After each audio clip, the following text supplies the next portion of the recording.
Zhong Jiuyin, a martial arts prodigy who has long mingled among men, has honed not just her combat skills, but also the art of spinning grandiose dreams to ensnare men. While her martial prowess could afford her a comfortable life, fate took a cruel turn on one fateful night, thrusting her into the life of an unfortunate, struggling Clist actress. In the modern world, upon her arrival, she finds herself thrust into the chaos of a variety show, with a merciless agent warning her that failure to seize this opportunity would result in her dismissal. How is she to navigate this predicament? After much contemplation, she resolves to employ her most refined skill. Once I earn some money, I will buy you gloves. Look at these delicate hands, it pains me to see them so bare. Just lend me 50 for now. When I become the best, I promise to return tenfold. I initially intended to splurge on something for you, but I feared you might think I only see you as a source of money. Thus, I folded a jar of stars with my pure intentions. It may seem somewhat trivial, but it represents my heartfelt regard. Even if I must scavenge, I will ensure your well-being. The stars on the show were left awestruck by her lofty promises, their eyes rolling in disbelief as her agent initially presumed her to be doomed. Yet, by the end, a miraculous chemistry ignited between her and the last remaining participant. Zhong Jiuyin, be patient, I will definitely take you to the movies next time. Yan Cheng, how about tonight at 8? I must savor this promise. Chapter 1. The night of the dark moon and fatal winds, the doctor said she has been saved. Did you know she attempted suicide before the accident? Those scars on her wrist are not the result of a singular incident. You've already pushed her to the brink, she can't rise again. There's nothing more I can do. If anything happens to her, I will be the first one held accountable. Spare me the lectures. You promised me. Outside the hospital room, someone was on the phone, their voice charged with agitation, barely restrained like a tempestuous beast. Inside the room, a figure slowly regained consciousness, their eyelids fluttering as their eyes roamed aimlessly beneath them. Click! The door to the hospital room swung open, revealing a person who glanced at the bed. The occupant lay there, pallid and lifeless, resembling a corpse, despite the monitors indicating a steady heartbeat. Guomingli furrowed his brow, clutching a few flimsy sheets of paper, pacing back and forth until, seemingly at a loss, he drew the curtains wide open. Blinding sunlight streamed in, causing discomfort to eyes unaccustomed to daylight. Zhong Jiuyin remained with her eyes shut, cursing the fool who had disturbed her peace. Which imbecile dares to disturb the peace? I'll stab them to death if they wake me, Guomingli. After a moment of silence, Zhong Jiuyin sensed something amiss. She was certain she had reached the end of her journey.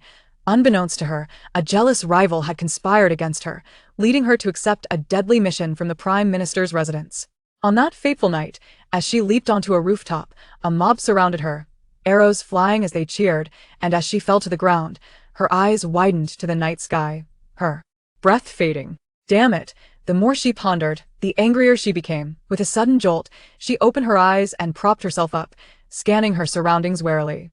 Everything around her was white, cold metallic instruments beeping rhythmically, and standing by the window was a middle-aged man dressed oddly, his demeanor anxious. It appeared he was the very fool she had cursed. And this strange environment. Zhong Jiuyin chose silence, fixating her gaze upon him. After a moment, Guomingli, unable to withstand her intense stare, tossed the papers onto the bed with feigned impatience. Glancing at Zhong Jiyin's pale face, he pretended to soften his tone. If it still doesn't work out, Jiuyin, you must accept your fate. Not everyone is destined to shine. Being a star isn't your only option, you needn't pressure yourself. He glanced at her hands. Zhong Jiuyin raised her hand, revealing 2 or 3 faint scars on her wrist, evidence of a struggle against despair. However, she possessed no memories of such feelings, her knowledge of this Buddhist history virtually non-existent. Desperate to comprehend her current predicament, she refrained from inquiring further, merely lifting her eyelids to glance at him and nodding, all right. Once Guomingli left, she picked up the contract and gleaned several useful pieces of information from its contents. Firstly, her name was still Zhong Jiuyin. Secondly, this society was governed by the law, and it seemed she could no longer make a living through clandestine deeds. Yet, the silver lining was that she would no longer live in fear of being hunted. Zhong Jiuyin pondered for a moment, instinctively folding the paper and tucking it into her collar. Outs. Help. She had pricked herself, pain radiating through her. 2 hours later, through a diary found in the room and a miraculous device called a mobile phone, she began to piece together her current identity. The more one strives, the more transparent they become. Having roamed the world for half a lifetime, she returned still a pauper. The foolish man she encountered in the hospital was her agent, Guomingli, with whom she had a strained relationship. What a dismal situation. Zhong Jiuyin propped her legs on the table, casting her gaze once more at the contract. The original owner cherished her dream career, and this last opportunity offered by the company would surely be something she longed to seize. Given her current unemployment and inability to afford meals, continuing down this preordained path seemed a reasonable decision. There is no distinction between noble and base work, as long as one earns a living, a martial arts genius had once proclaimed. Before she knew it, the half-month deadline had swiftly approached its final days. The comments on her official blog barely surpassed 100, clearly indicating a lack of interest. Yet, as night fell, following the release of a second Weibo post, the likes and comments surged into the thousands within half an hour, propelling the topic onto the trending list. Infinity Variety Official Weibo. Welcome Yan Cheng to the permanent MC team. The comments below were uniformly bewildered. Whom are you referring to? This seems rushed. I can't think of any other reason besides fulfilling a favor. At least the less prominent guests can still be funny for Yan Cheng's sake. I look forward to it. Wow, the other less prominent guests have truly struck gold. 2 hours after the announcement, Guomingli came knocking at her door. The sound of banging echoed as Zhong Jiuyin reluctantly looked up from her phone screen, calling out, "Who's there?" Her exploration of the wondrous browser was interrupted. She opened the door to find Guomingli rushing in, his demeanor urgent as he bluntly conveyed the news. "The company's plans have changed. You no longer need to participate in this variety show.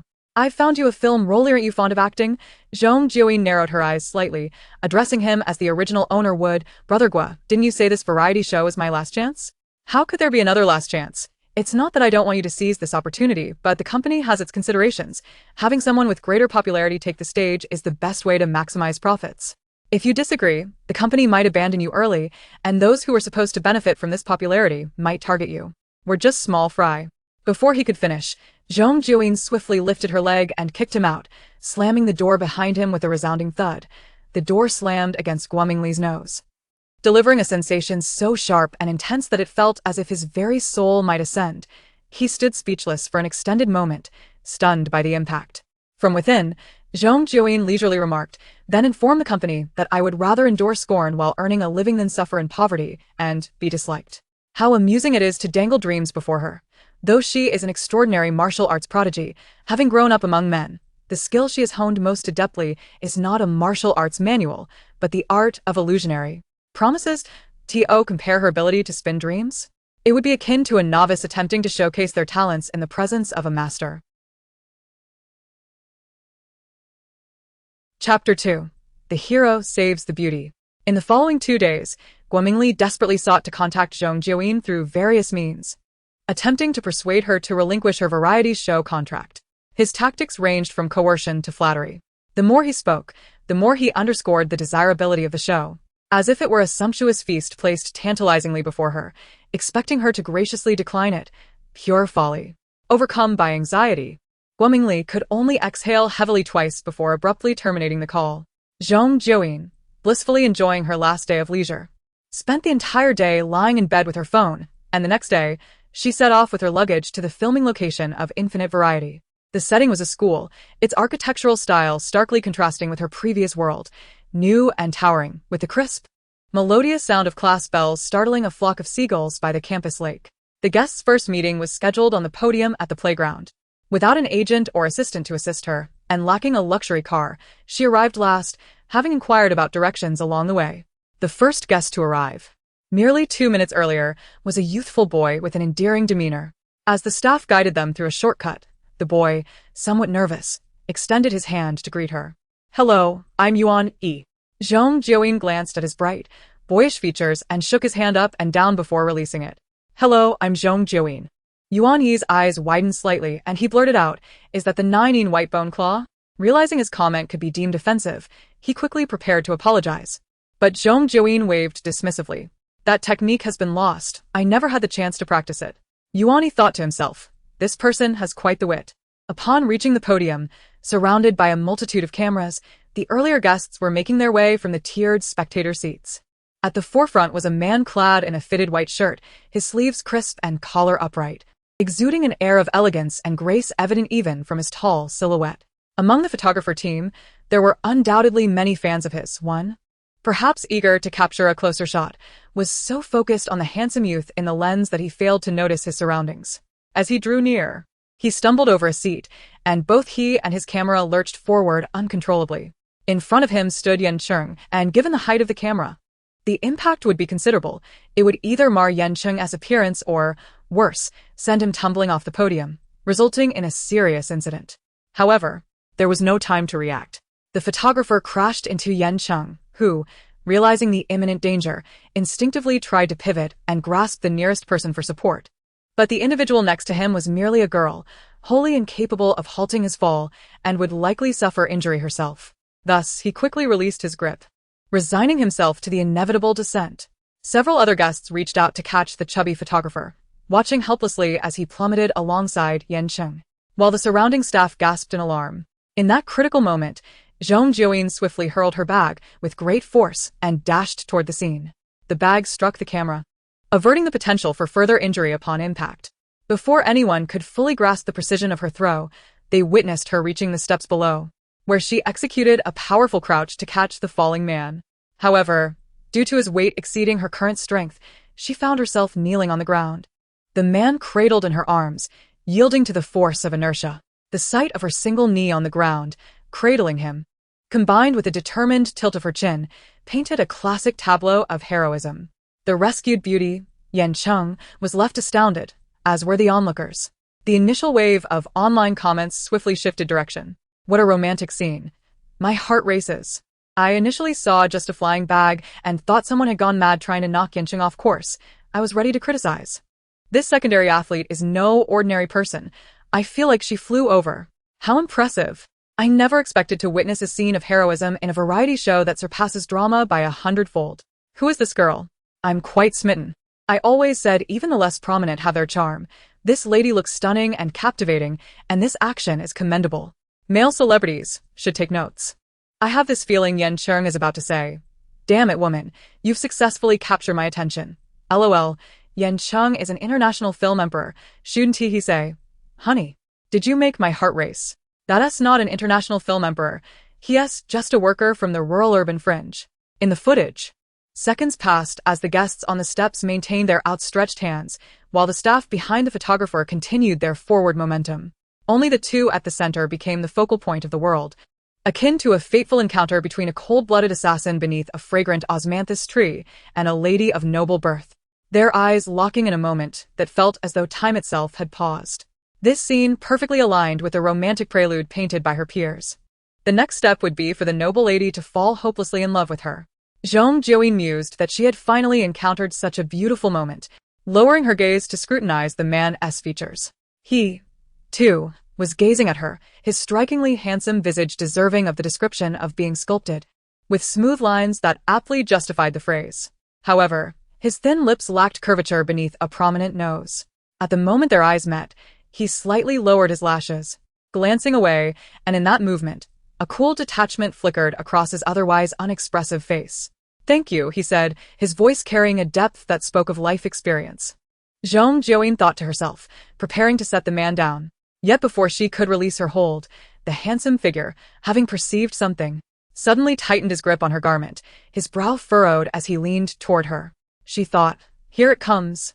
Is it love at first sight already? Surely. He should wait a moment longer before falling for me post-rescue. What should I say to deter him? After all, they were not of the same world. Even if he were strikingly handsome, romance would still face insurmountable obstacles. Don't do this, she said firmly, pulling him back to his feet. We are here to work. Yan Cheng. He merely sought to catch a glimpse of the fleeting red mole beneath her earlobe, having been searching for someone with that very trait. Thank you for your assistance earlier. I am Yan Cheng. He extended his hand. Zhong Jiuyin offered a brief handshake.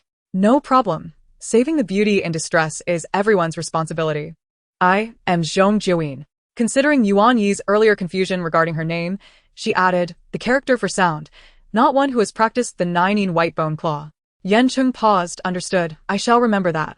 His agent pushed through the crowd, anxious to check if he was injured, profusely expressing gratitude to Zhong Jiuyin, as if she had saved the very essence of their family, offering her any favor she desired. The production team gathered around, leaving Zhong Jiuyin nearly without a place to stand. She wriggled free from their throng, said nothing, picked up her backpack, and elegantly slung it over her shoulder. The program had invited 5 regulars, 2 women and 3 men. Apart from Yan Cheng, who had the highest profile, the others were all relatively unknown. like Yuan E and AI Yuan. One was an absolute newcomer named Liang Ji, who, after exchanging greetings, stood nervously, unsure of what to do, and in 3 seconds, adjusted his glasses twice, his face and neck gradually flushing red like a kettle about to boil. The director of the production team sighed at such a lineup, taking up a megaphone to conduct the proceedings. In each episode, every participant's identity card bore a unique special ability, categorized into fortunate and unfortunate types. The individual with the highest accumulation of coins each episode would gain priority selection in the next installment. The specifics would be revealed during this episode's demonstration game. This episode's theme was entering the campus literary world. Now, please draw your identity cards. Chapter 3. Infinite Variety. The production team presented a wall of cards, featuring an electronic screen above and 6 identity cards below. The enigmatic dark golden cards radiated a mysterious glow, revealing only the 2 words top secret on their reverse side. Soon, the screen illuminated, displaying text that outlined 5 distinct identities. Female, the neighboring schoolgirl, the otaku. Male, the arrogant school tyrant, the handsome and wealthy senior, the golden retriever-like junior. These were merely simple identity sketches. No further details were divulged. Zhong Jiuyin felt somewhat bewildered, striving to comprehend these identities based solely on their literal meanings. As the cards were shuffled, the director instructed everyone to draw their identities in the order of their arrival, advising them to keep their cards hidden. Being the last to arrive, Zhong Jiuyin had no choice but to take the remaining card, glancing at it quickly before sinking into deep contemplation. What could the otaku possibly mean? Was she to portray a mad dwelling? The other identities were all human. Why was she not? Was this a form of discrimination? How was one to play a dwelling? Finding a prime spot to sit and grow mushrooms seemed absurd. Was that not akin to waiting in a graveyard for eternal rest? The implications were rather ominous. Fortunately, she possessed a lucky trait, allowing her to earn 1 gold coin for each classic quote she uttered within the same space. She glanced around at the others. Another participant named AI Yuan was already probing for information about their identities, while Yuan Yi's gaze flickered past Yan Cheng, evidently eager to engage her. His intentions were glaringly obvious, prompting Yan Cheng to turn his head in her direction as well. The narrative of The Arrogant School Tyrant Falls for Me centers on the ordinary and gentle neighboring schoolgirl and the domineering school tyrant, chronicling their journey from an accidental encounter on the staircase to a tender moment on the rooftop while tending to wounds, eventually leading them to mutually attract and fall for one another, culminating in a heart-wrenching tale of both failing their monthly exams. Now, each participant had entered this cliché, heart-wrenching school romance, embodying a character tasked with altering the narrative to disrupt the budding romance between the protagonists and guide them towards focusing on their studies and contributing to society. The somewhat cringeworthy narrative left the 5 participants furrowing their brows in contemplation, much to the director's satisfaction. Recognizing that everyone was new to the show and unfamiliar with one another, he sought a straightforward task for their inaugural game that was neither overly complex nor ambiguous. Only Zhong Jiuyin, fanning herself with her card, appeared ready to leave.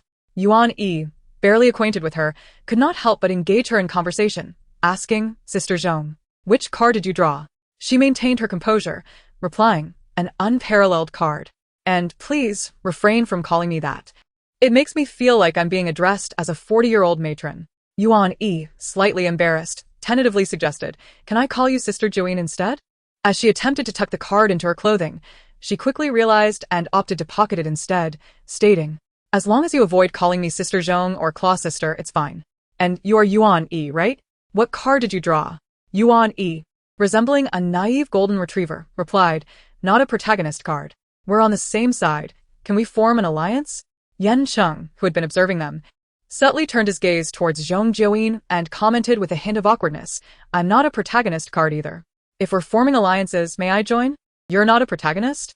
Then who is?" she inquired, surveying the others. No one spoke up. They all insisted they were not the protagonists. After all, there were only 2 protagonists, and if they revealed themselves so early on, the rest would only focus their attention on them, unable to share that information. Just then, an announcement echoed throughout the school, informing them that 5 novice gift packs had been distributed and urging all players to locate them promptly, as they would expire in 30 minutes. She immediately set off, crossing a tidy tree-lined avenue that led to a row of campus shops, choosing the left path. Yan Cheng followed closely behind, pausing under a sycamore tree for a moment before also taking the left path. The production team had hidden the novice gift packs separately, But for Zhong Jiuyin, who specialized in this line of work, the ability to locate treasures in obscure corners was instinctual. In less than 20 minutes, she had found 2 gift packs, acquiring 40 gold coins. The announcement, akin to a gossiping busybody, proclaimed her achievement. Congratulations to player Zhong Jiuyin for obtaining 2 gift packs, temporarily becoming the top player on the gold coin leaderboard. While she was outside the gymnasium picking up trash, she heard the announcement and felt a pang of dread. This was tantamount to broadcasting her acquisition of a legendary martial arts manual, suggesting she might usurp the title of the martial arts leader. In her world, such notoriety could lead to dire consequences for her family. Zhong Jiuyin prepared to retreat to a safer location but, upon exiting, spotted Yan Cheng approaching, accompanied by Liang Ji. He was strikingly handsome, with an elegant demeanor, and as the breeze tousled his dark hair, he regarded her with an intensity that evoked the illusion of a destined protagonist gazing through a misty morning. She was uncertain how to articulate his remarkable presence, but he undeniably radiated the allure of a star, suggesting he was the kind of person coveted by many women. Without some form of martial prowess, he might easily meet a tragic end in tumultuous times. Such beauty, when approached, often brought chaos. As they stood 5 meters apart, she called out to halt their advance. "Don't come any closer. For the sake of these gold coins, I might just become unhinged and lash out indiscriminately. Very violently, I assure you." Chapter 4. The Frantic Illiterate and the Neighboring Schoolgirl. Unexpectedly, Yan Cheng looked at her and said, "Oh really? I don't believe you.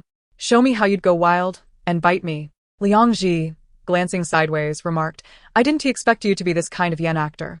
Zhong Jiuyin felt a slight pang. That request was a bit peculiar. "So, you're here to steal my gold coins? What is your identity? What remarkable ability do you possess? You dare provoke me while I'm on the verge of losing my sanity.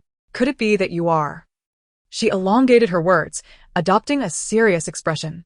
In her world, the only individuals so audacious were either the absolute elite or those lacking self-preservation skills, but surrounded by a cadre of devoted followers willing to act as human shields. Thus, she suddenly realized, concluding, "You must be that neighboring schoolgirl." Yan Cheng's brow twitched. The online comments once again veered off course. It's not impossible for the schoolgirl to be a hero. She could very well embody the female lead in a campus narrative. Zhong Jiuyin possesses a certain charm. I adore such humorously reckless individuals. I'm dying. Watching them feels like witnessing the chaotic illiterate and the innocent neighboring schoolgirl. Perhaps I've overindulged in late-night viewing. Frantic illiterate haraha. This character is truly unique. Schoolgirl, no. Yan Ge, I've warned you to be cautious on reality shows. Look at this. Spending a season with such a character, how long will it take you to return to normalcy? Under the fragrant camphor tree outside the gymnasium, a gust of wind dispersed the lingering silence. Yan Cheng took a breath and asked, "What led you to that conclusion?" "The schoolgirl must at least be female." Zhong Jiuyin waved her hand dismissively. "Oh, that is not necessarily true. The order of drawing cards was mixed up. What if you drew the protagonist card? It's not impossible to cross-dress as a female. Moreover, you have someone accompanying you. The only identity that could inspire such loyalty to share the gift packs would be that of the female lead, correct? You're opting to follow the plot to acquire more gold coins, aren't you?"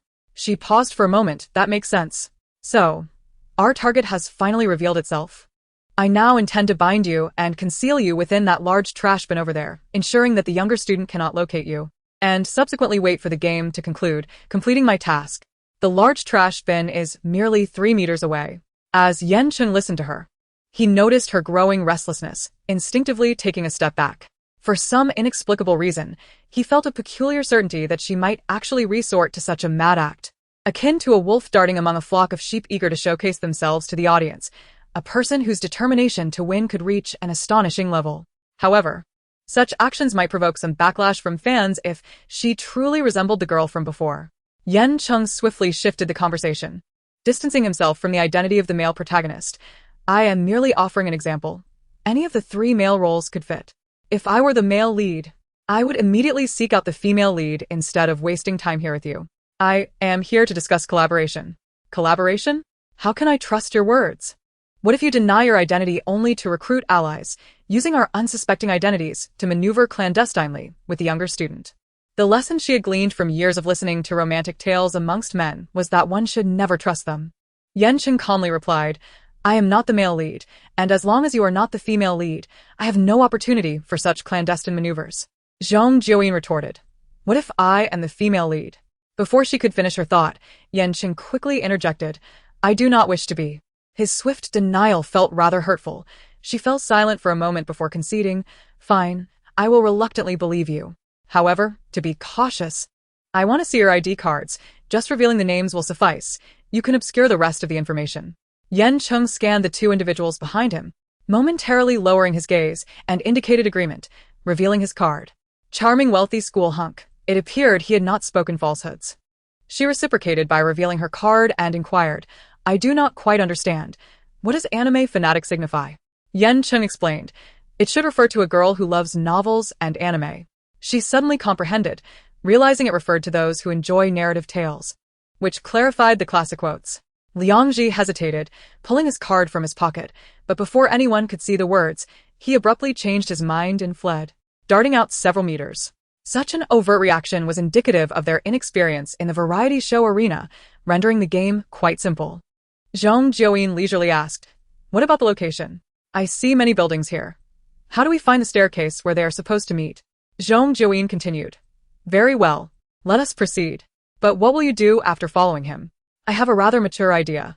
We can bind him and hide him in the large trash bin, ensuring Yuan cannot find him. Without him in her life, there can be no notion of love at first sight or mutual attraction, and at that moment, I can make my decisive move. Yan Cheng replied, you plan to stuff Yuan into the large trash bin as well? Zhong Jiuyin countered, can we not entertain the notion of romance? You are not ancient, yet seem even more rigid in thought than those of old. Their conversation flowed naturally, devoid of the awkwardness exhibited by Yuan and the others when they first encountered him. Moreover, Zhong Jiuyin carried an enigmatic air, a certain indescribable quality about her. Each casual tilt of her head seemed to suggest a fleeting glance that scrutinized him with cool detachment, a mere flicker he could not grasp. Such a person was undoubtedly extraordinary. By all accounts, she should not remain so obscure but rather possess some notoriety. Yan Cheng concealed his contemplative depth as they walked together into the adjacent teaching building. Downstairs, a prominent sign read, in pink lettering, the place where love begins. Upon entering, the broadcast crackled to life. Chapter 5. You probably lack conscience. The production team indeed provided guidance, albeit rather unrefined. Following the directions, they ascended to the third floor, where they found Liang Ji standing alone at the staircase, gazing upward. Zhong Jiuyin cast her eyes above and noticed Yuani attempting to persuade Yuan, likely speaking in vain. As Yuan remained fixated solely on Liang Ji below, the two exchanging glances like the separated lovers of legend. She possessed a sweet visage, her cheeks slightly flushed from exertion, while Liang Ji, shy even when being observed, appeared endearingly bashful. The sight of them together hinted at a budding connection. However, Liang Ji bore no resemblance to the domineering archetype. Viewed as a neighborly younger student, he seemed perfectly fitting. Upon seeing her, Yuan Yi's eyes lit up, and he called out, Jiuyin, Yuan is the female lead, she is that neighborly younger student. A lively creature eagerly awaiting praise. Zhong Jiuyin raised an eyebrow. I see that. At that moment, Yuan suddenly broke free from Yuan Yi's grasp and dashed down the stairs, prompting Liang Ji to follow suit, racing upward. As Yuan descended, she passionately called out, my domineering school hunk. Liang Ji stammered, my neighborly younger student.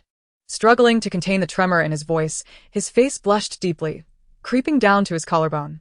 This was hardly a domineering school hunk. It resembled the plight of an embarrassed citizen. Yan Cheng shot her a glance and swiftly moved forward, catching Liang Ji in 3 strides. Zhong Jiuyin circumvented them and rushed ahead, while Yan Cheng merely perceived a shadow flit by in his peripheral vision. Looking up, he discovered Zhong Jiuyin had already ascended the staircase, restraining Yuan in a genuine hold, her head nestled under Yuan's arm.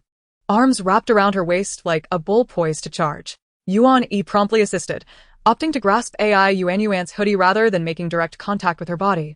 Mindful of not offending her, Yuan nearly gasped for breath, but remained focused, reaching out toward Liang Ji.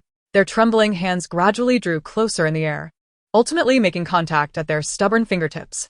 Liang Ji stuttered his lines, his face crimson and voice quaking, as if he might flee in embarrassment at any moment. Damn. I can't believe I am somewhat moved by this ordinary person's unremarkable collision. The others, overwhelmed by second-hand embarrassment. Having uttered that, One of them swatted away their hands, interrupting the electric spark of budding romance. Yan Cheng reasonably suspected her frustration stemmed from embarrassment. Nonetheless, the scene had played out as intended, with the broadcast announcing, the male and female leads have completed 30% of the plot, each receiving 30 gold coins. While AI Yuan surpassed Zhong Jiuyin to claim the top spot on the gold coin leaderboard, it seemed AI Yuan had indeed received a portion of the earlier novice gift pack. The classroom was situated near the staircase, and as Zhong Jiuyin entered, she continued discussing her previously proposed strategy with Yan Cheng. This will not work. Let us proceed as I suggested. Once we meet, the entanglements will only multiply. Resolving it at the source is the best course of action. Yan Cheng entered, pulled out a chair, and gazed at her. It is possible to separate them, but it need not involve the large trash bin. Zhong Jiuyin, however, did not settle into her seat properly, standing before Yan Cheng like an assertive campus leader, engaging him. What about each taking one and running? Hostages with mobility can be quite troublesome. I believe we may need to follow the plot points to earn gold coins. Controlling one person while allowing them to see the other should suffice, or she intuitively connected the dots, or we can steer their storyline in a different direction. Yan Cheng replied, I did not say that. Zhong Jiuyin, already carrying her newly devised strategy, exited, unaware of his remark. Yuan Yi and the others, having missed their prior conversation, merely sensed that Yan Cheng appeared to treat Zhong Jiuyin with greater kindness than the others, their dialogue resembling a private code only they understood, their voices echoing throughout the classroom without raising any eyebrows. Zhong Jiuyin, unfazed, took her seat, adeptly engaging in the time-honored tradition of disrupting diligent students during class. Leaning over the desk to reach AI Yuan, the charismatic school bully has developed an affection for you, and I sense that your heart is equally unsteady in this inexplicable situation. An opportunity lies before you. Will you seize it? AI Yuan gazed at her with the same skepticism one might reserve for a roadside fortune teller, hesitating for a couple of seconds before engaging in conversation, contemplating whether she might be ensnared into parting with her money. What opportunity? He plans to deliberately wait for you on the rooftop, feigning an accidental encounter. Although, based on my years of experience, such tactics are often employed by less than reputable individuals. If you insist on trying it out, I can only express my thoughts thus. Will you go? AI Yuan. Shall I go? She nodded and hurried off to find Liang Ji. Your neighborly junior has invited you to meet on the rooftop. I believe there is potential for development between you two. However, the junior is somewhat shy, and I have a brilliant plan to help. Do you wish to hear it? Yuan Yi could not resist interjecting. What plan could you possibly have? I have my own methods for pursuing women. You need not concern yourself. The three onlookers exchanged glances. Off camera, the staff, acting as electronic devices, announced, Zhong Jiuyin's external aid has been activated. Amidst the collective bewilderment, the sound of her coin counter chimed with 3 crisp notes of coins dropping. The staff continued, unfortunately, the misfortune aid has been forcibly activated. Everyone gathered around, exchanging glances, uncertain of who the 2 unfortunate souls might be. Then, within the crowd, Yan Cheng and Liang Ji spoke in unison, their expressions frozen. Yan Cheng, meeting you is fate. I offer you 10 coins to buy your heart. Liang Ji, nearly in tears, lamented. How could it be so sweetly torturous? I must resist. I offer you 10 coins to leave my heart. Listening to the delightful sound of coins falling and the announcement of her reinstatement as the top of the coin leaderboard, Zhong Jiuyin paused momentarily before saying, Thank you. If you grant me 50 coins, I shall depart from your world. The laughter that had been suppressed by the other 2 erupted uncontrollably. AI Yuan. So this is what the misfortune aid entails. It is indeed quite unfortunate. Ha ha. Yuan Yi, you're killing me. Yan Cheng, why do you not dare to look up at the camera? Online comments began to flood with laughter. Ha ha ha. Who will save me? Why is there such an awkward external aid? It seems Yan Cheng wants to raise an imaginary mask to hide his face. Yan Cheng, you say you are void of desire, yet why do you not dare to look up at me, longing for a kiss? Liang Ji, during those stuttering seconds, were you mourning the loss of 10 coins, or grieving the departure of the sweet female guest from your heart? Oh my, Liang Ji's collarbone has turned red. It truly shows how easily he blushes, as if wanting to touch his own warmth. I do not know if he is Liang Ji, but you seem devoid of conscience, thermometer teacher. This is not a desolate land. Yuan Yi, my freshly minted puppy, why do you still laugh? You too have lost a coin, oh puppy. Zhong Jiuyin, you are the one. Perform well, and I shall vote for you now to grant you more screen time. Chapter 6. With my first, there shall be your second. Who would have thought that the two unfortunate aides would be passively activated? For the other three, this was an unexpected boon. Considering the impending bombardment of gold fingers, Yan Cheng was the first to respond, covering his ears with his slender fingers. His gaze fixed on the small patch of ground before him. His cool demeanor possessed an indescribable allure as he performed this action. Liang Ji, flustered like a lamb awaiting slaughter, hurriedly followed suit, covering his ears and tightly closing his eyes when his glasses slipped down his nose. He merely brushed them up with the back of his hand. Self-deception can be adorably charming. Zhong Jiuyin sat at her designated spot, looking up at him. Why not give it a try? If you leave this fixed position, they may very well flee. Acquiring an additional 20 coins would not be a bad deal, would it? Is it not permissible to harvest their coins or prevent their gold fingers from being activated? What is it then? She raised an eyebrow in inquiry. Speaking of misfortune and luck, the gold finger may be neither wholly beneficial nor entirely useless. If the opportunity arises, she could seize it. Alternatively, it could be quite unique, necessitating a clever strategy to acquire it. She mused silently, her face adorned with a warm smile. Yuan Yi candidly divulged, consider it a healing aid. It poses no harm to you. Healing? A doctor? That is splendid news.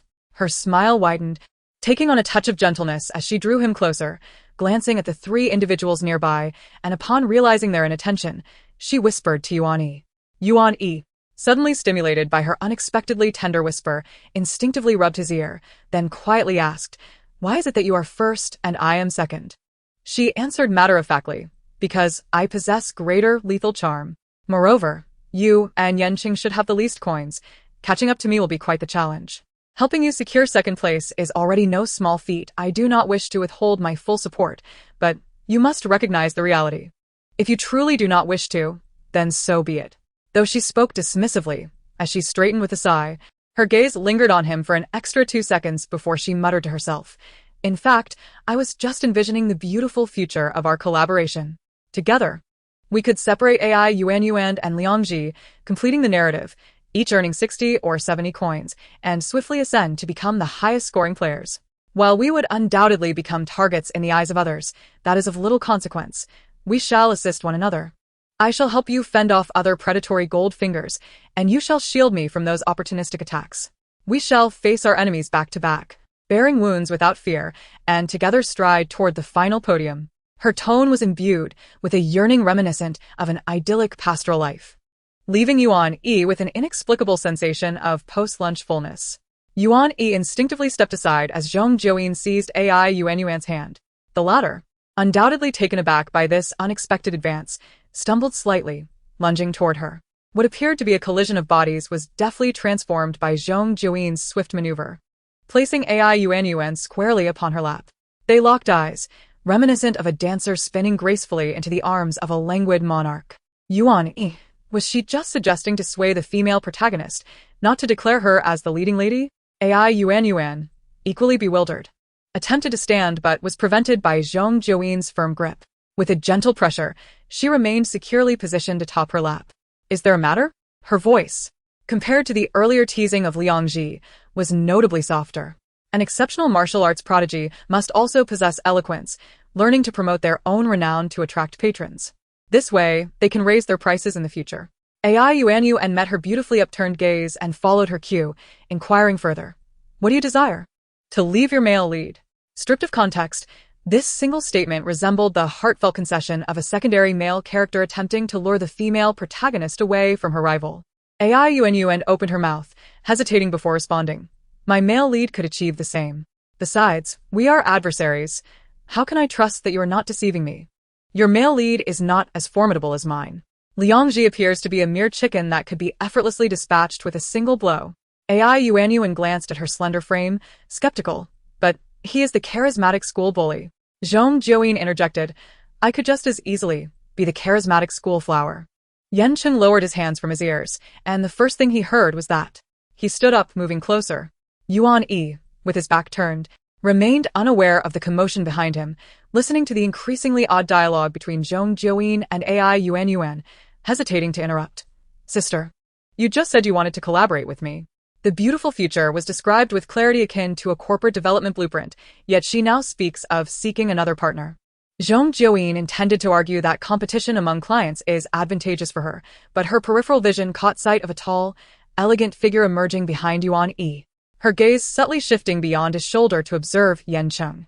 That face, even in silence, seemed to chastise her with its mere glance, its fluttering eyelids accusing her of indecision and broken promises. Yan Cheng tilted his head slightly towards her, gesturing towards Yuan Yi. Zhong Jiuyin suddenly found herself entangled in a fate akin to two destined noblemen meeting amidst a drizzle of apricot blossoms. Yet, moments later, as Yan Cheng reached out to grasp Yuan Yi by both arms, she still chose the more handsome of the two. She pushed aside Yuan, abruptly clearing the desk in front of her, the legs scraping against the floor with a jarring noise. Then, she executed her most refined technique of body searching, her hands gliding from Yuan Yi's neck down to the hems of his trousers, finally pinching out a gilded card. As it flipped, the golden surface dazzled under the sunlight. A dog's embrace could alleviate the depletion of gold coins, and the misfortune card nearby could halt passive activation. She recited Yuan Yi's golden finger, only to find the strange expressions of others upon raising her gaze. Yuan Yi stood frozen, his body rigid, caught in the act of wanting to speak, but instead exchanged glances with Yan Cheng. Their eyes met, and Yan Cheng signaled, "I mean to hold him. I shall take over." Zhong Jiuyin replied, "Do not be in haste to praise me. The unspoken connection is a unique skill I can evoke with every handsome nobleman I encounter." Chapter 7. The Stunning Assassin. Comply with my affection. Yuan Yi resembled a forlorn puppy unwilling to accept his betrayal, watching as they exchanged glances, delighting in the success of their betrayal. Trembling, he questioned Zhong Jiuyin, "Sister, what are you doing? Isn't it obvious? Collaborating with the Alliance to investigate enemy intel." Zhong Jiuyin pinched his card between her fingers, twisting her wrist as the card slipped into Yuan Yi's pocket, returning it to him. The fluidity of her movements was unparalleled, exuding an effortless grace. "Thank you for the card," she remarked. Yuan Yi, still wide-eyed, replied, "Alliance? Just moments ago, you said you would collaborate with me." His incredulous expression seemed to echo, "You just professed love for me, only to turn into someone else's wife in an instant." Yet, Zhong Jiuyin felt no guilt for not casting her affections elsewhere, unabashedly stating, "Did you not decline? Am I not permitted to seek others? Opportunities are fleeting. You did not seize yours, but he did. Thus I shall collaborate with him." "But you two have not communicated. When did you form an alliance?" The look in Yuan Yi's eyes was pitiful, the youthful visage conveying a striking vulnerability. Adhering to the principle of not letting any handsome man feel sorrow, she vehemently denied, "No." Yuan Yi pressed, "Then how did you reach this collaboration?" Yan Cheng and she worked in perfect harmony. One seized him while the other searched him, and before he could comprehend, he was thoroughly searched. Zhong Jiuyin fabricated, "Just now." He conveyed his intentions through his gaze, very sincerely. Your hesitation made his initiative hard to refuse. Thus it transpired. In the end, it seemed she was not at fault. She simply could not refuse, and was merely hurt by their indecision. What a bizarre statement. The camera focused on Yuan Yi, who remained silent behind Yan Cheng, who casually released his grip, saying, "It's fine. Our alliance was temporary, and now we can part ways and freely form new teams." "Yuan Yi, do you wish to collaborate with me?" Yuan Yi protested, "Brother Yan Cheng, you just teamed up against me." Yet, before he could finish, Liang Ji stammered, "I will not collaborate with you." Yan Cheng turned to him. "Your leading lady has found company. They harbor ill intentions. You would merely serve as a coin dispenser. And perhaps before reaching the third-story location, you may be completely drained. Are you truly not reconsidering?" Seizing the opportunity, Zhong Jiuyin wrapped her arm around Yuan's shoulders. "Your presence is welcome. I have devised 100 ways to dismantle this fated couple." Beautiful Yuan will eventually realize that men are not a necessity. By the time we reach the third task location, we'll drain your coins and conclude the game early. I shall take first place, and she second, resulting in a delightful outcome for all. Yuan remained silent, seemingly swayed by this bright future. Liang Ji glanced between them and then at Yan Cheng and Yuan Yi, feeling utterly lost and unable to choose. On one side were wolves and on the other, tigers. He felt like a bride stolen away, unsure of which tent to enter. Nervously adjusting his glasses, he hesitated before stepping towards Yan Cheng. Zhong Jiuyin clicked her tongue. "What a pity. Beautiful Yuan, your leading man has abandoned you. Such a man is not worth pursuing." Yuan sighed. "But I must. My mission here is to compose a passionate love story with him." She shook her finger. "Your mission is to study hard and improve in exams. Leave the rest to me. This sounded like something a domineering school tyrant would say, providing a sense of security that momentarily stirred AI Yuan's heart. Yet, upon reflection, what else could there be? Was it not merely about the coins? Did she not imply that the coins were her priority, and he should not interfere? AI Yuan opened her mouth to speak, but at that moment, the bell rang, signaling the end of class. Attention all players, the second gold coin delivery has commenced. The delivery location spans the 3rd to 6th floors of the teaching building and will expire in 20 minutes. Please proceed promptly. The group exchanged glances. The class bell had rung. The story on the rooftop was about to begin, yet an unquantified bounty of gold coins had arrived. Should they seek the coins or follow the storyline? Zhong Jiuyin eyes darted, instantly abandoning her previous decision, drawing closer to AI Yuan. Collecting coins is a rare opportunity. We cannot let it slip away. AI Yuan staggered a few steps forward, her gaze brushing past Liangji. My leading man is also an encounter that cannot be missed. Zhong Jiuyin quickly covered her mouth, muttering to herself, if such foolish statements are uttered, the story's peril is indeed not to be underestimated. No wonder we are tasked with reversing the outcome. AI Yuan and Liangji remained speechless as Zhong Jiuyin led AI Yuan away, while Yan Cheng took Liangji with him, preventing the two leading characters from having a moment alone. Zhong Jiuyin and AI Yuan reached the 6th floor first. The classrooms were empty, devoid of anyone, save for desks and stacked textbooks. Some desks were piled high with books, resembling fortifications, obscuring the view behind them, necessitating a closer inspection to search thoroughly. Drawing from past experiences, the gold coins were typically contained in distinctive bags, making them easier to spot, though one had to pay attention to every nook and cranny. She searched diligently, akin to infiltrating a corrupt official's estate in pursuit of evidence. After scouring 2 classrooms without finding any coins, she stumbled upon some vividly eye-catching oddities. As Zhong Jiuyin extracted a book hidden within a desk, she was taken aback by its bold and unabashed title, The Cold-Hearted School Hunk Dominates the Spoiled Girl, the overbearing school hunk can't escape. Falling for the cunning and capricious cool princess, and especially the last one, titled The Stunning Assassin, Comply with My Affection. Was this not a direct reference to her? Stunning, assassin, only a lord was missing. She pondered the audacity of such book titles, questioning whether the well-being of students had been considered. Yet, after struggling with her thoughts for a few seconds, she could not suppress the urge to take a peek. Just a glance, she thought, merely to see what kind of lord such a stunning assassin would typically attract in the narrative. Opening the first page, she read of the stunning assassin encountering betrayal by companions and falling down a cliff, presumed dead. She had hoped to retire peacefully in a different world, but unexpectedly received affections from 3 unfamiliar and handsome men. In just 1,000 words, so many twists had unfolded. Igniting her curiosity, she flipped to the second page, completely forgetting her earlier intention to read only a little. Each of the 3 men possessed unique traits. She simply wished to discover who ultimately won her heart. Page after page turned, and as AI Yuan found a fortune bag, she glanced up to see Zhong Jiuyin engrossed in the book, lost in its pages. After a moment's thought, she chose not to disturb her and quietly slipped out of the classroom, hurrying towards the rooftop. A fleeting silhouette appeared at the entrance, and Zhong Jiuyin keenly sensed it.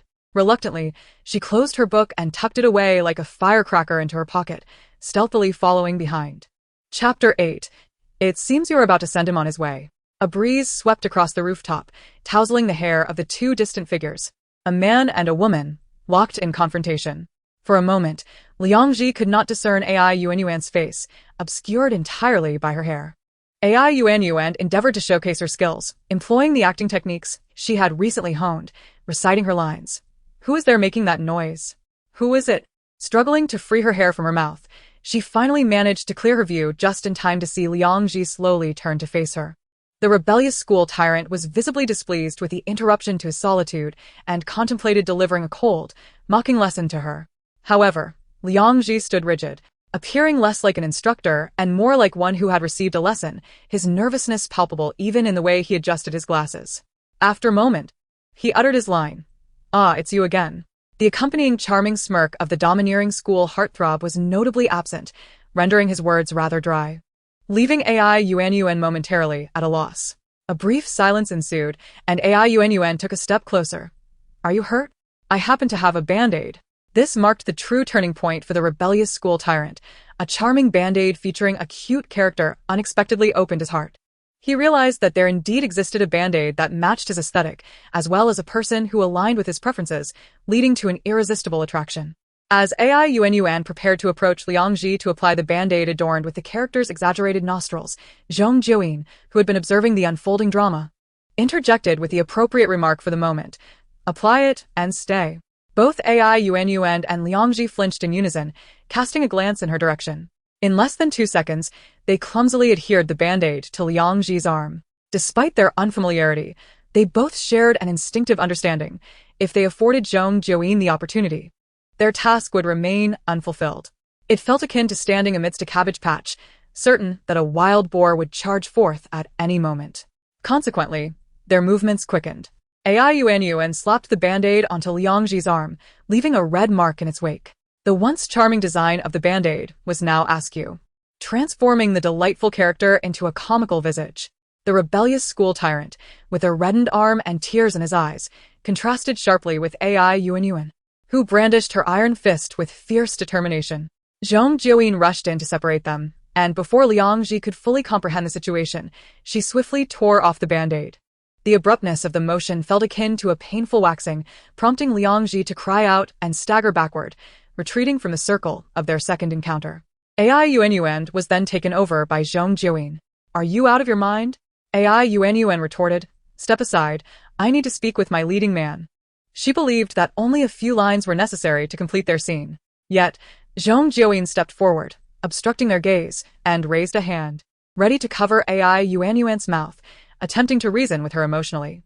"From now on, you and your leading man will be separated, as long as I am here."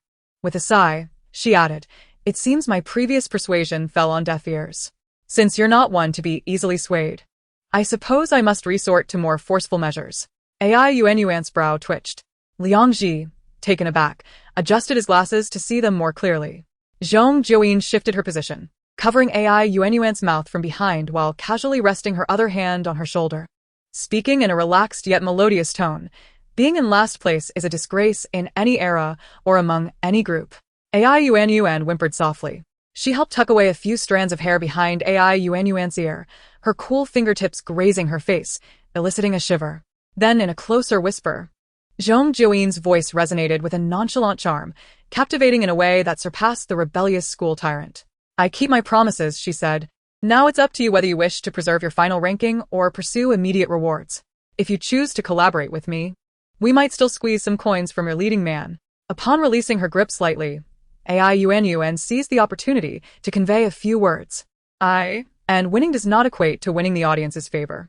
Being first may not matter much, but being last is undoubtedly embarrassing. After much contemplation, Ai Yuan nodded in agreement to Zhong Jiuyin's proposal. The two girls, both of similar age, exchanged glances before turning in unison to face Liangji. Liangji lamented, "My fate is sealed."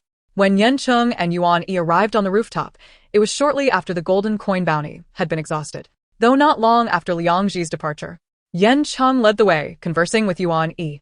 Glancing downward for a moment, he speculated Zhong Jiuyin might be present. Yuan Yi's lips curled into a smile. "No wonder we haven't heard any announcements about the plot's completion." He pushed open the door, his smile still intact, only to find Liangji sprawled on the ground, crawling forward with trembling hands, his glasses slipping down his nose, while two women behind him tugged at his legs with malicious intent. Upon seeing them, Liangji's eyes lit up, and he called out to Yuan Yi, "You've finally arrived." Yuan Yi stepped back against the doorframe. Yan Cheng emerged beside him, pausing for a moment to inquire, "What is happening here?" Yan Cheng replied, "It appears they are about to send him on his way." Ai Yuan, still passionately calling out, exclaimed, "My rebellious school tyrant, why are you running? I'm your neighborly schoolgirl, your leading lady." Yet Liangji was oblivious to the notion of a neighborly schoolgirl. His sole focus was on the dwindling health bar. Desperately crawling towards Yuan Yi, reaching out as if he had spotted a life-saving elixir. Yuan Yi. "I need you." Chapter 9. Muscles Not Soft. Indeed, immersive performance is the most authentic. Liangji, though still a novice, displayed no signs of acting in this moment, genuinely expressing his panic and subsequent exhilaration upon seeing hope. The light in his eyes seemed ready to pierce through the lenses of his glasses. Yan Cheng, bending down to his thigh, asked, "How many coins did they steal from you?" With a mournful expression, Liangji replied, "I'm almost out." Sensing the diminished grip of the two women behind him, he panicked and scrambled up, charging straight towards Yuan Yi. "Let us go. Quickly. They'll drain you dry." Yuan Yi, gripping the doorframe, gazed at Zhong Jiuyin, effectively providing technical support for their collaboration. Zhong Jiuyin's capabilities were evident, showcased earlier, when she had caught Yan Cheng. AI Yuan, knowledgeable about variety shows, understood their mutual agreement to collaborate further. Hearing her words, Yan Cheng nodded, standing up to ask straightforwardly, "Who do you intend to rob?" It was easy to surmise that they would target either the most unfortunate or the weakest. Liangji was afflicted by both. His handsome visage was pleasing to the eye, especially when he cast his gaze downward, his lashes shadowing his expression, exuding an aura of fragility. After observing him for half a minute, Yan Cheng's intuition kicked in. "Do you wish to target me?" Though tall and with a slender frame, his cool demeanor did not diminish his strength, making him a formidable opponent. Leaving him around would be quite troublesome. As his words settled, the expressions of the others turned slightly peculiar. How can one discern that muscles are not soft? The online chatter erupted. "Exactly. Don't be overly concerned about rankings. Go for it. Some people speak of robbing, but I feel as though they mean to strip him bare. Tisk tsk. How did you come to the conclusion that muscles are not soft? Was it during the heroic rescue?" Zhong Jiuyin, you truly took advantage of the moment." She touched Xin Yang. Muscles that are not soft must indeed be quite firm, and such firmness can be succinctly described as hardness.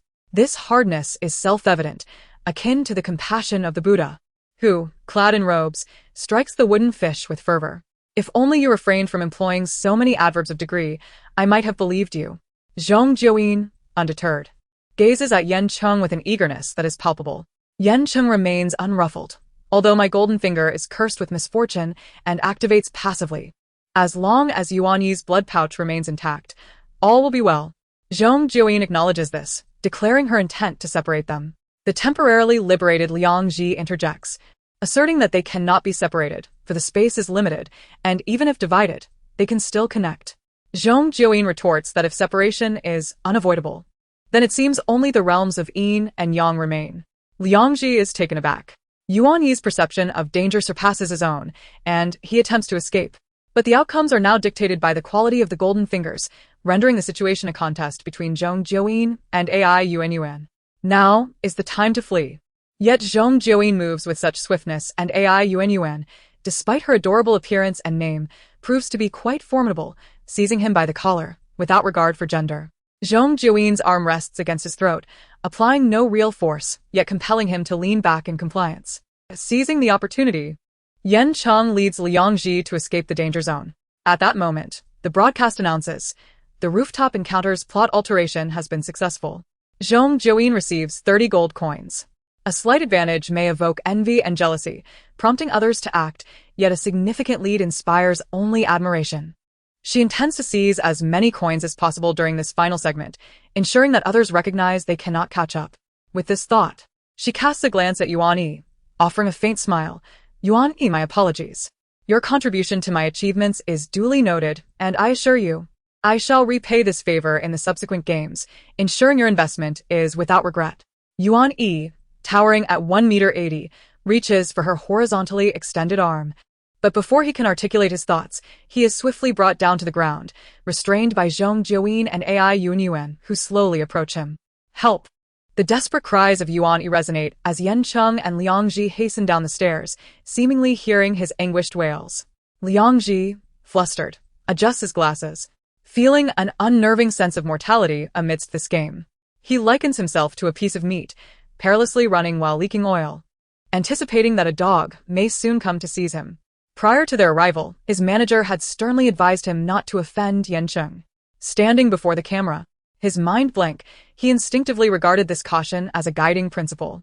Now, however, he finds himself vying for the spotlight alongside Yan Cheng, yet anxiety gnaws at him, as he suspects that aligning with Zhong Jiuyin might be the essence of this game. As he had read in 108 taboo survival rules in the entertainment industry, participating in variety shows is the true test of an artist, where circumstances shift rapidly and standing does not equate to popularity. Liang Ji's thoughts spiral further, nearly overwhelming him until Yan Cheng calls his name twice, snapping him back to reality. What is it, Yan Cheng? Yan Cheng gestures towards the classroom location. The final plot point is in the classroom. Do you still wish to earn those gold coins? Anticipating this, Yan Cheng nods slightly. Let us wait for the broadcast to announce the start of the scramble, and we shall ambush them at the entrance. Chapter 10. An Industry Autobiography. Yan Cheng finds himself somewhat unaccustomed to the game. Although he has filmed numerous dramas, this is his first venture into a variety show, particularly one steeped in narrative, especially with a game bandit among them. The September sun breaks through the clouds, casting a radiant glow upon the stifling day, while the trees by the teaching building shiver in the southern breeze. Yan Cheng glances aside, squinting against the harsh light. He recalls the tiny red mole beneath Zhong Jiuyin's earlobe, observing her swift movements in the game. He thinks she would be well-suited for roles in period or martial arts dramas, and he considers introducing her to 2 productions, uncertain if she would be receptive. As he contemplates Zhong Jiuyin, Liang Ji also grapples with thoughts of her cunning, and the two stand together in silence, a gust of wind sweeping away their unspoken words. Liang Ji adjusts his glasses 8 times in 3 minutes, visibly anxious and flustered. After much deliberation, he finally manages to ask, Yan Cheng, how old are you? Upon uttering the question, he immediately regrets it, fumbling for words as he adjusts his glasses once more. I didn't mean it that way. I wanted to ask how long you've been in the industry. I just debuted, and am probably much younger than you. His face flushes crimson. Yan Cheng, sensing the awkwardness, interjects coolly, do not be anxious. His stature and demeanor create a distinct sense of hierarchy. Liang Ji chuckles nervously, but again, they fall into silence. The production team finds following them rather dull. Zhong Jiuyin descends the stairs with Yuan and the beleaguered Yuan Yi, confronting Yan Cheng and the others outside the teaching building. According to the rules, they must divide their existing gold coins into unequal portions, affixing them to their arms and backs. Those with fewer coins, like Yuan Yi and Liang Ji, hurriedly stick a few and evade contact with the others. In truth, aside from Zhong Jiuyin, Yuan is likely the second largest holder of coins. However, the 3 of them believe that the only true rivals are Zhong Jiuyin and Yan Cheng. In ancient times, this would resemble a confrontation between the generals of 2 opposing nations. Regardless of strategy, they must engage in battle. Zhong Jiuyin leisurely affixes coins to her arm, inquiring of Yuan, how many coins do you possess? Yuan estimates, around 130. Zhong Jiuyin nods, calculating the number of coins held by the handsome man opposite her, and states, he likely possesses fewer than you. To secure second place, you need only maintain your current status, eliminate Yuan Yi and Liang Ji to conclude the game. Yuan disagrees. We are not far apart.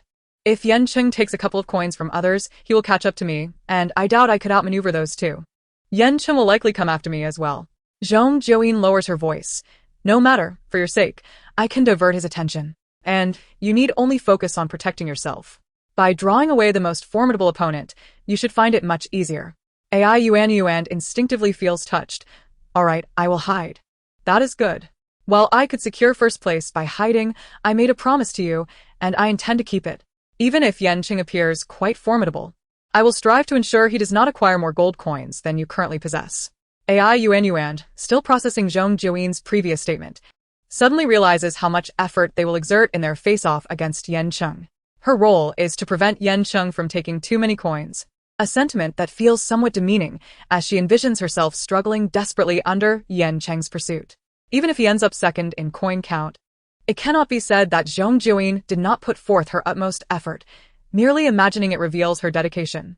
Yuan, not having the time to ponder further, feels a lingering sensation of hunger despite having eaten little that day, intensifying her emotions. She casts a glance at Zhong Jiuyin, who is about to face off against Yan Cheng, and dashes away. Her goal is to find a safe place to observe the situation, knowing she can rely on her allies to survive in second place if necessary. Only Zhong Jiuyin and Yan Cheng remain. With a measure of patience reserved for those of pleasing countenance, Zhong Jiuyin initiates a pre-battle dialogue. As the saying goes, one must repay a life-saving grace. Though I do not require such reciprocity in kind, simply refrain from hostility. Yan Cheng pauses. Indeed, there is a life-saving grace that he remembers. And there have been 2 instances. It is said that fate intertwines the lives of those destined to meet. After being rescued by her, He spent over a year searching for her, only to encounter her again, where she saved him once more. It seemed as if her very presence was meant to be his salvation. With an unchanging demeanor, he remarked, "Have you allied with AI Yuan? Agreeing to make her the second? I can assist you in upholding this agreement. Regardless of the circumstances, let her assume the second position. The second is predetermined, while the first is not." Zhong Jiuyin grasped his implication and, while scrutinizing him, began to gather her belongings in preparation for battle. Yan Cheng observed as she retrieved two vividly colored books from behind her waist and inquired, "What are those?" Zhong Jiuyin casually replied, "Industry autobiographies." Yan Cheng caught sight of the cover, which depicted an absurdly distorted face, and noted that the male protagonist's hand was large enough to serve as a bridal veil for the female lead. What industry could possibly produce such a ludicrous autobiography? Noticing his scrutinizing gaze, Zhong Jiuyin generously tossed one of the books to him, saying, "Are you intrigued? This one is perfect for you. Consider it a gift." The way she tossed the book was as effortless as casting aside a card. Yan Cheng caught the book and examined the title, "Where Can the Overbearing School Hunk Escape?" It was a campus love song featuring the cold school hunk Ling Chen and the charming girl Nangong Ziyue, with the female lead declaring, "You cannot escape my grasp. Surrender and fall in love with me," while the male lead retorted, "Silly girl, I never intended to escape." Yan Cheng felt as if he were being locked in by Zhang Fei, sensing that Zhong Jiuyin was declaring war through this book. After their peaceful conversation, it was time for action. Having recently arrived in this world, Zhong Jiuyin was unfamiliar with the entertainment industry's unspoken rules, such as showing mercy to those of higher status. Thus, Yan Cheng quickly witnessed her first daring leap. Her slender wrist, akin to the 9-in white bone claw, reached for his shoulder, one hand clutching his clothing while the other swiftly attempted to tear the gold sticker from his arm. Her movements flowed seamlessly, reminiscent of an action scene on set. Even a martial arts instructor would applaud her technique. As she nearly succeeded in removing one of the stickers, he raised his hand to grasp her left wrist while his other hand sought to snag her right arm, blocking her advance while simultaneously attempting to rip the sticker from her shoulder. Their hands became entangled, particularly around the area where he held her clothing, which appeared to an outsider as if Yan Cheng was gently pressing her hand against his heart, as if on the verge of uttering a heartfelt declaration, "Do not tear the sticker. My heart belongs to you." The photographer could not resist capturing a close-up shot. Their playful exchange continued, with unavoidable physical contact. While Yan Cheng focused on defense, Zhong Jiuyin's offense intensified, her fingers probing his bicep. Unable to remove the sticker, she resorted to pinching his muscle through his thin white shirt. Indeed, it was firm. After 2 minutes of grappling, neither could claim victory, and they had to part, standing several steps apart, each warily observing the other. Zhong Jiuyin tossed her high ponytail, raising her right hand with her index and middle fingers together, pinching a gilded card between them. The card spun in her hand, glinting in the light like a magician's prop. "Ah, I found something useless," she smiled, "but next time, I won't miss." Yan Cheng watched her, his hand brushing against the fabric of his clothing. The pouch containing the cards was indeed flat. He had no idea when she had made her move. Her skill was impressive, and the smile gracing her lips as she held the card was captivating. Backlit by the fading sun, a golden aura enveloped her, instantly endearing her to onlookers. With such finesse and her striking appearance, she would undoubtedly shine in any role, be it in historical dramas or martial arts films. There was no doubt of her rising fame. Yan Cheng chuckled, his previously stoic expression brightening, and idly remarked, "Are you interested in taking on a martial arts drama?" The production team perked up, positioning the camera to capture both of them in a flattering angle. Bathed in the twilight glow against a richly colored backdrop, their hair danced gently in the breeze, reminiscent of a scene from a Makoto Shinkai film. Zhong Jiuyin, however, remained focused on Yan Cheng, who looked even more appealing with a smile. Men, after all, are most alluring when they embody beauty, strength, and a touch of tragedy. Any hint of fragility diminishes their charm. As she contemplated his question, she recognized it as an invitation from a peer to consider a lucrative opportunity.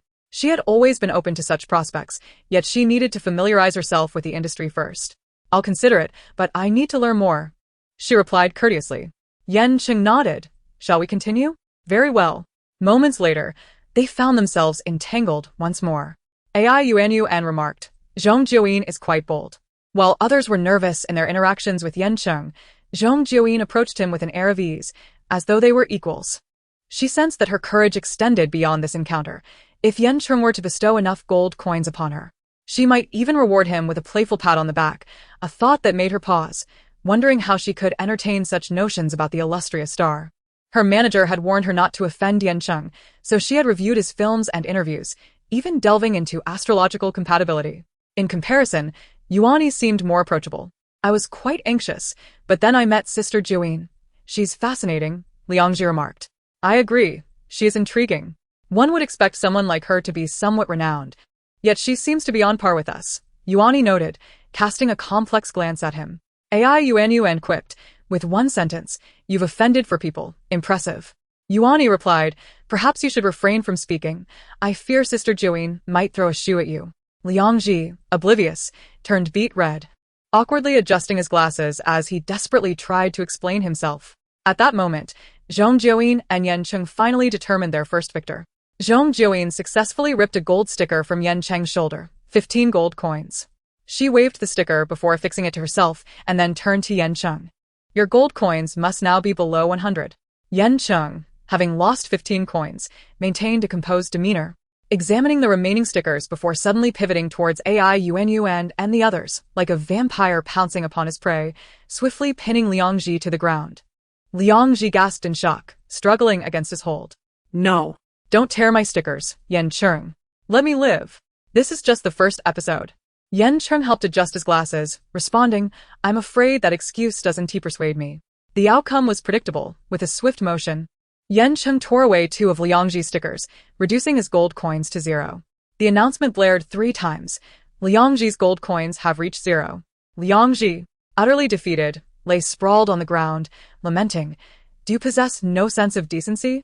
Perhaps not. The voice of Zhong Jiuyin resonated from afar, swiftly approaching Yan Cheng in the next moment. Yan Cheng turned to block her greedy hand with his arm, but her weight forced him to stumble backwards, instinctively using one hand to brace himself against the ground. His current posture resembled a graceful figure fallen sideways. Had it been a different setting, such as a bed, it would have painted a picture of a beauty languidly rising. Unfortunately, the location was less than romantic, and Zhong Jiuyin found herself devoid of any appreciation for the moment. Instead, she seized the opportunity, using both hands to grasp a gold sticker, tugging it with all her might. The adhesive on her shoulder was rather tenacious, and she exerted extra force, hoping to tear it off and escape before Yan Cheng could catch her. To her surprise, her excessive strength caused 5 out of 6 buttons on his shirt to pop off, flying in all directions, disappearing from sight.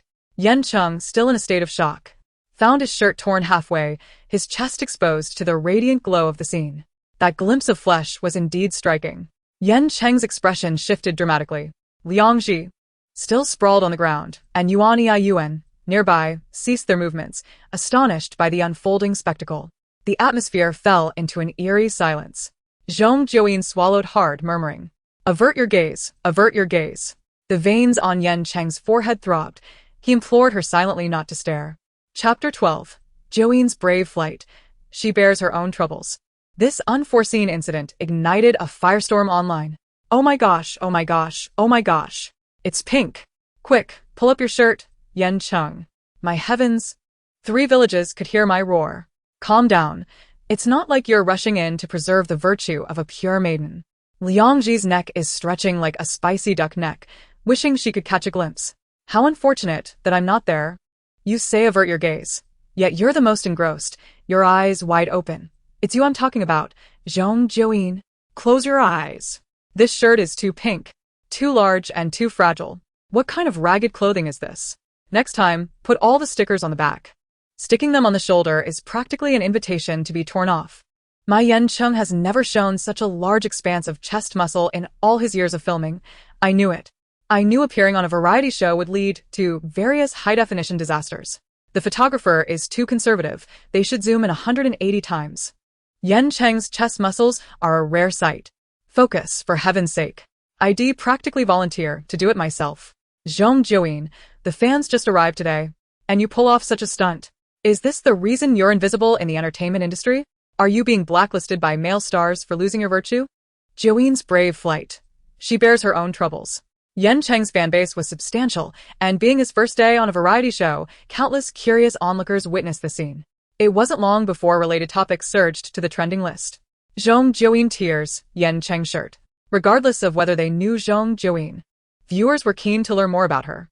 In recent years, the entertainment industry had been rife with shocking social events, leaving netizens yearning for gossip akin to Lin Dayu's audacious snatch of Lu Zixin to uplift their spirits. The trending topic soon secured the third spot on the charts.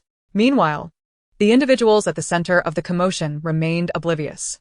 The gold sticker snatching contest paused as Yan Cheng stepped off camera to change clothes, while Zhong Jiuyin, clutching her acquired gold sticker, was lost in her thoughts. An odd silence enveloped the scene. Yuan edged closer and inquired, "Sister, is that your manager?" He spoke apologetically towards Yan Cheng's manager, but the latter was preoccupied and paid him no mind. Guomingli attempted to speak for a few seconds before awkwardly falling silent, turning to glare at Zhong Jiuyin in frustration. Yuan asked, "Are you also a newcomer, assigned a manager? Don't you know each other?" Zhong Jiuyin casually replied, "Not really." She then asked, "Have I landed us in trouble?" At the moment she tore Yan Cheng's shirt, she could almost envision the cold sweat on the director's forehead. Yuan Yi's expression turned nuanced as he lowered his voice, "Probably. But if Yan Cheng doesn't hold it against you, it shouldn't be too problematic. Do you think he can overlook it?" Yuan Yi replied, "No." Zhong Jiuyin sighed, affixing the stolen gold sticker to her arm. "It shouldn't matter. It's not like I'm a pure maiden. What's the big deal about a man exposing some skin?" Yuan Yi, struck by a tangential thought, leaned in closer, teasingly whispering, "Well, the value of flesh is somewhat dependent on status. Famous male stars are particularly cautious about wardrobe malfunctions." Zhong Jiuyin pondered this statement. There was indeed some truth to it. Renowned young lords were often perceived in such a manner. In her world, the dashing second master and Ding was the object of many a young lady's secret admiration, with his tightly buttoned attire being a significant aspect of his allure. Everyone imagined that only they would one day witness the splendor concealed beneath. However, after that particular young lord had his belt tugged in public, the number of infatuated young ladies dwindled by a third. He flew into a rage and did not leave his home for half a month. It was a humiliation that stung more than any insult. Indeed, the imagined physique was far more enticing than the bluntness of bare flesh. And it was only natural to worry about losing admirers. Realizing the importance such a man placed on his body, she promptly apologized. "I truly didn't anticipate your shirt being so fragile." Yan Cheng, eager to move past the incident, dismissed her concerns, wishing to return to the game. Yet, Zhong Jiuyin tore off a gold sticker from her arm, akin to a familial gesture, and firmly placed it in his hand. "Consider this gold sticker as a token of my appreciation. You must accept it. Let this matter be put to rest." Yan Cheng paused for 2 seconds. "All right." He flipped over the sticker to reveal its value of 20, bringing his total to 109 gold stickers, still trailing behind the second-place Aiyuan by 20 or 30. Zhong Jiuyin also glanced at Aiyuan. Having just navigated the awkwardness of tearing a shirt, she was momentarily disinclined to target Yan Cheng again. Assessing everyone's remaining gold stickers, she contemplated that if she were to strip Yuan Yi of his stickers, both of them would be left with none, effectively concluding the game and solidifying their current standings.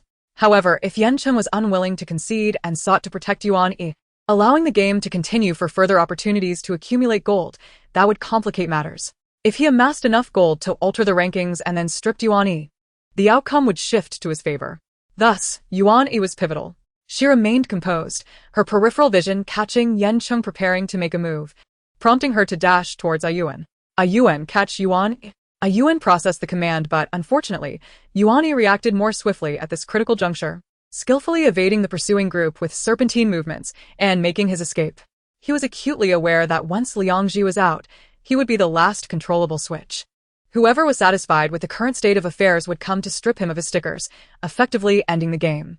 It was cruel that a mere caretaker had been turned into a switch, forced to flee for his life. He sprinted toward an open area, pursued relentlessly by the three behind him. Yan Cheng, intending to keep him safe for the moment, deliberately blocked Zhong Jiuyin's path. However, he did not anticipate that Zhong Jiuyin would take an unorthodox route, dashing outside the playground, swiftly scaling the fence, and leaping down to intercept Yuan Yi in a direct line. Yuan Yi was tackled to the ground, and they rolled together onto the soccer field, covered in grass. As Yan Cheng and Aiyuan rushed over, they witnessed Zhong Jiuyin elegantly kicking Yuan Yi aside, rolling over a few times before gracefully rising to her knees, holding 2 stickers aloft, triumphant. The last rays of daylight illuminated her smile, sparkling in the evening breeze. "Wow, it's mine!" Chapter 13. Aiyuan the Great. Yuan Yi lay breathless on the verdant field, turning his head in a daze to gaze at her. A hint of green intruded into his vision, magnifying before him, causing a slight itch beneath his eyelids. Yet, he remained oblivious, his focus unwavering on the figure before him. In certain contexts, an 8-point beauty can transform into a perfect 10. In this era, initial loves that make wishes beneath the first snow and princesses galloping across sunlit grasslands have ignited the fame of numerous internet sensations. The enhancement of such scenes is akin to Zhen Huan twirling in the snow, releasing a flurry of butterflies. It captures the heart of emperors and leaves countless others in awe. However, this was Yuan E's first experience of such a sensation, the playground bathed in twilight. A girl with a high ponytail standing tall, her slightly raised chin exuding a commanding beauty. For someone like him, who had encountered few female stars, the impact was indeed profound. The announcement blared, "Yuan E, your coins have reached 0. The game is over." AI Yuan screams followed the announcement. The once smiling Zhong Jiuyin turned to see Yan Cheng gripping AI Yuan's wrists with one hand, his muscular arm taut, while the other hand had already torn off 2 stickers. In the final moments, Yan Cheng managed to snatch a bit of meat for himself. He casually released AI Yuan and raised the 2 stickers triumphantly for the camera. 20, 30, a total of 50. Second place is mine. AI Yuan collapsed to the ground like a lump of meat, tears streaming down her face as she pounded the earth. Just 1 minute. 1 minute. Zhong Jiuyin bent down, glancing over, hesitant to approach. Is she really crying? It's alright, next time, I promise you'll take second place. AI Yuan's cries grew louder. Yan Cheng frowned, affixing the stickers, seemingly pondering how to comfort a girl who was inexplicably sobbing. He squatted down and asked softly, "Are you alright?" Through her tears, AI Yuan choked out, "Somewhat embarrassed, I'm fine. I just have a tear-prone constitution. Crying is as normal as sweating, so you don't need to worry about me. I'll stop once I finish shedding these tears." Perhaps feeling that such dry remarks lacked credibility and hinted at a contrived persona, she impulsively added, "Really? My friends call me AI to hi." The barrage of comments continued, with various users chiming in. "Why not call you Fat to hi? I've set my eyes on the uniquely normal Yuan E. It's been ages since I've seen such a youthful visage. The last time was 2 years ago at the final audition. I can't believe Zhong Jiuyin is actually quite impressive. I've only scaled such high barriers when I didn't have to wash my own clothes. I told you. How could a man like Yan Cheng possibly lose to a girl?" Clearly, he was taking it easy against Zhong Jiuyin. "Yan Cheng has left me speechless multiple times, huh? He is truly handsome. I'm drawn to those beautiful men whose allure could lead one to financial ruin. Your tastes are quite heavy. Even flies would remark on your close calls. Dung beetles rank higher in nature than you all could ever claim. Haha." There are already new fans promoting Zhong Jiuyin next door, with a heroic rescue image flanked by couplets. "I am Zhong Jiuyin, tearing handsome men's clothes. Haha, I'm thoroughly impressed." The director, observing the barrage of comments on the live stream, let out a slight sigh of relief. Yan Cheng was to remain, and Zhong Jiuyin's popularity warranted more camera time. He signaled for an additional cameraman to focus on Zhong Jiuyin, then raised the megaphone to continue the proceedings. "The game is concluded. The rankings for accumulated coins are now available. Please gather your thoughts and assemble." The assembly was directed at Liang Ji, who had been the sole outsider during the previous chase and was now making his way over, stepping cautiously into the spotlight. Upon meeting the gazes of the crowd and the dark lens, he grew anxious, instinctively adjusting his glasses, transforming his scholarly gait into an awkward shuffle. The cameraman hesitated to capture him, feeling as though he were a military instructor from university training, ready to roar like a lion and make him retrace his steps. As he finally reached Yuan Yi's side, the director continued, "The rankings for accumulated coins are as follows. First place, Zhong Jiuyin. Second place, Yan Cheng. Third place, AI Yuan. Yuan E and Liang Ji placed 4th and 5th, respectively, according to the order of zeroing out. According to the rules, Zhong Jiuyin will have the privilege of choosing her identity card first in the next round. This signified that in the inaugural game, it was Zhong Jiuyin, embodying the identity of a devoted otaku, who emerged victorious. Starting from the next round, the game would evolve into a genuine infinite flow system narrative, and it was hoped that with experience, the next session would shine even brighter. The camera shifted, and agents within the crowd approached their respective artists. Among them, Yan Cheng's team navigated the scene with familiarity. Assistants held small fans and offered water cups, while the agent showed him something on a mobile phone, requiring only a brief glance from him after taking a sip of water. He truly resembled a noble scion, with his side profile revealing refined features that exuded an elegant coolness. A distant glance towards her evoked an inexplicable sense of destiny. Guo Mingli approached, attempting to pull her aside, but Zhong Jiuyin kept her hands in her pockets, casually shrugging him off. Don't get handsy. Where's my water cup? Guo Mingli raised an eyebrow. What? My water cup. She gestured towards the side. Everyone else's one. Why haven't you prepared mine? My throat is parched. Are you planning to summon rain to quench my thirst? Her expression clearly conveyed a sentiment of, why do you lack professionalism when everyone else is an agent? Yuan's agent and Liangji couldn't help but stifle a laugh. Guo Mingli, momentarily at a loss for words, glanced around and managed a strained, just wait. Chapter 14, The True Lifesaver. Once Guo Mingli departed, Yuan approached her to speak. Sister Yin, he smiled brightly, his clean demeanor lifting spirits. May I call you that? Yuan's smile widened, warmth radiating from the dimples on his left cheek. Tentatively, he suggested, let us exchange contact information? Zhong Jiuyin found this intriguing. A single mobile phone could connect individuals across vast distances, far more efficiently than carrier pigeons or letters. She proceeded to exchange contact details and Yuan quietly asked, should we add Yan Cheng too? Liangji immediately turned to Zhong Jiuyin. Still focused on her phone, she only raised her head after noticing the silence, arching an eyebrow. What are you looking at me for?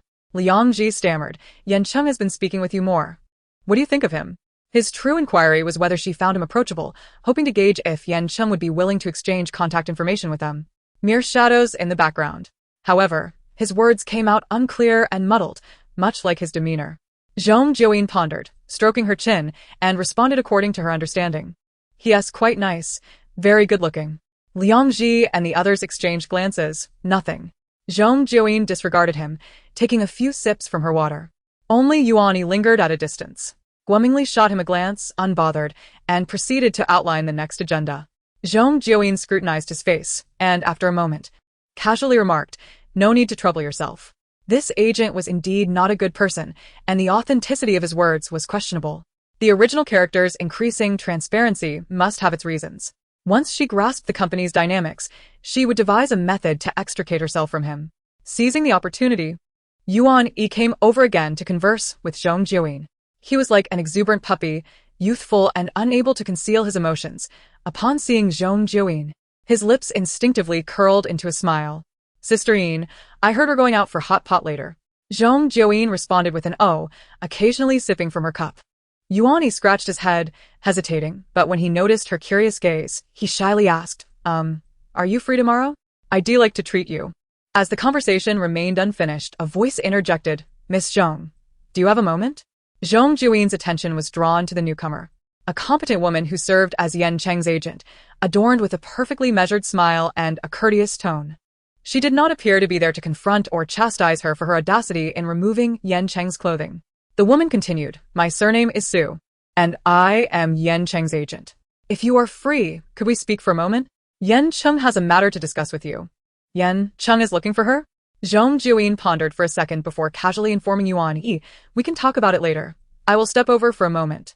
Sister Su glanced at him, and Yuan eagerly nodded, it's fine, go ahead. He then watched as they approached Yan Cheng. At the gathering organized by the production team, Yan Cheng was not expected to attend, as his driver had already arrived with a vehicle for pickup. Leaning against the car, Yan Cheng's tall figure exuded an undeniable superiority. In the dim light, his features appeared somewhat blurred, yet the sharp contour of his jawline remained distinct, illuminated by the interplay of light and shadow, presenting an arresting sight. It was only when Zhong Jiuyin stood before him that he turned his head, much of his face shrouded in the night. They stood together, drawing the attention of those around them. Guo Mingli, engaged in conversation with Yuan Yi's agent, felt a sudden jolt of unease upon noticing them together, nearly compelled to intervene. How could Zhong Jiuyin stand alongside Yan Cheng? Yuan Yi's agent, oblivious to Guo Mingli's turmoil, followed his gaze and teased with a hint of envy in her tone, a mixture of flattery and admiration. However, upon observing Guo Mingli's peculiar expression, it was evident that his forced smile belied his discomfort. His brows furrowed as if grappling with a troubling realization. His reaction was far from that of a burgeoning star.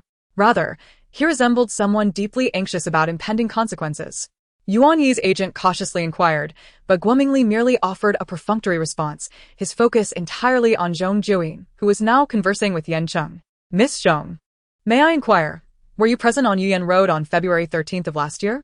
Yan Cheng asked, prompting Zhong Jiuyin to pause and scan his face. She could hardly recall the events from over a year ago. Had something significant occurred? I do not remember, she replied nonchalantly.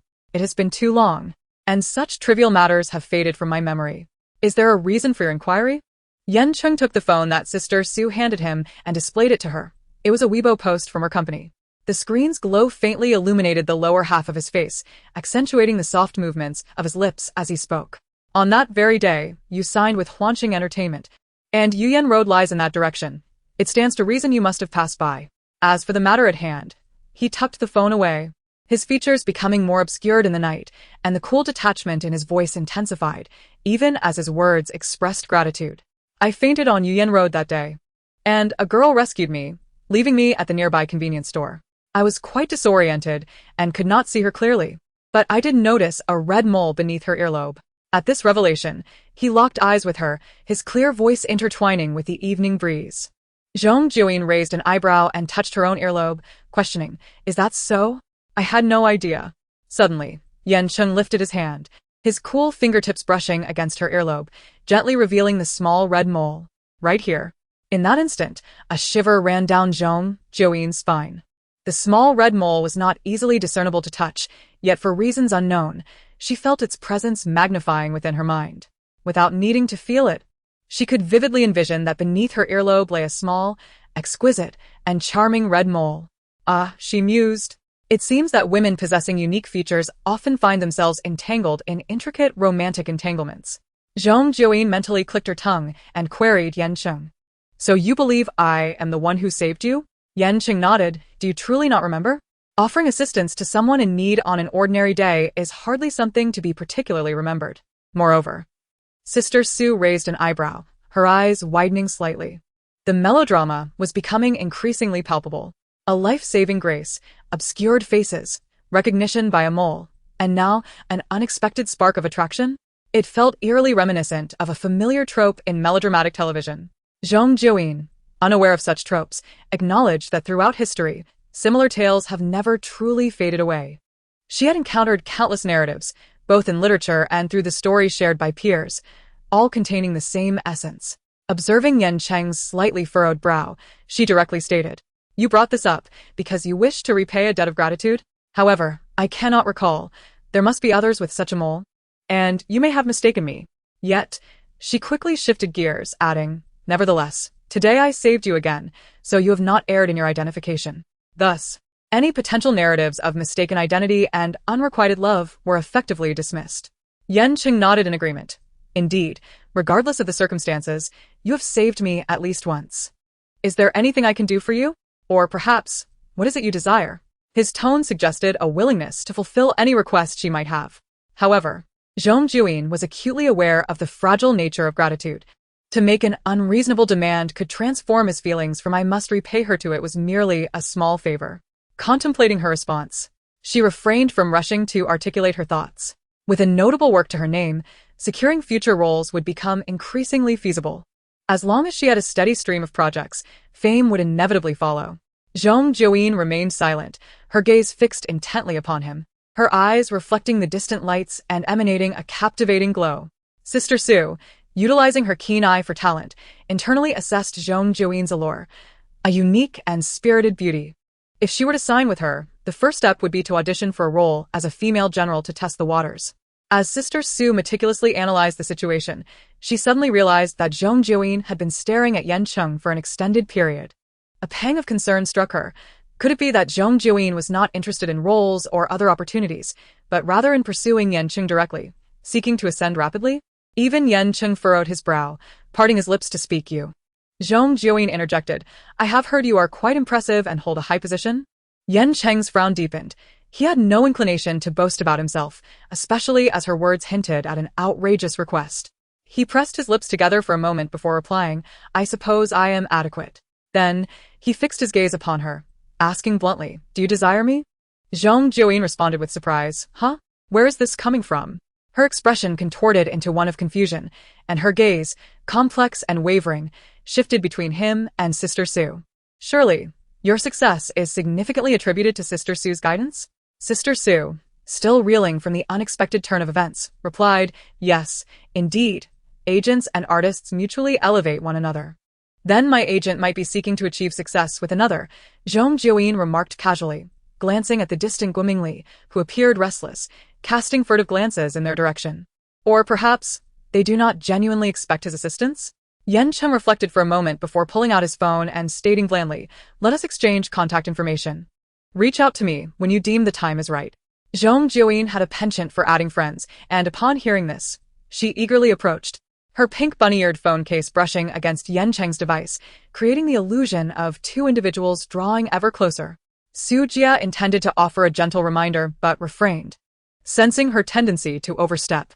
While it was true that Yan Cheng seldom sought out contact information, this gesture could be deemed a form of special treatment. However, considering that she was Yan Cheng's lifesaver and not merely another individual seeking to bask in his limelight, she could not adopt a cold and watchful demeanor toward her. That would be inappropriate, exceedingly so. With a smile, Su Jia retrieved her own phone. Miss Zhong, shall we exchange contact information as well? Yan Cheng is often preoccupied with work and may not have the time to check his phone. You can reach out to me in such instances. This would also provide another avenue for communication. Zhong Jiuyin readily agreed, swiftly adding Su Jia as a friend, experiencing a sense of fulfillment akin to exceeding a wholesale task. After completing the exchange, she tucked her phone into her pocket and waved her hand, saying, shall we leave it at that? I will take my leave now, and we can connect later. Yan Cheng nodded, his gaze sweeping over her form, momentarily lingering at the edge of her pocket. The bunny ears of her phone case peeked out slightly, a soft pink hue contrasting starkly against her all-black attire. It struck him as surprising that she had an affinity for pink. Zhong Jiuyin, oblivious to his scrutiny, waved goodbye decisively. Yan Cheng watched her depart for a brief moment before opening the car door and addressing Su Jia, let's go.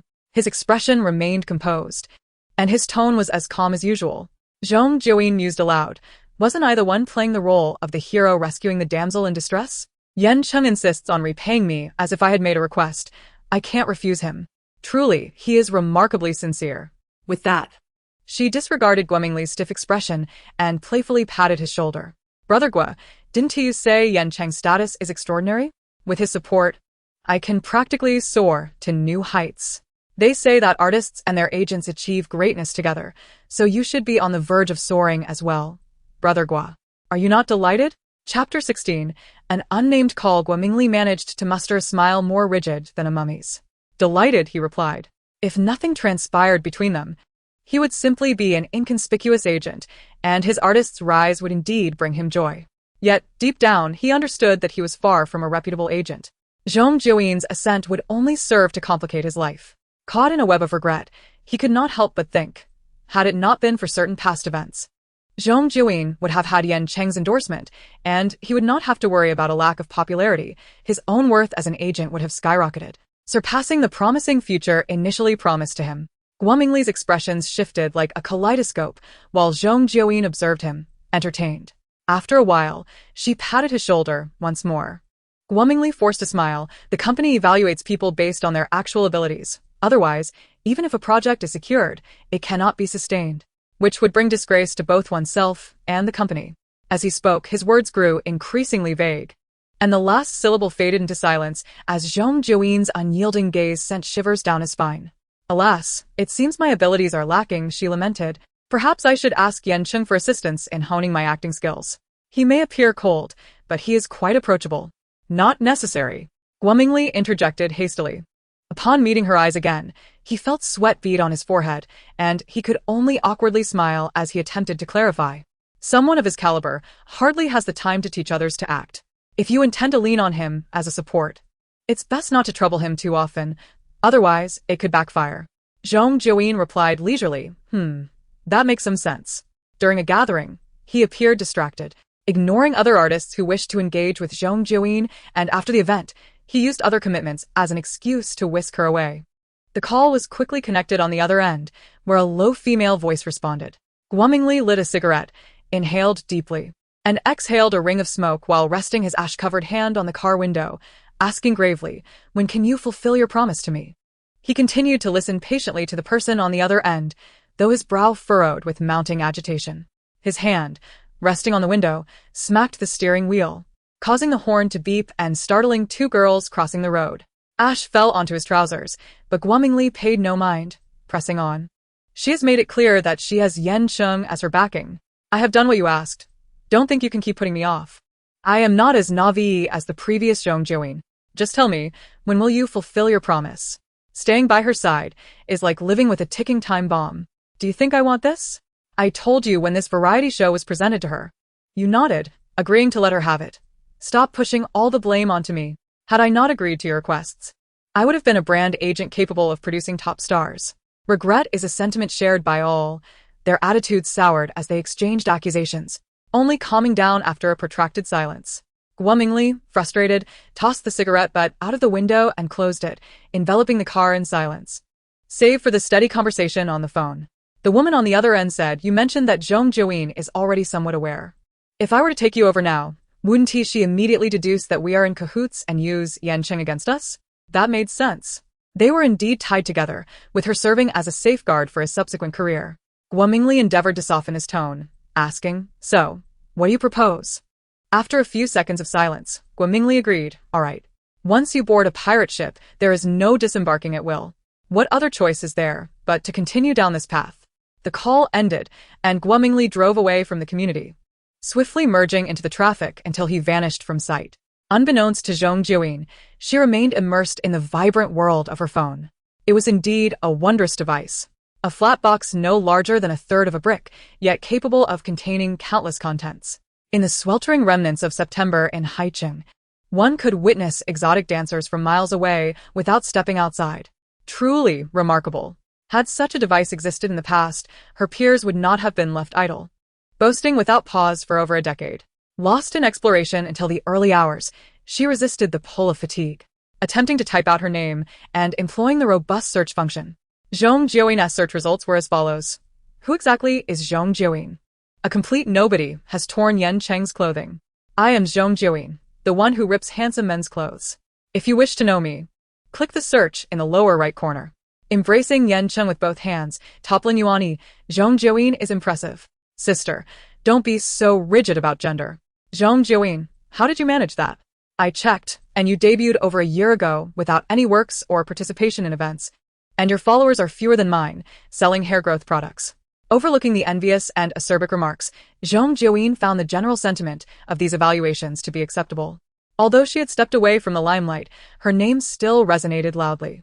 It reminded her of times when, after completing tasks, she would pass by taverns and tea houses, often hearing discussions about her. It was likely some praise along the lines of, "Zhong Jiuyin is indeed formidable, a true martial arts prodigy, and a new star is set to rise from our midst." Sigh, some individuals are simply destined for fame. Chapter 17. A slightly unusual obscurity. A sleek black Cayenne glided along the road, the windows firmly sealed as usual, with the car's new air circulation system in operation, rendering its occupants invisible to the outside world. Su Jie was discussing Zhong Jiuyin's affairs. What a coincidence! After searching for so long without success, I stumbled upon her while rushing to save a variety show. Yan Cheng sat in the back seat, slightly tilting his head to gaze out the window, his eyes devoid of focus. Upon hearing a remark, he merely responded with a soft His hand rested casually on his thigh, with a black mask dangling from his fingertips. Positioned sideways within the vehicle, the knuckles on the back of his hand converged beneath the flesh towards his wrist, ultimately disappearing beneath his shirt cuff. That section of his wrist was snugly encased by the cuff, with only a faintly protruding bone beside the golden cufflink being somewhat noticeable. Following the line of sight upward, an inexplicable sense of discomfort arose. The assistant snapped a photo, to which he showed no reaction, accustomed as he was to such occurrences. Sister Su had accompanied him for nearly 7 years and understood his temperament well, recognizing that outside of work, he often adopted a demeanor of indifference. While she continued to speak, "Your experience is quite reminiscent of a romantic drama. In truth, I had long anticipated her approaching me, yet I had not expected the prolonged interval nor the character of the individual in question." After hearing that he had fainted without closely observing the other person's face, a sense of dramatic inevitability began to haunt her. During the most intense moments, she even dreamt of him being ruined because of a foolish benefactor. Reflecting on this matter, Sister Sue suddenly inquired of the assistant, "Have you prepared the candies for each car as I requested?" The assistant nodded. Sister Sue retrieved a few and placed them next to Yan Cheng's usual seat. Were it not for the drastic weight loss for that previous role, you wouldn't have experienced low blood sugar and fainted on the road. When I received the call, I feared something grave had occurred, almost crashing into a pillar on Wanlin Bridge. Unclear as to which word in her statement caught his attention, Yan Cheng turned his head and suddenly asked, "Did you come across any information about her car accident while researching Zhong Jiuyin?" No. What does it mean to be lost in the depths of the earth? This is what it means. It's rather peculiar. Sister Sue replied, "She isn't from a renowned performing arts academy. She's not a martial arts performer, nor has she filmed any projects, yet she maintains the physicality of someone who is trained in action scenes. To run several meters and catch a falling man requires extraordinary strength. Did she spend her days without work lifting weights to build her arm strength? Yet her arms are not muscular, remaining slender like those of most female celebrities." Yan Cheng lowered his gaze slightly, his lashes obscuring his expression. He then said, "Investigate her car accident further." Sister Sue paused before nodding. "All right. Just don't focus too much attention on her. We should assist her as needed." In recent years, the entertainment industry has become increasingly polarized. While it may seem lenient, many fans are forgiving as long as no laws are broken. It can also be quite strict. Even minor interactions with female fans can incite major controversies, regardless of an actor's popularity. Sometimes, as a situation escalates, one cannot predict how far it might go or how unimaginable it might become. However, Yan Cheng preferred minimal interference in his personal affairs, so Sister Sue merely touched on the subject before deftly steering the conversation elsewhere. "I think merely changing her manager is insufficient. After nearly 2 years in the industry without a single schedule, it's evident that Huanqing Entertainment does not value her. Alternatively, someone may be deliberately suppressing her. Perhaps we should facilitate her transition to another agency? It would be better to settle this matter sooner rather than later." Even if Zhong Jiuyin later seeks to exploit her gratitude, she would lack the face to make more excessive demands. After all, changing agencies is no simple task. The penalty fees alone are considerable. The penalty fees from Huanqing Entertainment are not insignificant, and given Zhong Jiuyin's current situation, she could not afford them. Whether Yan Cheng or the connecting company assists, the burden ultimately falls on him. After Sister Sue inquired, she looked to him, awaiting his nod to expedite the matter. Spending money to resolve a debt is indeed a positive outcome. Yet Yan Cheng did not acquiesce, simply stating, "She can express her needs when the time comes." Sister Sue was not surprised. "Then I'll first check with Huanqing Entertainment's managers to see who has experience with this type of actress." However, merely changing managers would not address whether anyone was intentionally suppressing Zhong Jiuyin. They wouldn't concern themselves with such matters. If every detail required external assistance, Zhong Jiuyin would be no different from the foolish benefactor in her dreams. The vehicle fell silent thereafter, with Yan Cheng closing his eyes to rest and Sister Sue managing messages on her phone while reaching out to potential collaborators. After a while, the assistant quietly reported, "Sister Sue, a marketing account has posted photos of Brother Yan and Zhong Jiuyin." Sister Sue leaned in to take a glance. It was from the evening when they had spoken with Zhong Jiuyin. "Use your account to comment on it. If they do not retract, will involve legal." Yan Cheng maintained a commendable reputation. Over the years, he had dealt with rumors and scandals promptly. He was quite sensitive to any unfounded news that might affect his work or the director's perceptions of him. Therefore, the legal department within his studio had a substantial workload. Yet, those in the industry knew that the legal team in Yan Cheng's agency received the highest compensation among all celebrity studios. The legal staff endured both pain and pleasure. Sister Sue glanced at the resting Yan Cheng and spoke softly, "Do take care as well." The assistant made a gesture. Yan Cheng remained quietly at rest until the vehicle reached its destination. As soon as it halted, he opened his eyes, clarity in his gaze, devoid of fatigue. Before exiting, he uttered his final instruction to Sister Sue, "Suppress all trending topics related to me and Zhong Jiuyin." Sister Sue instinctively responded affirmatively, only realizing the implication once he had ascended the stairs. He truly does care about the notion of being torn apart by a woman, or perhaps the idea of being heroically embraced. Chapter 18. Feng Qing. The following day, Zhong Jiuyin received notice to report to the company. Huanqing Entertainment's name sounds grand, leading one to mistakenly believe the entire city belongs to it. However, the company is rather small, occupying merely 2 floors in a single building. Upon entering, One must ring the bell, and the glass door opened sideways to reveal a wall adorned with photos of artists. The receptionist did not recognize her. Hello. May I ask who you are? Zhong Jiuyin raised an eyebrow. Don't recognize me?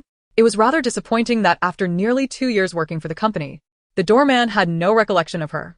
The receptionist, somewhat perplexed by her attitude, cautiously inquired, "Are you a newly signed artist or a collaborator with an appointment? I can assist you in contacting someone inside." Zhong Jiuyin sighed. "No, I am." "Are you a fan?" The receptionist's recognition dawned, though her tone became slightly rigid. "Fans are not permitted inside the company, even major fans.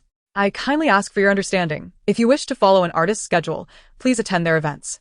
The tone was firm, and the attitude was less than accommodating, though her words flowed smoothly, likely due to previous similar encounters. Zhong Jiuyin understood. Within their world, the songstresses often faced harassment from intoxicated guests, and the bouncers were imposing figures, designed to deter overly enthusiastic admirers. Yet, how could she possibly resemble a fervent fan? "I work here," Zhong Jiuyin clarified, asserting her identity. Though not famous, her name should be listed within the company. In this era, even distant foreign dancers could be seen. Could these individuals not check local news? The receptionist, feeling awkward, cautiously asked, "May I have your name?" "Zhong Jiuyin." "Zhong Jiuyin?" Someone echoed from within. Following the voice, she saw 2 women emerge from the office area, one in the same uniform as the receptionist, while the other appeared exquisitely dressed, her beauty striking, with lashes resembling spider legs. Her eyelids were tinted in a rosy hue, as if she had been struck in the face. The one who called her name was this individual, who recognized her, though she remained unfamiliar. "Is it you, Sister Fengqing?" She cast a glance at the 3rd photograph in the first row of the photo wall, where the name Fengqing was inscribed beneath her well-composed visage. This must be the person, although the spider-leg eyelashes were absent from the picture. The tone and expression of Fengqing appeared quite familiar. Upon meeting her gaze, she smiled and inquired, "It truly is you. What brings you here? Is it President Su who summoned you?" Zhong Jiuyin gestured towards the front desk and replied with a cheerful demeanor, "She doesn't know me. I'm just here to introduce myself." Another receptionist approached, casually reproaching, "How come our artists still aren't all recognized?" Then she turned to Zhong Jiuyin, saying, "Don't mind her, Jiuyin. She has only been with us for a short time and isn't familiar with everyone yet." Zhong Jiuyin remained unperturbed. She was not the original owner of this identity and did not allow the negative sentiments brought by these unfamiliar passers-by to affect her. However, the attitude conveyed much. It was evident that she was not thriving within this company. After a slight nod, she reciprocated Fengqing's friendly gesture and followed her into the office area. The conversation between the 2 receptionists drifted back to her ears. "Is that truly one of our company's artists? I'm not a fan of Yan Cheng, and while working, I hardly have time to pay attention, yet I've never seen her before. I've been here for 6 months. Why else? She hasn't made an impression." Their gazes flickered, as if afraid she would notice them. "So, is there something you wish to discuss?" Fengqing lifted a hand to smooth her long, curly hair. Speaking at a leisurely pace with a pleasant voice, "I just feel your transformation is quite remarkable. When I visited you before, you were in a poor state, and I didn't expect you to recover so quickly. I thought you might have given up." Zhong Jiuyin cast a glance at her slender fingers, adorned with shiny pink nails that were excessively long, diminishing their aesthetic appeal and conjuring images of the legendary 9-yin white bone claw. If they grew any longer, they could serve as a watermelon fork. "That's quite good." After saying this, she glanced around and leaned closer to whisper a piece of news. "The company is currently negotiating a highly renowned novel adaptation featuring a leading female role. If your fame rises a bit more, you might be eligible to compete for it." "How can I elevate my fame?" Zhong Jiuyin regarded her thoughtfully. Yet, Fengqing had already turned to greet others. The rapport she shared with them seemed amiable, as each person encountered greeted her with polite deference, calling her Sister Fengqing. Other individuals from the accounting and public relations departments also greeted her with familiarity. "Fengqing, finally ran into you. Could I get your autograph? My sister adores you." These were all her current encounters in the workplace. Furthermore, the male artist seemed to have some throat issue, as his voice was unnaturally low and unpleasant. Zhong Jiuyin observed for 2 seconds, but continued toward the manager's office. Noticing her intention to leave, Fengqing quickly straightened up and pointed her in the right direction. "Inin, you're going the wrong way. President Su moved his office to the left side a few months ago." The mention of Inin caused the entire office area to openly scrutinize Zhong Jiuyin. their heads turning in unison like a field of sunflowers, their gazes varying. It was rather awkward, making her feel as if she were not a legitimate employee of the company, who would be unaware of their boss relocating for months. Zhong Jiuyin sighed inwardly, ignoring the stares as she pivoted left and continued walking, waving at Feng Qing to express her gratitude. All right, thank you. I won't accompany you any further. You can head in alone. Feng Qing lowered her head to continue signing autographs, her smile gentle. Some individuals shifted their attention back to Feng Qing, casting peculiar glances. Zhong Jiuyin did not grasp the meaning behind their gazes and walked directly to the office door. Chapter 19. Using my connections to raise a child?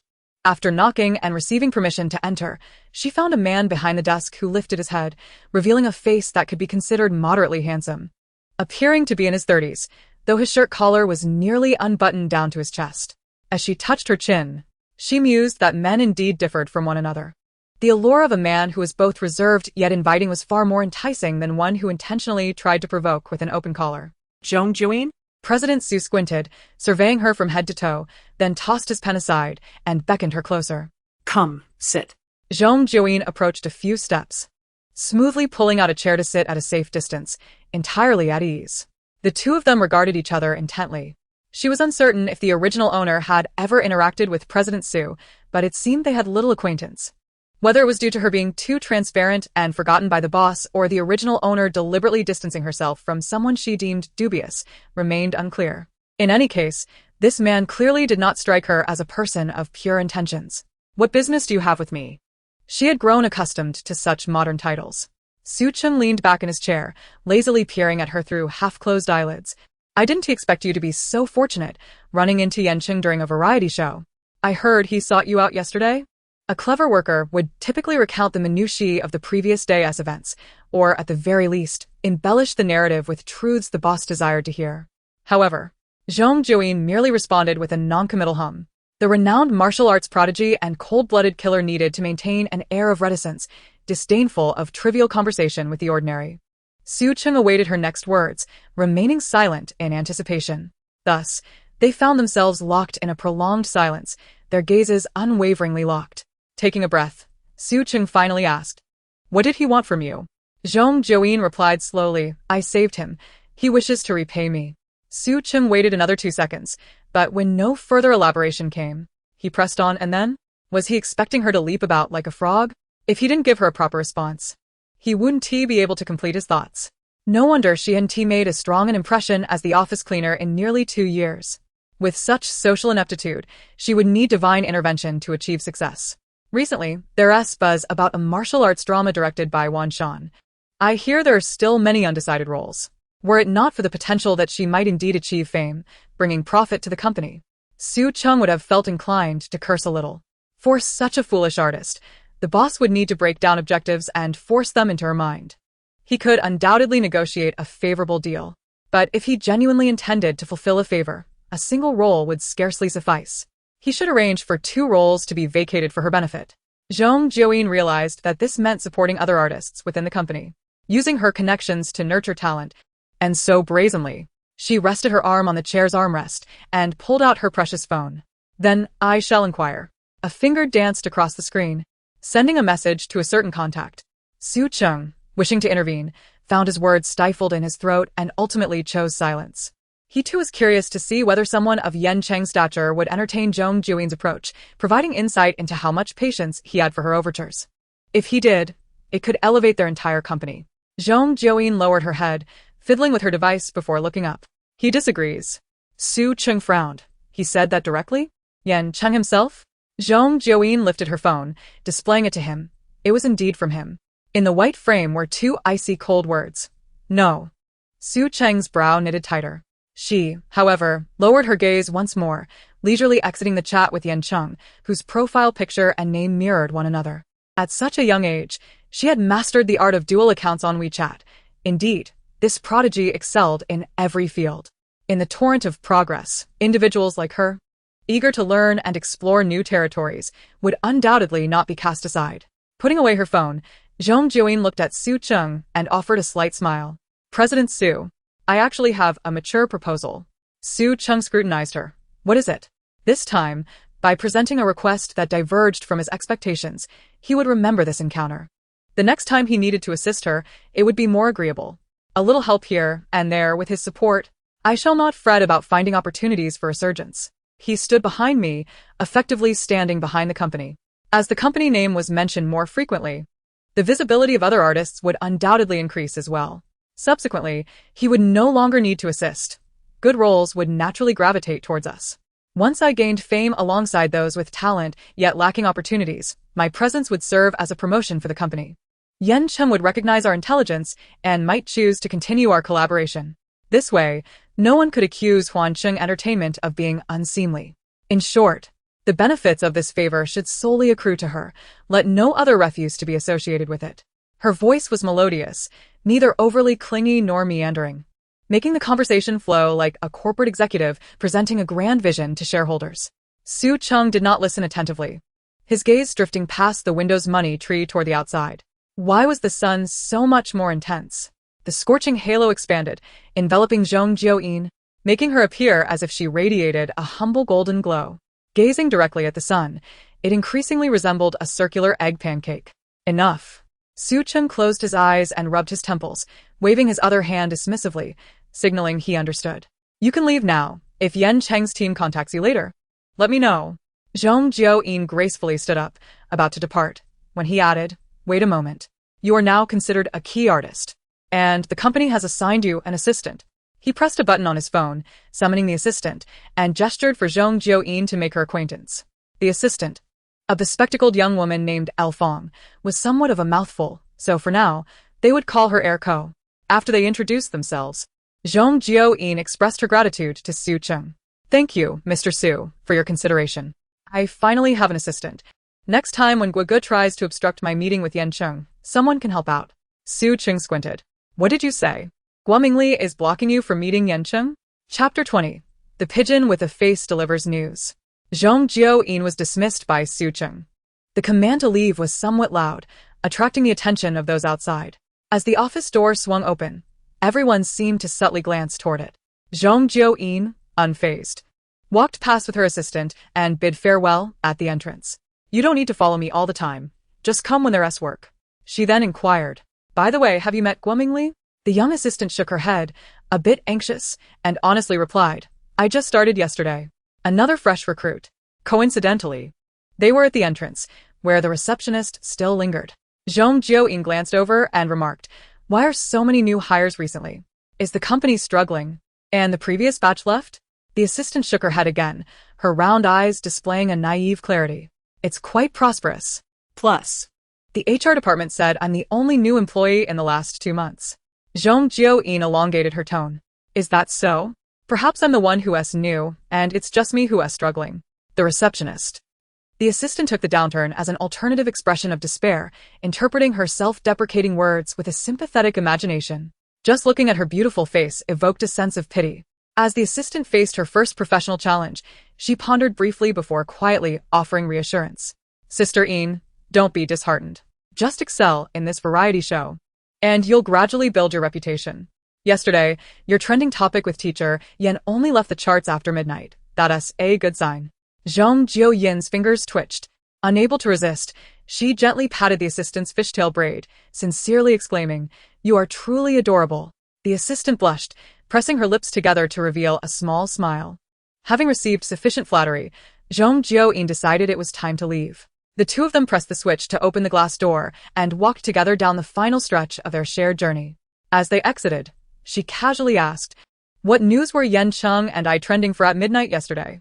The assistant was momentarily taken aback by the unusual phrasing and, driven by the instinct of someone who frequently surfed the fan circles, nearly blurted out that it was certainly a human interest story featuring 2 stars of different genders. However, she managed to swallow her words. Sister Yin, you don't know? It's about you tearing teacher Yan's shirt.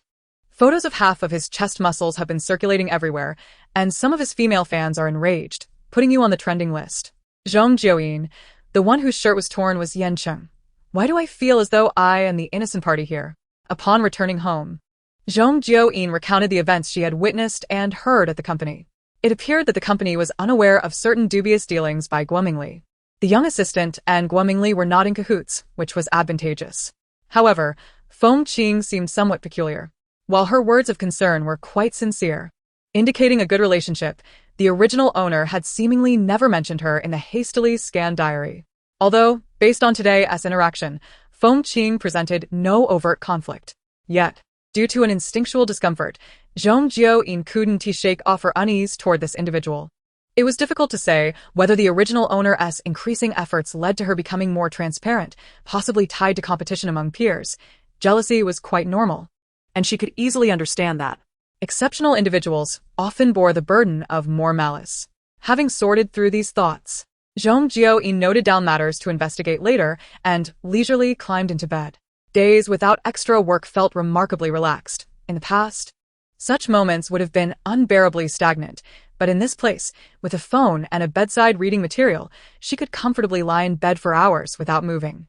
The phone rested at her pillow's edge, its screen still illuminated. As she climbed up, her shirt brushed against the screen, altering the original display. Unbeknownst to her, she found a comfortable position and retrieved the half-read masterpiece. The colorful cover flipped open, and she inhaled it like a fragrant scent, silently chanting the straightforward yet highly encapsulating title, The Stunning Assassin, Submit to My Love. Stunning indeed she was. The production team's staff seemed to struggle to comprehend her fondness for this book, their expressions peculiar. Yet, as they departed, one of them handed her the previously discarded book, Where to Escape from the Overbearing School Hunk. Currently, that book lay on her bedside as well. The content of The Stunning Assassin was filled with twists and turns, and she quickly became engrossed in the captivating plot after continuing from the dog-eared corner. The Stunning Assassin, having traversed to another realm, was currently interacting with a second male character, a lively boy adept at concealing his true strength. He had endured a harrowing childhood and acquired a peculiar ailment that only the female lead could remedy, causing him to scream in agony. The description of his crystalline blood tears seemed to strike her heart. Zhong Jiuyin's eyes remained glued to the book as she stretched out a hand to search for tissues on the bedside. However, the tissue box was a bit far, and her attempts only resulted in her hand brushing against the phone screen. Just as she was about to redirect her attention and lean over, the phone suddenly emitted a strange, loud sound. Zhong Jiuyin set the book down. Her instinctive action was not to pick up the phone, but rather to lean over the pillow, peeking at the screen. Her face appeared on it, capturing her wide-eyed expression perfectly. The prominent red button and a familiar avatar below it bore the label, Yan Cheng. Was this a pigeon message sent to Yan Cheng featuring her face? How astute of the pigeon! With such technology, tales of misdirected messages would certainly become obsolete. The phone continued to ring, and after gazing long enough at her own face, she reached out to tap the screen. Yet, just before her fingertip made contact, the phone emitted another sharp beep, and Yan Cheng's face appeared on the screen. I see you, she muttered in astonishment. Zhong Jiuyin, is there something you need? His clear voice flowed smoothly. Yan Cheng, clad in a round-neck black shirt, had slightly damp hair, likely just washed. The ends of his hair fell lightly, partially obscuring his brow, diminishing the coolness, and enhancing a more delicate demeanor. The angle at which he held the phone was slightly tilted, with most of the screen showcasing his jawline and neck. Zhong Jiuyin could clearly see the slight movement of his prominent Adam's apple as he spoke, resembling the graceful fin of a fish swimming beneath the water's surface, a most appealing shape. This is quite evident, isn't it? If this device can perceive exotic dancers from 1,000 miles away, it stands to reason it could also glimpse local beauties from 100 miles. Observing her sly demeanor, revealing only her eyes and remaining silent, Yan Cheng furrowed his brow and called out, Zhong Jiuyin? He assumed that the prolonged ringing of the video call indicated that she was eager to discuss changing agents. However, upon answering, she remained reticent. Was this intentional? Zhong Jiuyin finally lifted her phone, glancing around before asking, Did I send this to you? This was a redundant inquiry, and Yan Cheng, his brow slightly furrowed, responded with a terse Is there something you need? The atmosphere was thick with tension. Yan Cheng's demeanor was palpably frosty. Unperturbed, Zhong Jiuyin explained, Oh, I must have accidentally pressed it. Such a glitch. The dialogue was painfully formulaic. In the early years of his career, Yan Cheng had encountered similar situations countless times, to the point where merely hearing the first half of the sentence triggered a reflexive twitch of his eyelid. Yet, Zhong Jiuyin was not like those actresses who deliberately dialed the wrong number. He maintained his composure and stated, If there's nothing, I shall hang up. Zhong Jiuyin interjected, Wait a moment. The man in the video frowned again. Unbeknownst to her, She turned to retrieve another book from her bedside, lifting it as if showcasing it in a live stream, the title "Where to Escape the Overbearing School Hunk" prominently capturing his attention. "Your book, do you still want it?" Yan Cheng replied curtly, "No." "Then it's mine." She twirled the book with her fingers and proceeded to inform him about the morning's events. "My company intends to leverage your popularity to secure 2 roles for others. I pretended to be you and declined. If you happen to encounter them later, don't let it slip." Yan Cheng halted his impulse to end the call. "Pretended to be me?" "Yes," she replied, a hint of self-satisfaction evident in her expression as she simultaneously opened WeChat. Her boastful gesture caused the book to slip from her fingers and fall to the floor. She laid her phone flat on the bed, leaning over the edge to retrieve the book. The camera jostled, revealing only the white ceiling above. Yan Cheng's voice persisted. "Why decline? If you wish to retain 2 roles for them, I can arrange that." His tone was devoid of ulterior motives, merely stating a fact with chilling detachment. She chirped back, "Unnecessary. Gaining favors while encumbered with obligations is not akin to making a deathbed request or marrying off a daughter." Yan Cheng fell silent. Her descriptions were indeed eclectic, hinting at an educated, yet not overly refined demeanor. The screen remained a blank expanse, devoid of any furtive gazes. Yan Cheng, momentarily relaxed, lifted a steaming cup to his lips. When Zhong Jiuyin retrieved her book and redirected her gaze to the phone, she caught sight of him with his lashes gently lowered as he sipped. The water must be scalding, the steam curling around his profound features. His slightly parted lips bore a natural rosy hue, glistening with moisture. She propped a leg up, resting her chin on her hand, intently observing Yan Cheng. Drinking hot water in the summer. Was his health poor? Poor health signified fragility, and fragility implied vulnerability. Was he not both beautiful and tragic? Any man, enhanced by the descriptors of beauty, strength, and tragedy, exudes an irresistible allure. While she could not yet perceive his strength, the combination of beauty and tragedy was sufficiently captivating. In that fleeting moment, she forcibly convinced herself that Yan Cheng's brow was furrowed with sorrow. "Are you all right?" she inquired with concern. Yan Cheng set down his cup, turning his gaze to the screen, contemplating whether to return her question. Her expression was genuinely worried, as if he had just swallowed 3 pounds of medication. Where had her thoughts wandered? However, in dealings with those who are somewhat unconventional, refraining from expressing doubt is the most expedient approach. "There is a slight matter," he replied calmly. Zhong Jiuyin instinctively grasped the unsaid words behind his statement. "All right, then you attend to your affairs." Goodbye. Yan Cheng acknowledged with a non-committal awaiting her to terminate the call. Half a minute passed, and they continued to silently regard one another through the screen. Zhong Jiuyin leaned in closer, the color of her pupils becoming discernible. "Goodbye." Yan Cheng, with a composed demeanor, remarked, "The premise of goodbye is that you must first sever this encounter." Zhong Jiuyin replied, "Fine, severing it now." Moments passed in silence. Yan Cheng queried, "Is your persona today that of someone encountering human society for the first time?" Zhong Jiuyin, unfazed, replied, "Not quite. But you must understand, I recently had a serious car accident, and my mind isn't quite right." "Indeed, it was a rather severe accident," she affirmed, genuinely able to continue the exchange. Yan Cheng pressed his forehead, massaging his temples before ultimately ending the call. The chat interface displayed only the green dialog box, akin to a one-sided pursuit where little green ardently chased after little white, who remained impervious. Much like Yan Cheng, his expression remained serene, with the greatest display of emotion reserved for moments of tearing fabric. She shook her head, dismissing the vision of the handsome man that flitted in her mind, and resumed her reading. 2 days later, Guomingli unexpectedly paid a visit, accompanied by a junior assistant for directions. He was notably attentive, bringing an array of health supplements purportedly for her post-accident recovery. Zhong Jiuyin casually flipped through them, discovering a collection of blood-nourishing tonics. "Brother Gua, did you forget to deliver these the other day?" After posing the question, she mused aloud, "That must be it. Thankfully, my health is robust.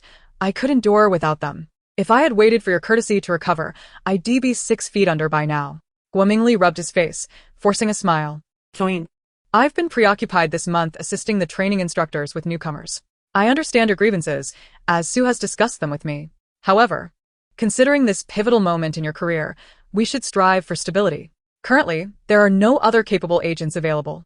Zhong Jiuyin's eyes flickered. Just days prior in the office, Sue had taken a staunch stance against anyone obstructing her relationship with Yan Cheng, yet today it was all about striving for stability. Was Guomingli merely adept with his words, or were there other influences at play? Did other agents not wish to represent her? That seemed implausible. She was on the cusp of a significant breakthrough, a sought-after talent. Thus, someone must be sabotaging her prospects. Brother Gua, honestly, I am somewhat dissatisfied with your performance this month. This opening was reminiscent of a manager declining a request for a promotion. Guomingli's expression twisted momentarily before he reined it in. What specifically are you dissatisfied with? I need to know how to improve. You previously stated that artists and agents bolster one another's success. Before I truly make it big, we must quickly find a way to mesh, or we will struggle with future endeavors. Zhong Jiuyin began to enumerate her grievances. You are often unavailable, and when you do appear, you urge me to be patient and compliant, speaking to me with a detached demeanor.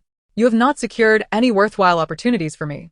Were it not for the knowledge of your good conscience, I might suspect you were planning to cast me aside in search of greener pastures. Guomingli's scalp prickled as he listened to her somber tone. However, considering your 2 years without securing a decent opportunity, it seems you, like me, are also unlikely to find new representation. Guomingli was once again taken aback. He had purposefully avoided securing work. Yet, while justifying his actions internally, he could not help but wonder if the individual who had yet to fulfill their promise to transfer him was also responsible for this situation. Zhong Jiuyin, noting his reaction, continued, Brother Gua, you see. After a brief pause, Guomingli sincerely declared his commitment. Rest assured, my success now hinges on you. I will make these changes. That is reassuring. Once I secure lucrative work, I will certainly not forget your contributions, and you will receive what other agents possess, such as being dismissed. Chapter 22. The advantages of associating with Yan Cheng are numerous. Guomingli, oblivious to her insinuations, engaged in earnest conversation regarding work matters, gradually lightening the atmosphere. The assistant, a diligent classmate of Urku, meticulously organized the array of skincare products, resembling a chief steward serving the emperor with precious tonics. Stealing a glance, Guomingli lowered his voice to share a confidential topic with Zhong Jiuyin. Didn't Yan Cheng mention he would facilitate your connection to the martial arts drama? Has he communicated any updates? Zhong Jiuyin paused her reading and lifted her gaze, replying, no. Guomingli furrowed his brow anxiously. No news at all? Has he reached out to you? No, she admitted, although she had inadvertently contacted Yan Cheng. That may indicate a change. Were you unequivocal about your desire to take on the martial arts drama? Guomingli retrieved his phone, showcasing an image. It was a rumor disseminated by a marketing account, claiming that a major martial arts production had already cast its leads, all of whom were prominent stars, and it bore no relation to her. Despite the frequent circulation of baseless rumors by marketing accounts, such whispers are not always unfounded. Yan Cheng is highly regarded within the directing community. If he were to advocate for her, it would likely come to fruition, and she should have received news by now. The implication was clear. The silence suggested that Yan Cheng had not succeeded in securing this opportunity for her. Guomingli placed his hands on his hips and paced briefly before stopping in front of her, locking eyes in silence for 2 seconds before solemnly instructing. You should reach out to him. She raised an eyebrow. Isn't that inappropriate? It feels like I would be chasing after him for favors. Guomingli softened his tone and, seated across from her, spoke earnestly. You mustn't think that way. Reflect on your circumstances over the past 2 years. After all, a rare opportunity has arisen that could elevate your career and grant you resources you could not otherwise access. Would you forsake it out of mere embarrassment? She shook her head, immersed in the performance. Guomingli continued, if you truly do not wish to forfeit this chance, you must seize it with tenacity. Yan Cheng has an excellent reputation in the industry. Having promised to assist you, he will not regret it. Therefore, inquiring about it is entirely reasonable. Do not wait until the cast is finalized before you make an attempt. By then, he may no longer be able to help. Do you know how to contact him? I have his personal contact information.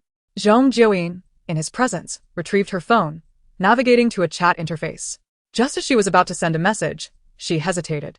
Guomingli, observing closely, immediately inquired, what's wrong?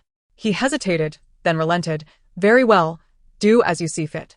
After watching her finger hover over the profile picture, he added, however, you should also consistently look for opportunities to maintain a good relationship with him. Not everyone has access to his personal contact details. He spoke as if the contact information were akin to a coveted nighttime pass distributed personally by Yan Cheng. Is it true that without interaction, there can be no topics of conversation? How do you explain those who have collaborated on a single project and yet managed to marry a decade later? glumingly regarded her with exasperation. Zhong Jiuyin remained skeptical, discerning that his heartfelt guidance was likely driven by ulterior motives.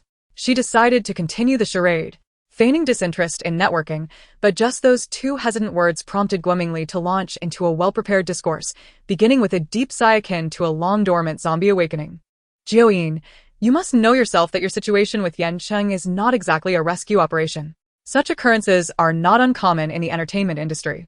Your reaching out could merely be seen as a request for assistance, which, in the eyes of others, would warrant nothing more than a simple thank you.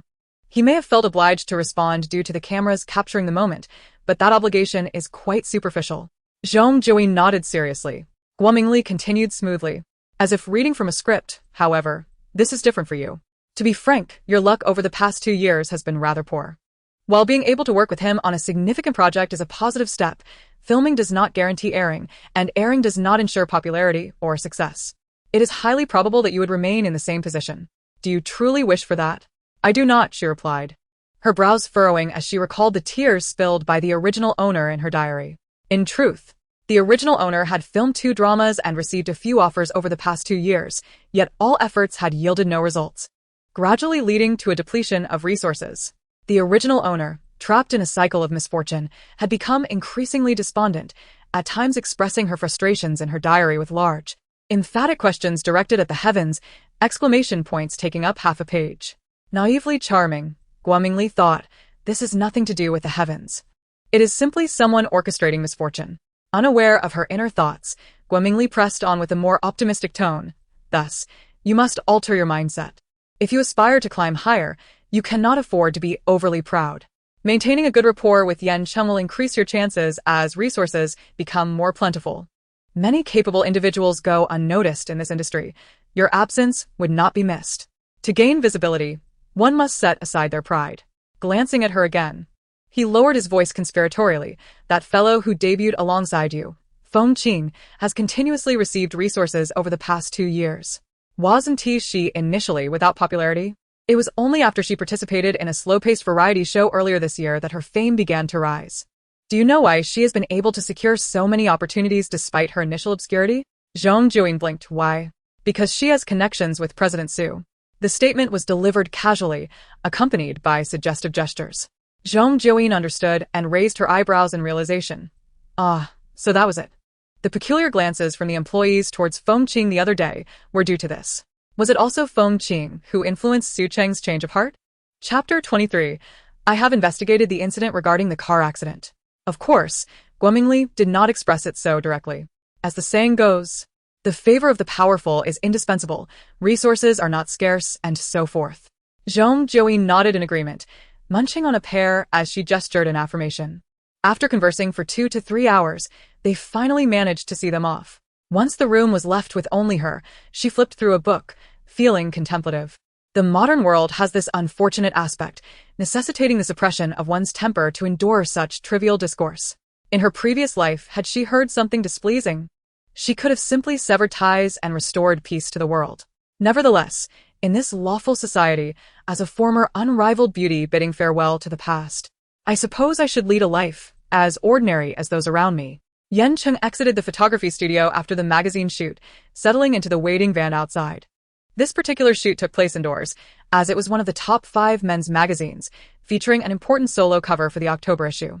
He and the other team's members had been working for 2 days, and now it had finally concluded. Leaning back in his seat, he tilted his head to administer eye drops, then closed his eyes to rest. The driver drove silently, while Sister Su, seated in the passenger seat, lowered her voice, ensuring Yan Cheng could hear without causing too much noise. After this, you'll have achieved a grand slam with the top 5 men's magazines. Once your next project is confirmed, your popularity will soar even higher, making it more likely to secure offers from the top 5 women's magazines. I wonder which one will extend the olive branch first. For an actor to grace the covers of both men's and women's top 5 magazines signifies industry acknowledgement of their status, popularity, and fashion sense. Aside from the well-known peak periods of September and October, there exists an unspoken rule in the fashion realm.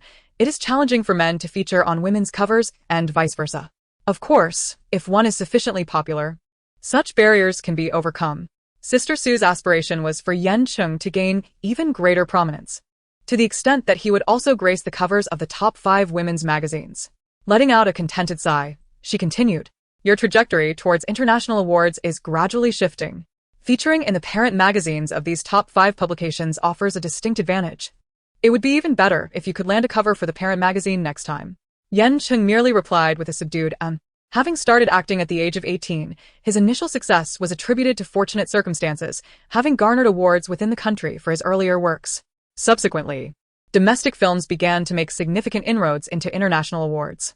His past performances garnered considerable admiration from directors within the film industry, leading to an increasingly impressive array of roles, culminating in his recent ascension from a domestic Best Supporting Actor and Best Actor to an international film emperor. The domestic film industry still harbors a certain reverence for international accolades, which has further enhanced his standing. Presently, directors aspiring for international recognition have begun to embrace him openly. With such a remarkable resume, he has undoubtedly become a focal point for the major publications. Numerous directors have submitted scripts for television dramas and variety shows to him, yet he remains unyielding in his refusals. Yan Cheng leaned back, his throat visibly pronounced under the car's ambient lighting, casting a slight shadow on the skin beside him.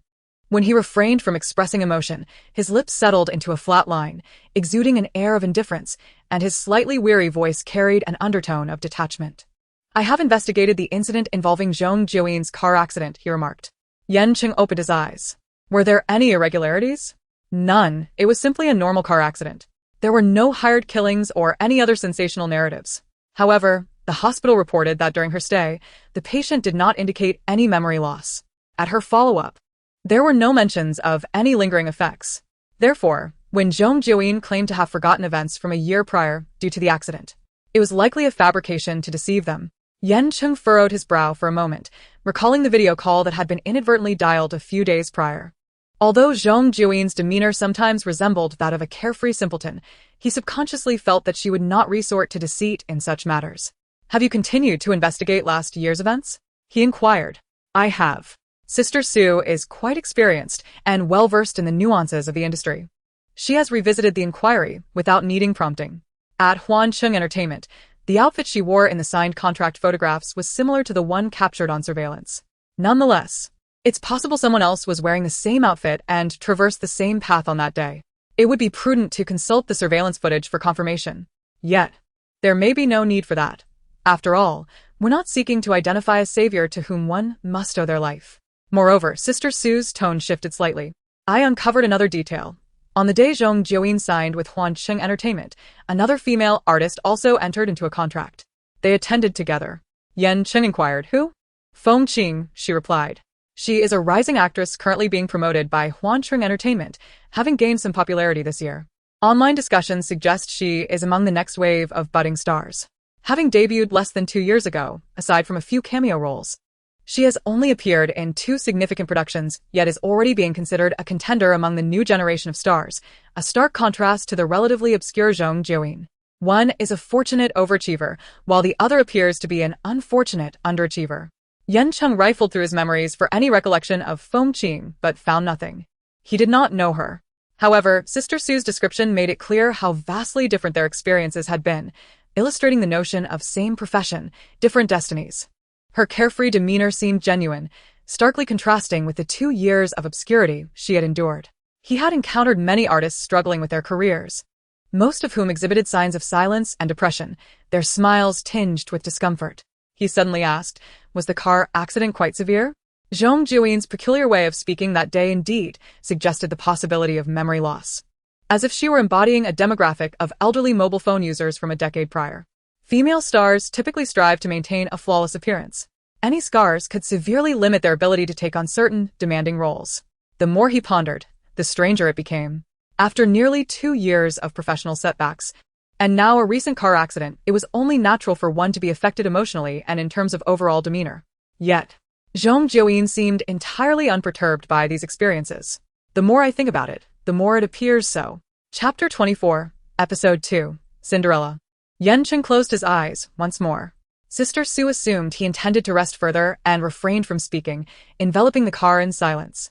The chauffeured vehicle delivered him home at 8:30. The sky resembled ink spilled from a brush, darkening as time passed, layers of shadow folding upon one another, obscuring the light. Yan Cheng navigated through the dimness to fetch a glass of water, crystallizing his earlier thoughts into a singular conclusion. Something must have transpired with Zhong Jiuyin. Something that contributed to her current peculiar state. With another week of rest at hand, the second episode of Infinite Variety commenced. 5 guests gathered at the entrance. Compared to the previously sparse assembly of lesser-known talents, this team appeared more complete, with even an unfortunate soul like Zhong Jiuyin accompanied by both a manager and an assistant. Guoming was ready to showcase himself, adorned with a sunshade, a water bottle, and a backpack, resembling a laborer rented for 100 yuan. Zhong Jiuyin walked ahead, greeting Yuan Yi and the others. After a week apart, Yuan Yi still radiated vitality. Upon seeing her, his eyes sparkled, his lips curving upward, as if golden. Fluffy ears were sprouting from his hair. Sister Yin, good morning. However, he merely uttered that phrase, leaving little else to say, though his eyes shone brightly. Yuan Yi, She acknowledged, glancing at those nearby. Liang Ji stood beside Yuan Yi, pushing up his glasses, his face and neck flushed, whether from the sun or nervousness was unclear. Next to him was Ai Yuan, her face adorned with an exquisite touch of makeup, appearing even more charming than before. A sparkling rhinestone clung to the corner of her eye, with a rosy hue on her cheeks, making her resemble a ripe peach. So lovely, she remarked, glancing at the person behind her, who was equally appealing. Yan Cheng entered the group at a leisurely pace, locking eyes with her gaze. With an air of appreciation, she scanned him from head to toe, and if he was not mistaken, her eyes lingered on his collarbone for several seconds. You are becoming quite popular, she noted. Liang Ji responded, Huh? I am not popular yet. Popularity is determined by the market and the audience. For now, I am just striving to perform well in every role. As he spoke, he grew increasingly anxious, stumbling over his words as if reciting a speech from memory. The others chimed in. Zhong Jiuyin nonchalantly took a piece of sweet potato jerky from her assistant and tossed it into her mouth. Noticing his voice dwindling, she leisurely remarked, I was referring to how quickly your face turns red. Liang Ji's face flushed even more. Ai Yuan resembled a pink peach, while he appeared as a delicate cherry. I wonder what the game for this episode will be. Ai Yuan interjected, the theme is still unknown, but it should be more challenging than the first episode. The director mentioned that the previous one was a simple template game. From this episode onward, more intricate settings will be introduced. Yuan Yi added, in this context, it should relate to foreign themes or amusement parks, right? I reviewed the previous episode's shortcomings this week. This time, it will surely be more enjoyable. Sister Yin, what do you think? Zhong Jiuyin, having retrieved another piece of sweet potato jerky, casually pointed towards the distant fairy tale castle. I think it looks quite nice.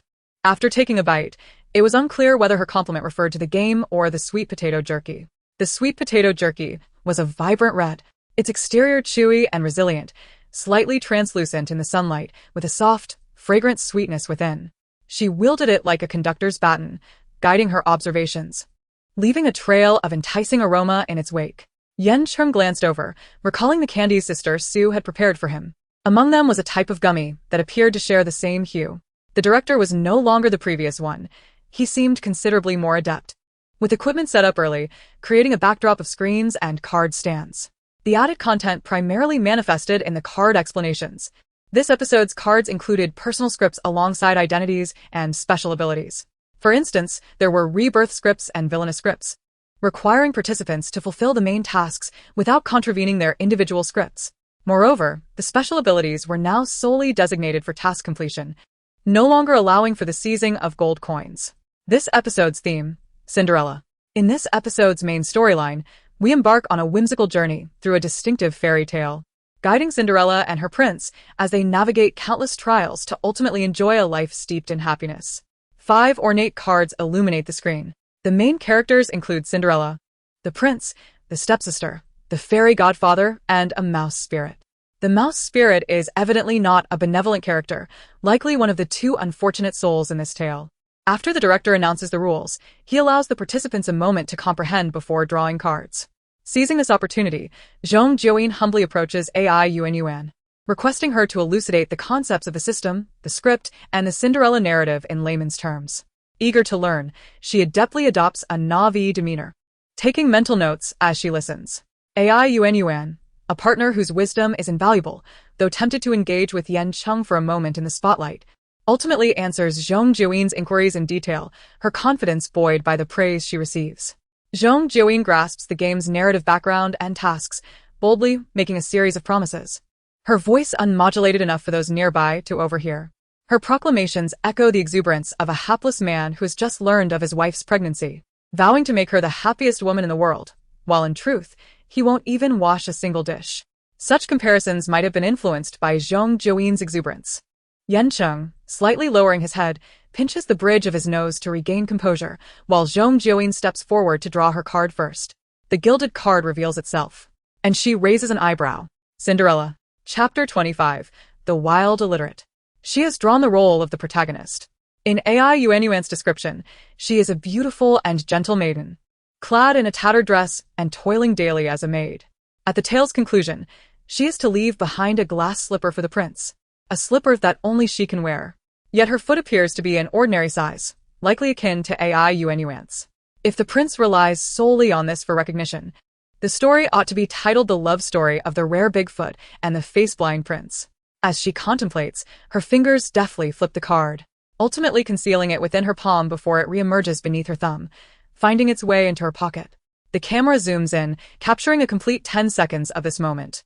The director gestures to the crew, signaling them to collect the cards. Liang Ji, being the epitome of compliance, relinquishes his card without hesitation. Yuan Yi, however, clutches his card tightly, inquiring, "What is the purpose of this?" The director, without granting any semblance of dignity, announces, "To prevent you from experiencing the tragic fate of last episode." Zhong Jiuyin, feigning indifference, gazes skyward. AI Yuanyuan, self-proclaimed as the variety show technician, enthusiastically proposes a game adjustment. "Director, there are only two of us girls and one has drawn the lead role, which inevitably reveals the identity of the other, thus unintentionally diminishing the game's challenge." Still too youthful, she naively reports this reduction in difficulty. The director, smiling, replies, "Well stated. Henceforth, character identities will not be specifically categorized by gender. For instance, a musician may be portrayed by either gender." Yuan Yi queries her, "So you're the lead?" AI Yuanyuan responds, "No." Yuan Yi then asks Zhong Jiuyin, "So you're the lead?" Zhong Jiuyin remains unfazed, "No." Yuan Yi is taken aback. "If you're not the lead, then it must be you." Zhong Jiuyin retorts with her own logic, "But I truly am not the lead, so it has to be you."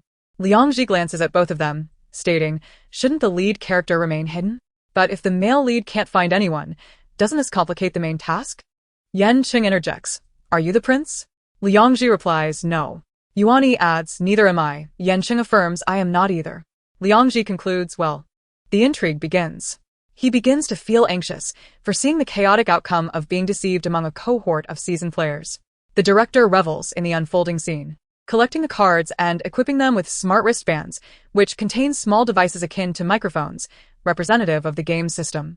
He notes that while primarily operated by human dialogue, it also possesses an impressive intelligent function.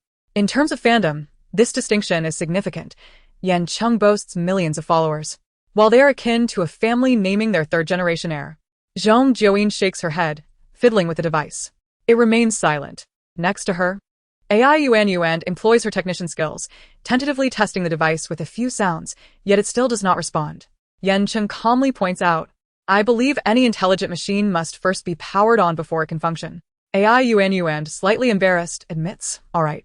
As everyone fumbles to power on their devices, the wristbands emit a cacophony of electronic sounds, culminating in a monotonous voice overlapping various prompts, leading to confusion over whose device is chiming first. "Greetings. This is your companion on your future journey, the 099 system from the Infinite Variety Management Bureau. Welcome, wild illiterate." AI Yuanyuan exclaims. "Wild what?" Liang Ji inquires, "Illiterate?" Yuan Yi asks, "Who is the illiterate?" Yan Cheng deadpants, "Zhong Jiuyin." Zhong Jiuyin retorts, "Could you refrain from being so fluent?" Employing a technique learned from her phone, she slaps the wristband, asserting, "I am a stunning killer, ready to slice through you." The smart wristband responds, "Welcome, wild illiterate." Clearly, this device lacks the capacity to read expressions. Her displeased countenance becomes a source of amusement, prompting laughter from the group, particularly Yuan Yi, whose laughter is the loudest as he glances at her, seemingly drawing attention intentionally. Only Yan Cheng maintains a semblance of composure, a faint smile gracing his lips. He too engages with his smart wristband, the electronic voice drowning out the laughter of some. "Greetings, this is your companion on your future journey, the 111 system from the Infinite Variety Management Bureau. Welcome, princess. Zhong Jiuyin feigns cleaning her ears, questioning loudly, what? Princess? This time, the group refrains from unrestrained laughter, their eyes sparkling with the gossip of calling Yan Cheng princess. Aiyun remarks, surely, there's been a mistake? She taps her wristband, which responds more favorably. Welcome. Ai to hi. Yuan Yi and Liang Ji quickly lower their heads, fiddling with their devices, avoiding direct involvement in the celebrity nickname battle. Welcome, Golden Retriever. Welcome. You have some conscience, right? Liang Ji hastily covers the sound outlet of his wristband, his ears likely turning red under the weight of 100 emotions, be it awkwardness, confusion, or something else entirely. He probably recognizes this phrase from past online comments, aware it is not derived from serious discourse. The group, -2 who gaze at the heavens, consists of one flushed quail, one stoic princess, and one ill-tempered illiterate, all staring into the mirror as if peering into the cerebral cortex of their fans. The wild illiterate, ha ha ha ha. I am surely going to die laughing because of some wicked netizens. Yet, one must admit, it is a highly apt description. She didn't even understand the rules just announced, still asking Aiyun, which certainly qualifies as illiteracy, ha ha ha. From this moment on, Yan Cheng shall lock his heart away. Liang Ji's fans, perhaps you possess a shred of conscience. Aiyun, you seem to be a prophet. Did you foresee today's awkwardness? Hence, you revealed your moniker last episode to avoid a calamity. From heroically saving the damsel in distress to being the neighborly younger sister, then to a half-exposed chest, and now crowned as Princess Zhong Jiuyin, you must take responsibility for Yan Cheng's reputation. Chapter 26. Did you swim over? After a prolonged silence, the 5 individuals simultaneously lifted their feet to depart. Let the game commence swiftly. Everyone should gather the gold coin packages and refrain from lingering together. Zhong Jiuyin chose a path distinct from the others, walking while observing her surroundings. The area was filled with peculiar, pointed roof structures, narrowing as they ascended. For those adept in lightness skills, standing atop such buildings might lead to the soles of their shoes being pierced within mere minutes. A minor misstep could send them tumbling down, while a severe one could result in paralysis from a blow to a vital pressure point on the foot. She shook her head, leisurely strolling with her hands behind her back. At that moment, an announcement echoed. Ding dong. The starting gift package has been distributed and will expire in 30 minutes. Please search actively. Once the grand package was cleared, the systems for each participant would officially go online. It was imperative to listen carefully to the system's instructions. Any deviation from one's personal script while completing the main task would incur warnings and deductions from their gold coins. Good luck to all. Zhong Jiuyin stood in place, gazing upwards as she absorbed the information, lost in thought like a goose beseeching the rain. After a considerable pause, she changed her route with a heavy heart, intending to seek out Aiyun. What was this peculiar thing? She felt somewhat illiterate at the moment and was in dire need of a technician. Yet, she had no idea where Aiyun might be scavenging for gold coins. After circumventing 2 paths, she encountered not a single soul apart from the staff. This place was astonishingly vast, each unique attraction adorned with strange facilities, unidentified iron frameworks that appeared precarious, and crisscrossing tracks that resembled monstrous claws poised in the air. Approaching a lakeside, she spotted a group of staff members, visibly excited, seated together in a vehicle that seemed intriguing. Zhong Jiuyin paused to rest, leaning against the railing and scanning for traces of Aiyun while waiting to observe their antics. The staff donned thin, membrane-like garments before ascending in a trailer, utilizing the chaotic iron structures. As they reached higher altitudes and increased speeds, their enthusiastic shouts filled the air. Intrigued, she followed their ascent with her gaze, witnessing a vivid parabolic arc. Then, as they plunged downward amid screams, some waved at her from a distance. 2 photographers trailing her exchanged glances, speculating that her calm demeanor suggested she had a plan, for the expression on her face clearly conveyed that she was a seasoned player. Simultaneously, the thrilling water ride began to unleash its torrents. In mere seconds, a deluge of water erupted from the lake, crashing over the railing. Unsurprisingly, Zhong Jiuyin found herself drenched to the core. She barely had time to shut her eyes as the deluge, akin to a downpour of footbath water, enveloped her. Half a minute later, the wooden floor of the viewing platform was thoroughly soaked. With an impassive expression, she wiped her face dry, twisted the water from her clothes, and turned to face the camera. What were they shouting just now? She inquired of the photographer. I didn't catch it, he replied. but it was probably something along the lines of advising you to move aside. Then why didn't you warn me? She pressed. We thought you might have devised a clever strategy to complete your task, one that involved getting a bit wet, the photographer responded sheepishly. Do you find that logical? Why would I want to get drenched? Does the prince harbor a hidden penchant for aquatic beings? She retorted, her tone laced with incredulity. As she wrung out the water from both sides of her clothing, her appearance resembled that of a dehydrated piece of dried fruit. And she trudged away from the dismal locale. After meandering for another 10 minutes, with the 30-minute deadline looming, she still had not located anyone or a single gold coin package. Avoiding the waterlogged areas, she ventured onward for a few more minutes. Arriving in the Alice in Wonderland section, a peculiar sculpture with an oversized head loomed above, prompting Zhong Jiuyin to cautiously survey the area for any water-spraying devices before allowing herself to search the greenery for the gold coin package. There were no signs of a package to the left of the sculpture, so she circled around to the right, where she noticed 3 photographers aiming their lenses at a particular spot. Treading softly, she approached. The greenery was divided into sections, with a pedestrian walkway in the middle. There, a figure squatted, seemingly rummaging for something, a colorful package. Stop right there, she declared, positioning herself as if to leave that behind. And I shall pretend I never saw you. The person froze, clutching the package as he rose. He was tall and handsome, the light seemingly favoring him disproportionately. However, in the realm of theft, one must never falter by revealing their face. Her gaze remained resolute, clearly conveying her intent. She, the mesmerizing assassin, a martial arts prodigy, and the formidable heroine, was determined to claim his gold coin pouch. Yan Cheng maintained a nonchalant expression, scanning her from head to toe before asking, "Did you swim over here?" Zhong Jiuyin replied, wiping the faint water droplets from her hair tips. "That is none of your concern. Hand over the gold coin pouch, and I shall spare you." This place was overwhelmingly vast, and with the deadline approaching, she surmised that missing this grand package would mean losing the chance to find another. Yan Cheng, before her eyes, slid the gold coin pouch into his pocket, mimicking her earlier stance. "Leave this place, and I may let you go. You wouldn't want me to hear your system announcement." The system would disclose the type of golden finger and personal script, which indeed must remain a secret. Yet, to retreat now would undermine her personal momentum and image. An assassin, no matter the circumstances, would never concede defeat. Zhong Jiuyin stepped closer, asserting, "I can hear yours too. We are in the same predicament." "Very well," Yan Cheng replied, his expression unchanged. He suddenly shifted his focus to her drenched state. "However, I believe you needn't exert yourself so much. The gold coins you accumulated from the previous round are already the highest." Zhong Jiuyin had yet to grasp the implications behind his words when he continued. "Thus, even though that package in the water is quite conspicuous and laden with coins, you need not plunge into the water to retrieve it." Zhong Jiuyin raised an eyebrow. "Do you truly believe I swam in? Do I resemble someone who would traverse oceans for a handful of gold coins?" Yet, upon reflection, she calmly conceded, "Indeed, I did plunge into the water for the gold coin package.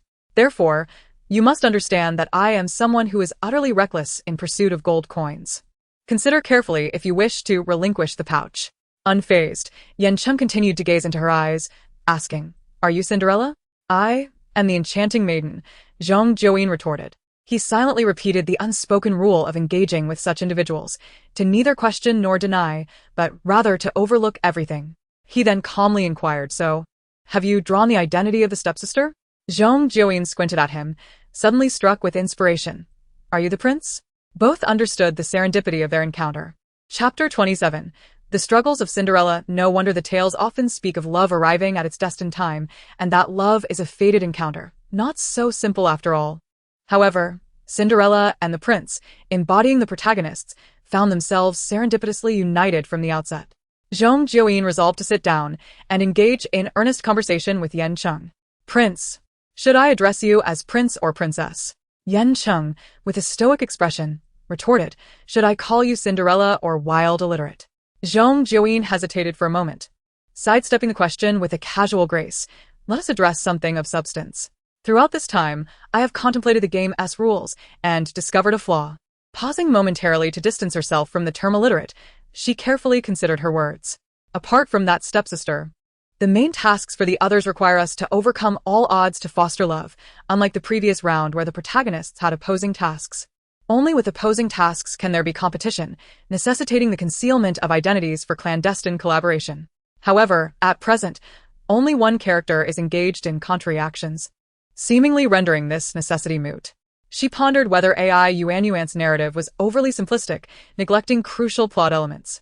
For instance, the prince may not be a virtuous character, and that so-called fairy godfather might actually seek to usurp the prince's role as her destined hero. Moreover, the deranged mouse spirit, infatuated with her, could sabotage her secret rendezvous with the prince. After all, a stunning assassin is prone to becoming entangled in these twisted tales of love and conflict. Yan Cheng remained oblivious to her internal musings, preoccupied with counting the coins in his pouch, his voice monotonously relaying highlights from the director's prior speech. This is a distinctive fairy tale. The plot and characters may evolve. Furthermore, with individual scripts in play, it's possible our circumstances are designed to thwart the smooth completion of tasks. Zhong Jiuyin was reluctant to accept this notion. The ordinary version of the story had been gleaned from hearsay, and now, if it were to change, she would be entirely in the dark should any incomprehensible jargon arise. Frustrated, she caught a glimpse of Yan Cheng's coin pouch, subtly lifting her chin to inquire, "How many coins do you have inside?" Her tone resembled that of a customer wielding a sword, casually asking a stranger the price of a dish, reeking of societal grit. Yan Cheng shielded the coin pouch with his hand, his long, elegant fingers curled slightly, his skin tone and tone of voice exuding a cool detachment. "Not many, collectively. It pales in comparison to your original coin count." Zhong Jiuyin remained skeptical. A crackling sound filled the air, prompting them to cease their conversation and simultaneously glance toward the source of the noise. An announcement echoed. 30 minutes remaining. The starter gift package will expire, and individual systems will activate. Guests are urged to attentively listen and comprehend the system announcement, remembering personal identities, golden opportunities, and script settings. We wish you all the best in accumulating coins on your quest to become standout players. The voice was unsettling, reminiscent of an androgynous oddity. As the announcement faded, the smart wristband began to beep incessantly. Despite their recent conversation, they instinctively distanced themselves from one another by several meters as the system initialized. "Dear untamed illiterate, this is System 099 at your service. You are currently in a parody version of the fairy tale, Cinderella's Struggling Life. Your personal script is that of a protagonist unwilling to follow the original plot after awakening." The language was straightforward, and Zhong Jiuyin, relying on her scant cultural knowledge, grasped the gist. Essentially, she was to achieve a romantic conclusion with Yan Cheng while vehemently resisting any affection for him. Wasn't he that a mockery of her? A body entwined yet souls separated? Before she could unravel her hair in frustration, the smart wristband continued. "To facilitate your completion of the main task, this system grants you a fortuitous golden opportunity, the eye of unspoken longing. Gaze deeply into the prince's eyes for 15 seconds without blinking, and he may come to understand your stoic demeanor hides a tender heart burdened with unspoken woes. Note, this golden opportunity can only be used thrice before it becomes ineffective. Use it wisely. We wish you a pleasant journey." After a barrage of information, the system fell silent. Zhong Jiuyin continued to contemplate, meticulously analyzing the settings from beginning to end. A digital voice echoed behind her, wishing her a pleasant journey. In the midst of the earlier content, she had focused solely on her own announcement, hardly paying attention to Yan Cheng's system message. She was unaware of the script he possessed. However, rather than ask about it, she opted to illuminate her own areas of ignorance. "Do you understand what that means?" After speaking for reasons unknown, he succinctly summarized, "It means doing what you shouldn't or can't do." Zhong Jiuyin feigned enlightenment. Yan Cheng scrutinized her. "Do you have something to disclose? Perhaps we should collaborate?" she suggested. Yan Cheng's icy gaze remained fixed on her, encouraging her to elaborate further. Perched on the railing of a green belt, she fidgeted with a sturdy grass stem, swaying it back and forth before casually stating, "I've realized that personal scripts only serve to complicate matters. Even destined leads encounter great difficulty in completing the main task smoothly. When faced with insurmountable challenges, it's reasonable to abandon one of the paths. For instance, if I find the personal script too arduous and the penalties outweigh the rewards from the narrative, I could simply forsake the role of the awakened heroine and revert to the original plot, forcibly dragging Yan Cheng into a love affair. Those with strength act decisively, simplifying the game while claiming the top spot. However, it's also possible that the penalties could be greater, or Yan Cheng might resolutely choose to abandon the plot. Thus, we might not be in harmony." Shall we agree to collaborate now, ensuring mutual support? After speaking, she cleaned the grass stem and held it between her lips, raising an eyebrow at Yan Cheng. What do you think? In Chapter 28, the dual first-class illiterate, Yan Cheng did not express agreement or dissent but rather remarked, "Didn't you vow eternal loyalty to AI Yuan last time?" Zhong Jiuyin widened her eyes. "Did I ever say such a thing?" Yan Cheng stared at her. "Fine." She shrugged. "Though I've expressed similar sentiments, it is well known that promises of eternal loyalty often lack credibility. Even as a person of integrity, faced with certain unavoidable circumstances, I would inevitably shed tears and forget prior vows." Yan Cheng queried, "What unavoidable circumstances?" "During moments when survival is at stake, one cannot concern themselves with vows." Zhong Jiuyin replied, "Surely, the beautiful Yuan wouldn't wish for me to disregard everything for a promise." Yan Cheng, "So, you can draw the pie, but won't allow others to partake?" They stood and sat, respectively, and Yan Cheng's silence was palpable. Zhong Jiuyin gazed up at him, squinting against the harsh sunlight, its brilliance compelling her to shield her eyes with her lashes. In this light, she could only vaguely discern his figure. A paragon of masculinity with broad shoulders, a narrow waist, and long legs. This position made her feel somewhat subordinate. "Aren't you tired of standing?" she suggested, patting a small step beside her. "Let us sit and talk." Yan Cheng politely declined. "Thank you, but no."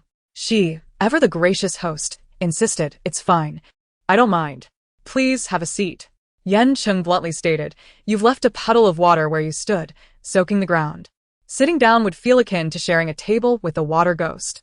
Zhong Jiuyin glanced down at herself. Her clothes were mostly dry, save for the hem and pants, which were slightly damp, and her hair was dripping.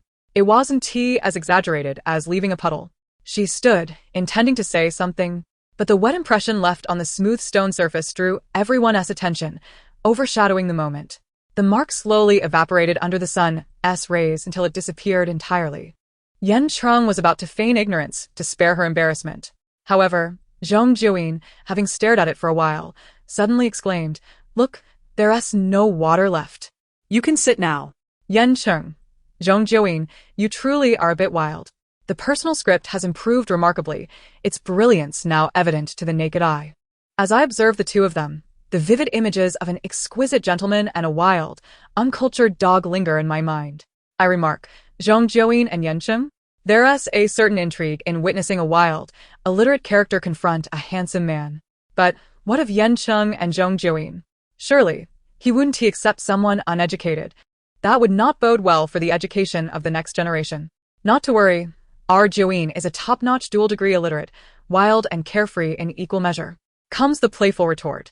Laughter erupts, mingling with the distant sounds of roller coasters whizzing by, creating a surreal atmosphere. Yan Cheng takes a deep breath, attempting to brush off the moment, and suggests they depart from this place. As they walk, he thinks it prudent to familiarize themselves with the surroundings. Zhong Jiuyin concurs. "Very well." She tosses aside the grass and follows closely behind Yan Cheng. Contrary to her occasionally carefree demeanor, she walks with an upright posture. Her glances to the sides are not those of a naive newcomer, but rather purposeful observations, her neck steady and her expression composed. Yan Cheng leads them to a fantastical castle and comes to a halt. She steps forward and inquires, "Is Liangji here?" Liangji stands at the castle's entrance, nervously adjusting his glasses as he notices the cameras and two living beings nearby. He stutters a greeting, nearly bowing as he addresses Yan Cheng as Brother Yan. Zhong Jiuyin steadies him by the shoulder, asking, "What is your identity? What's the connection here?" Her frustration is palpable if he cannot articulate his thoughts. She is inclined to intervene directly. Zhong Jiuyin presses on. "I'm asking what identity you drew, not what identity qualifies you to greet Yan Cheng. I am not his bodyguard." Liangji lifts his gaze, his flushed face betraying his embarrassment. Yan Cheng has yet to encounter someone with such a personality. In dealing with individuals who defy categorization, he adopts the same approach he uses with Zhong Jiuyin, selectively ignoring the awkwardness. "So, what identity did you draw?" Thankfully, Liangji's momentary lapse of thought is not permanent. He retains a semblance of intellect. Instead of directly revealing his identity, he counters, "What identities did you draw?" Zhong Jiuyin responds, "An identity parallel to yours." Liangji glances between them, realizing they are companions, and suddenly exclaims, "You are Cinderella and the prince?" "Of course not," she retorts. "Then, you must be the fairy godfather. She assesses him with a sweeping glance. A good person indeed. Aren't you supposed to transform into a gown and glass slippers? Where's your attire? Liangji shakes his head. I have no idea. Yan Cheng interjects. What is your personal script? His vague inquiry suggests there may be something amiss. Zhong Jiuyin instinctively turns to exchange a glance with Yan Cheng, their connection palpable. She then reaffixes her grip on Liangji's shoulder, this time firmly, preventing his escape. Yan Cheng continues, have you encountered Yuan E and AI Yuan along the way? Liangji, now on edge under the pressure of their questioning, cautiously shakes his head. No. Yan Cheng replies nonchalantly. We did run into AI Yuan. Her personal script and identity are contradictory. From what she indicated, if too many coins are deducted, she might consider abandoning the main quest, adhering solely to her personal script rules. In that case, she would obstruct our progress, preventing us from acquiring the scripted coins. Liangji's eyes widen in disbelief. Impossible. Yan Cheng nods. So you have encountered AI Yuan. Chapter 29. The malicious stepsister who loves to clean. Liangji is acutely aware that he is ill-suited for games involving cunning. His instinctive reaction is to flee when exposed. Yet, Zhong Jiuyin's grip on his shoulder is unyielding. Any attempt to struggle is met with her benevolent yet firm threats. As she speaks, her other hand rhythmically taps his other shoulder, as if attempting to drive him into the ground. With no option to escape, he resorts to playing the fool, a performance he excels at. The two before him have developed an unspoken rapport, one acting as the interrogator while the other remains impassive, akin to a judge presiding over a trial. Liangji contemplates lightening the mood with humor, but recalling his previous blunders, he ultimately chooses silence. Yan Cheng surveys the enchanted castle, casually asking, is AI Yuan nearby? Is Yuan E also present? I do not know, Liangji replies. Then it follows that she is. Yan Cheng concludes. You were sent to probe our identities because your personal scripts indicate you are not aligned with us. Or is it AI Yuan's desire to prove that she is not Cinderella? Liangji stares at him, bewildered. It appears AI Yuan seeks to validate that she did not lie during her card draw, asserting she is not Cinderella. Bring them out, Zhong Jiuyin commands, adopting the demeanor of a streetwise leader as she gestures for him to summon the others. She calls out languidly, shall I come over, or will you come out yourselves? After a brief moment, AI Yuan and Yuani approach, hesitantly. AI Yuan, Zhong Jiuyin begins, her heartfelt call interrupted as AI Yuan looks at her and Yan Cheng, confused. Have you allied with Brother Yan? Zhong Jiuyin replies, no. Both Yan Cheng and AI Yuan regard her quizzically. AI Yuan remarks, isn't this an alliance? You two are practically collaborating at this point. If that's not an alliance, what is? Zhong Jiuyin nonchalantly states. This is merely a necessary partnership due to the task at hand. AI Yuan counters. What of our promise from the previous episode? Zhong Jiuyin asserts. You are my life partner. AI Yuan retorts. A life partner for times of need, but easily forgotten otherwise? How does that differ from a man who claims to have many lovers yet only one wife? Zhong Jiuyin opens her mouth to explain further, but Yuani interjects. Sister Yin, has your hair been wet? Among the three newcomers, he is the only one to notice the disheveled state of Zhong Jiuyin's hair. She shakes her head, her high ponytail swaying slightly, the ends still damp. Yes, just a little accident, she dismisses, unwilling to elaborate on this trivial mishap. Yet, Yan Cheng adds. She swam over from the lake to collect coins. The trio stares at her in astonishment. Yuani asks, was that really necessary? Zhong Jiuyin quips, do you believe me? Is it really that foolish? Yuan E, the mouse spirit, remains silent. Finally, a new topic emerges to shift the focus. Zhong Jiuyin crosses her arms, raising an eyebrow at him. In the last episode, you were a golden retriever. This time, you're a mouse spirit. Why can't you just be human for once, rather than flitting about among these non-human entities? Yuani laments, I too wish to be human. Yan Cheng reassures him, no worries, when needed, you will appear in human form. But since your identity aligns with ours, why are you mingling with AI Yuan? Yuan E understands the question pertains to personal scripts, but, being far more astute than Liangji, refrains from elaborating. It is still too early to draw factions.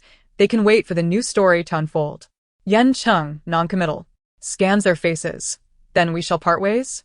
It is unwise to cluster with those who harbor ulterior motives. Everyone nods in agreement. Yan Cheng then leads the largest contingent of cameramen onward. Without a second thought, Zhong Jiuyin follows, waving casually at Yuan E and AI Yuan, as if to say, no need to see me off. Yuan E instinctively steps forward, questioning, "Hey, Sister Yin, didn't we agree to separate?" Yan Cheng paused and turned, but Zhong Jiuyin did not see him. She stood with her back to him, speaking to Yuan E. "It's about separation, right? You mean me and Yan Cheng? We are the leading characters. Of course, we cannot be apart." While her words held some truth, Yuan E felt a sense of discontent. He moved his lips and caught a glimpse of Liang Ji and Ai Yuan, then added, "But the leading characters in the last episode were separated. Didn't you turn into a mouse spirit? Or have you mutated?" Zhong Jiuyin looked him up and down. "In the last episode, we were not on the same team as the leading characters, but this time, you and we are on the same side. What benefit is there in separating us?" Ah, "I see." She squinted her eyes, feigning seriousness. "You are indeed not a good mouse spirit, are you? Tell me, how did you fall in love with Cinderella in your mouse life?" "The others, Yuan E, forget it, you all go ahead." Just then, the broadcast finally announced, "Ding dong. 3 new residents have arrived in the town. It turns out that the daughter of old Wang has a stepmother and 2 stepsisters." She welcomed them with joy, genuinely wishing to live together. However, the proud and cruel stepmother and stepsisters did not like her. They threw a broom and rags at her, demanding she clean the entire house, to which she tearfully agreed. Time task: within 20 minutes, please have Cinderella and her stepsisters complete this storyline. Zhong Jiuyin and Ai Yuan exchanged glances as the crew conveniently threw in a witch's broom and a stack of rags. The 3 gentlemen retreated to the perimeter of their activity circle. Ai Yuan stiffly picked up the broom and rags, casting a complex glance at Zhong Jiuyin, then took a deep breath. "I'm about to begin."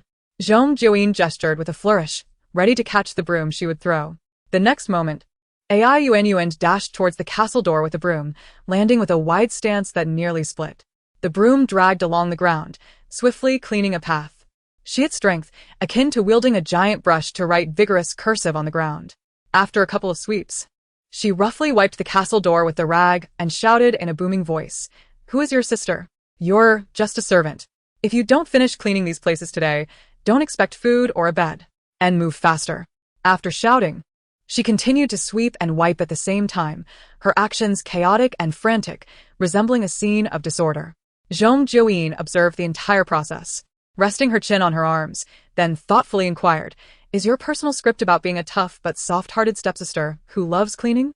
Ai Yuan's simultaneous sweeping with her left hand and wiping with her right nearly froze. Who the hell loves cleaning? Chapter 30 noted the wear on those small hands. Due to the influence of an unknown personal script, the storyline of Cinderella being bullied took a sharp turn. The wicked stepsister busily cleaned while hurling insults, and Cinderella occasionally responded to the taunts. "You can't drink water until the floor is clean," Ai Yuan exclaimed, huffing and puffing as she swept. "Okay," Zhong Jiuyin replied. "You can't even clean the walls, what use are you? Wipe faster, I'm waiting to eat." Ai Yuan continued her huffing and puffing as she wiped the walls. "Okay," Zhong Jiuyin replied. "For goodness sake, if this goes on, I'm really going to start cursing." "Sister, you should be crying and agreeing. Act like you're suffering." Having received behavioral guidance, Zhong Jiuyin promptly adjusted her demeanor. "All right, you start," Ai Yuan declared. "If you don't clean this area, cook, and fetch water to wash clothes today, don't expect to eat." Zhong Jiuyin dramatically inhaled, pretending to be tearfully wronged. Understood. Forgive her. She had endured suffering, shed blood, been deceived and betrayed, yet she had never cried out of grievance. Such strength was forged in steel. When Ai Yuan shouted again, she could only mimic the tone of a gentle girl humiliated. "All right, I've noted it. I heard it. I understand." The 3 bystanders lowered their voices. Liang Ji asked, "Who is Cinderella after all?" Zhong Jiuyin had already changed her standing position twice due to boredom. Yuan Yi chuckled. "From here, it seems to be Ai Yuan. I feel like the sweat on her forehead is reflecting light." Yan Cheng remarked. "Do you know what type of personal script she has?" Liang Ji replied, "No, she doesn't say." Yuan Yi speculated, based on her bizarre behavior. Could it be that she is indeed tough on the outside but soft on the inside? Or perhaps she is meant to do the opposite, engage in kind acts? Yan Cheng pondered, is she being cruel verbally while accumulating virtue physically? Liang Ji suggested, perhaps she is meant to be nice to Cinderella? Like a rebirth. Knowing Cinderella is destined for greatness, she cannot treat her too poorly. It would be better if someone else were playing the role.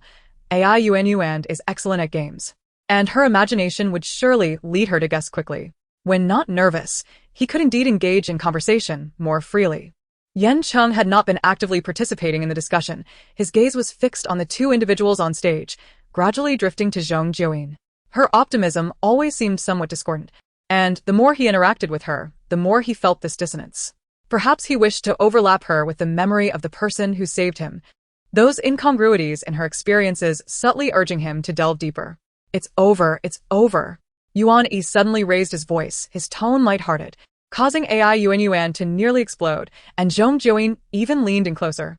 AI Yuan had already tossed the broom aside, having experienced the transformation from a wicked female antagonist to a reformed character, resonating with those roles in dramas that never found peace even after being reborn. She glared at Zhong Jiuyin, wondering how they could coexist peacefully or even become friends. However, Zhong Jiuyin felt none of this. She approached AI Yuan and casually tossed the rag from her hand, gently grasping her hands for a moment. Look at these little hands, they're all roughened. Next time there's a scene like this, I'll buy you a pair of gloves. The newly arrived Yan Cheng commented. Some of her exaggerated words flow more smoothly than a man's. AI Yuan rolled her eyes. I hope you wish me well. Liangji handed over 2 sheets of paper he had been carrying, and Yuan Yi, seeing her tidy up, tentatively suggested, with 20 minutes left, why don't we take this opportunity to lay out our personal scripts? It would lower the difficulty and make things a bit more fun. Apart from Liangji, no one agreed with this proposal. The only standout was Zhong Jiuyin, who would never consent. She, a self-proclaimed extraordinary beauty, deserved a life filled with challenges. Engaging in demanding tasks and mingling with challenging individuals made even a diet of mere wine and no meat feel captivating for 3 days and nights. She didn't care why the other two disagreed, patting Yuan Yi's shoulder, clearly conveying that this idea was unfeasible. Young man, facing challenges should be your goal. At your age, isn't this the time when your mind is most active? Why is it that while your body hasn't started to decline, your mind seems reluctant to engage? Yuan Yi glanced at the hand resting on his shoulder, unsure how to respond. Of course, his body hadn't declined yet. Was analyzing the situation particularly difficult? Not particularly, he thought. Zhong Jiuyin remarked, that is indeed a bit difficult. Yuan Yi was speechless. At this moment, Yan Cheng stated, if identities and settings are disclosed, then the only ways to adjust coin amounts are through progressing in the storyline or competing with each other. The main task is for me and Zhong Jiuyin to complete the plot, meaning our coin increase will surpass yours. Zhong Jiuyin proudly lifted her chest, as if accepting an award. Yes, indeed, I am the one leading. Upon hearing this, Yuan Yi immediately backtracked, then consider me having said nothing. They would also strive to separate the leading characters. In other words, either they knew that the number of points deducted might exceed the points gained from progressing in the storyline, or their personal scripts contained alternate means of achieving the main task while hindering our score. Zhong Jiuyin felt somewhat lost, making a gesture to pause, asking, what does that mean? It is best not to be separated. Otherwise, we will lose points while they gain them, and the gap will only widen. Chapter 31. A Misstep. Although still somewhat bewildered, the reason successful individuals thrive wherever they go is their willingness to heed others. Zhong Jiuyin decisively set aside a plethora of analyses to listen to the simplified version. All right, I'll help you elope. Yan Cheng replied, no need, thank you. AI Yuan and the others wore varied expressions, apart from Liangji, who appeared dazed as if some of his intellect had been refracted and evaporated by lenses. Yuan Yi and she seemed to be holding their breath. Then AI Yuan said, Brother Yan Cheng, you're overthinking it. It's not that complicated. Both Yan Cheng and Zhong Jiuyin made it clear they were skeptical. Zhong Jiuyin glanced at Yan Cheng, who gave a slight nod, prompting her to say, then let us go together. 10 coins, not even worth as much as the ones she could tear off in under a minute. She pondered, telling Yan Cheng, your speculation might hold truth. Violating character settings may yield more coins than following the plot. Who would want to follow the plot then? She could kick Yan Cheng aside and directly embrace her role as the awakened heroine. Wouldn't that be better? Zhong Jiuyin remarked. But wouldn't that lead to uneven coin distribution? The more I think about it, the more complex it becomes, all tangled up like a ball of yarn. Just the thought of it was frustrating. She wished to cleave through everyone's minds, or, at the very least, split those intelligent machines, which could save her 80% of the detours and lead straight to the exciting parts. When one cannot relish the thrill of challenges, unilaterally challenging and overpowering others is also exhilarating. Yan Cheng turned to her, his beautifully shaped lips uttering a few words, don't rush, wild illiterate. Zhong Jiuyin retorted, call me by my full name. Yan Cheng, You've certainly gone astray. I can't help but laugh when I hear Zhong Jiuyin speak. How does she manage to inject humor every couple of sentences? Honestly, their banter flows so naturally. Ai Yuan, with her ambitions, stumbles when facing Yan Cheng. Thus, The disparity in guest statuses on reality shows is quite dull. Someone like Liang Ji hardly dares to speak. What did Yan Cheng mean earlier? Do Ai Yuan and the others have a way to complete the main task without letting the protagonist score? What method is that? Let me guess. Can they redirect the coin rewards to themselves? ISNT that just bad luck masquerading as good fortune? The prince and the Cinderella in disguise? Considering Ai Yuan's unusual behavior, there's only one answer. Zhong Jiuyin, you are radiant. You are the morning dew and the night breeze. You are electricity. You are light. You are my one and only wife. Charge forward, Zhong Jiuyin, with a hoarse voice and wild attitude. Haha, I'm just bursting with laughter. That was a great response. Can you let me finish? I'm also a new fan of Zhong Jiuyin. Why didn't I get the script? Send it to me quickly. So, Yan Cheng is this amusing in reality? His looks could bankrupt one, and his personality is equally intriguing. I must politely adore him. Zhong Jiuyin is so familiar. Yan Cheng probably didn't intend to speak with her. Can't she learn from Ai Yuan and be a bit more reserved? She doesn't need to be so obvious about seeking camera time. You can take your missteps elsewhere. Ah, such a sharp tongue. Teach me. Under the camera's gaze. Ding dong. The prince in the castle is about to turn 18 and will hold a selection ball in 3 days. However, the prince considers himself an immature young man and does not wish to tumble into the grave of marriage so early. Seizing the opportunity, he left the castle and wandered around. Unbeknownst to him, that night, hail began to fall, and with nowhere to seek shelter, he collapsed on the road, starving and thirsty. Just as he was about to close his eyes, he saw a beautiful girl running towards him, her figure gray against the night, all under the watchful gaze of a mouse. A few of them exchanged glances. Yuani remarked, I haven't heard of a tradition of hail-making at this amusement park. Ai Yuan confidently declared, it must be fake. Perhaps it's a note saying hail or some artificial snow spray. Zhong Jiuyin tilted her head. You're quite perceptive. Do we still have a chance to showcase our skills? Yan Cheng interjected, your opposing forces. Zhong Jiuyin continued to gaze at Ai Yuan, as if sharing a mutual understanding. It's all right. As long as our hearts are united, it counts. Yan Cheng and Ai Yuan exchanged looks. Yuan E, Grinning and revealing his tiger teeth, followed Zhong Jiuyin with his gaze. Liang Ji pushed his glasses down, automatically lowering his voice 2 decibels as he faced the camera. Shall we go?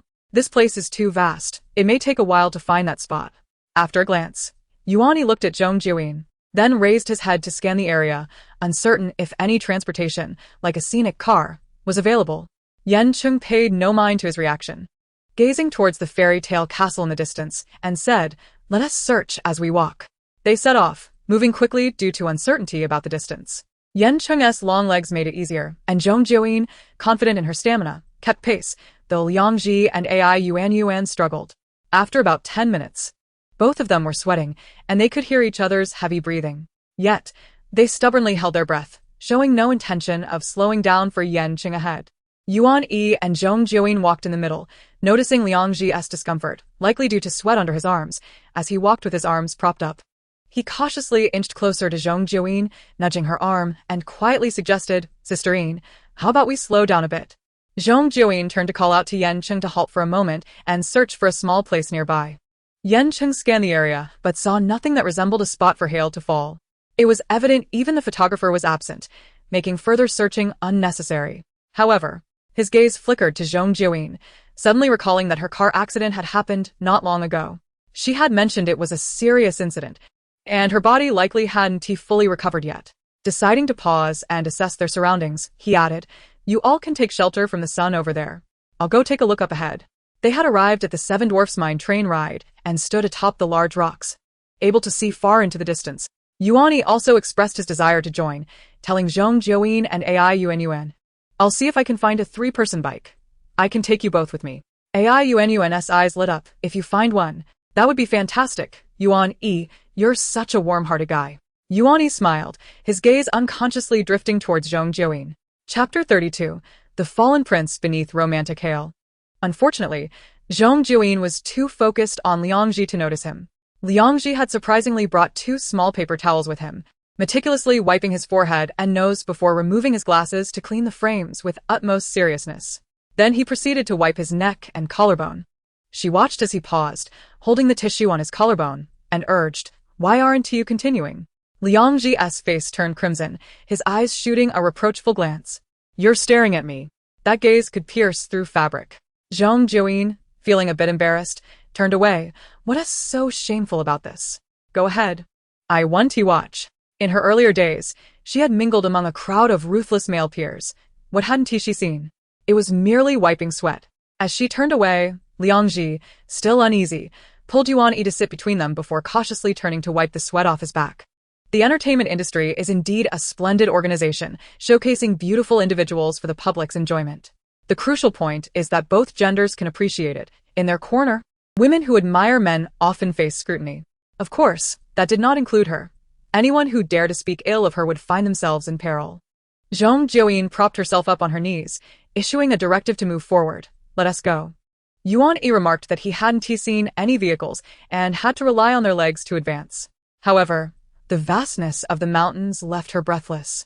From a high vantage point, the destination appeared deceptively close, yet traversing the distance consumed an inordinate amount of time, and she soon began to feel discomfort in her feet. It was akin to an individual unaccustomed to exercise suddenly embarking on a long walk, resulting in an unbearable friction between her feet and shoes, as well as her ankles and the edges of her trousers. The persistent, albeit mild, sensation of discomfort significantly dampened her anticipation and excitement for the journey. Yuan Yi quickly discerned her emotional state from her slight reaction and approached her, whispering, "Injia, what's wrong? Are your legs tired?" She pursed her lips and shook her head, voicing such weakness felt beneath her prowess as a martial arts prodigy. Yuan Yi was driving, with the 2 girls squeezed into the back seat, while Yan Cheng and Liangji occupied either side. Zhong Jiuyin crossed her legs to minimize her space, her lifted calf nearly brushing against Yan Cheng's thigh. Her attention, however, was elsewhere. She leaned back comfortably with her arms draped over the seat, her hand resting on Yuan's shoulder, exuding a carefree demeanor.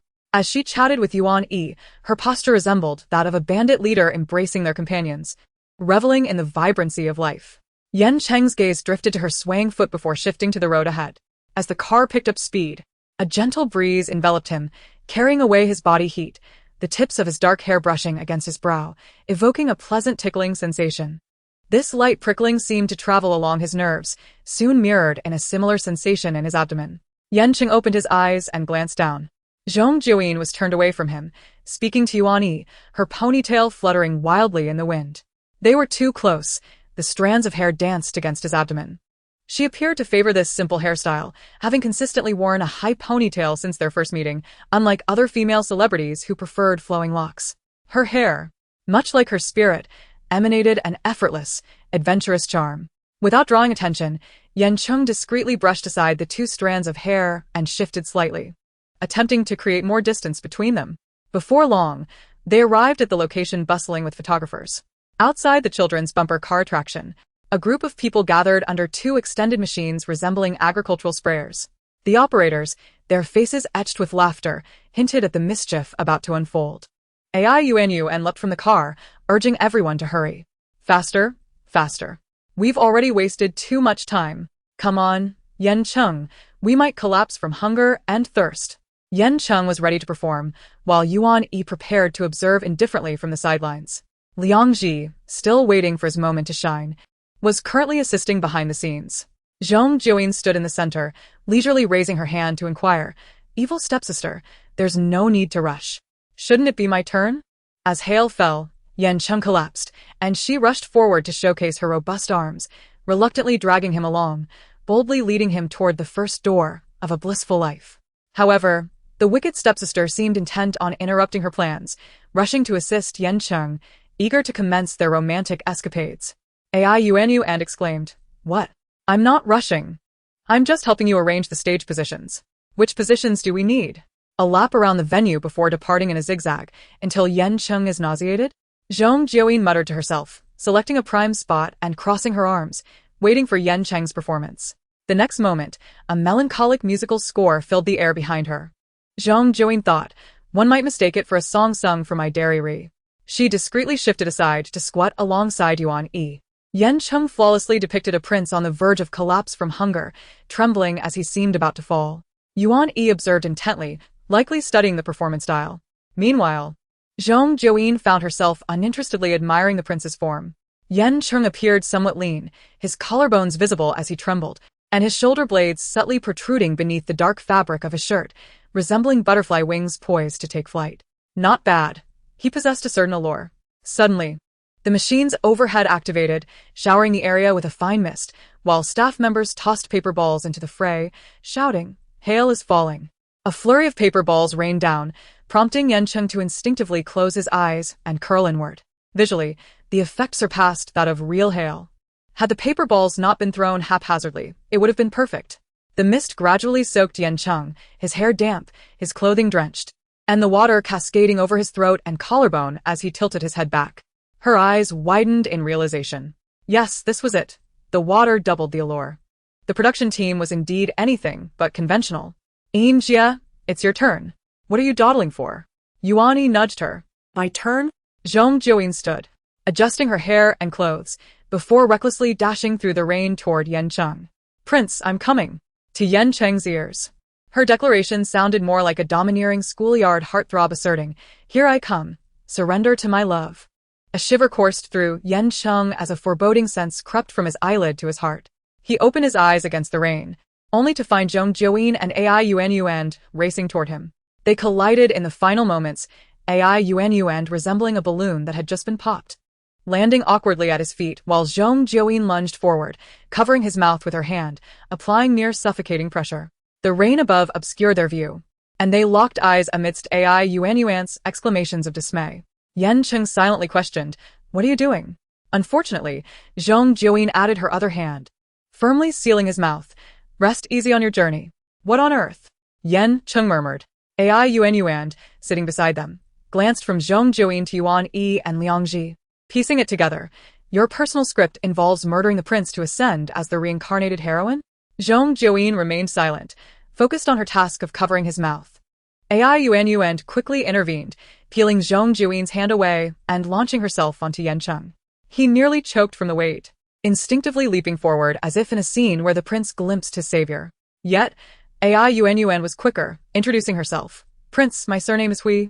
I stand 160 centimeters tall, weigh 84 kilograms, have long hair, wear a pink outfit and sneakers, and my socks feature a bunny head."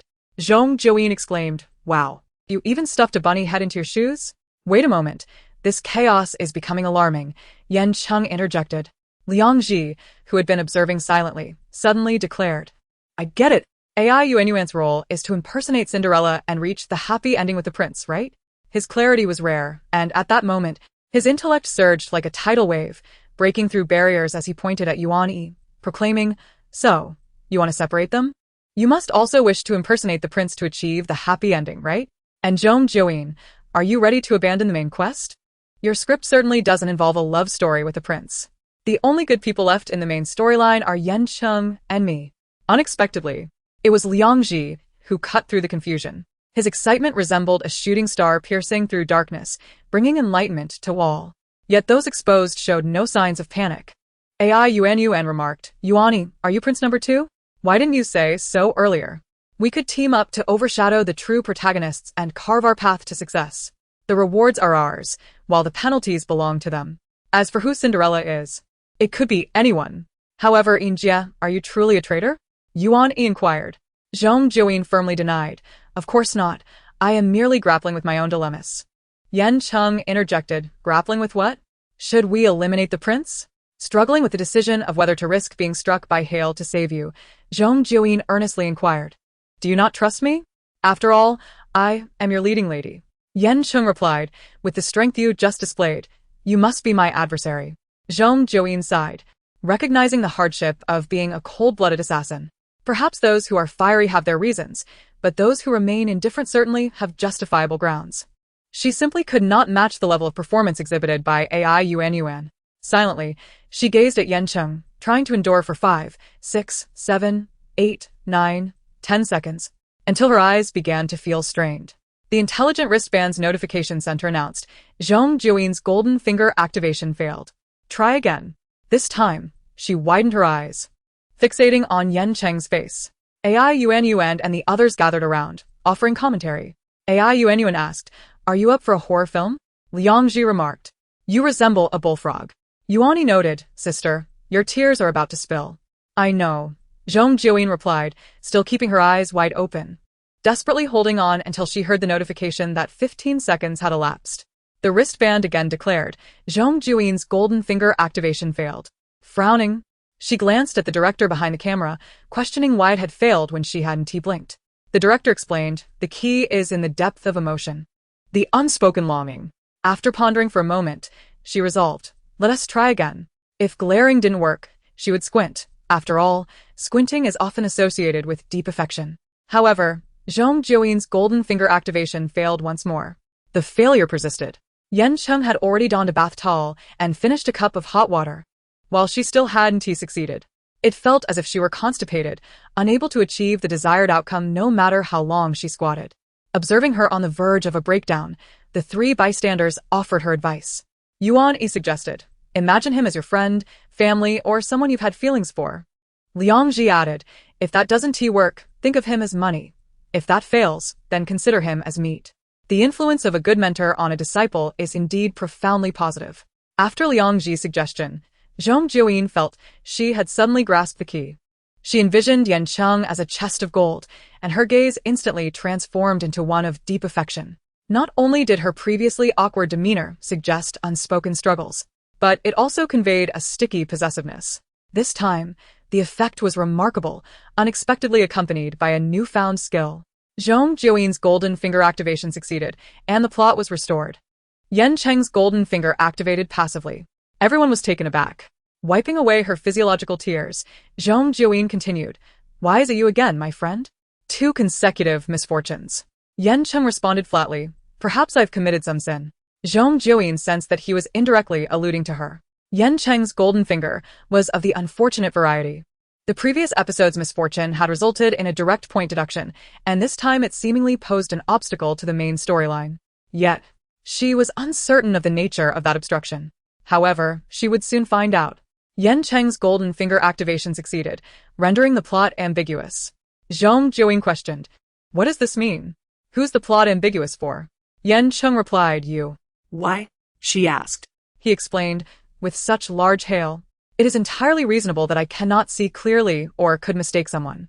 As he wiped the water from his body, his voice was crisp and his expression remained neutral. Although the dampness accentuated the darkness of his brows and eyes, contrasting sharply with his fair complexion. His words felt like dry bread, leaving a choking sensation. She had the urge to splatter crumbs on his handsome face. Zhong Jiuyin responded, "Indeed, such massive hail could certainly blind you." Chapter 34. Can this also be justified? Now, the female protagonist is unwilling, while the male protagonist is blind and oblivious. In such circumstances, how can they cultivate love leading to a happy ending? The golden fingers indicate their fated separation. Yet, AI Yuan was delighted, thinking, "Isn't this simply points dropped from the heavens? Are your eyes blurred? But your ears functioning well? Did you hear my self-introduction, Brother Yan Cheng? Why not abandon Cinderella and join me? We are family. Marrying anyone is still marrying. If all else fails, you can treat me as a substitute. I can accept the script of the genuine and the false, the white moonlight and the vermilion mole." Yuan interjected, "Can you not be more reasonable?" Yet, on a drizzly evening, as the gentle breeze swayed the branches, he and the lady exchanged a glance through the carriage curtains. In that moment, they fell in love at first sight. Unfortunately, their identities were flawed from the start. He was meant to kill her, and if he failed, he would be hunted down. It was as if heaven forbade their love, as murmured by a fellow traveler shedding a tear. Although Zhong Jiuyin had never believed in such notions, who speaks of true love while intoxicated and elaborates on such picturesque descriptions. A sensible person would not behave thus. There are at least 20 ladies who have claimed to fall in love at first sight. Yet, Yan Cheng, in an effort to rectify the situation, began to embellish the truth. The plot's completion was high. It should be deemed satisfactory. Zhong Jiuyin, as the leading lady, felt a question mark appear above her head. AI Yuan queried, "What was satisfactory about that? You were almost transformed from a prince charming into a subject of a detective story." Yan Cheng maintained his composure, asserting, She merely wanted to prevent the rain from falling into my mouth. AI Yuan exclaimed, "Can this truly be justified?" The comment section was rife with activity. Yan Cheng, some loves are destined to blind us. She covered my mouth to protect my throat from the hail. How deeply she loves me. Zhong Jiuyin, don't be absurd. Haha, Yan Cheng, how could you be like this? It's evident that Zhong Jiuyin's longing gaze has immense power. The plot correction has gone overboard. So, the four present are to perform the role of stealing the protagonist's fortune, while I and the Prince Cinderella, as a substitute, are reborn beside me, with the malicious stepsister now interested in my man? When did our conscience cease to exist? The fairy godfather is also a significant staff member. You know, not really. AI Yuan loves to perform, and so does Zhong Jiuyin. She is always present in Yan Cheng's shots. They are both relatively unknown. Yet Yuan Yi and Liang Ji don't seem to seek the limelight as much. I previously mentioned that Zhong Jiuyin is quite familiar with people. I was met with backlash. As expected, a large tree attracts the wind, and even the 38th tier has fans rushing to support her. You don't. So you must be quite sad, right? ISNT the 38th tier good? I'm a fan now. In the future, that will make me an old fan. I couldn't accompany someone from nothing to something, and I can't even find a rising star to achieve success in 3 days. Is Yuan secretly watching Zhong Jiuyin? At the program site, as Yan Cheng's forced justification was uttered, several people silently turned their gaze toward him. Yuan remarked, "I can't believe you're like this, brother Yan Cheng." Liang Ji questioned, "Are coins and winning truly that important?" AI Yuan asked, "Has your personal script turned into a love-stricken narrative after being usurped?" Zhong Jiuyin reflected, "I misjudged this golden finger. Although I stared blankly for 3 minutes like a bullfrog, it was indeed quite useful." Yan Cheng remained unfazed, only allowing the director to determine the plot's direction. Following this, a warning was issued. Alert! Zhong Jiuyin has lost 22 coins. Oh dear, after working hard for an hour, she ended up with nothing. And the female protagonist lost 22 coins. Zhong Jiuyin was indignant. She stood up, paced left and right as if searching for the exact location of heaven, then demanded, "What's wrong with me?" The director replied, "You nearly suffocated the prince." The awakened Cinderella sought to become an independent and strong female lead, not a deranged killer under the hail. Zhong Jiuyin countered, "Didn't the prince himself say I was helping him avoid the rain?" The director replied, "But he didn't. Yet you certainly did." Finally, with a long exhale, she conceded, "Fine. Exceptional individuals often encounter such circumstances." She understood that having amassed too many coins in the previous episode made her the target of everyone's scrutiny. Yan Cheng, however, had a different inquiry. If we hadn't run out of time, how many coins would we have earned for completing this plot? The director replied, 30. Yuan remained squatting beside Zhong Jiuyin and remarked, "The points deducted and those earned through the storyline are not vastly different. Surely, no one would abandon the main quest unless the tasks conflicted too greatly with their personal scripts and proved excessively challenging." Liang Ji nodded in agreement, adjusting his glasses habitually and speaking in a rather flat tone. AI Yuan, however, was more immersed in the scene. Her insight piercingly accurate. This indicates that Yan Cheng and his group will undoubtedly strive harder to complete their missions in the upcoming plot, especially Zhong Jiuyin, who has already incurred point deductions. Yan Cheng cast a glance at her and took the initiative to inquire about their substitute script plans, to which Zhong Jiuyin occasionally interjected. Yuan and Liang Ji stood to the side, their lips moving several times without uttering a word, resembling wooden puppets. The primary concern was the anxiety of a newcomer facing numerous cameras and scrutiny, fearing that a slip of the tongue would invite criticism, which overshadowed all other emotions.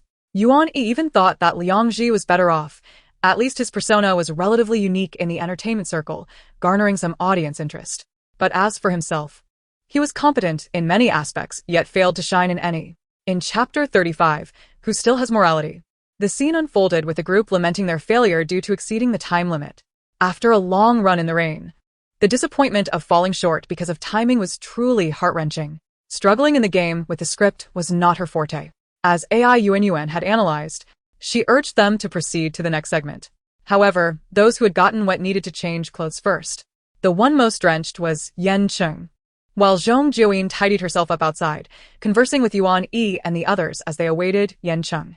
She sat on the steps while Yuan and the others leaned against the wall, casually discussing the amusement park's attractions and scenery, occasionally glancing at Zhong Jiuyin. AI Yuan was keen to make an impression, but her strengths were confined to the game. When it came to interacting with Yan Cheng or engaging in other activities in front of the camera, she hesitated. She hadn't even mentioned their lack of lunch during the last episode. Only Zhong Jiuyin, undeterred by her lesser status, acted freely. Her audacity seemed boundless. Liangji touched his stomach and glanced at the unkempt figure squatting nearby. Yuan Yi, not disclosing his own hunger, asked Sister Yin, "Are you hungry?" Zhong Jiuyin replied, "A bit." "But why are you looking at me? Do you want me to grab something?" Yuan interjected, "Not quite. But we don't have any money on us." The latter part of her sentence was whispered, tinged with embarrassment, as the implication was clear, with no money and unwilling to resort to theft. They had to devise another plan. Liangji and Yuan Yi considered asking their manager for assistance. They had moved around so much that their manager was not present, leaving them to rely on credit and hope for reimbursement later. Zhong Jiuyin contemplated that hard work could yield rewards. If they couldn't steal, why not volunteer at the food truck? Once they got the hang of it, procuring a few grilled sausages for themselves wouldn't be too difficult. Even if the boss threatened to fine them, they could consider it a trade-off for their labor, as they were merely trying to eat, not working to repay debts. This idea seemed quite feasible. She shared her brilliant notion with Yuan and the others, generously promising, "Once I'm employed, I'll treat each of you to 2 sausages." This earned her 3 immature eye rolls.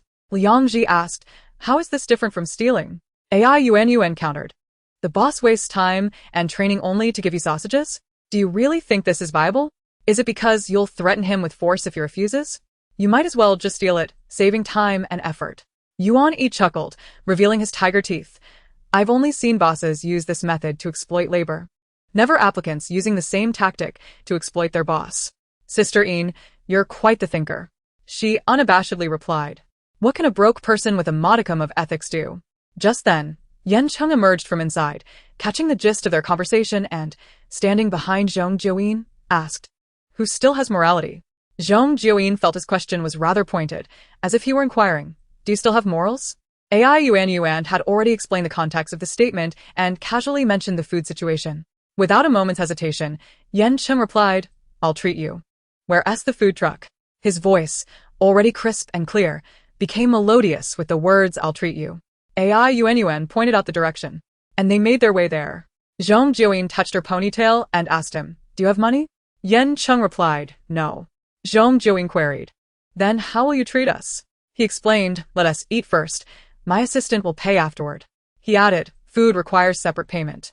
Understanding Zhong Jiuyin's peculiarities, he patiently elaborated, which, to the others, indicated his unique tolerance for her. Although his demeanor remained calm, the continuity of their conversation was rather unusual. Upon arriving at the food truck area, he turned to ask Zhong Jiuyin what she wanted. They were positioned behind Yan Cheng, with Zhong Jiuyin closest to him.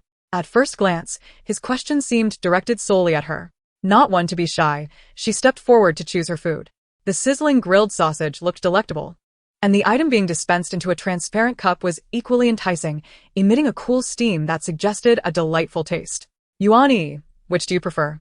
Yuan Yi, taken aback, noticed her lingering gaze on the ice cream and tentatively responded, "Perhaps the ice cream?" Zhong Jiuyin promptly disregarded Yuan Yi's suggestion and excitedly explored the various food trucks alongside Yuan. One hand held a cheesy grilled sausage, while the other clutched a Mickey Mouse chocolate bar and her fingers curled around a bag of waffles, with a bucket of popcorn dangling from her wrist. Yuan, displaying her savvy, handed Yan Cheng the first batch of waffles, sweetly thanking him. Yuan Yi and Liangji echoed their gratitude, as if in a queue to receive their rewards. Just as Zhong Jiuyin bit into the ear of her Mickey bar, she looked up and thanked Yan Cheng, adding, "Next time, I'll treat you to whatever you want, so don't hold back." She then lifted her hand slightly, adjusting the popcorn bucket to avoid chafing her wrist.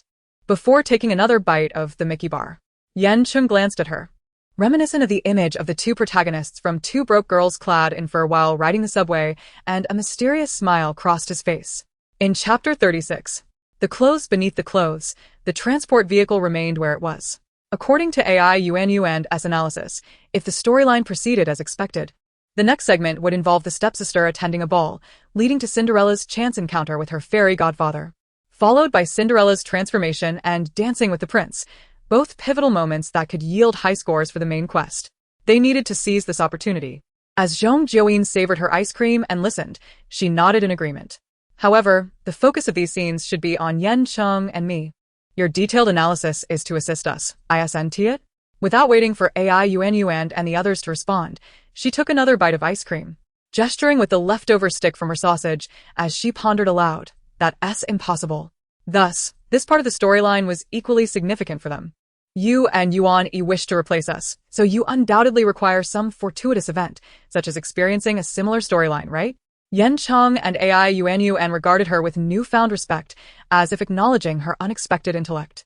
She popped a piece of popcorn into her mouth, her demeanor radiating confidence, as if to say that this was merely a trivial display of capability.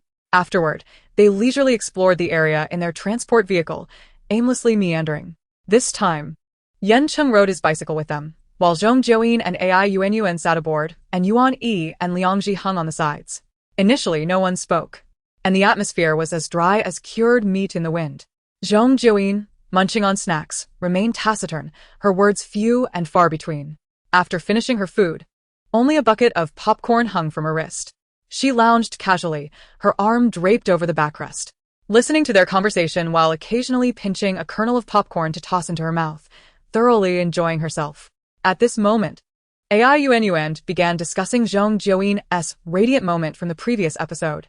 Aside from Brother Yan, the topic with the highest discussion rate is you. People said you searched for Yuan Yi's card with the finesse of a butcher who has worked for 20 years, ha ha ha. Some even recorded the video of you tearing Yuan Yi's card at the end. I watched it, and it was over in a flash. Impressive. The comments ranged from exaggerated to conservative. The more conservative view being that the most discussed highlight was undoubtedly her tearing Yan Cheng's shirt, or, at the very least, her heroic act of saving the day. However, considering that the other party involved was present, they dared not offend too much and tacitly skipped over those two matters. Zhong Jiuyin waved her hand dismissively. It's fine. I saw it too. Everyone was so passionate, they practically elevated me to new heights. AI Yuan retorted. The only thing that made it to the top trending topic was the shirt-tearing incident, right in front of the camera, and Brother Yan. How can we follow that up? I wanted Brother Yan to join the conversation too, but what is he going to say? Just as AI Yuan pondered how to navigate this awkward topic, Liangji, who had been hanging on the sidelines like an invisible person, unexpectedly picked up the thread. I saw it too. Many people criticized you. Doesn't that bother you? AI Yuan quipped. Turns out it's a case of two fools meeting each other. Zhong Jiuyin's fingers delved into the popcorn bucket, adeptly pinching a kernel between her index and middle fingers in an unusual grip, savoring it before leisurely responding. Why would it bother me? Think about it. Why are they criticizing me? Of course, it's because you tore Yan Cheng's shirt, exposing him, came the blunt reply. The three of them exchanged quick glances at Yan Cheng, wondering if such things could really be said aloud. Liangji hesitated and fell silent, while Yuan and AI Yuan were equally at a loss for words. Zhong Jiuyin, unfazed, continued, It's simply because I am too exceptional. You are indeed quite exceptional. AI Yuan acknowledged. Zhong Jiuyin persisted. Moreover, I had my assistant read me quite a few comments. So many criticized me, yet no one could pinpoint a legitimate reason. Doesn't that indicate I am flawless? AI Yuan almost wanted to shout, Of course, it's because you're so dense you can't find your own shortcomings, but held her tongue. Liangji dryly remarked, If your mindset is good, that's quite enough. In life, healthy growth relies on a good mindset, Zhong Jiuyin retorted. Disregarding the logic and simply engaging in banter over snacks, carelessly tossing in compliments for fun. After finishing her thought, she extended the popcorn bucket towards them, inviting them for a handful. Her demeanor was akin to a local boss pouring drinks for newcomers. Refusing would be ungrateful.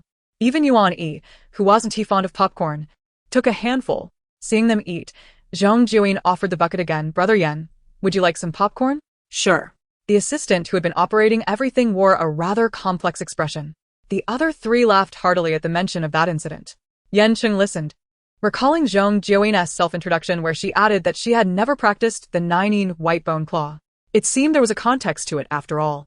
After discussing these matters, the group fell into a quieter state. Zhong Jiuyin remained comfortable, her gaze falling upon AI Yuan's attractive watermelon earrings and the sun-kissed skin around Liangji's neckline, a delightful sight. To her left was Yuan's radiant smile, and to her right, the impressive back of Yan Cheng's head and his broad shoulders. A gentle breeze blew, snacks in hand, and she surveyed her surroundings, finding the tour bus's name quite fitting.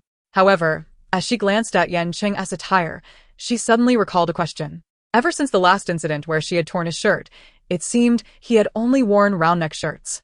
During their last face-to-face conversation, as well as in the videos, he had worn the same style. Could it be that he had developed a phobia? As she pondered, she stole a glance at Yan Cheng's back. The neckline of his black shirt was snug, but as he moved his arm while driving, it shifted slightly, just a tad, revealing a hint of what lay beneath, almost as if he had another layer on. Sitting up straighter, she intended to observe more closely when, unexpectedly, the tour bus jolted violently. While the bucket was saved, some popcorn spilled out. As the gasps from Yuan and the others subsided, her anguished cry followed in a duet, "My popcorn." She then glanced at Zhong Jiuyin's pained expression and casually remarked, "We can buy more later. No need to be heartbroken, as if you've lost a box of gold." Chapter 37. The Fairy Godfather and Cinderella's Love Across Realms. On the ground lay a microphone bag, presumably dropped by someone. This microphone was only useful for the 5 of them, yet all their microphones remained intact. Yan Cheng stated, "The assistant holding the backup microphone is usually supposed to stay close, ready to replace any malfunctioning equipment, so they wouldn't stray too far." He nodded, his expression composed.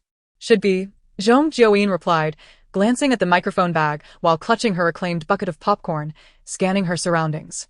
"Am I supposed to encounter the fairy godfather here and transform? The conditions are rather rudimentary."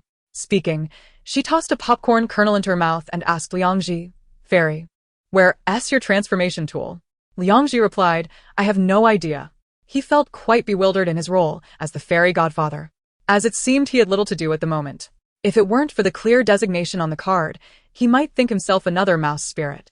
Zhong Jiuyin shook her head, expressing disdain for his work ethic.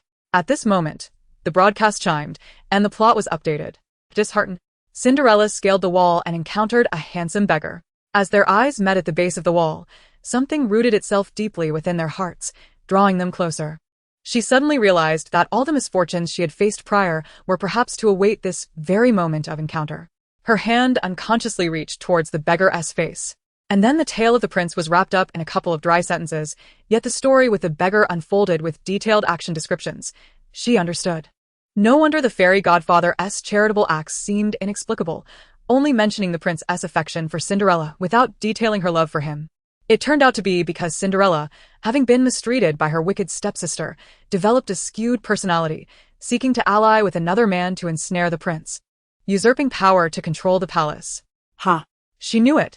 The character she portrayed was akin to herself, hiding a heart capable of great deeds beneath an exquisite facade. These contradictions were brimming with attractive qualities, leading her into various romantic entanglements. Zhong Jiuyin nodded sagely, finally tossing the popcorn that had nearly glued itself to her fingers into her mouth. In all seriousness, the fairy godfather was merely meant to intervene when witnessing injustice. And such a plotline shouldn't be so elaborate. He felt that Zhong Jiuyin's instant affection for him, reaching out to touch his face, was indeed quite lethal. He glanced at Zhong Jiuyin, then instinctively at Yan Cheng. To collaborate with the heroine in exploring ecological health and nurturing a verdant meadow, one must heed the leading man's disposition. Fortunately, Yan Cheng's expression remained remarkably tranquil. Yuan expressed her discontent with his assertion, remarking that what was supposed to be a celestial romance had instantaneously transformed from a Western fairy tale into a tale of divine union. Liangji felt a deep-seated frustration, acknowledging that the specifics of the narrative were of little consequence. What truly mattered was that he was about to engage in a physically intimate performance with Zhong Jiuyin. His nerves were palpable as he pushed his glasses up anxiously. Meanwhile, the other party, having set aside her cherished bucket of popcorn, feigned a sigh of resignation, declaring that she would have to once again sacrifice herself for the story, which could not proceed without her. She then waved at Liangji with an air of urgency, reminding him to hurry, for should they exceed the allotted time, he would become uncontrollably aggressive. Liangji, increasingly anxious, inquired if she had devised a plan that adhered to the main storyline, insisting that she would need his assistance in acquiring the appropriate attire to dance with her beloved prince, as the fairy tale could not be allowed to falter on his account. Moreover, the requirements had stressed the importance of aligning with human instincts. He pondered, why was there a need to stay true to human instincts? Given the current state of his mind, this thought barely registered. His brain hazily managed to dismiss the notion that the very idea of him and Zhong Jiuyin embarking on a romantic narrative was inherently contrary to human instincts. and he settled for a vague expression of concern, uttering only, "Just be gentle." Zhong Jiuyin raised an eyebrow at him, flexing her wrist while admiring her fingers in the light, assuring him, "Rest assured, I will." She gestured for him to prepare himself.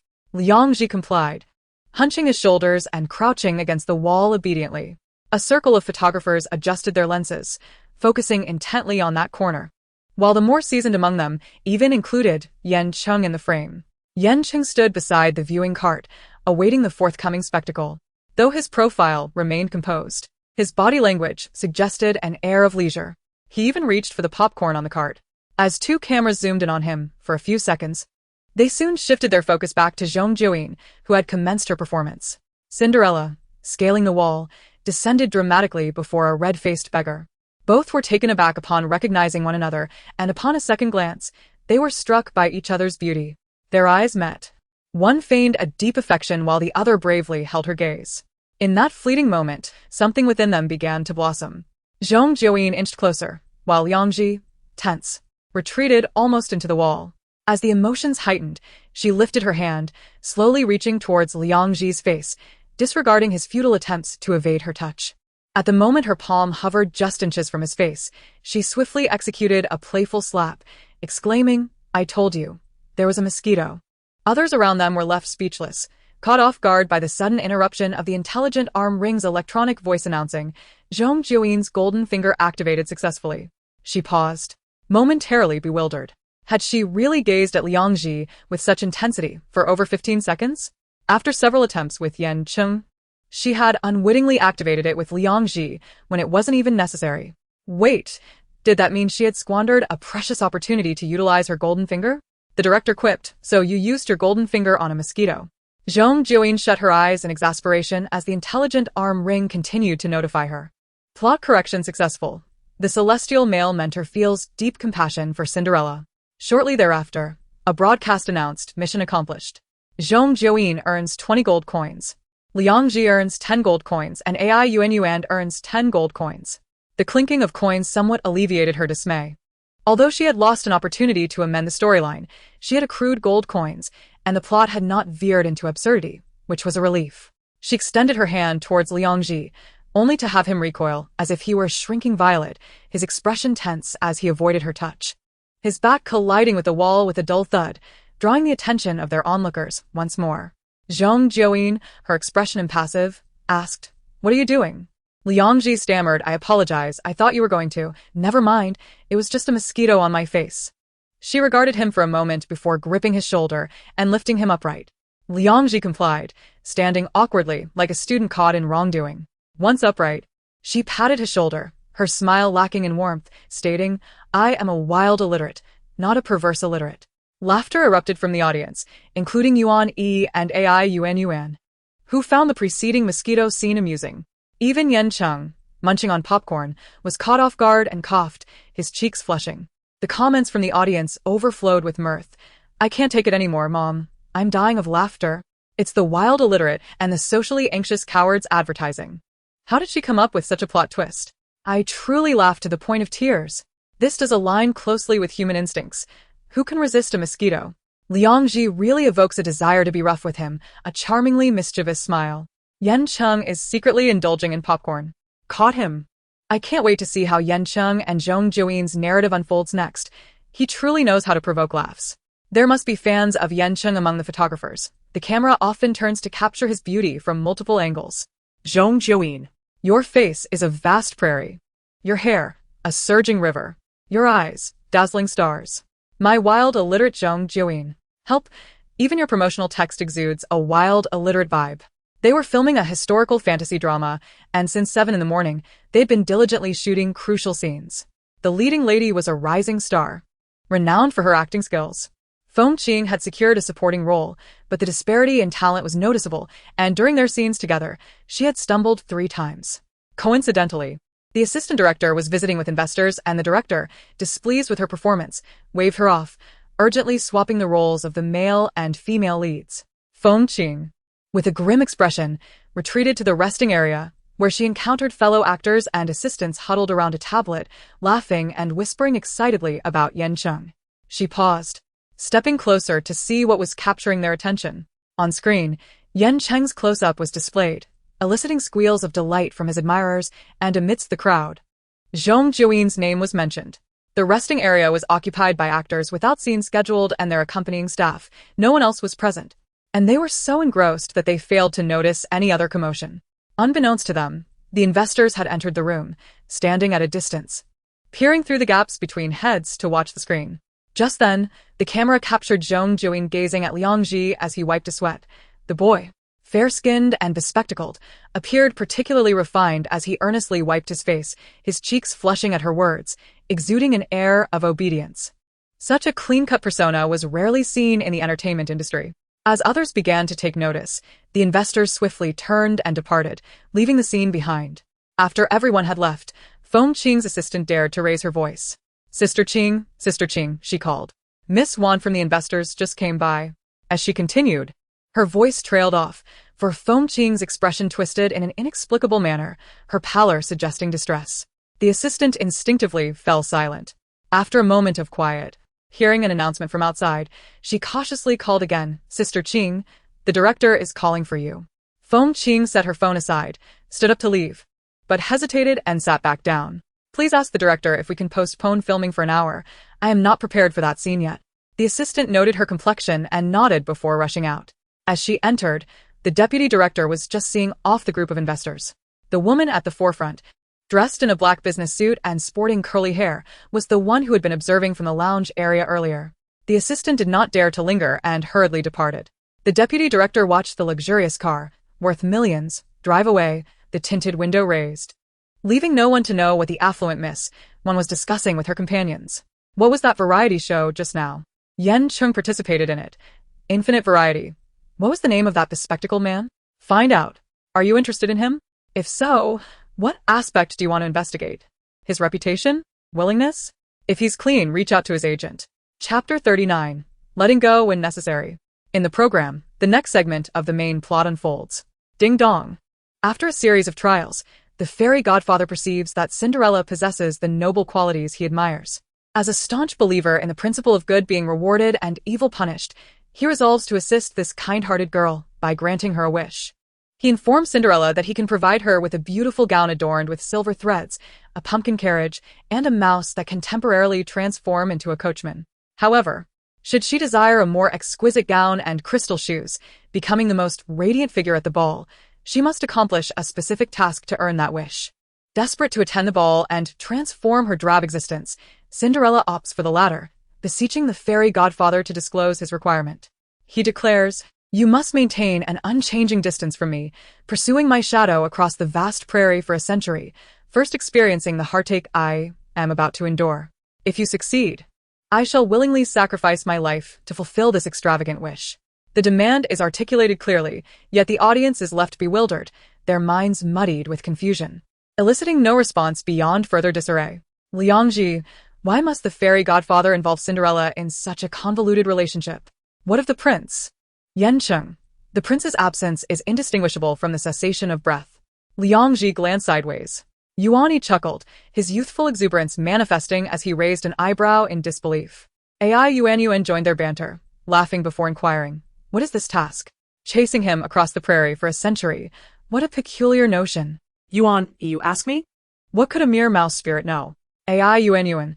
He must have laughed too much earlier. His mood seems to have lightened, revealing an endearing smile, his prominent canine gleaming brightly. Yan Cheng's gaze naturally drifted forward, allowing him to observe Yuan Yi's expression, which led his uncontrollable gaze to a certain individual to the right. Yuan Yi's smile faded slightly, his canine obscured. Jia, have you devised a method to accomplish this task? No. Zhong Jiuyin crossed her arms in contemplation, but upon failing to arrive at a conclusion, she ceased her struggle. I believe this signifies a surrender to the task, merely ensuring that I do not incur penalties without guaranteeing any rewards. Letting go when necessary. She appeared so carefree that others began to think the task had nothing to do with her. She was wealthy, indifferent to losing a few coins, but Liang Ji could not afford such luxury. Liang Ji felt akin to a stowaway swimming in the open sea, the tension stemming from his poverty and low status akin to a water ghost's grip, threatening to pull him under at any moment, urging him to swim faster. To swim faster. He suddenly exclaimed, "No. We cannot give up." Zhong Jiuyin shot him a glance, That proclamation would be better suited for a deity. Clenched fists raised in fervor. Afterward, she queried, if we do not give up, what is your plan? Liang Ji, of course, could devise no plan. Particularly with everyone's attention and the cameras focused solely on him, his mind blank as if struck by an atomic explosion. Zhong Jiuyin hissed in understanding. That makes some sense. Yuan Yi. So, how do we maintain an unchanging distance between them while they pursue one another? Wait a moment. Yan Cheng suddenly interrupted Yuan Yi's thoughts, seizing upon a fleeting insight. In an amusement park, to maintain an unchanging distance while pursuing each other, could it be the carousel? Everyone raised their eyebrows in intrigue. Zhong Jiuyin slapped the back of the sightseeing car. Let us go ride the carousel. They were not far from the carousel, arriving in just a few minutes. Zhong Jiuyin disembarked, circling the wooden horses to inspect them. Yan Cheng stood behind, discussing other requirements of the task with AI Yuan. AI Yuan. On the prairie, watching his silhouette for a century. Now we have the pursuit, but how do we convey 100 years? Spin 100 times? Yan Cheng did not respond immediately. Yuan Yi tentatively suggested, for the prairie, how about we name the wooden board beneath the carousel as the prairie? We can stick a paper with a name on it. AI Yuan gave him a thumbs up. Liang Ji hesitated. So we rename the floor, and then I and Zhong Jiuyin sit in front and behind, spinning 100 circles? Wouldn't that make us nauseous? Setting aside the possibility of nausea, the time required for 100 circles would certainly exceed an hour, Yan Cheng remarked. As he spoke, he scrutinized the carousel, contemplating alternative solutions, his expression remaining neutral. In the midst of his examination, his gaze fell upon Zhong Jiuyin, who was idly wandering beside a pink horse adorned with horns, seemingly uninterested in contributing to the brainstorming. Yan Cheng observed her and, rather unexpectedly, recalled a phrase, if you cannot lead a team, you can only work yourself to death. Why did that come to mind? Zhong Jiuyin. He called her name for the first time. The task requires you to pursue his shadow for a century. What are your thoughts? Zhong Jiuyin, not hearing him clearly, asked, pursue whom? He hesitated before turning to Liang Ji, who wore a furrowed brow, and explained, what she means is, we can consider his shadow over 100 years as a complete entity. Chapter 40. Forced Simplification. Thus, the conundrum was resolved. Zhong Jiuyin sat atop the pink unicorn, grasping the front pole, watching as AI Yuan and the others inscribed a name on the board beneath them. While they affixed a note reading my shadow for a century to Liang Ji's back, the two maintained a constant distance as the equipment began to spin, and the task entered its countdown phase. After half a turn, the carousel gradually rose and fell, and Zhong Jiuyin sat atop, slightly widening her eyes to reveal a satisfied expression. Yes, this is quite pleasant. Very suitable for her retirement years. After 2 full rotations, she dismounted, not particularly concerned. Her current wealth rendered her indifferent. As long as there were no penalties, everything was negotiable.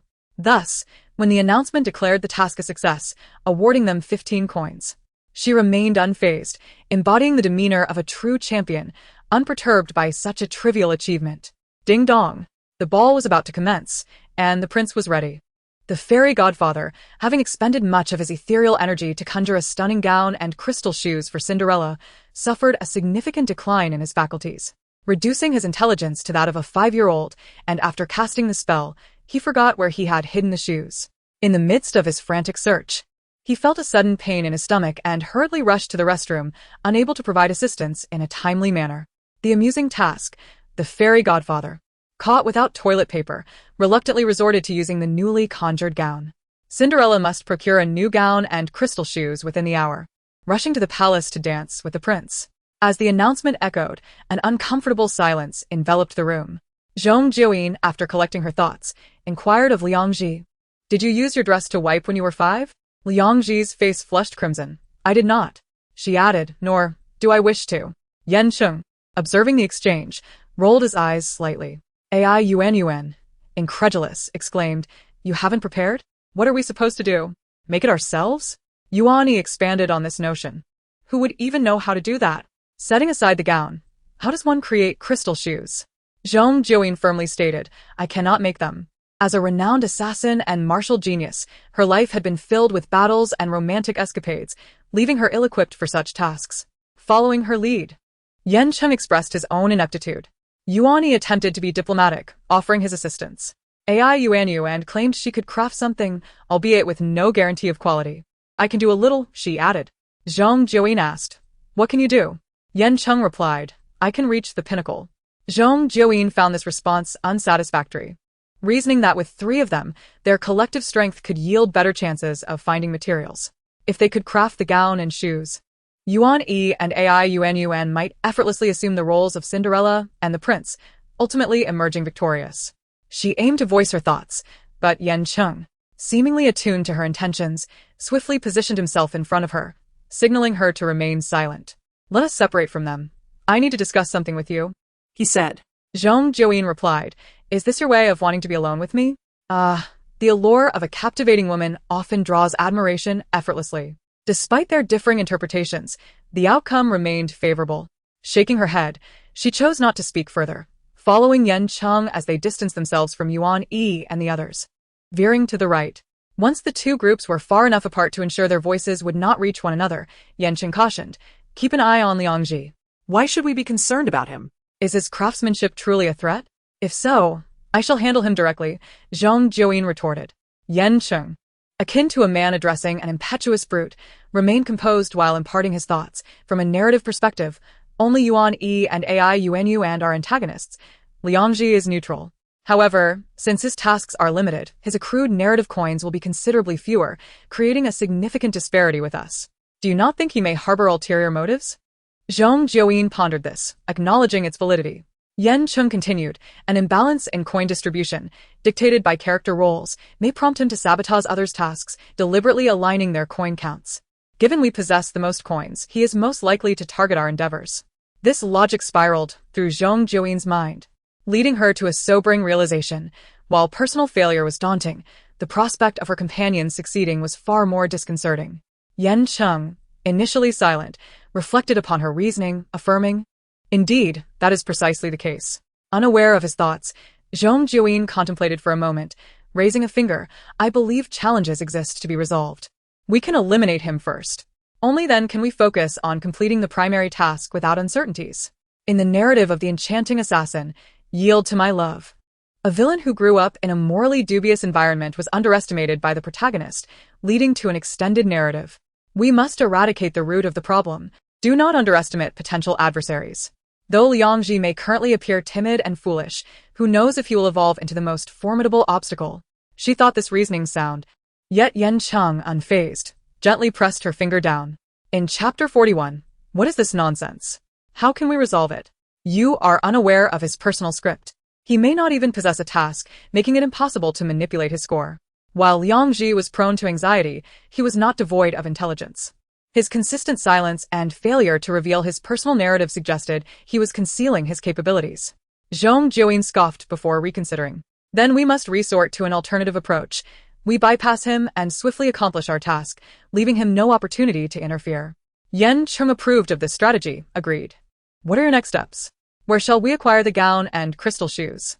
Yan Cheng responded. I anticipated not having high expectations. Let us head to the castle. He maneuvered the steering wheel with assurance in his tone. Zhong Jiuyin queried, What is our purpose there? Oh, I see. You intend to lay in wait for them. The castle frequently hosted performances featuring Cinderella and Snow White, and surely, the performers would have costumes available. Zhong Jiuyin's eyes widened in astonishment at this hidden surprise, and she eagerly bent forward, urging him, Let us hurry and seize the moment. The road within the amusement park proved relatively smooth, and Yan Cheng drove swiftly toward the fairy tale castle, a throng of photographers and crew members trailing behind, their cameras shaking violently. They nearly lost their pursuers, prompting the director to summon additional vehicles in a desperate chase that finally caught up. The sensation of being pursued, as if a blade were imminent, flooded Zhong Jiuyin with urgency. Faster. We must go quicker, she urged, stretching her neck closer, her voice ringing in Yan Cheng's ear. Yan Cheng remained unfazed, his tone calm. There is ample time. Yet with pursuers behind, did he not feel the need to hasten? Was that not a natural instinct? Even children playing games understand the necessity of evading capture. Her thoughts were interrupted by Yan Cheng's steady voice. This is not a street chase. Zhong Jiuyin retorted. What nonsense. What does my earlier statement have to do with chicken breast? Yan Cheng fell silent, focusing entirely on navigating the vehicle. Upon reaching the fairy tale castle, they discovered a performance in progress for the Golden Fairy Tale Festival, featuring beloved characters, with Snow White and the 7 dwarfs currently on stage. Zhong Jiuyin leaped from the car, following Yan Cheng toward the side of the castle, while glancing back momentarily. The dwarfs, dressed in plump costumes and caps of varying colors, bounced around, waving cheerfully. They resembled a group of gored children, albeit the dwarfs were supporting characters, unlike the protagonists. Mimicking their gestures, she engaged with them, only to receive a dispassionate look from Yan Cheng as they approached the entrance of the performer's preparation area. Feigning nonchalance, Zhong Jiuyin inquired about Cinderella's whereabouts. Yan Cheng repositioned himself behind her, his brows twitching at her question. It seemed an absurdity for someone inquiring about Cinderella's presence. As the time for her appearance had not yet arrived, the performers were still preparing, making it an opportune moment for them to discreetly acquire the necessary attire. Exchanging glances with Yan Cheng, he instructed, "You fetch the crystal shoes while I procure the gown. Let us regroup at the entrance." Puzzled, she asked, "Isn't it more efficient to change directly in the dressing room? By the time Yuan and the others arrive, they would be unable to snatch them away." Yan Cheng countered, "Changing inside may lead to misidentification, hindering their work. Furthermore, if they genuinely intend to seize the moment, a skirt can easily slip and reveal more than intended. Simply wearing it on the outside suffices." Ah, she comprehended. It is better to endure the heat than to suffer embarrassment, akin to how you wore an additional layer today. Yan Cheng momentarily stiffened. Yet, she concluded her thoughts and eagerly accepted the task of locating the crystal shoes, dashing off with enthusiasm. Upon finding a room, she cautiously peered in for a few seconds, her narrowed eyes casting shadows of her lashes at the corners, radiating an aura of vigilance. The swift motion of slipping into the room was executed with alarming adeptness. He closed his eyes momentarily and proceeded in the opposite direction. The crystal shoes were rather easy to locate, their transparent, glimmering forms standing out amidst a plethora of high heels. Zhong Jiuyin spotted them at once, delicately lifting them and boldly carrying them outside. Once outside, she examined them, placing them beside her feet for comparison. They fit rather well. Perhaps she should wear them for a while. Seated, she donned the shoes, steadied herself against the wall, and prepared to take a few steps to test their comfort. It was a bit challenging, but this minor difficulty was no match for her exceptional talent. As a genius with remarkable comprehension, mastering the art of walking in high heels was merely a trivial endeavor. She circled the space, gaining confidence to release her grip on the wall and walk independently. Yan Cheng emerged with the gown and beheld a figure outside who moved as if emulating a zombie. A curious sight indeed. He found himself compelled to inquire, "Has your foot become electrified?" Zhong Jiuyin. Yan Cheng left Zhong Jiuyin utterly speechless, laughing heartily. "For goodness sake, could you refrain from expressing such thoughts with a dispassionate demeanor? I captured the moment and owe you a coherent quote. I was lured in by your striking visage, believing you to be a taciturn highbrow solely engrossed in your craft. It was my mistake. I was aware of your works, but unaware of your wit. Yan Cheng, mark my words, I am now your devoted fan." That line about reaching the pinnacle had me contemplating for a moment, nearly causing my dental implants to dislodge from laughter. However, it depends on the individual. Yan Cheng only exhibits such humor in the presence of Zhong Jiuyin. With others, he hardly speaks a few words. Electrified, indeed. I am genuinely laughing. Yan Cheng, I beseech you, do not act this way. Zhong Jiuyin has saved you once, my friend. The uniqueness of the narrative manifests in the storyline of the celestial male mentor. This is simply a classic male lead sacrificial script, culminating in a rather foolish character arc, revealing the screenwriter's bias for the official pairing. Zhong Jiuyin's label as a literary novice is now indelible. I laughed uncontrollably, crawling on the ground. Yan Cheng, after years of acting, finds himself in a position to meticulously portray varying degrees of exasperation for the first time.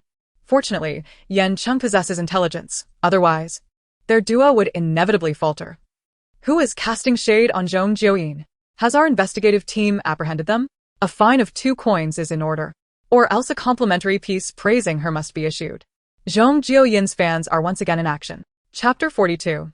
The Matter of Wearing 2 Garments. Zhong Jiuyin took a deep breath, steadying her trembling legs, and found herself a slight distance from the wall, unable to resist leaning again for support. "Quickly, hand me the dress. I shall throw it on hastily. Time is of the essence." Yan Cheng regarded her peculiar posture and inquired, "Are you truly capable?" Zhong Jiuyin replied, "If I am not, I must make it so." Yan Cheng urged, "Stand upright." Zhong Jiuyin countered, "One must not be too rigid. Excessive rigidity leads to breakage, do you not understand?" The dress was not as accommodating as the crystal shoes. once she slipped it on. It took an eternity to fit properly. It was either rubbing uncomfortably or too tight and warm. Yan Cheng, unable to bear it any longer, extended his assistance, smoothing out the ruffled sleeves and raising the zipper at her back. The fit was adequate, yet she still wore a dark shirt underneath, its neckline and sleeves protruding awkwardly from the dress, creating an incongruous effect. Zhong Jiuyin was unfazed. She removed the crystal shoes, holding them in one hand while clutching the hem of the dress with the other, fully prepared to make a swift exit if necessary. What else do we lack in this narrative? Shall we make our grand appearance on that illustrious stage? Yan Cheng scanned her attire from head to toe, his eyelids twitching. Although it was a scripted task, he was reluctant to partake. Unable to decline outright, he hoped for a delay, wishing others would shoulder some of this peculiar honor first. Before that, she needed to ride in a pumpkin carriage, with the mouse guiding her to the palace, to meet me. Zhong Jiuyin furrowed her brow. So, I must seek Yuan-yi? Why did you allow him to accompany AI Yuan then? If he were with us, we could complete the task immediately. Her expression and tone were merely inquisitive, devoid of reproach or discontent, as if she understood he likely had his reasons. Yan Cheng explained, the mouse character is advantageous for us, but Yuan-yi represents our opposition. He could potentially sabotage our mission. Zhong Jiuyin pressed further. What if we let him walk alone? By separating him from AI Yuan, even if we fail the task, they would also be unable to succeed. Yan Cheng replied, such an arrangement is unreasonable. They would never consent. Moreover, having Liangji accompany them ensures that if he intends to thwart their scoring, he will inevitably disrupt Yuan-yi and AI Yuan's mission, resulting in neither obtaining points, thus securing our victory. Convinced by his reasoning, Zhong Jiuyin synthesized her thoughts. Focusing on the current issue, shall we lie in wait for Yuan-yi here, or seek him out to intervene? Yan Cheng decided, let us wait for him. Aside from being momentarily stumped by Zhong Jiuyin's quirky antics, his voice remained consistently calm, devoid of significant emotional fluctuations, exuding an inexplicable confidence that this minor detail was inconsequential. When he stated they would wait, it implied he believed Yuan-yi would unwittingly step into their trap without any effort on their part. Zhong Jiuyin studied him for a moment, resolved to respect her teammate's decision, and found a clean step to shelter in the shade. Her posture was audacious, the splendid blue gown giving her an odd appearance reminiscent of a young girl masquerading as a seasoned smoker. Yan Cheng found it hard to look directly at her, opting to stand beside her at eye level, avoiding turning his head to maintain their distance. Once seated, Zhong Jiuyin crossed her legs and swung them, contemplating how to shed her wild, naive image. She steadied her thoughts and searched for a loophole to question him. Though it was somewhat ungentlemanly to leave a girl to confront 3 others alone, she believed in her ability to manage Yuan-yi. Zhong Jiuyin agreed to the solution. Next, they awaited the passage of time. They had initially set a clear objective, so the time spent earlier was minimal, allowing them to leisurely enjoy the breeze. Yet, 2 individuals in silence felt somewhat lacking in substance. The production crew gestured from behind the cameras, raising a whiteboard displaying the words "Find a topic to discuss." Zhong Jiuyin, oblivious to the subtleties, read it aloud. Shall we find a topic to chat about? What can we discuss? She turned to Yan Cheng, posing the question directly, do you have anything in mind? Yan Cheng replied, no. Zhong Jiuyin responded, neither do I. We can't possibly discuss your wearing 2 garments today. Can we? Yan Cheng, the production crew. Perhaps silence is best. Yan Cheng pressed his lips together, neither responding nor blaming her for her indiscretion. He recognized her peculiarities might stem from some undisclosed personal reasons, and whenever he felt inclined to criticize her pretentiousness, that thought quickly dissipated. He could only strive to redirect the conversation toward more serious matters. Is there consideration for this aspect? Zhong Jiuyin pondered for a moment. Should I also wear an additional layer? Yan Cheng paused for 2 seconds, calmly nodding. That would be fine, though it is rather warm. Yan Cheng contemplated that if she did not wish to wear it, she ought not to have inquired so earnestly. However, Zhong Jiuyin unexpectedly shifted the topic and asked him, you don't seem too warm. Is the fabric of the garment beneath quite cool? Could you possibly recommend it to me? Yan Cheng remained silent, staring at her with an expressionless gaze. Her reaction revealed that she had erred in her inquiry. Zhong Jiuyin touched her nose, contemplating that prying into the private matters of a handsome gentleman was indeed somewhat excessive. The 2 fell into silence once more. The camera captured their stillness, then panned to the surrounding scenery. They stood and sat like static models, providing the photographer ample time to even capture the delicate strands of Zhong Jiuyin's hair dancing in the breeze. Although her attire was rather mismatched, Her beauty rendered each frame suitable for wallpaper with minimal editing. Including Yan Cheng in the composition would create an exquisite double wallpaper, potentially desired by some fans yearning for a romantic backdrop. "Let us hide," Yan Cheng whispered, his long, elegant fingers pressed to his lips, his voice deliberately low and beguiling. "We shall conceal ourselves first." Chapter 43, Scars. How picturesque this moment was. If only their gazes could intertwine for 2 minutes. It would undoubtedly evoke an atmosphere brimming with ambiguity. Yet, while Zhong Jiuyin did meet his gaze, her demeanor was anything but conventional. Her eyes sparkled, and she lowered her voice, saying, "I know. Let us hide first. When Yuani passes by, I'll leap out and pin him down. If he tries to scream, it's no matter. I'll cover his mouth at the critical moment, and before Yuan and Liangji realize what is happening, I'll quietly drag him away, completing our task without a sound." Yan Cheng replied, "That works." Transforming their conflict into a covert night ambush was not out of the question. However, she appeared to be overly immersed in a martial arts drama. Zhong Jiuyin, lifting her skirt, cautiously peeked around the corner to observe the movements of the 3 individuals. Her swift retreat perfectly executed, even the curve of her pressed lips aligning impeccably. Yan Cheng took the crystal shoe and stood behind her. The Cinderella dress was somewhat voluminous.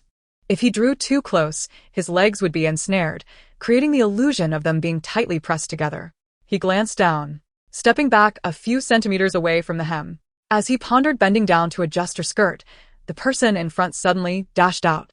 Like an arrow released from its bow, he looked up to witness a scene reminiscent of the previous episode. Zhong Jiuyin had leapt forward and pinned down Yuan. The dress concealed the middle section of Yuan entirely, and from a distance, it appeared as if he were wearing a skirt. Especially with the panic etched across his face, he bore a closer resemblance to a young maiden than to the bandit descending from the heavens. Yan Cheng sighed, momentarily covering his eyes with the back of his hand, before moving forward to assist in dragging the person away. Zhong Jiuyin's meticulously crafted plan was to silently take Yuan away without alerting Liangji and Yuan. Unfortunately, the plan faltered at the outset, as the sound of Yuan being subdued startled them, and Zhong Jiuyin's blue figure, flying over in her fairy dress, was clearly observed by Liangji and Yuan. Faced with the unexpected, they were both startled and bewildered. In the moment their gazes met, she felt a tinge of embarrassment. Yet, the plan could not be abandoned, seizing the opportunity while Yuan and the others remained oblivious. She and Yan Cheng coordinated to snatch Yuan and flee. At the critical juncture, Yuan could do little more than strive to stand and run alongside them, lest he be dragged along the ground and collide with the stairs. However, as soon as he stood, Yan Cheng deemed it unnecessary to hold on any longer and released his grip. "Run." Just after relinquishing his hold, before the subsequent arrangements could be articulated, Zhong Jiuyin yanked Yuan away, vanishing swiftly before him, the hem of her fairy dress soaring gracefully through the air, resembling a scene from an idol drama where a bride elopes. The brave Cinderella and the mouse spirit sprinted hand in hand towards the horizon. Yan Cheng watched them recede, calmly addressing the camera, "They ought to be racing towards me. It is the mouse spirit driving the carriage with Cinderella towards the prince in the palace, not them abandoning the prince to revel in a marathon." The photographer behind the lens could not stifle his laughter, his expression contorted in amusement.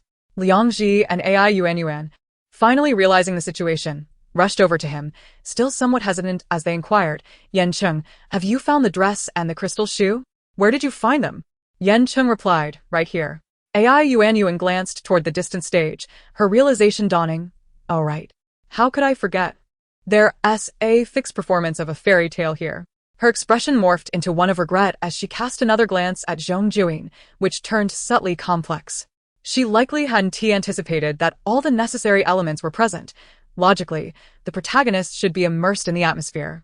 Yet the leading lady seemed to drift outside the narrative's essence. Whose Cinderella dons a casual shirt beneath her fairy gown, without a detailed analysis. One would hardly discern her as the portrayed Cinderella rather than a street-style nonconformist. Beside her, Liangji, a neutral observer, paid no mind to the dress or shoe issues, hesitatingly gazing into the distance. There, the 2 individuals enacting a fairy tale romance had run several hundred meters away, finally beginning their return. As long as they reunited with Yan Cheng at the designated spot and danced a few steps in the ballroom, their task would be deemed complete. They would then receive a plethora of coins, accumulating in increasing numbers, distancing him further away. If an invaluable opportunity once lay before him, and he failed to seize it. Watching others ascend while he remained stranded would undoubtedly fill him with profound regret. Thus, Liang Ji suddenly seized Yan Cheng. He then turned to Ai Yuanyuan, shouting, "Quick! Take Yan Cheng away. You wouldn't want them to complete their task and accumulate enough coins to secure an immediate promotion, would you?" Ai Yuanyuan, quick to respond, recognized this as an opportunity to engage closely with Yan Cheng. She dashed forward, replicating Zhong Jiuyin's maneuver against Yuan Yi, using her weight to topple Yan Cheng. Her hand winding around his neck, effectively covering his mouth. However, Yan Cheng proved far more formidable than the bewildered Yuan Yi. He stumbled briefly but quickly regained his balance. Observing Zhong Jiuyin, Liang Ji felt a surge of adrenaline, tightening his grip on Yan Cheng, and surprisingly managed to drag him a few steps away. Seeing this, Zhong Jiuyin realized the gravity of the situation.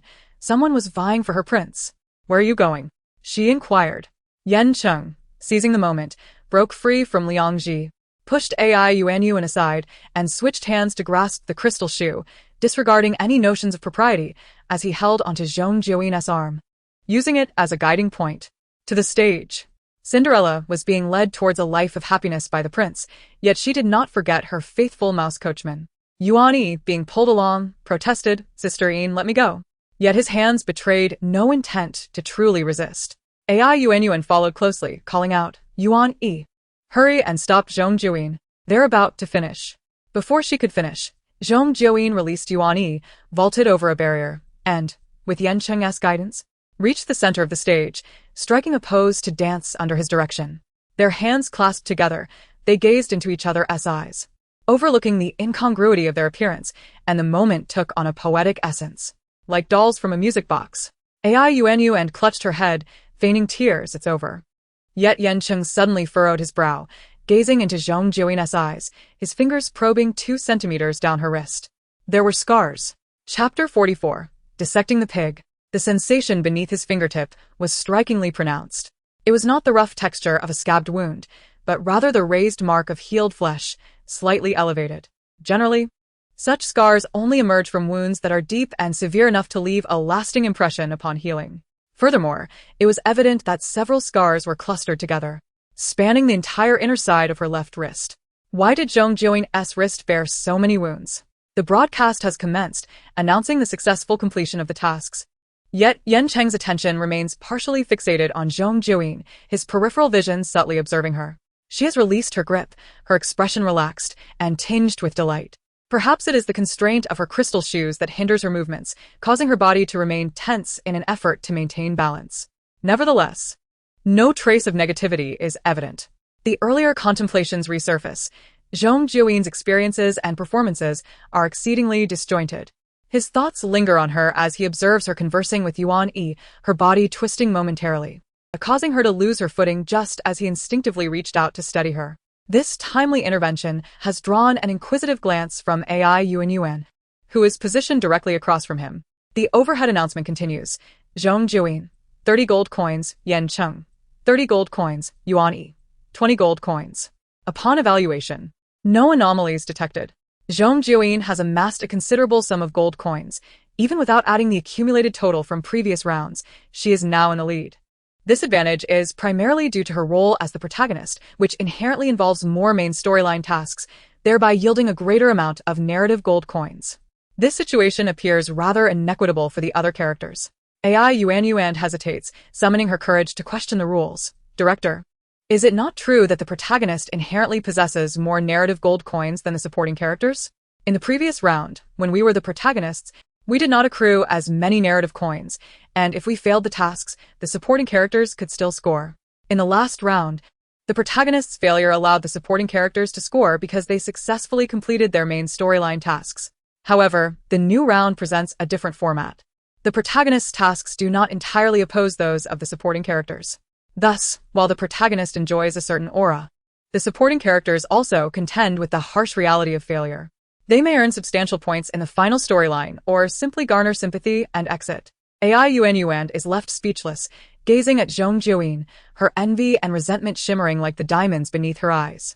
"Have your gold coins surpassed 200? Zhong Jiuyin removed her crystal shoes, maintaining an approachable demeanor despite her accomplishments, lightly responding, "It's about that." Don't worry, you're not the most unfortunate. Liang Ji hasn't even spoken yet. Liang Ji. Yuan Yi, you still can't surpass her. Liang Ji. The bitterness flickers in the lenses of his glasses. Zhong Jiuyin brushes her high ponytail, her long hair swaying gracefully behind her, her face radiating with ultimate confidence. I graciously concede, indeed. All of this is thanks to brother Yan Cheng. She pauses, slightly puzzled. Brother Yan Cheng? You have contributed the most. You deserve it. After saying this, she glances at her crystal shoes.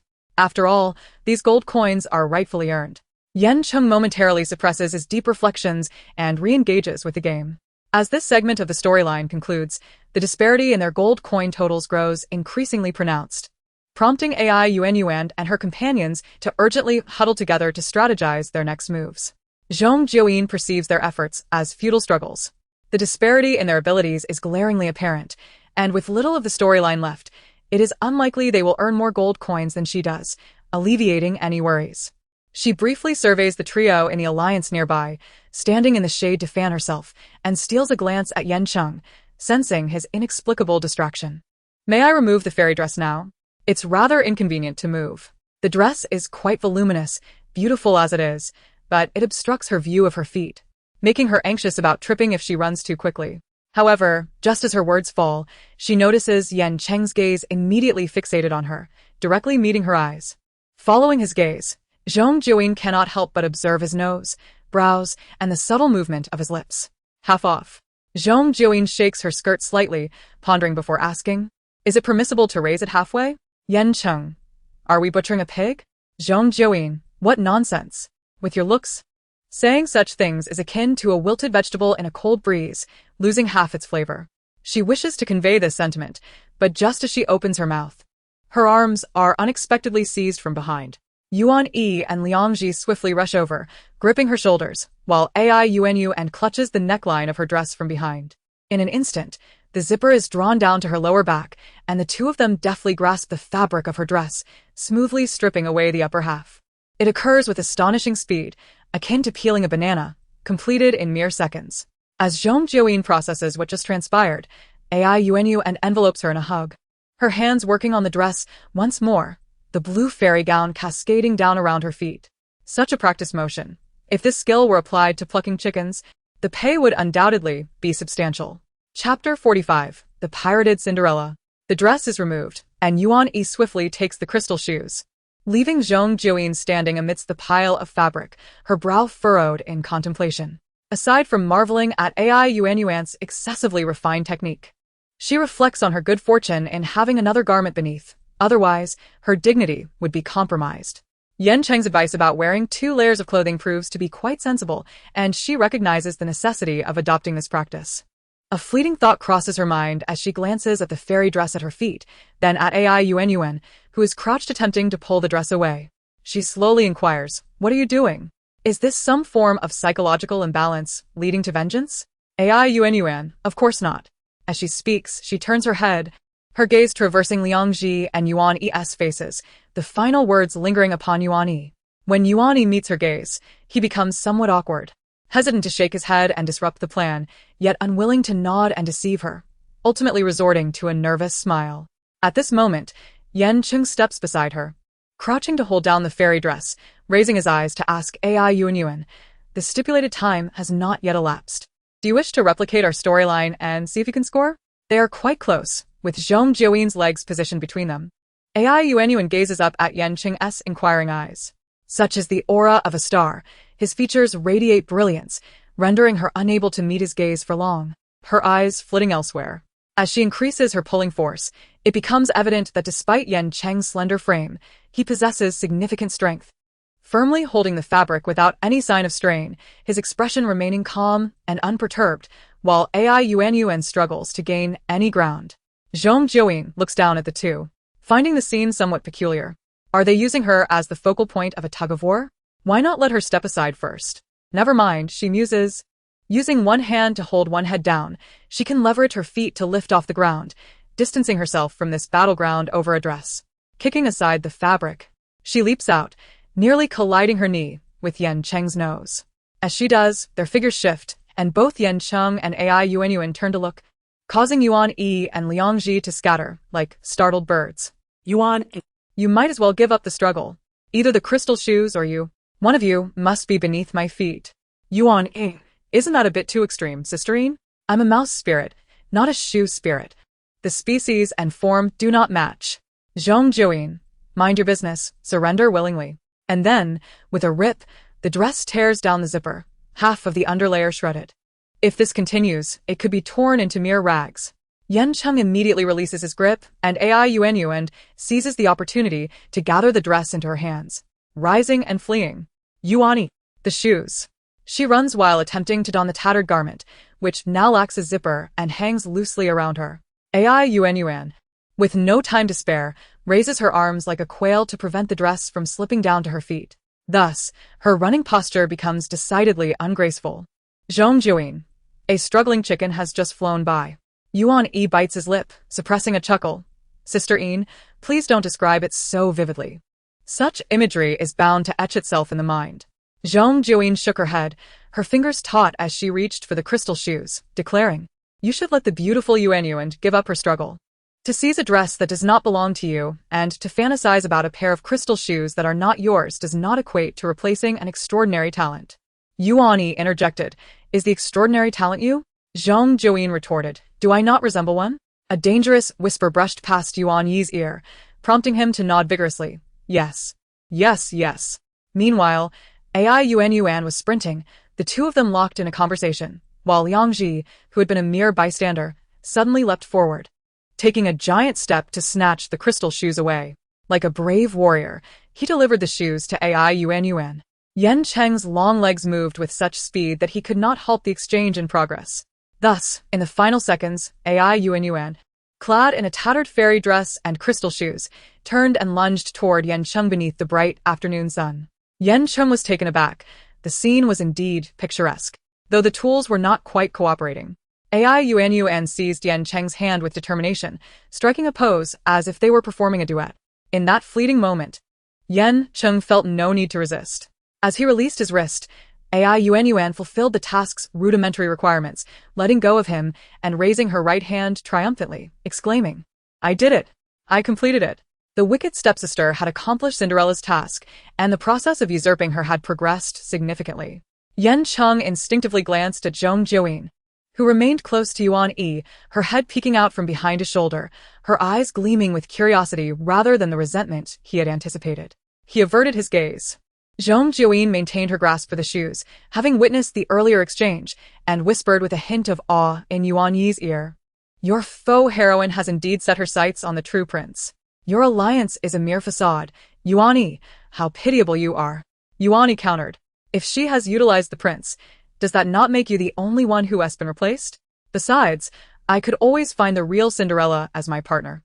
Zhong Jiuyin released her grip on him, stepping back to say, "Let us listen to the announcement." The broadcast informed Yuan that her gold coins had increased by 30, placing her on par with Cinderella.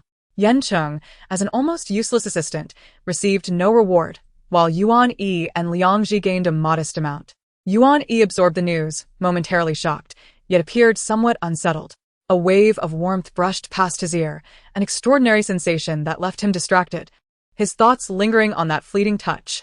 He and Zhong Jiuyin were still closely positioned, and the strange feeling that spread from his ear to his entire body made him uncomfortable, prompting a subtle attempt to distance himself without making it too noticeable. The broadcast resonated above them, capturing everyone's attention, leaving no one aware of his minor disquiet. Yet, Yuan Yi felt an illusion of solitary closeness to something beautiful amidst the bustling crowd, unable to suppress the nervousness that led him to lick his lips. Just as his heart began to race, the broadcast ceased, and he furtively scanned the surroundings, locking eyes with Yan Cheng's calm gaze, causing his heart to skip a beat. Chapter 46, The Open Cloak. That brief glance ignited a wave of shame and alarm within him, yet when he looked again, Yan Cheng had shifted his focus. Moving slightly closer to Zhong Jiuyin, engaged in conversation. They stood side by side, their arms nearly brushing, as the wind tousled the ends of Zhong Jiuyin's hair, causing it to brush against Yan Cheng's shoulder. A strand seemed to flutter past his neck, prompting Yan Cheng to slightly tilt his head, his expression remaining impassive. "Pardon me. Yuan Yi, it seems Yan Cheng was closer to me earlier." "Ah, it's nothing." He resumed his conversation with her, feigning normalcy. Both the true and false Cinderellas had completed their respective narratives, reaching 80% of the main quest's progress. The vibrant sky gradually dimmed, overlaying its original brilliance with a soft gray hue. The critical moment was upon them. The broadcast resumed with further plot instructions. Ding dong! The palace gates swung open, and the elegantly attired Cinderella captivated the audience, enchanting the prince at first sight. The prince invited her to dance, and they engaged in delightful conversation, feeling an inexplicable familiarity that prompted him to seek a deeper connection. Cinderella, pondering her next move, pretended to stumble on the palace steps, leaving behind a crystal shoe. She feigned clumsiness by the fountain, shedding a layer of her fairy dress. As she departed in the pumpkin carriage, she pretended to be flustered, inadvertently revealing 3 distinct birthmarks on the sole of her foot to the prince, who nearly caught up to her. The plot diverged. It was not unusual, though the prince's obsessive pursuit of the enchanting maiden seemed a bit unhinged. Aside from that, there were no major flaws. Zhong Jiuyin, with a heart open to the unexpected twists of the narrative, comprehended the announcement with clarity and began to devise a plan to fulfill the task. Yan Cheng nodded, turning his gaze as well. Yuan, sensing their attention, looked up and met their predatory stares. Run, she cried, lifting her loosely fitted dress to flee. But Zhong Jiuyin was quicker, bolting forward to catch her with astonishing speed. The outcome was nearly predetermined. Yuan, clad in crystal shoes, could not run swiftly enough. Her frantic cries for Yuan Yi and Liang Ji's assistance proving futile as Zhong Jiuyin swiftly closed the gap. Although the scene lacked elegance, it still bore the hallmarks of a melodramatic romance, particularly in its awkwardness. Unfazed, Zhong Jiuyin began to strip away Yuan's dress. The latter, taken aback for several seconds, finally realized what was happening and prepared to fight back, but Yan Cheng intervened, rendering her struggles futile. Yuan Yi and Liang Ji hovered nearby, hesitating to assist, their resolve weakened by Yuan's earlier abandonment. Caught between 2 adversaries and lacking support, Yuan was soon divested of her fairy dress and crystal shoes. Zhong Jiuyin treasured the reclaimed items. Noting that the back of the dress had been torn, she realized that it would soon fall off, hindering the completion of subsequent tasks. Thus, she devised a method to wear the dress backward, utilizing the ripped section as an open jacket. Despite the unconventional appearance, it could still be described as a unique garment that extended to her thighs. Yan Cheng observed her attire with an expression that grew increasingly complex. The fairy dress had distinctive features, particularly the fabric at the front, shaped with curves and adorned with sparkling embellishments, making it easy to distinguish the front from the back. Her unconventional way of wearing it gave the impression of unsightly bulges at her back. He felt a pang of discomfort in his eyes and averted his gaze once more. Stripped of her chance to seize the heroine's limelight, Yuan stood beside them with a sorrowful expression, still hoping for an opportune moment to reclaim what was lost. Wearing the dress backward was inconsequential. It could still be removed. As for the crystal shoes, Zhong Jiuyin secured them to her feet with ribbons, initially intending to hang them around her neck. Yuan protested. "Is that really necessary, sisterine?" Zhong Jiuyin replied, "You wouldn't understand." Without further explanation, she completed her preparations and nodded at Yan Cheng, signaling, "It's time to begin." The first act commenced with Cinderella making a stunning entrance, captivating the audience, and winning the prince's heart at first glance. In her current attire, she indeed dazzled, leaving no need for others to perform. However, for the prince to fall for her at first sight proved a challenge, as Yan Cheng took a deep breath before daring to meet her gaze. Their palms hovered in a tentative proximity, their wrists just shy of contact. The peculiar posture and the height difference between the two allowed him to more easily observe the skin on the inner wrist of Zhong Jiuyin. Indeed, it was a shade deeper than the surrounding skin, marked by several scars that resembled the aftermath of self-harm. A person like Zhong Jiuyin, akin to a sunflower flourishing exuberantly under the sun, seemed wholly unrelated to the notion of self-inflicted harm. What could have driven her to such an act?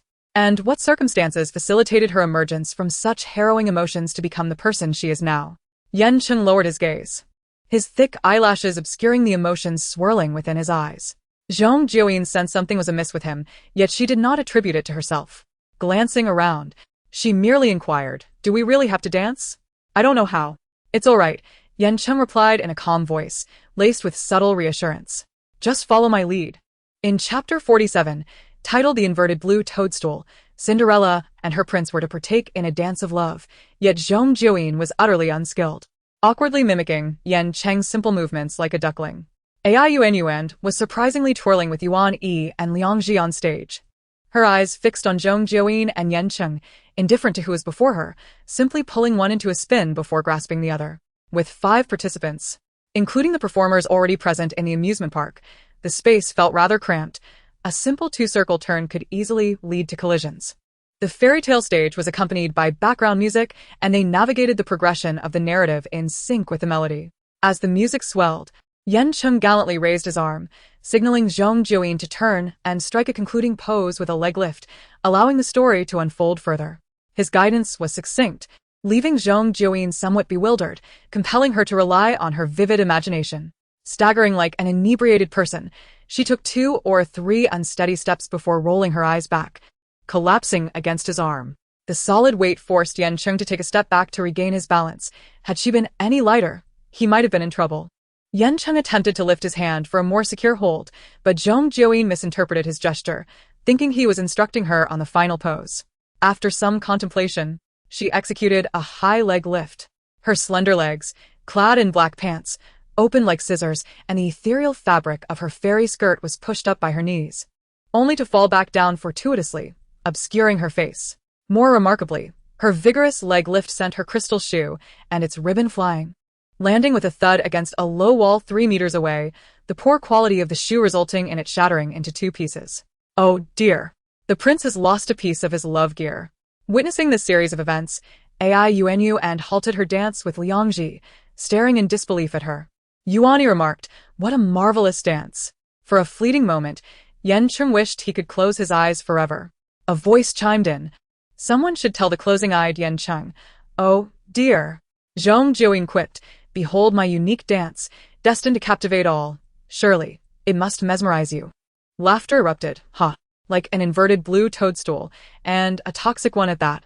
One exclaimed, "I truly cannot bear it," once the skirt covered her face.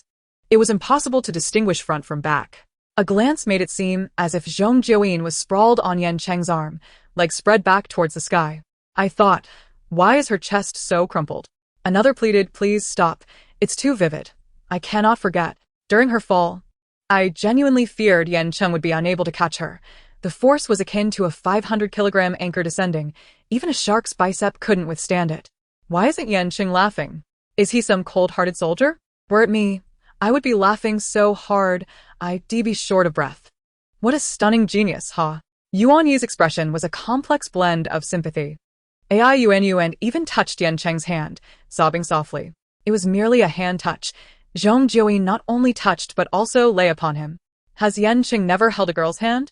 When he encountered Zhong Jiuyin, he clearly froze, staring at her for several seconds, and the camera captured every moment. Impossible. If you say Zhong Jiuyin's hand holds some special quality, I might believe you. For instance, she has 3 prominent moles on her hand. Ha, ha, ha. The heroine with prominent moles. After a brief silence, Yan Cheng raised his hand to straighten her up, adjusting the narrative's pace. Midnight struck. Damn. The prince has instructed Cinderella to leave immediately. Truly unprecedented. Zhong Jiuyin tidied her skirt and, in adherence to the storyline, reluctantly departed from Yan Cheng. Fearing an unwarranted activation of her golden touch, she repeatedly blinked in the fleeting seconds before her final glance at Yan Cheng, ensuring there would be no prolonged gaze of 15 seconds. Noticing the rapid flicker of her eyes, Yan Cheng asked, "What's wrong? Has the plan changed?" Zhong Jiuyin paused. Puzzled, "Changed? What do you mean?" Yan Cheng remarked, "Your eyes are blinking so rapidly they might spark. Do you not have other thoughts?" Zhong Jiuyin replied, "No. I'm merely bidding farewell with my eyes. I must take my leave." Yan Cheng immediately nodded. "All right. Do hurry away. Without your shoes, you won't find me." A surge of impulse coursed through Yan Cheng's throat, yearning to say, "You better hope I don't find you," but he restrained himself, swallowing the words. Almost forgetting. Her personal script dictated her aversion to engaging in a romantic entanglement with a mere foot fetishist. She had to assert her stance in this pivotal narrative. Along the way, she conveniently led away her coachman, Yuan Yi. As she descended the steps, Yuan Yi reminded her, "You should leave a shoe behind." "But that shoe is damaged," he added. "What of it?" Zhong Jiuyin retorted. "If the prince possesses both eyes and a heart, He will find me even if I have no shoes.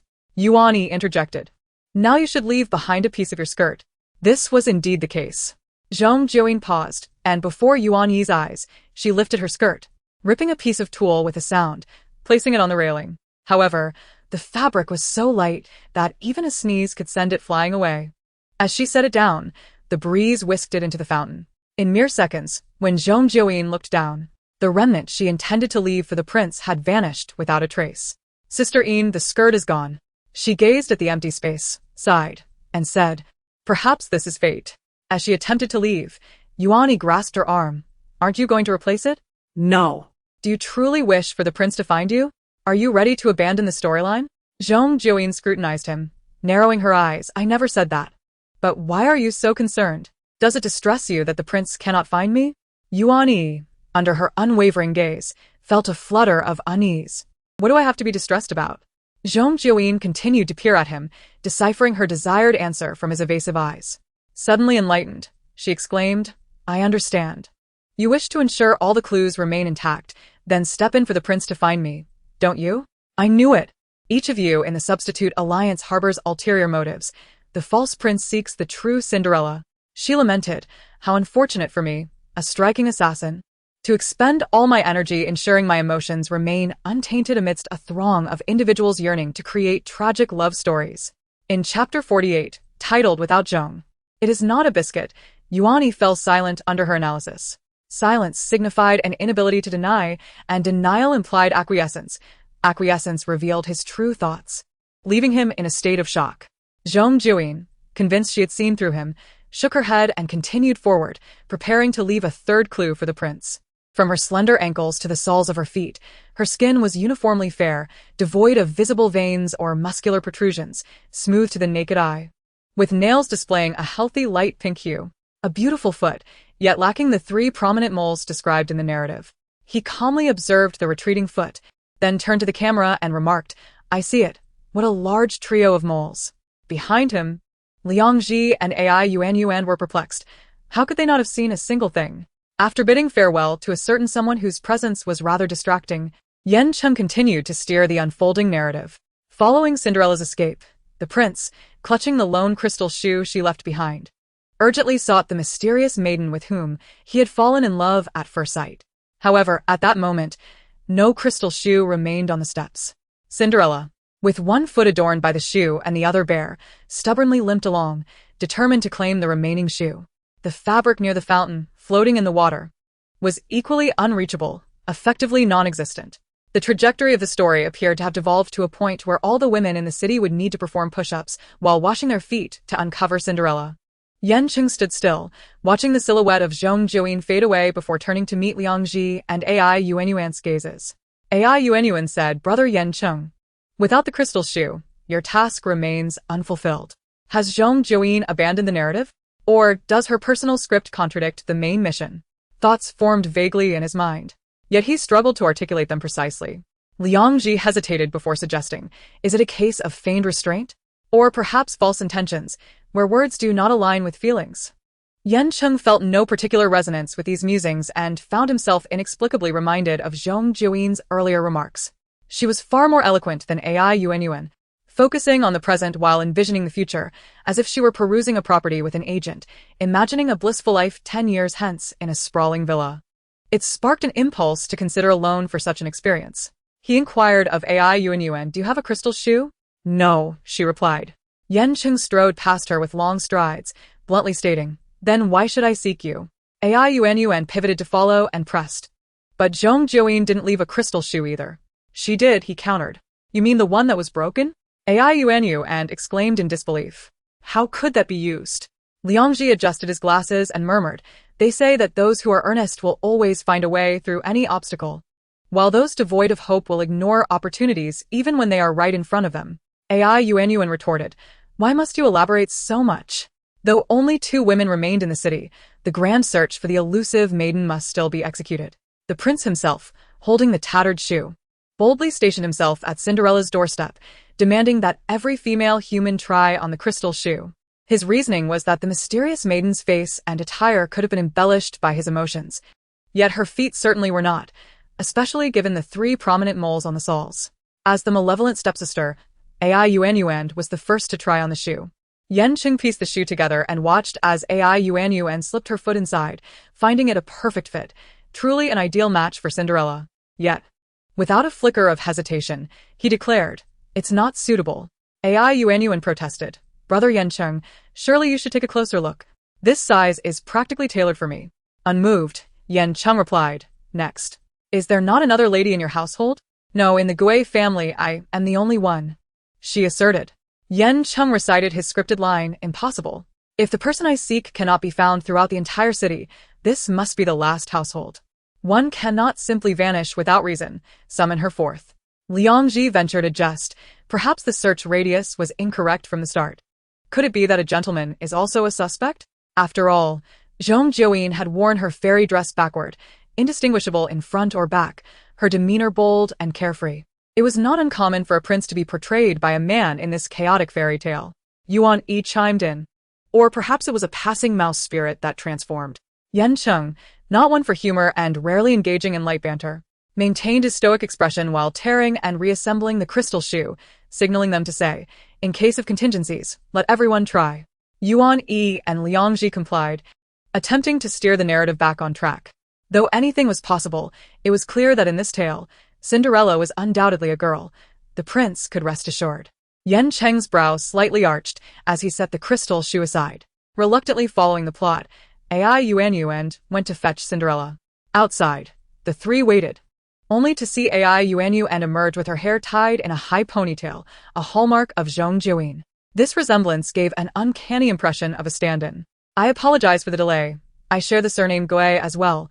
She feigned a coarse voice, extending her foot to try on the shoe, which also fit perfectly. Yet, without so much as a glance, Yan Cheng declared, "It's off by a millimeter." Ai Yuan realized, "I see. The narrative's effects are irreversible. The protagonist's halo is insurmountably high." However, being a meticulous player, she retreated, casting a lingering, mournful question. "What distinguishes me from her? How do you discern that I am not she?" Yan Cheng replied, "She has 3 large moles on her feet." "I could have that too," Ai Yuan retorted. "Moreover, she is quite intent on not being found by me." In disbelief, Ai Yuan exclaimed, "So you men are all the same, drawn to those who disregard you. Most importantly, she does not bear the surname Gui. Her name is Xian." "Xian da Rue La," Yan Cheng corrected. Ai Yuan felt her hopes extinguish. Is the distinction between Eastern and Western names so vast? It seemed absurd that recognition hinged solely on a name and the soles of feet. Were it not for the fairy tale nature of Cinderella's story, this peculiar prince would seem more suited to Aesop's fables. Yan Cheng nodded, as if the disparity in names could indeed lead to some dire consequence. At last, the moment arrived for Zhong Jiuyin to try on the crystal shoe. With both feet bare, she settled beside Yan Cheng, her ankles strikingly pale. When Yan Cheng offered the fractured crystal shoe, an inexplicable sense arose that such a cheap imitation should not be paired with her. She ought to wear a genuine crystal shoe, radiant and lustrous, yet perhaps it was best left unsaid. Her wearing high heels gave the impression of electricity coursing through her feet. In Chapter 49, Zhong Jiuyin's gaze was solely fixated on the crystal shoe at her feet. As soon as Yan Cheng presented it, she felt no hesitation in requesting the renowned actress' assistance in trying on the shoe. She simply thrust her foot inside. Trying the left shoe on her right foot was inherently unsuitable. She lifted her foot slightly to glance at it, declaring, "It doesn't fit. I am not the individual you seek." Yan Cheng, unflinchingly, insisted, "It fits perfectly." "How can you tell?" she inquired. "You have 3 large moles on the soles of your feet," he replied. "And how did you ascertain that?" she pressed. Yan Cheng paused, seemingly gathering his thoughts, then closed his eyes and uttered, "In my heart." Zhong Jiuyin responded, "Very well. The prince himself is completing his task with a guilty conscience." The plot demanded that he maintain a narrative of love and happiness with Cinderella, thus his performance was inherently aligned with that. The role of the stand-in had been brought to the forefront. However, according to Murphy's Law, if something could go wrong, no matter how unlikely, it invariably would. The unexpected soon arrived, Zhong Jiuyin attempting to try on the crystal shoe. To everyone's surprise, she cooperated with Yuan Yi, leaving Ai Yuan and Yan Cheng no time to intervene. Thus Yuan Yi's task was accomplished. Yan Cheng looked at Zhong Jiuyin, puzzled by her motivations. Previously, she sought an alliance with him, painting grand visions. Now she seemed to betray that partnership. Did she believe that collaborating with Yuan Yi to fulfill subsequent plots would yield better results? Her unpredictable nature was akin to an electrocardiogram, fluctuating in ways that left one bewildered. He wished to inquire, but the intercom crackled to life, compelling him to silence his questions. Their gazes, like a gentle breeze, subtly swept past Yan Cheng and Ai Yuan. Yan Cheng merely glanced at her. Her focus remained fixed on Ai Yuan. The sight of Ai Yuan's high ponytail, so similar to her own, suddenly made the notion of a stand-in quite uncomfortable. Previously, it was merely spoken of in passing, yet now, upon encountering someone with a hairstyle akin to hers, traversing through a narrative reminiscent of her own, alongside her male counterpart, a peculiar sensation arose. It felt as though another entity was radiating brilliance, threatening her unique presence with imminent replacement. How curious it was that she had never heard her boastful peers recount tales of substitutes during drunken revelries. He gazed at her, seemingly awaiting her glance. With a serene expression and striking features, there was a peculiar allure in their amalgamation. Their gazes collided momentarily in the air before they both diverted their eyes. Zhong Jiuyin touched her ear, suddenly feeling an odd sensation stirring within her heart. It was akin to bubbles rising in the ocean, bursting before they reached the surface. Too fleeting to be discerned. After the announcement of everyone's accrued coins, with time still remaining in the narrative, Yan Cheng called out to her. You mimicked the male lead storyline alongside Yuan Yi. Our plot may deviate. Zhong Jiuyin nodded casually, saying nothing, yet her aimless gaze returned to him, fixated. It was all too evident. Akin to a debtor locking onto their creditor, Yan Cheng was momentarily taken aback by her scrutiny. Her eyes widened, bright and clear, in stark contrast to her previous nonchalant demeanor. When focused on one individual, it was as though that person was laid bare under the scorching sun, impossible to overlook. It was difficult not to imagine. Did her pupils reflect only him? Humanity harbors an innate desire to be the singular exception within the crowd, even in moments when their relationship is anything but extraordinary. However, just a few seconds later, Yan Cheng quickly comprehended the situation. Zhong Jiuyin was triggering her golden finger to amend the plot. Indeed, an electronic voice soon announced, Zhong Jiuyin's golden finger has been successfully activated. Plot repair is in progress. Yan Cheng's golden finger was passively activated, and the narrative became hazy. Ai Yuan inquired, what is it being repaired to? Yuani echoed, which part is blurry? Is it that she suffers from severe myopia and cannot see the female lead? Zhong Jiuyin raised her chin, signaling Yan Cheng to elucidate. Liang Ji interpreted her body language and relayed. She suggests that such matters requiring a high level of intellect should be addressed to brother Yan Cheng. Zhong Jiuyin retorted. Either you don't understand human language, or you refuse to speak it, right? Yan Cheng took the baton of explanation with more composure than before, having pondered for merely a couple of seconds before articulating a succinct statement. She is not being deliberate. Rather, she intends to provoke me with these harmless little interludes. Ai Yuan chimed in, Brother Yan Cheng, what kind of extraordinary personal script are you wielding? Zhong Jiuyin added, what kind of critique is that? Yuan Yi remarked, Sisterine, you must step outside if you're not surfing the internet, or is your personal script also illiterate? Liang Ji adjusted his glasses, drawing conclusions based on the thickness of the lenses. Quite possibly. Zhong Jiuyin raised her hand, and Liang Ji promptly sidestepped, reacting with remarkable speed. Do not insult my actual level of education, Zhong Jiuyin insisted. I read before sleeping every night. She had already finished The Beautiful Killer, Behave for My Love, and was nearly done with Where Can the Overbearing School Hunk Escape? She was also on the lookout for other similar bedtime reading. Having concluded her self-appreciation, the intelligent bracelet on her arm emitted a sound, manipulated by a staff member. You are truly remarkable, a wild illiterate. The timing was impeccable. Yuan Yi and the others paused before erupting into exaggerated laughter. Chapter 50. We can marry first and love later. Zhong Jiuyin slapped the bracelet with a straight face, producing a resounding clap akin to swatting a large fly, executing the motion with precision and a cold expression.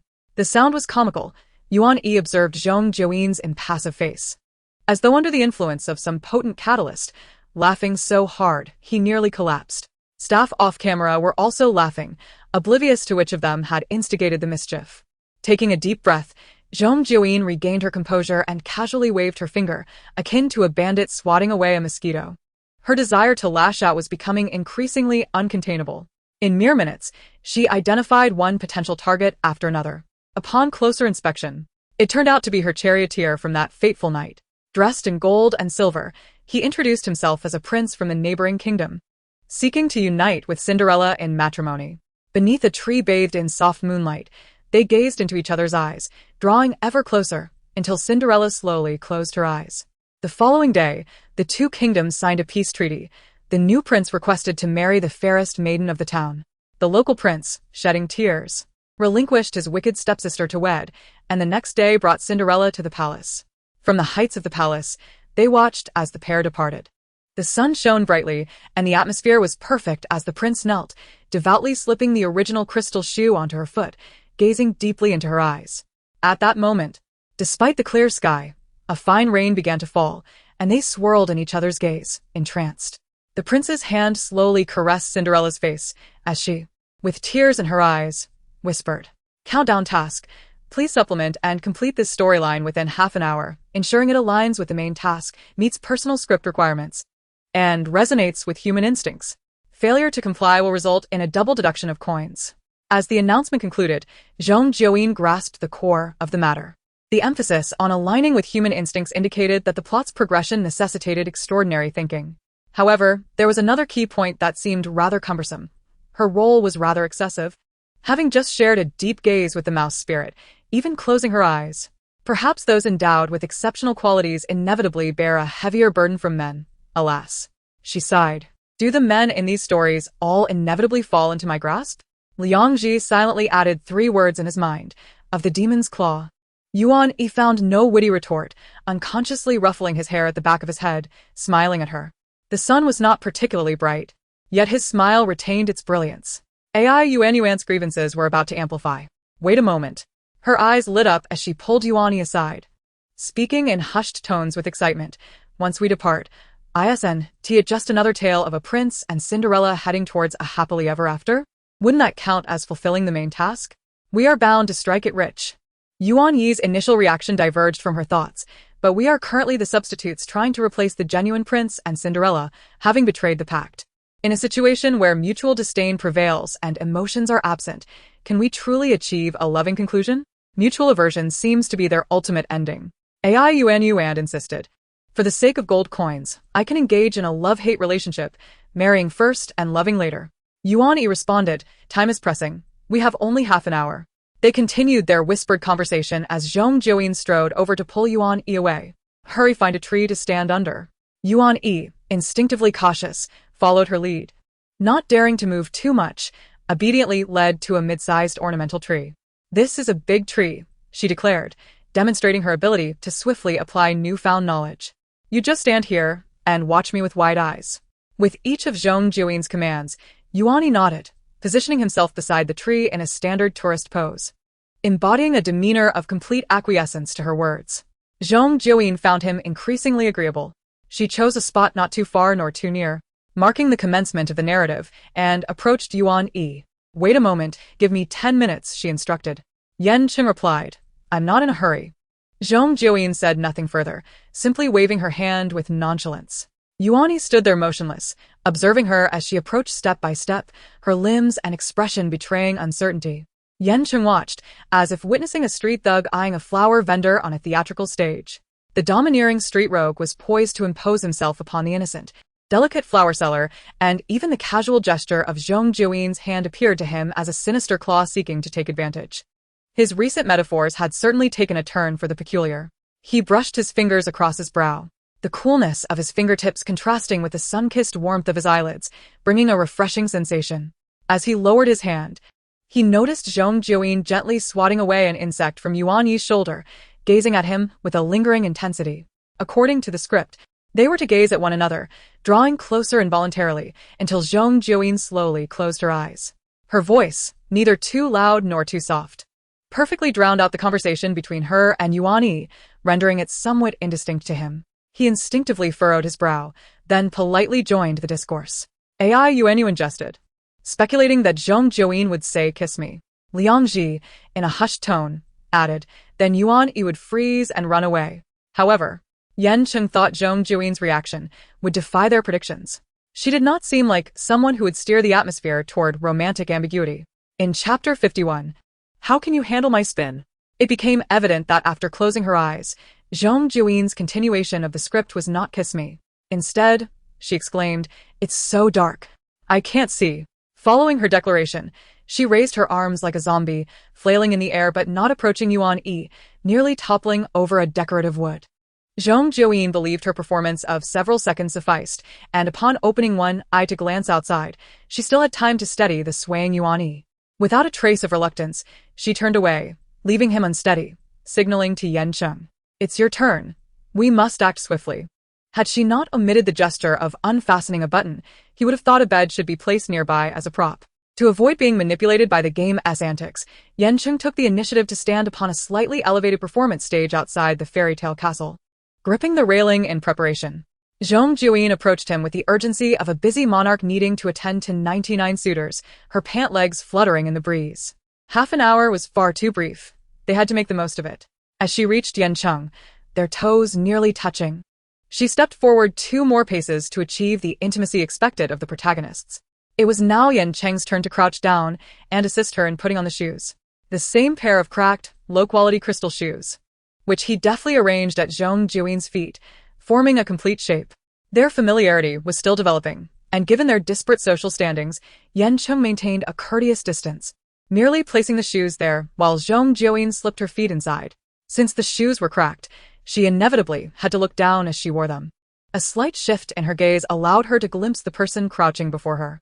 Her eyes swept from his gently closed eyelashes to his prominent nose, and finally to his perfectly straight, naturally red lips. From this angle, she could perceive his superior features. The height at which Yan Cheng crouched was just right for her to use as a support. As this audacious thought crossed her mind, Yan Cheng completed the shoe-placing scene and stood up to regard her. He had noticed a small scar on her leg, a fresh hue of pink where the skin had recently healed. Though it was but a tiny mark, it was easy to imagine the horrific injury that had once marred her calf. He sought to discern something in Zhong Jiuyin's eyes, perhaps repression or concealment, but found none.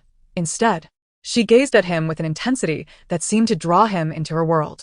He recalled a bit of knowledge gleaned from previous film experiences. Eye contact could sometimes hold a significant ambiguity. Should they maintain their gaze beyond a certain threshold, both would likely avert their eyes, hearts racing, caught in a blend of innocence and flirtation. Judging by her shifting gaze, Zhong Jiuyin was indeed moving towards the next phase. However, it was clear that her mind did not operate as that of a typical person, even as her eyes flitted over his face. It seemed unlikely that her thoughts were of innocent romantic prelude, but rather something peculiar. The production team had prepared a light drizzle, paper strips inscribed with the word rain fluttering down upon them. In this artificially created, damp atmosphere, Zhong Jiuyin asked, "How should I spin you so you can handle it?" The script mentioned their mutual spiraling into each other's eyes, yet this was merely a flourish of language, not necessitating a literal performance. Yan Cheng responded with an unsteady tone. "No matter how you spin, I cannot handle it." Zhong Jiuyin countered, "Then what about you spinning?" Yan Cheng replied, "Must we spin? How will you express your immersion?" Zhong Jiuyin candidly stated, "I want to express it." In an instant, Yan Cheng comprehended her unspoken sentiment, merely choose expressions she was comfortable with, and bypass those she could not comprehend.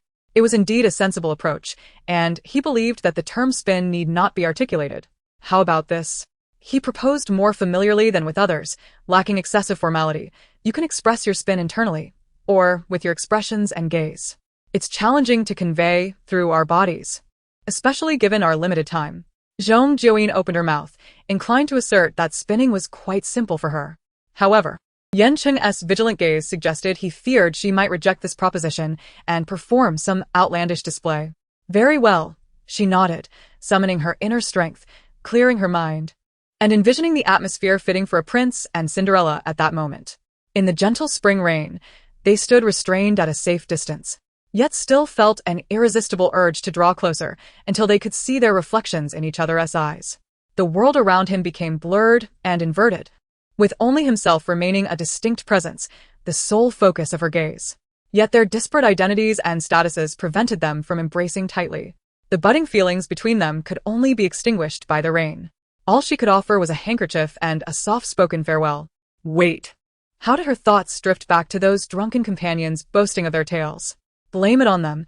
Their stories were all too similar, stifling her imagination. She reined in her heartfelt expressions, squinting at Yan Cheng. Yan Cheng, indeed struck, nearly surrendered to the urge to close his eyes and avoid confronting the scene. As he beheld her eyes, feigning to be wet from the rain, he struggled to maintain his composure, reaching out to gently caress Zhong Jiuyin's cheek. His palm did not touch her skin.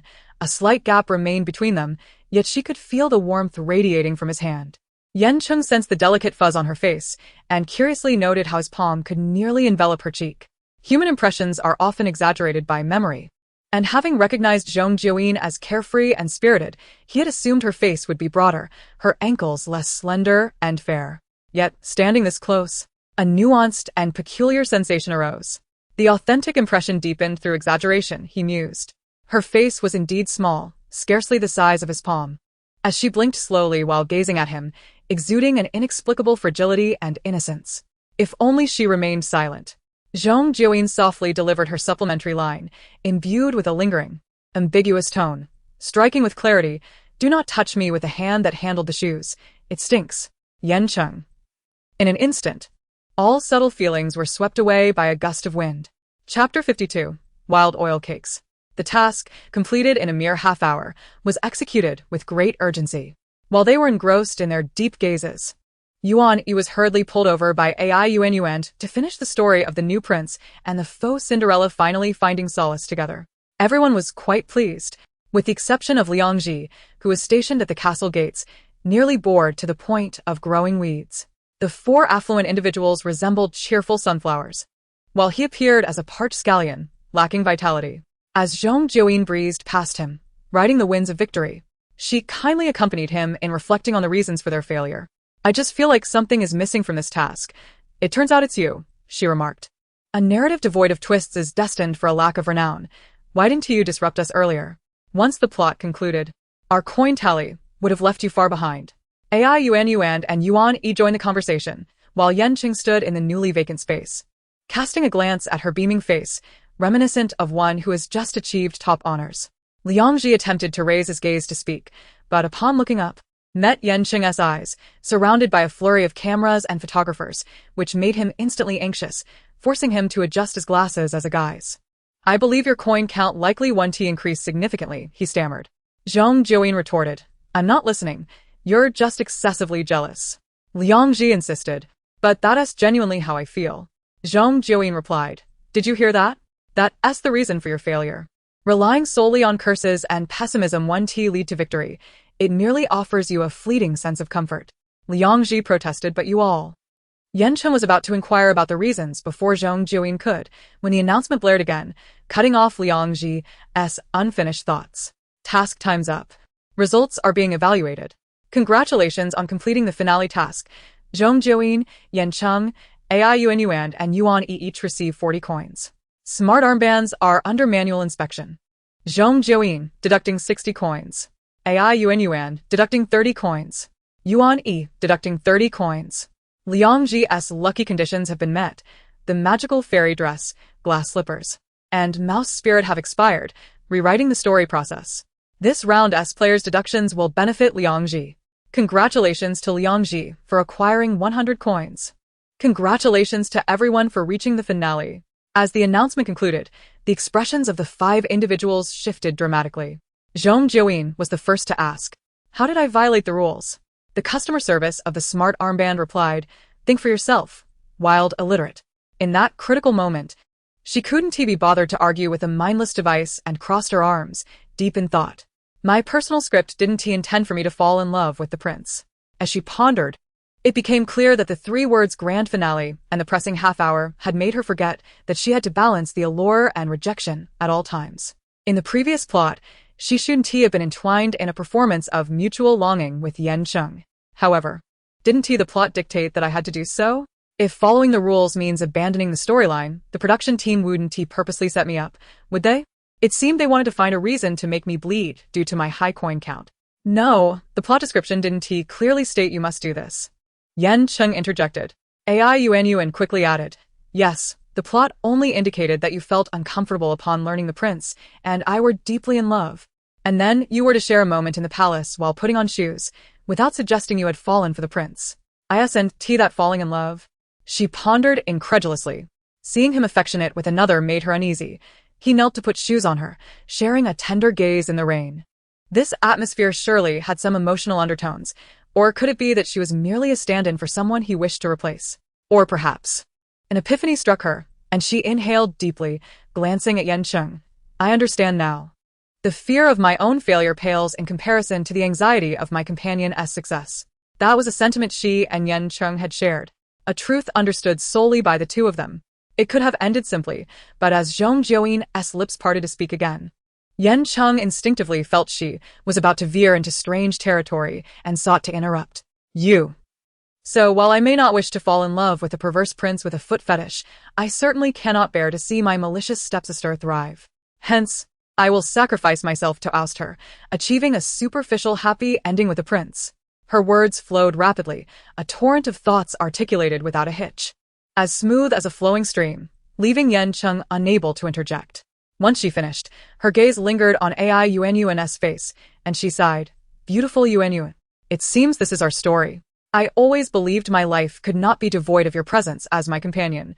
When I completed a plot without you, it felt as if there was someone before me, yet my heart was void and lost. Now, knowing you conspire with me within these narratives, I feel an instant sense of perfection.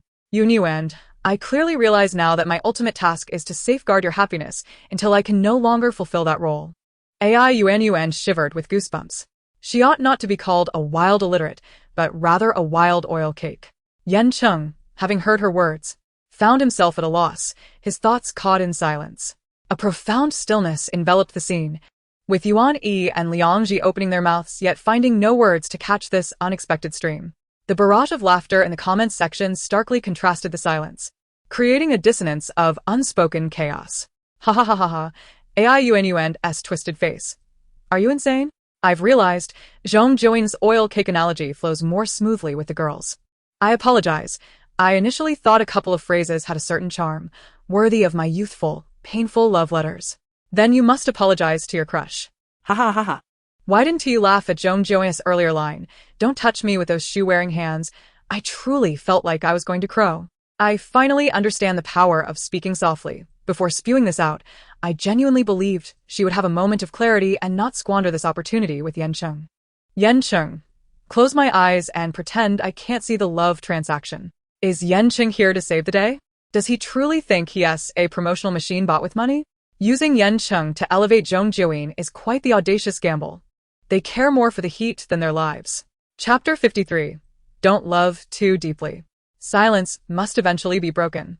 Zhong Jiuyin, feeling the least awkward, analyzed her own downfall and then turned her attention to Yuan Yi and Ai Yuanyuan. What are your personal scripts? Why did you also fail in the end? Ai Yuanyuan weakly replied, I was meant to replace you and become the Princess Cinderella. Yet, I only remembered that the grand finale required the prince and Cinderella to be in love, forgetting that the initial condition was to replace you. The Cinderella must love the prince. If she falls for the mouse spirit, she must develop with the mouse spirit as well. The central theme is to be the Cinderella's substitute, stealing the Cinderella's man. Zhong Jiuyin nodded, now turning to Yuan Yi. And you? Yuan Yi responded. Her pronunciation elongated uniquely, reminiscent of the waves in a primary school textbook illustration. Hearing her name, Yuan Yi relaxed her tightly pressed lips and smiled. I'm quite similar to Ai Yuanyuan. I needed to engage with you more, absorbing the heroine's aura to replace the male lead. Yet I knew it was a gamble that the finale's plot points would outweigh the coins deducted. Zhong Jiuyin nodded in understanding, then naturally turned her gaze to Yan Cheng. And you? Why did you not engage? Yan Cheng replied, my personal script is to blindly fall in love with the heroine. If Ai Yuanyuan replaces you as the new Cinderella, she becomes the heroine, and I will achieve the grand finale with her. If the replacement is unsuccessful, then whatever you do, in my eyes, is correct, a testament to Cinderella's deep love for the prince. This made sense. Throughout the previous plots, Yan Cheng had actively assisted in glossing over her actions. Coincidentally, she had recently learned some new popular phrases from a miraculous phone, which fit perfectly here. Don't love too deeply. Yan Cheng felt a twitch in his eyelid and endeavored to maintain his composure. I will convey your message to the prince.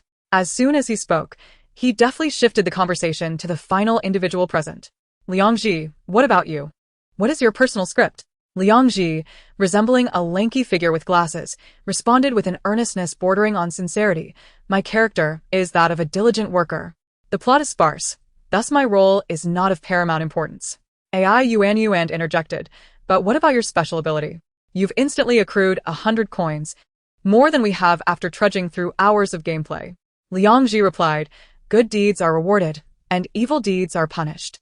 AI Yuan retorted, so you can also engage in personal attacks. Liang Ji clarified, I meant that my special ability embodies the principle of good being rewarded and evil being punished. Yan Cheng could not help but rub his temples in frustration. Yuan Yi took the opportunity to ask, what are the triggering conditions for your special ability? Liang Ji explained, if there are 3 or more individuals, the coins they deduct become mine. AI Yuan could not restrain herself. That sounds like an offensive weapon.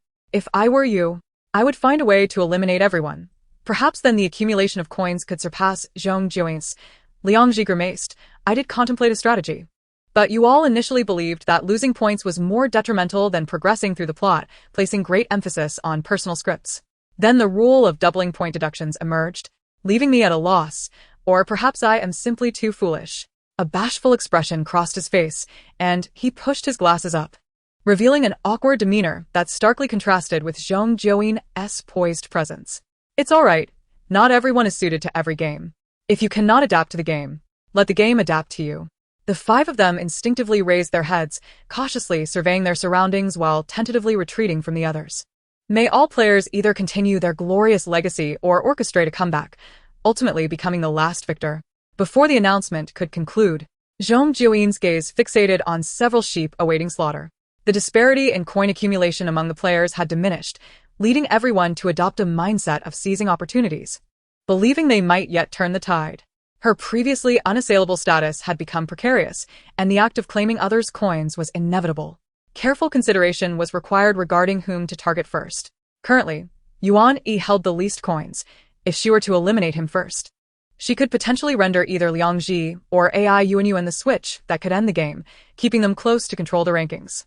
However, Yan Cheng would likely exploit her distraction to first claim Liang Ji and AI Yuan and S coins, boosting his total beyond hers. Conversely, if the roles were reversed, the game-ending switch would rest in Yan Cheng's hands, allowing him to forcibly conclude the coin claiming as soon as he surpassed her by a fraction. Moreover, in both scenarios, they would inevitably find themselves competing against each other.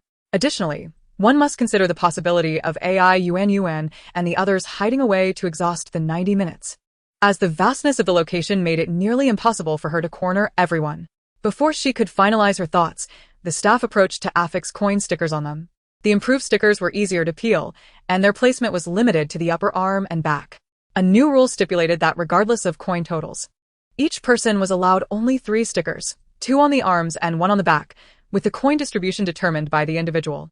Zhong Jiuyin focused intently on the others, affixing more than 200 coins onto herself, with the one on her back valued at 150. Everyone applied their stickers while remaining vigilant, the atmosphere thick with tension, ready to ignite at the slightest spark. No sooner had they completed the task than AI Yuan and Liang Ji turned to flee, their speed brisk. Liang Ji's glasses bouncing on his nose. Unexpectedly, Yuan Yi did not run. Instead, he lunged directly at the fleeing AI Yuan.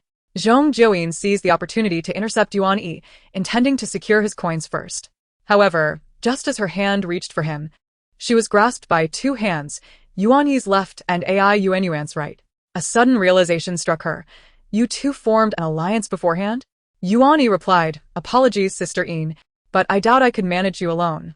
As he pulled her forward, he decisively commanded AI Yuan, tear with both hands. Zhong Jiuyin's arm, adorned with the coin sticker, was now exposed before them, while AI Yuan held onto her clothing, preparing to tear it away. Zhong Jiuyin swiftly clamped her left hand around AI Yuan's wrist, pulling it away with the ease of uprooting grass. Her mind racing as she realized they had failed to guard against her other hand. Just then, Yuan's hand reached for the fabric of her left arm, poised to exploit the gap in the sticker and rip it away. In that critical moment, Zhong Jiuyin leaned back, executing a backward bend and spinning into the vacant space between the 3 of them. The coin sticker, along with the fabric it clung to, transformed into a cumbersome sandbag, making it difficult for him to access the sticker seam. Though her shoulder was slightly pulled down by the tension, she paid it no mind. swiftly extending her hand towards AI Yuanyuan's shoulder, leveraging herself to rise while simultaneously tearing off the sticker. The combined weight of her backward descent and her own strength allowed her outstretched hand to resemble a claw. With a swift sound, AI Yuanyuan's coin sticker was torn away. In just 2 minutes, she had secured 40 coins. As the three regained their footing, Zhong Jiuyin held a spinning coin sticker aloft, glinting in the light and reflecting her triumphant smile. The announcement system promptly reported the results, the electronic voice echoing like a victorious anthem. AI Yuanyuan has lost 1 coin sticker. AI Yuanyuan looked down at her shoulder, then back at Zhong Jiuyin, her expression one of disbelief. Yuani took a step back, his eyes wide in astonishment. How did you manage that? It was not an inquiry seeking to dig deeper, merely an expression of wonder. Thus, she must avoid a direct confrontation with him. Otherwise, she would have to approach from the side or recruit someone equally short-handed for the task. With that in mind, she smiled brightly at AI Yuanyuan. Beautiful Yuanyuan, you truly are my life partner. AI Yuanyuan retorted, a life partner who provides for you without worry?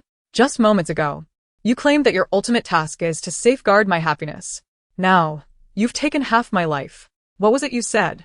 You vowed to shield me from the storms. Yet all my tempests stem from you. Zhong Jiuyin feigned innocence, shrugging her shoulders, dismissing AI Yuanyuan's ire. It's simply unfortunate that we are fated to be apart. AI Yuanyuan sighed, tucking the sticker away. Very well then. I still wish you the best. I truly appreciate it, AI Yuanyuan said, unable to remain, and promptly turned to flee. Zhong Jiuyin leisurely observed, casting a sidelong glance at Yuan Yi. What about you? Care to engage in a tussle? Yuan Yi regarded her, noting her in a black outfit that accentuated her figure, exuding a star-like allure. However, those who had witnessed her prowess in tearing off stickers would never categorize her as fragile. Though she appeared casually standing there, her gaze seemed unfocused, akin to a college student waiting for someone outside the school gates with headphones on. Yet, beneath that facade, her attention was sharply trained on her prey, her muscles taut and poised to pounce like a tiger at any moment. Perhaps the metaphor was a stretch. He did not intend to liken her to a fierce tigress. Yuan Yi placed his right hand at the back of his neck, stretching as if preparing for a challenge. Then shall we see how it goes? Before the commencement of this episode, the agent had specifically cautioned him, suggesting that he would rather come in last than fail to distinguish himself from the other 4 guests. He slightly hunched forward, preparing himself. Zhong Jiuyin rotated her right wrist, her fingers brushing over several scars, pausing for a moment before switching to her other hand. Yan Cheng replied in a calm tone, no, and with an air of nonchalance, he strolled away, pursuing the direction in which Liang Ji had dashed off. The naturalness of their exchange struck Yuan Yi as peculiar. They seemed less like mere acquaintances and more like familiar companions who had shared countless emotional exchanges, devoid of the disparity one might expect between a celebrated actor and an obscure individual. Yet, such a notion was implausible. No one called for the start, nor did anyone indicate who should move first. They both charged towards each other simultaneously. Yuan Yi recalled his university days, playing icebreaker games with newly acquainted classmates, one of which involved maintaining eye contact while crouching, standing, and announcing numbers, gleaning information from each other's gaze. At that time, he had been rather lackadaisical, only putting in a third of his attention, resulting in a shared number with 2 girls from his row and a swift exit after failing. Now, however, he was entirely focused, intently observing Zhong Jiuyin's face for any sign of her advancing, ready to react in kind. The collision was instantaneous, their hands reaching for one another. Zhong Jiuyin seized his wrist, leveraging her weight to lean back and twist, reaching towards his shoulder from the side, executing the maneuver with the fluidity characteristic of a historical drama. Yuan Yi instinctively blocked her, nearly preventing her from peeling away a sticker. They quickly separated once more. Be cautious of your left shoulder. I intend to tear that sticker first. Yuan Yi reached for his left shoulder, his gaze steadfastly fixed on her, wary of her seizing the opportunity to advance. Sisterine, perhaps I shall be the one to peel off your sticker first, if possible. I desire the one on your back. Zhong Jiuyin raised an eyebrow, then come and take it. In an instant, they became entwined once more. Yuan Yi, leveraging his longer reach, dashed towards the sticker on her back. Zhong Jiuyin elbowed his arm away, her hand reaching for his shoulder. Though summer was nearing its end, the lingering heat persisted, and they wore thin short-sleeve shirts. Yuan Yi could almost feel her fingertips indenting his skin. A slight sting accompanied her next move as she yanked at the fabric, pulling it towards her left shoulder. His abdomen was exposed, and before he could shield himself, he realized with alarm that the sticker on his back had been tugged to the nape of his neck, within Zhong Jiuyin's grasp. Fortunately, he managed to push away just in time. Both only managed to grasp the edges of the sticker, failing to tear it off. The sound of the broadcast echoed. Yuan has only one sticker left. Yan Cheng has lost a sticker. Chapter 55. Will you avenge Yan Cheng? Zhong Jiuyin's gaze followed the voice, her eyes lifting to the sky. Once she comprehended, she remarked, "Is it Liang Ji?" With a contemplative expression, she beckoned him closer. "Let us continue." The 90 minutes of combat time could stretch on, as tearing off stickers was a lengthy endeavor, especially in the vast amusement park where half an hour could slip away in an instant. Leaving the fairy tale castle behind, Zhong Jiuyin set forth in pursuit of Yan Cheng. The broadcast had remained silent for a considerable time. There were currently no individuals who had been eliminated, leaving her uncertain whether they were hiding or if there were other peculiar circumstances. If no one was eliminated for an extended period, the game would persist until everyone was utterly exhausted. Beneath the late summer sun, with a full day of exertion, everyone's energy had waned significantly, and they likely had little desire to engage in a fierce battle. She wandered aimlessly, taking in the scenery, searching for others, and pondering how to escape the label of a literary illiterate with her martial arts genius. Upon arriving at the spot where she had encountered Yan Cheng earlier, she halted abruptly, her thoughts racing. She turned to the accompanying staff member. "Isn't your rule somewhat incomplete? What if I choose to hide and remain motionless?" The staff member shook his head, speaking softly out of earshot of the cameras. "Your smart wristband has a notification feature for this purpose." Doubtful, she tapped her wristband, prodding and inquiring further, "What exactly does it do? Can it flush out those who are hiding? Or does it inform me of the locations of others?" The staff member replied, "If you remain stationary for over 10 minutes, the wristband will notify the nearest person of your location. What if I see someone next to me, but they refuse to move? Then the broadcast will announce both of your locations." In reality, this was merely a device for those searching and for Zhong Jiuyin to observe. It required only a single phrase to mobilize the other guests. "If you do not move, you will not appear on camera." While Yan Cheng was unbothered by the absence of visibility, others understood the dynamics of variety shows and were willing to cooperate. Zhong Jiuyin, however, required clear rules to confine her actions. With a slight pout, she realized the wristband was merely a spying device and felt inclined to discard it. She glanced around, lifted her arm, and oriented the wristband forward, proceeding to move in a slow circle. The camera panned to capture her, resembling a scene from a detective show where a gadget capable of firing tranquilizers was employed, complete with a magnifying lens, as she carefully aimed. "Let me see who is closest to me." Following the display on the wristband, she entered a narrower viewing passage. It was here that she encountered Liang Ji. "Oh, "It's you, Liang Ji." Upon seeing her, Liang Ji appeared startled and attempted to flee, but she swiftly blocked his path. Her quick reflexes and the tone of her voice were so familiar, as if she had performed this maneuver countless times before. She took a few steps closer, playfully raising her hand as if to pat his shoulder, causing Liang Ji to back away in alarm, as if confronted by a formidable beast. "Don't come any closer." Their dialogue felt reminiscent of a scene from a drama, with Liang Ji resembling an unfortunate character caught in a dire situation. "Do you want to tear my sticker off?" He adjusted his glasses to prevent them from slipping. "If so, let's go outside. This space is too confined." Several cameramen were positioned nearby, leaving him feeling nearly suffocated. "Hold on. I have 2 questions," she replied leisurely. "Earlier, the announcement stated that Yan Cheng lost a sticker. Was it you or Yuan? Liang Ji's expression shifted as he realized the implication. Was she seeking revenge for Yan Cheng? When had they formed such a solid alliance? That would be Yuan. Then go seek your vengeance on her. Zhong Jiuyin smirked. "When did I say I intended to seek revenge? By asking that, aren't you implying you wish to avenge Yan Cheng?" Liang Ji remarked. "You know who the enemy is. Shouldn't you confront her?" who said that? "I was merely inquiring." She shrugged, her smile radiating an air of mischief. "My true objective is you. Alas, my life is forfeit once more." The battle commenced swiftly. This time, Zhong Jiuyin aimed not to tear off a shoulder sticker but rather to practice for her impending confrontation with Yan Cheng, charging directly for the sticker on Liang Ji's back. Liang Ji, visibly anxious under the camera's gaze, had yet to lose a single sticker, indicating he was adept at concealing his strengths. As they began to grapple, It became evident that Liang Ji had conserved considerable energy. His swift movements and strength effectively thwarted her every attack. It wasn't until she altered her strategy, deftly hooking her arm around his, sliding beneath him, that he found himself at a loss for an immediate response. The bending motion he employed was designed to protect the sticker on his back, but in his current posture, leaning towards her would expose his own sticker, allowing Zhong Jiuyin to seize the opportunity. However, Liang Ji resolutely withdrew his hand, causing Zhong Jiuyin to lose her support and nearly fall to the ground. In a swift motion, she supported herself with one hand and executed a backflip, landing on one knee without a moment's hesitation, before springing back up.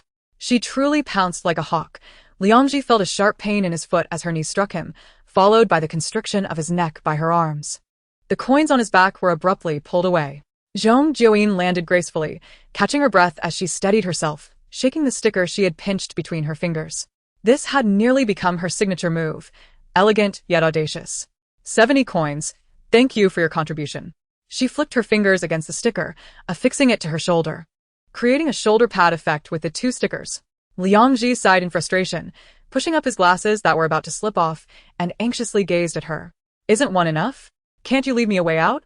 Zhong Jiuyin replied, you're quite the honest one, asking for permission to run away. This path T1 I paved. But since you asked, I certainly shall not be seen again. Liang Ji hastily fled. She clicked her tongue in disdain. Like Yuan Yi, once torn, he ran away. Yet, Yuan Yi had at least managed to take one from her. She sauntered out, briefly touching the big head queen before continuing onward. After a while, the beautiful scenery seemed to revive her energy, just as the broadcast chimed in. AI Yuan's coins have been reset. A little later, Yuan Yi has lost a coin sticker. Liang Ji has lost a coin sticker. Yan Cheng has only one coin sticker left. Zhong Jiuyin's eyes sparkled. Fortune had smiled upon her. Chapter 56. How about setting a trap and watching the tigers fight? Both were victims harmed by a ferocious beast, eagerly wishing to weep in each other's arms. In the previous round, they had been the unfortunate ones to be reset. And this time, after finally accumulating some coins, they found half of it snatched away by Zhong Jiuyin. The impending doom of being reset loomed over them once more. Yuan exclaimed, we must alter this situation. Liang Ji agreed, that makes sense. Their next words collided. Liang Ji asserted, so we must hide, changing positions every 10 minutes. Yuan countered, we need to resolve the issue at its source. After exchanging glances, Liang Ji, content with a peaceful existence, and Yuan, brimming with youthful ideas, found themselves at odds. Yuan disapproved of Liang Ji's passive approach, while Liang Ji was not entirely on board with Yuan's aggressive plans. Yet, fate had brought them together. Finding another partner might diminish their shared understanding and empathy. Liang Ji decided to listen to Yuan's thoughts. How do you plan to resolve the issue at its source? Yuan replied, tear AI Yuan apart, then go after brother Yan Cheng. Liang Ji widened his eyes in surprise. You have quite the plan. They both felt a pang of anxiety, recalling Zhong Jiuyin's swift attack. Yuan paused. How can you be sure she will aid brother Yan Cheng? Liang Ji hesitated, glancing at the camera, then belatedly realized he misspoke. Isn't intuition just the feeling that she would think we are easier targets? This was not the time for circulating scandalous rumors about Zhong Jiuyin and Yan Cheng. Netizens, please don't overthink. Yuan remained non-committal and continued, actually, I was thinking of having sister Yin tear apart brother Yan Cheng. Liang Ji's eyes grew even wider. How would we execute that? His tone was now laced with excitement, evidently intrigued. Yuan explained, if we manage to reduce brother Yan Cheng to just one sticker, the broadcast will announce it. And she will surely seize this opportunity. If successful, even if he has only a scant amount of coins left, he will still rank among the top 3. And there will undoubtedly be points for discussion. Yet, Liang Ji still harbored concerns. What if brother Yan Cheng allies with her on the spot and turns against us? He felt that the probability of Zhong Jiuyin agreeing to cooperate with Yan Cheng was significantly higher than that of other scenarios. I believe she won T. Yuan disagreed with this assessment. Just then, the broadcast announced AI Yuan had been reset. Both jumped in surprise, and Yuan hastened his words. AI Yuan has been reset. Now sister Yin will definitely seek someone to act as a trigger. If brother Yan Cheng has only one sticker left, it presents a perfect opportunity for her to tear one off to replenish her coins and maintain her dominance, while also ending the game early to avoid losing out at the last moment.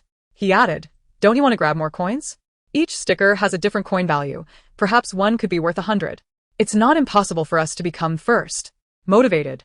Liang Ji felt a surge of adrenaline, his gaze fixed on Yuan Yi's face, which seemed to morph into Zhong Jiuyin's. He shivered, gritting his teeth. Let us go for it. Let's tear brother Yan Cheng apart. Surrounded from both sides, Yan Cheng was left with only one coin sticker on his back, while the three of them quickly retreated to their respective corners, panting heavily. Yuan, reset, slumped on the carousel, her despondent face appearing in the camera with each rotation. The atmosphere was heavy with sadness and fatigue, and for a moment, silence reigned. Dinner time had long passed, the sun dipping below the horizon, leaving only a faint orange glow colliding with the evening grayness. The amusement park's vibrant lights flickered to life, re-imbuing the place with color. Yet, the artificial light paled in comparison to the brilliance of daylight, illuminating only certain aspects of people and objects, while the rest remained shrouded in shadow. Yan Cheng breathed heavily, straightening his clothes and glancing at Liang Ji and Yuan Yi from a distance. Previously, the coins he had torn from Yuan Yi, and Liang Ji could have surpassed Zhong Jiuyin's, securing his victory. However, a rule dictated that the maximum number of coin stickers was 3. Exceeding this limit meant that his coins were redistributed into 3 stickers once more. Yuan Yi and Liang Ji, resolute in depleting his stamina, pressed on, refusing to relent even after being torn. They collaborated to suppress him, and soon enough, he lost 2 stickers from his shoulders, turning the tide of the battle. His abundance of coins rendered it unsurprising that others would ally against him. What puzzled him, however, was Zhong Jiuyin's absence. Had she let Yuan Yi go? Was Liang Ji's first sticker torn by her? She should not have been absent from such a scene. As if summoned by fate, a group of photographers was followed by a figure, shoulders broad and reminiscent of King George I. The moment Zhong Jiuyin entered the fray, the atmosphere tensed among the 3 living beings present. Yet, rather than immediately engaging, she squinted her eyes at Liang Ji, her tone laden with danger. I had an epiphany while on my way here. You mentioned that Yuan's second sticker was torn by Yan Cheng. Therefore, within the 3 stickers, the one she acquired could replace the one I initially tore. She should not have been reset after being torn 3 times. Yan Cheng's voice followed closely behind. It wasn't me who tore it. Liang Ji's anxiety escalated, but my objective remains unmet. You still tore me. From outside the frame, the dejected Yuan and weakly chimed in. Don't be too anxious. She merely seeks a casual excuse to tear you. Liang Ji exclaimed, I'm even more anxious, all right? Seeing her poised for confrontation, Yuan Yi quickly intervened. Sister Yin, his tone lightened, please don't tear us. Brother Yan Cheng is right in front of you, and he is only one left. Only then did Zhong Jiuyin turn her attention to Yan Cheng, scrutinizing him thoroughly. His hair was slightly disheveled, his attire somewhat unkempt, and beads of sweat glistened on his face and collar, illuminated by the lights. He appeared a tad disheveled, yet his expression remained remarkably calm. Out of place. She recalled 3 words, beautiful, strong, tragic. What if we allied to take Liang Ji down? Yan Cheng proposed, his words preempting any hesitation. From a distance, Liang Ji's hair stood on end, and he stepped back, nearly tripping over Yuan Yi's foot. No way. His excitement flushed his cheeks. Brother Yan Cheng. Don't do this to me. Chapter 57. The game concludes. Zhong Jiuyin surveyed her options, crossing her arms and lifting her chin. So, who do you suggest I collaborate with? Yan Cheng replied. With me.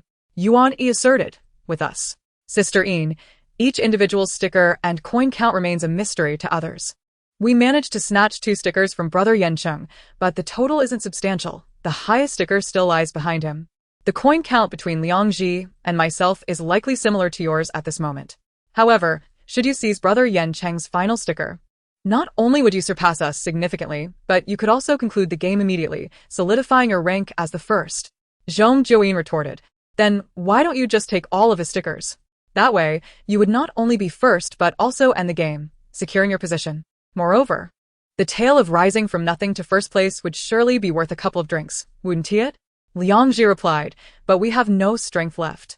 He turned around, revealing the tattered back of his shirt, with the hem nearly torn open, exposing his back. Yuan Yi chimed in, we've been tearing for over 10 minutes, and we can hardly manage anymore.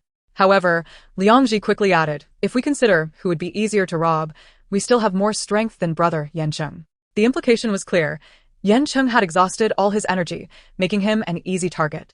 Zhong Jiuyin stroked her chin and addressed Yan Cheng. Their arguments are heartfelt and logically sound.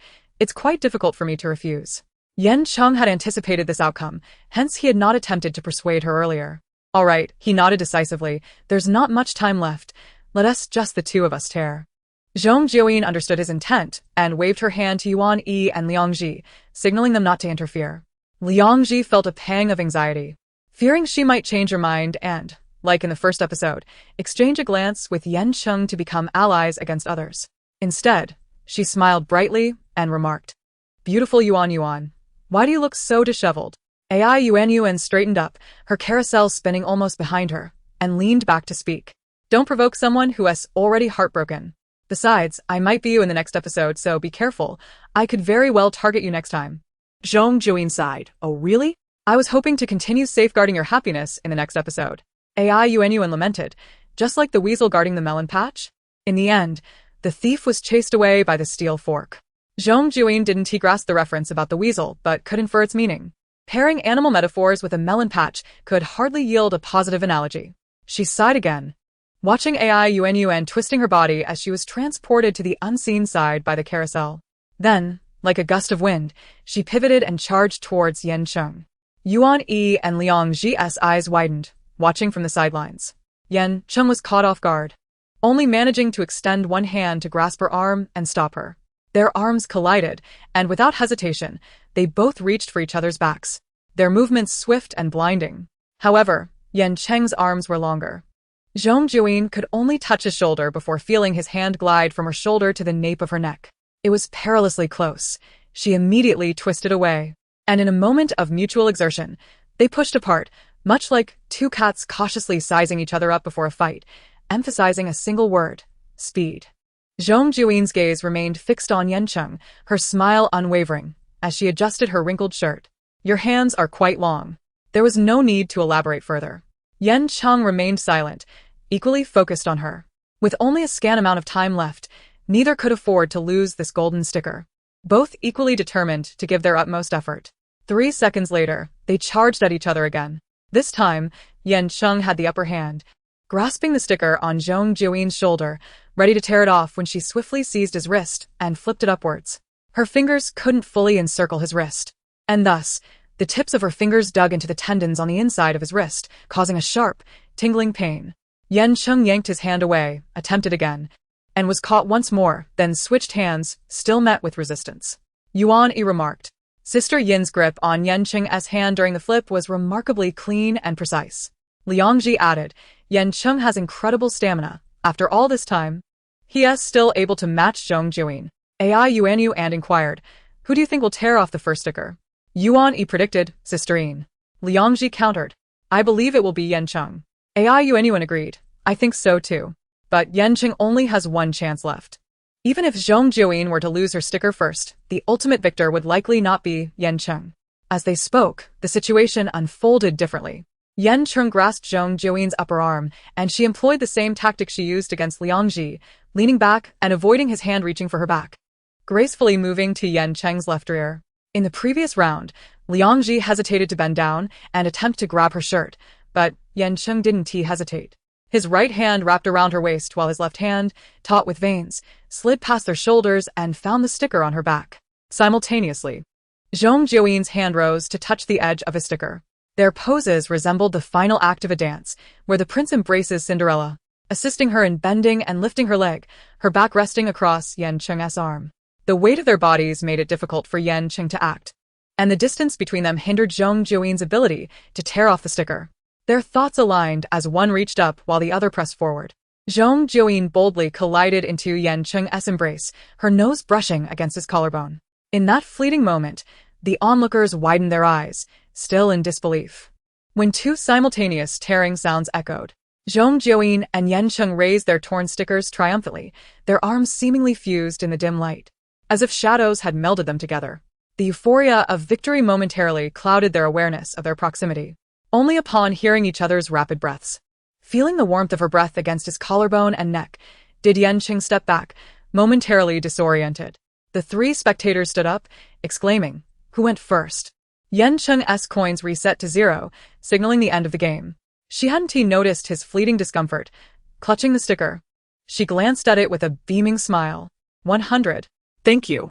At that moment, the somewhat mechanical lighting proved more potent than natural light, illuminating Zhong Jiuyin's smile with a unique visual quality, rendering her stunningly beautiful. Yan Cheng averted his gaze, panting as he took a seat to rest. Congratulations. Chapter 58. The Overflowing Screen Effect. As the broadcast announcement concluded, the live chat surged with excitement. No need for martial arts dramas to trend. It's happening now. Am I seeing things? Did they just embrace? I can't. Earlier, they were gentlemanly during the dance, and now it's a fierce collision. Zhong Jiuyin nearly knocked a hole in Yan Cheng's chest. Honestly, there's undeniable chemistry between them, especially when they raised their gold stickers simultaneously. I couldn't help but cheer. I knew it. They seemed to connect more than other guests, and it turns out I was right. Calm down. It's just tearing stickers. What is so unusual about that? Please don't misrepresent Zhong Jiuyin. We've always believed she helped Yan Cheng, and we appreciate her. Don't cast shade on her. The winner truly is a powerful beauty filter. I'm exhilarated, and Zhong Jiuyin is the most beautiful in the world. The strongest in the entertainment industry. Zhong Jiuyin. Ah. You are my sky, my earth, my beloved land. You are the rain, the wind, the tornado in my heart. Zhong Jiuyin. Charge ahead and make big bucks. The actions are fine, but the people seem questionable. They don't seem innocent. And the chemistry they have is something even the leading actors of dramas can't hope to achieve. Zhong Jiuyin's bending move is quite impressive. Her waist strength is remarkable. She must have studied dance. In a world where slender waists and long legs reign, a wild, aloof princess emerges, exuding an enigmatic charm. The online realm is abuzz, and as the storm subsides, the second round of the game draws to a close. Zhong Jiuyin, having amassed the highest number of gold coins, once again secures her place on the leaderboard. The director announces the total gold coins for each contestant, highlighting the inspiring tales of Yuan Yi and Liang Ji, who transformed their fortunes from last to second and third place, respectively, alongside the tragic downfall of Yan Cheng and Ai Yuan, who swiftly became destitute despite their initial wealth. This serves to emphasize the game's unpredictable nature. Until the very end, no one knows their fate. Zhong Jiuyin, however, remains indifferent as she glides past Liang Ji to stand before Yan Cheng, ensuring her display is satisfactory before joining the group. Even in the lineup, her attention wanes. Embodying the spirit of a helium balloon, fluttering as if ready to ascend, evoking envy in those who watch. Ai Yuan quips, "Your gold coin count must be at the top now? Be wary, our group might just team up to take you down next round." Zhong Jiuyin responds nonchalantly.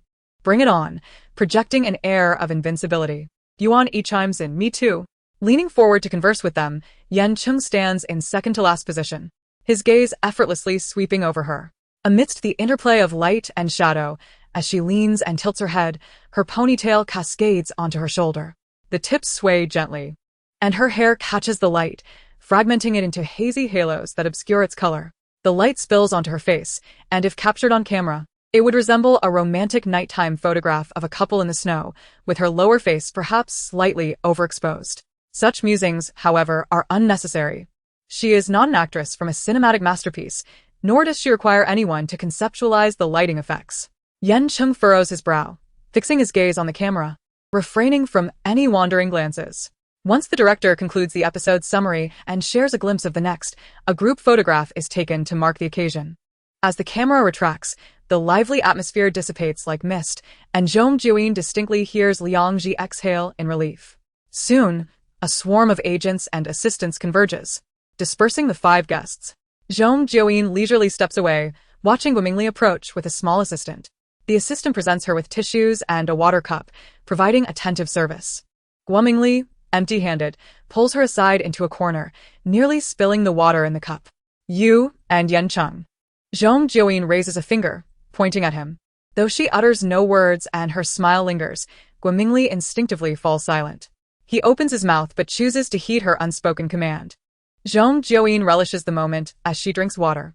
The convenient straw pops out of the cup lid, and after a couple of sips, she remarks to the assistant, "For your first day, you've done well. I'd like another of these cups for my home. Do you have any left?" The assistant nods, glancing at Guomingli before whispering, "Sister Yin, your performance today was exceptional. I've noticed a surge in online discussions about you." She delights in such compliments, blinking in appreciation. "Thank you." Is the praise equal to the criticism? At the mention of negativity, the assistant's voice lowers. So it's half and half, I suppose. However, I sense that someone is already trying to tarnish your reputation. Zhong Jiuyin raises an eyebrow. Attempting to slander me? You seem quite excited. The assistant replies. If you're being targeted, it signifies your rising popularity. Your name is almost on par with Yan Cheng's in the discussions. Those people. Before the assistant can finish, Guomingli interjects disapprovingly. That doesn't apply universally to every situation. He adopts an authoritative tone reminiscent of a stern matchmaker, invoking an involuntary recollection of a meddlesome figure from the village. Zhong Jiuyin, unfazed, takes another sip of water and inquires, what illusion? Of course, one must yield at the last moment. Merely being first does not guarantee public favor. Look at AI Yuan. She has her highlights and topics of discussion. And yet she still manages to garner respect from Yan Cheng's fans. His lengthy exposition begins to grate on her patience. She gulps down more water, crumpling the sweat-soaked tissue and tossing it into the trash. It appears I am not well-versed in these unspoken rules. How about this? I will ask Yan Cheng directly if he requires my assistance. As the one being invested in, he should understand these dynamics better than you. Chapter 59 cannot be reduced to such an appearance. How can you even ask that? Guomingli quickly catches her, his heart aching with frustration.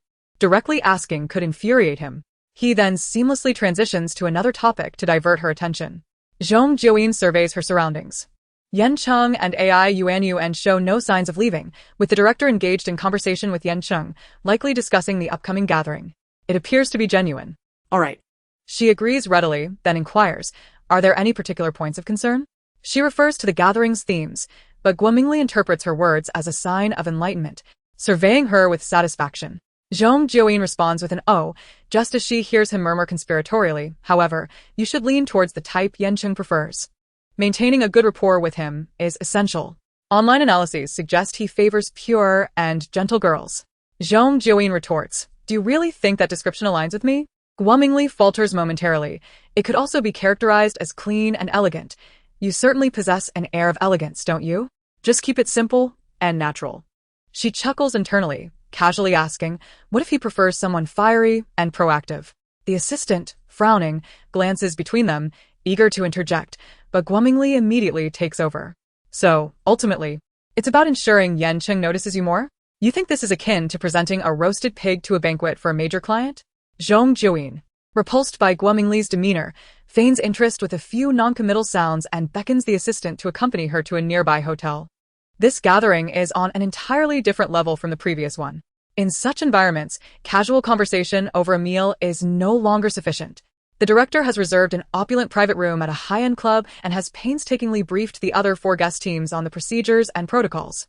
For several newcomers, it is likely they have never dined with such significant capital before, and offending someone with a misstep would be disastrous, especially for Zhong Jiuyin. His earnestness feels burdensome, causing her head to spin.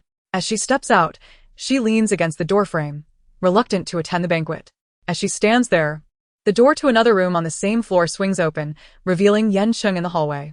He has tidied himself, exuding an aura of clear elegance. And even in the narrow hotel corridor, his striking handsomeness is breathtaking. What are you doing? Zhong Jiuyin sighs, contemplating whether to attend a high-end gathering as nothing more than a silent green leaf. Yan Cheng replies, there are only 15 minutes left. You wouldn't want to be late. Zhong Jiuyin counters, what purpose would my presence serve? The investors are here solely for you. They want me to make a brief appearance while eating quietly. I might as well place my picture on the table and toast 3 glasses of wine before the meal. Yan Cheng envisions the scene she describes, a black and white photograph illuminated by red light, placed at the center of the table, with everyone standing to toast it, their eyes misty and murmuring words of reverence.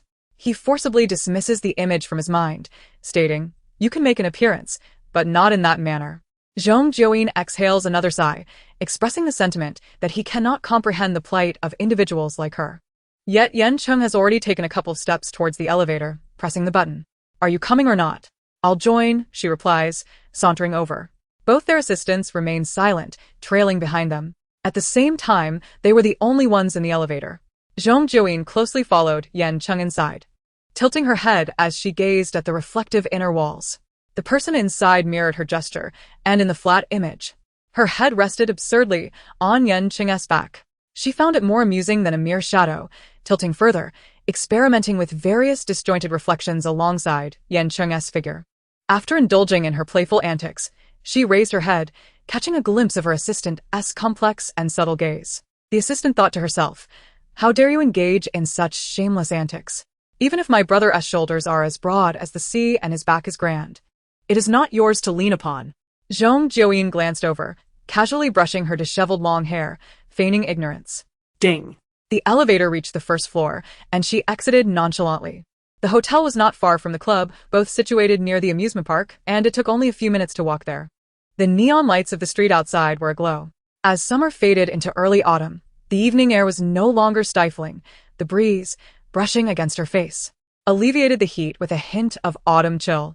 Having dried her hair to warmth in her room, the night wind felt refreshing, prompting her to squint in comfort. Her soft exclamations audible to those nearby. This was the first time Yan Cheng had seen her with her hair down. The ends curled slightly, fluttering in the wind, while the strands framing her face softened her features, rendering her less imposing than during the day. "What do you think of my outfit?"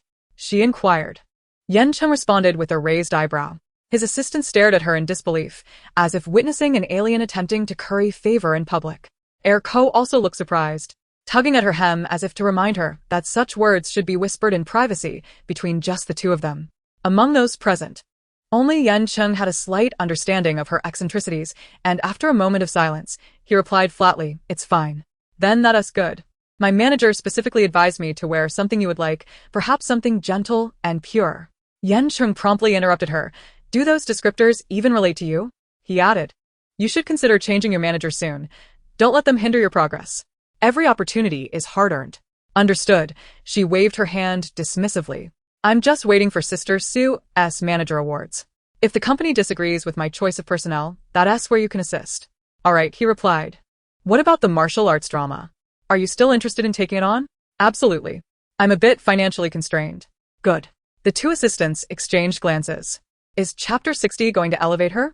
Upon arriving at the club's entrance, just as Zhong Jiuyin concluded her conversation with Yan Cheng, she spotted two handsome figures standing by the door, both wearing masks.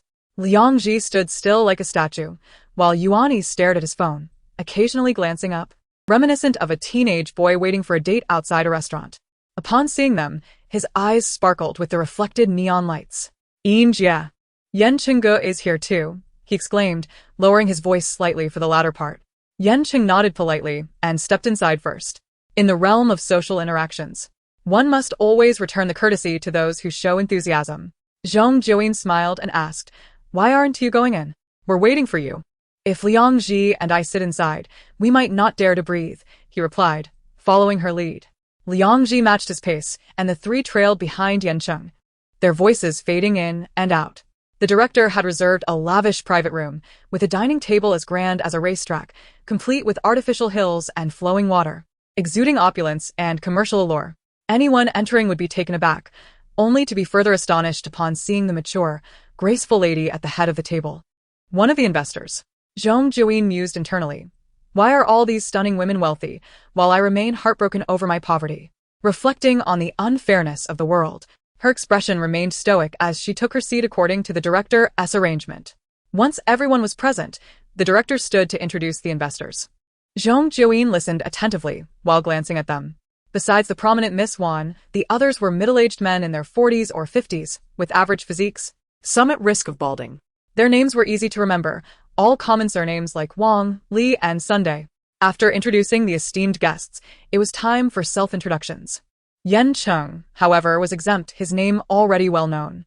The amiable Mr. Wang expressed his hope of investing in a film project featuring Yan Cheng next time. Ah, how enviable that their film projects had investors lining up to contribute. Zhong Jiuyin reveled in the conversation about wealth until her elbow was nudged unexpectedly. Guomingly discreetly signaled her, likely urging her to seize the moment and offer a unique self-introduction to ensure the investors remembered her face.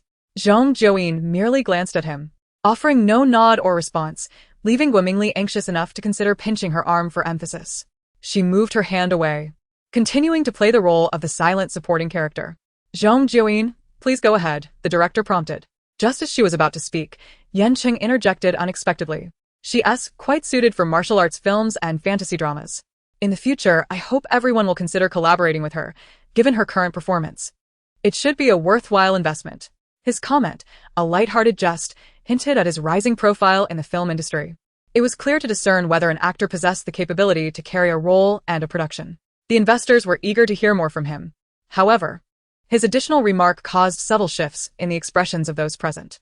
Yan Cheng was not one to casually endorse others or solicit investments. If he genuinely valued someone's talent, he would likely recommend them privately to a director rather than to investors. Was he elevating her status? With his endorsement, Zhong Jiuyin's prospects would undoubtedly be more favorable than those of the other three lesser-known individuals. Thoughts swirled among the attendees, with Yuan regarding Zhong Jiuyin with a complex gaze, her brows furrowing unconsciously. The investors, initially indifferent to the lesser-known figures, began to take a closer look. And the beautiful Miss One even raised her glass toward Zhong Jiuyin. This was a toast that could not be refused. Zhong Jiuyin, ignoring the urging hands behind her, maintained her composure as she downed half a glass of wine, raising her remaining half toward Yan Cheng, swallowing the rest with ease. Mr. Wong, ever smiling, observed her drink with gusto and signaled for a refill, perhaps with ulterior motives, commenting, "Zhong Jiuyin, right? You are quite beautiful." "Flattery," she replied lightly, glumingly, as heart raced. Meanwhile, Zhong Jiuyin remained unperturbed. "Just a stroke of bad luck." Mr. Wong inquired, "Do tell. If luck is not on your side, even for Yan Cheng's sake, we might hesitate to invest. This industry does require a bit of fortune." This was a phrase she had encountered in the original owner's diary. The original owner often found herself awake at night, analyzing her circumstances, detailing everything from her acting skills to the crew and even the current market conditions, writing in a formal tone akin to courtroom testimony. Yet, such analysis only deepened her sense of defeat, for aside from her acting, she could alter none of the other factors, nor could she change her dire situation. Having not personally experienced such failures, she found it difficult to empathize with the original owner. Her words lacked the tears that soaked the pages of the diary. With an air of calm, she appeared to others as someone unflustered, embodying the demeanor of one who could achieve great things. Mr. Wong acknowledged her response, sharing a few light-hearted remarks with the others before raising his glass to her again. Another drink awaited her. Zhong Jiuyin downed 2 glasses in succession, the icy liquid igniting a fiery warmth that surged from her throat to her stomach, invigorating her entirely. The subsequent introductions followed with Yuan, Yuan Yi, and Liang Ji, during which Yan Cheng refrained from further interjecting, and the investors only posed a question or two.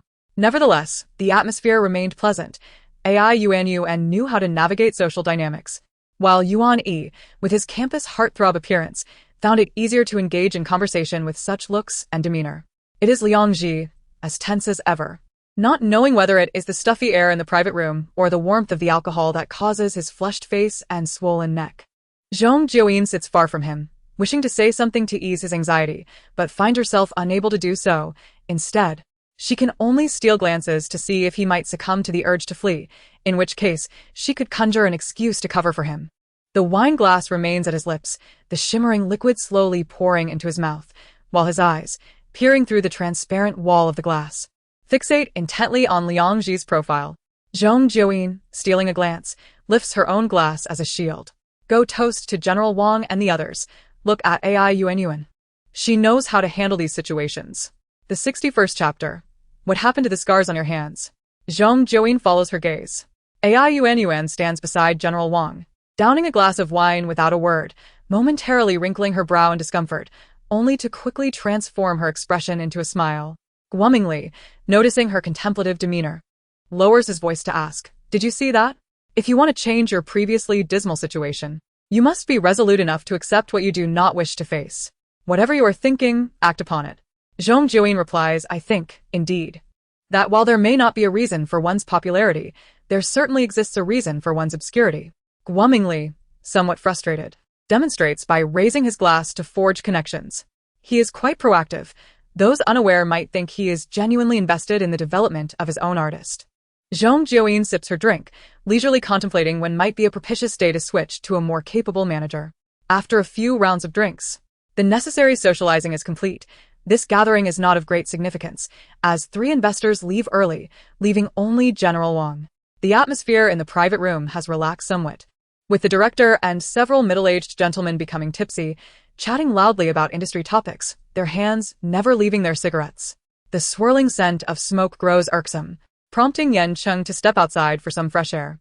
Thus, he can enjoy a half-hour of fresh air while waiting for Sister Sue to summon him, after which he can take his belongings and leave. The second floor of the establishment features a long terrace, with walls half the height of a person and adorned with floral barriers, offering good concealment. Beneath the floral wall sits a small table for two, while a bartender quietly operates a juicer for those inebriated and seeking relief. Yan Cheng lowers his hat-s brim and settles down at the far end of the terrace to rest. The day's activities have drained his energy, and after drinking in the private room, he finally feels the wave of exhaustion wash over him amidst the rare moment of tranquility. The alcohol he consumed does not render him inebriated. Rather, it serves as a relaxing beverage, the slight buzz enhancing his casual demeanor. The mask enveloping his lips and nose, usually a familiar sensation, now feels somewhat suffocating. He brushes his fingers against his ear, adjusting the mask, which sways slightly, revealing half of his face. As he reaches out to ring the table bell for coffee, his lowered eyelashes form a delicate curtain, as if he is closing his eyes in meditation, while his magnetic voice remains clear and steady. Please bring a glass of honey grape juice to table 9. Zhong Jiuyin, having just stepped out for a restroom break, happens to pass by the bar and hears the bell ringing. The voice is easily recognizable. She turns her head along the narrow terrace and spots a solitary light illuminating a broad-shouldered, slender figure. The posture appears relaxed, with the edges of his ears softly aglow in the light, rendering him somewhat indistinct. Zhong Jiuyin stands still for a moment, then follows the server toward table 9. The juice glass is gently placed on the table, and the server, suppressing their excitement at seeing an idol, says, "Enjoy." He lifts his gaze and meets Zhong Jiuyin's bright eyes. "What brings you here? Looking for me?" He sets the glass down without taking a sip. Zhong Jiuyin pulls out a chair opposite the small round table, resting her chin on her hand as she continues to observe him. "What role are you playing as an innocent newcomer in this grand city?" She then asks, "Out for some fresh air as well?" Zhong Jiuyin finds herself with little to contribute, propping her chin up and nodding absent-mindedly, her gaze wandering without purpose. With no exchange of glances or further inquiries, Yan Cheng hesitates before also falling silent. In that brief moment, the space between them becomes tranquil. Yan Cheng raises his glass again, lowering his gaze to drink the sweet and sour honey grape water. The person before him remains silent, gazing vacantly at the floral wall, lost in thought. The noise from the establishment is muffled by the walls and door, leaving only a dull hum on the terrace. Conversely, the sounds from below, where passers-by converse loudly, intrude upon the quiet. They are not particularly familiar, lacking common topics to discuss, and with no one initiating conversation, silence prevails, leaving them as temporary tablemates in anonymity. The server brings a second glass of honey grape juice, the purple liquid containing a few ice cubes, droplets of condensation beating the cup. As Zhong Jiuyin grips it, the icy chill captivates her. Her eyes narrow slightly, and she lets out a comfortable sigh. A breeze flows in from outside the floral wall, and she shifts her position, holding the cup with her side facing Yan Cheng, akin to a leisurely elder enjoying honey water and the summer evening breeze. From this angle, Yan Cheng easily notices the several scars on her wrist.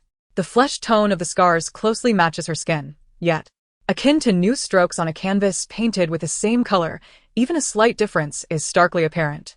Zhong Jiuyin turns her head, exclaiming, "Oh," before realizing. She flips her wrist to expose the skin beneath the light. "You mean these? They're scars." After yawning, she covers her mouth, appearing unconcerned about the marks. Yan Cheng gazes at her face and inquires, "May I ask how you acquired these scars?" He sets down his glass, adding with consideration, "Of course. If you prefer not to discuss it, that is entirely fine. Fortunately, there is nothing off-limits. The scars are evident enough to deduce their origin, likely inflicted by a small knife slicing repeatedly." Zhong Jiuyin takes another sip of honey water, casually stating likely. "Likely?" Yan Cheng frowns, staring into her eyes. She shrugs. "Because I've forgotten. Was it due to a car accident?" "Yes," she replies, resting her chin in her hand, her speech slowing. "As I mentioned, it was a very serious car accident." Her reaction strikes Yan Cheng as peculiar, prompting him to ask further, "Haven't you thought about uncovering the truth? Such actions suggest something serious must have transpired."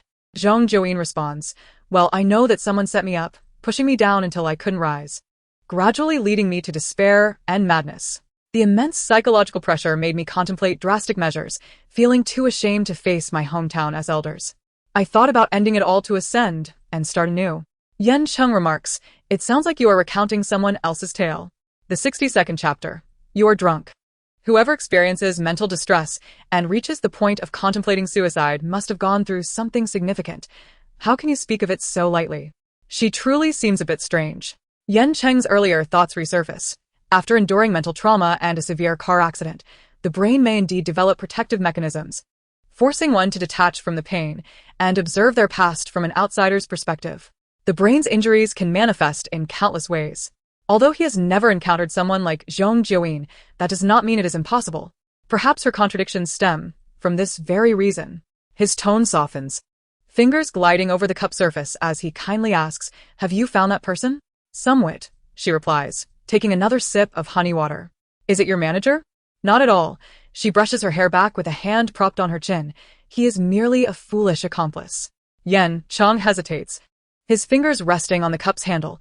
Perhaps it is the night breeze that makes him strangely sensitive to her voice, which differs from the languid tone of the daytime. Now imbued with a languor that teeters between sleep and wakefulness, as if her words might falter at any moment. "Are you drunk?" he inquires, before consuming any vegetables.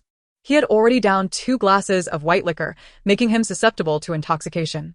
At that moment, he was foolishly convinced of her charm, mistakenly believing she had considerable appeal. Without pondering the implications, Zhong Jiuyin cast him a fleeting glance and retorted, "No."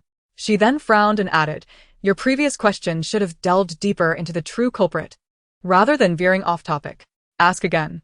Yan Cheng quipped, "You still claim to be sober?" A glimmer of amusement flickered in his eyes as he raised his glass, taking a sip and followed her lead. "So, who is the true culprit?" "Someone in the company who is less attractive than me." He couldn't resist the urge to praise himself. Yan Cheng wiped the condensation from her glass with a tissue and inquired, "Have you devised a plan to confront her?"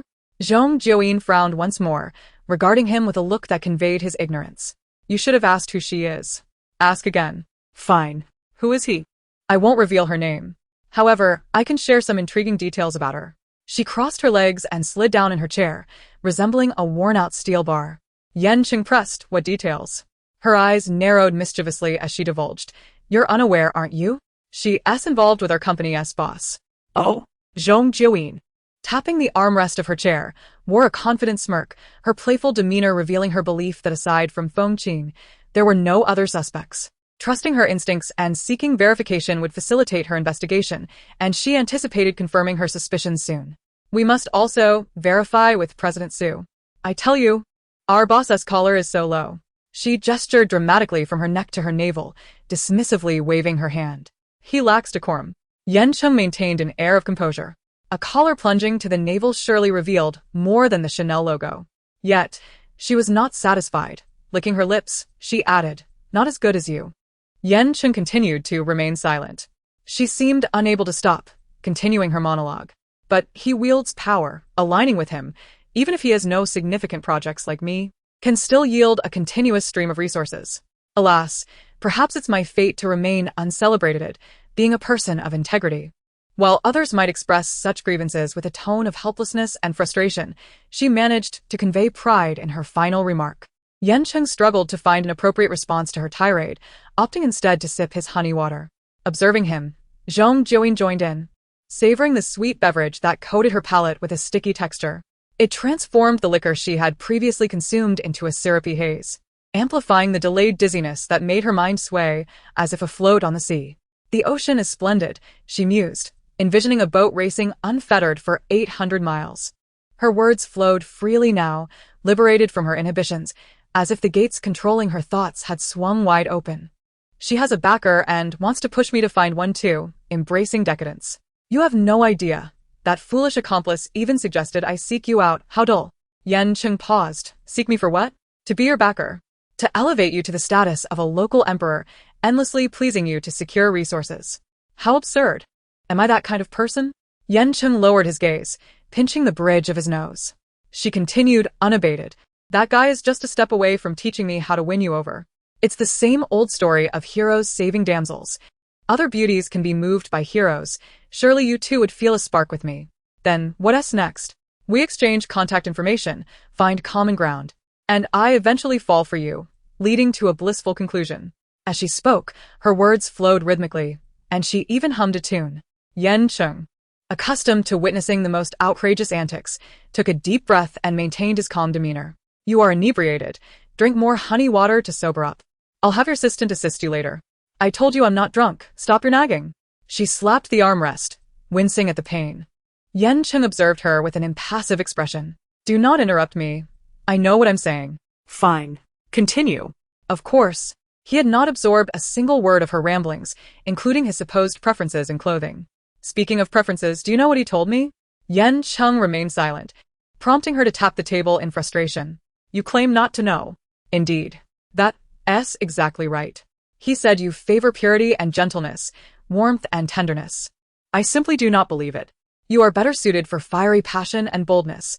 Only when ice meets fire can there be a chance to melt away. Across from her, he inhaled deeply multiple times, yearning to rise and depart. The most amusing part is that he tries to impose these traits onto me, even going so far as to find synonyms, equating purity and gentleness with beauty and grace.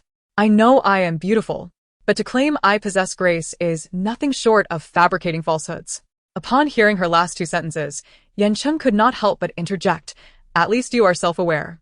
She tossed her hair back. Having self-awareness is merely one of my many unremarkable virtues. Her exaggerated gesture nearly toppled the glass nearby.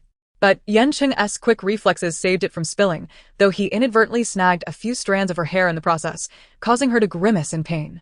Chapter 63. Too close. She urged Yan Cheng to sit, eager to continue her monologue. You can't just leave before I finish. What a terrible habit. My manager is preoccupied with cultivating a relationship with President Wang. Even if he comes to find me, he would only hide in the corner and applaud upon seeing me with you. Yan Cheng closed his eyes briefly and then resumed his elevated posture, gazing down at her. What else do you wish to say? You've already exhausted every topic. Zhong Jiuyin tilted her chin, signaling him to listen. Aren't you curious about my self-harm? Yan Cheng momentarily stood but ultimately sat back down. You are intoxicated. This is a subject you likely do not wish to revisit. Let us change the topic. When the alcohol wears off, she would surely regret revealing such secrets to an unfamiliar person, burdened with remorse. Zhong Jiuyin insisted, you will listen. Any gossip is worth hearing. He decided to disregard her drunken ramblings. Speaking of scars, Zhong Jiuyin sniffled as she began recounting her tale, adopting a tone of catharsis. From what I've gathered, it seems the first cut was made about 6 months ago. I was utterly despondent, gazing out at the pouring rain and the countless calls I dared not answer. I felt hopeless about the future. So, I reached for a blade, succumbing to the urge to cut my wrist. Do you know that feeling? It's like standing by the sea for too long, feeling the world sway beneath you, and then suddenly plunging in. The same goes for cutting. You don't feel anything until you see the blood. How insightful of her, delving into the original psyche with such depth and logic. Even employing vivid imagery akin to a scenic description, significantly enhancing Yan Cheng's comprehension. Rewarding herself with another sip of honey water, she smacked her lips and continued. Once you make the first cut, the rest becomes much simpler. Despair yields 1 cut, anger another. If I were to tally them, it would total 49 cuts. But I doubt my wrist could withstand that many. What happened next, then? What do you wish to ask me? Yan Cheng observed her intently. Under the soft glow of the lights, her long hair cascaded over her ears and partially obscured her profile as she gazed down at the scars on her wrist, casting shadows with her lashes. The night blurred the scene, bathing her skin in warm hues that rendered her pallor hazy, bestowing upon her an unexpected softness. Yet, knowing the trials she had endured, this stark contrast did not evoke beauty in his eyes. Even her drunken bravado paled in comparison to this somber reality. Yan Cheng maintained a calm and gentle tone, inquiring, I heard you had an accident while auditioning for a production? How did you end up on this variety show afterward? He then scoffed lightly. That day, you should have used a door panel to break his nasal bone. Yan Cheng noticed a contradiction. If he did not wish for your success, why then was he encouraging you to befriend me to exchange resources? Zhong Jiuyin replied, there are other motives at play. Seeing my personal charm cannot be suppressed, he intends to exploit me for quick profit, leading me down a treacherous path, only to later discard me. She paused in contemplation, muttering, in our relationship, even if I step on you to rise, you would still need to help clarify things for me out of gratitude. I know you are utterly enchanted by me, while I am playing both sides, causing your fans to be furious, resenting me for disrupting your ambitions. Yan Cheng calmly responded, being utterly enchanted typically accompanies fear. In any case, it meant obtaining you, trampling on you, and ultimately abandoning you. Yan Cheng remarked, no need to wait for the fans. I can send you away directly. Initially, he had merely entertained her nonsensical ramblings, but Zhong Jiuyin immediately turned to him, her eyes alight with realization. So that's it. They must want me to disregard your feelings and attach myself to you, provoking you into taking action against me. No wonder Guoming insisted I dress like a refined and graceful person. It's the exact opposite of what you detest. Yan Cheng took a deep breath for what seemed like the umpteenth time. I don't even know my own preferences. And don't overthink it. Just drink your honey water. However, once her thoughts had been unleashed, they flowed freely. Zhong Jiuyin's cerebral cortex raced down this unimpeded path. Next, they want me to be like a brainwashed peacock, inciting your disdain, and then you will stand with them to accuse me of taking shortcuts. This is forcing me to traverse that desperate path once more. Yan Cheng attempted to steer her thoughts back to a more rational direction. What do you plan to do? Changing partners is certain, but beyond that, you surely don't intend to let him off so easily. Of course. He treats me like a fool. Does he think I need his step-by-step guidance to attract men? Only those lacking confidence require such tactics. Does he think I lack experience in matters of the heart? True, profound love does not hinge upon such trivial gestures. She slammed her hand on the table in frustration. Yan Cheng thought, there's truly nothing worthwhile to discuss with a drunkard. He must be intoxicated to endure her ramblings. He stood up, genuinely intending to leave. Yet he restrained himself, leaving only Zhong Jiuyin's elbow propped on the small round table. The imbalance caused the table to tip over. Zhong Jiuyin and her drink tumbled to the ground, momentarily dazed. As he reached out to assist her, Zhong Jiuyin instead placed her hand, which should have rested on his arm, firmly on his thigh, which had tightened from squatting down. With her other hand on his shoulder, her face drew perilously close, her reflection visible in her eyes. Strands of her long hair brushed against his collarbone, some even slipping into his neckline. It was too close. Their breaths mingled against each other's cheeks, and he instinctively held his breath. Some friends can sing and dance when drunk, while my friend can only say, listen to me. Zhong Jiuyin remarked, is that so? You should encourage your friend to find a new companion. Chapter 64. Listen to me. The sudden proximity rendered Yan Cheng momentarily speechless, and he did not immediately pull away. It was only when the waiter approached, drawn by the commotion, that he subtly distanced himself, steadying Zhong Jiuyin before nonchalantly reaching for the fallen cup. The waiter straightened the table, casting a discreet glance between them, tentatively asking Yan Cheng, Miss Zhong seems unwell. Is there anything I can assist with? Yan Cheng shook his head, dismissing the waiter with a few words, then turned his attention back to Zhong Jiuyin. She had leaned against the floral wall, her face devoid of the rosy hue of intoxication, though it was evident she had overindulged, her posture languid, her gaze fixed intently on him. The delicate tension from earlier began to resurface, akin to a stone cast into the center of a lake, disrupting its tranquility, the ripples expanding in discernible, lasting waves. That lake resided within their chests, perhaps only within one of them. Zhong Jiuyin languidly stated, no rush. Come closer. Yan Cheng remained unmoved. For what purpose? There was merely a few paces separating them. Approaching further would shatter the necessary distance. Zhong Jiuyin, unwilling to expend energy explaining, lifted her chin, once more beckoning him to come closer. The stalemate only affected the sober. After several exchanges, it was ultimately Yan Cheng who drew nearer. What else do you wish to say? His words abruptly halted mid-sentence, his pupils constricting as he froze in place. Zhong Jiuyin grasped his hand, her fingertips grazing the inner side of his wrist, the light touch gliding over his veins, sending a slight shiver through him. You have no wounds, she said, displaying her wrist beside his, her gaze wandering as she studied them for a few moments, concluding, yours is indeed attractive, but lacks my uniqueness. Yan Cheng's body, which had been tense, slowly relaxed, though his tone remained somewhat icy. You are the most unique of all. Let go. What is the hurry? What harm is there in a little touch? She regarded him as if he were stingy, teasingly poking at him again. After that, she seized his hand, and while he had yet to lose his temper, her expression grew serious as she pulled him toward a more secluded corner. Come, I want to discuss something with you. Let go. If it's a serious matter, speak to my manager. If it's not serious, there's no need to discuss it. Zhong Jiuyin refused to release him, tugging him insistently into a small corner. This was the last bit of space on the terrace, designated for an air conditioning unit, adorned with cascading branches from the floral wall, concealing the entrance, a thoughtful arrangement by the club to maintain the terrace's harmonious aesthetic. Little did they know that someone was about to cause a stir in this very spot. Zhong Jiuyin pulled Yan Cheng into the corner, noticing his back still exposed beyond the floral wall, sure to be seen. She effortlessly wrapped her left arm around his waist, feeling the toned physique beneath his casual attire, slightly widening her eyes in admiration as she glanced at him. Yan Cheng maintained his composure, preventing himself from stumbling into her, though his expression was decidedly displeased. All thoughts of hidden difficulties or psychological trauma vanished from his mind. "Do you realize what you are doing? Acting foolishly while intoxicated?" His cold tone brewed a storm. The playful touches, the unwavering gaze, the inexplicable shadowy corner, directed at a man with whom she was not familiar, had crossed a line.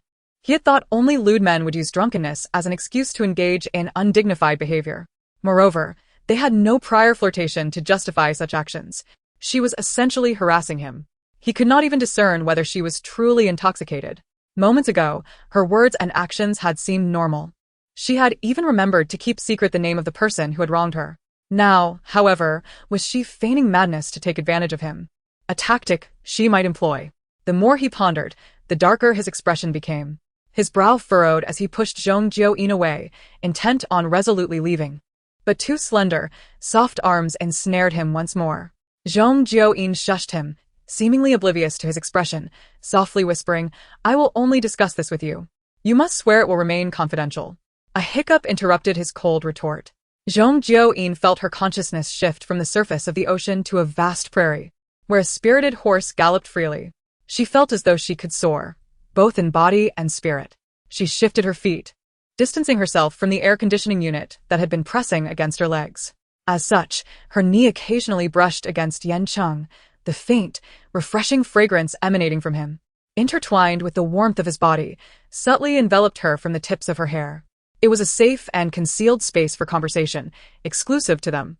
After years of bearing the weight of being an unparalleled prodigy, her exhaustion and pain, her injuries and tears, had reached a point where silence was no longer an option. She lifted her gaze to meet Yan Cheng's, his strikingly composed visage igniting her desire to confide. Yan Cheng looked back at her.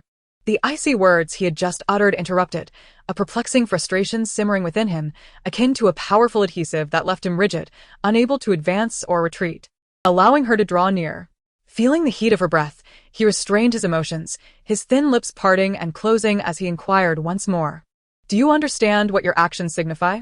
"Indeed," Zhong Jiuyin replied, playfully patting his shoulder as if brushing away dust, then leaning in closer to softly ask, "Have you ever had any unforgettable romantic experiences?" Yan Cheng mused to himself, as expected. She was pretending to be intoxicated, feigning madness to provoke him. Her actions conveyed a lack of intent for anything further between them. Then, he heard her muttering, "At your age, you should have had some. When I was your age, I had seen all manner of romantic escapades." Yan Cheng, perplexed, found her sudden excitement amusing, as her words poured forth like a torrent. "That fool Guomingli. How foolish to think I've had no romantic experiences, and that I need his nonsensical methods to pursue you. Ha! Ignorant fool." Zhong Jiuyin patted his shoulder again. And perhaps due to the abrupt shift in the conversational atmosphere, he felt a distinctly different sensation from the previous teasing. It was now akin to a warrior dismissing dust. "Listen to me," she said, playfully draping her arm over his, her hand aimlessly pointing at the sky. Yan Cheng, with a stoic expression, had little desire to respond. Later, Yan Cheng stated, "Alcohol is prohibited at home."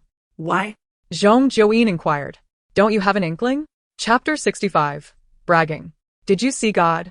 Yan Cheng asked. Who is God? Zhong Jiuyin replied.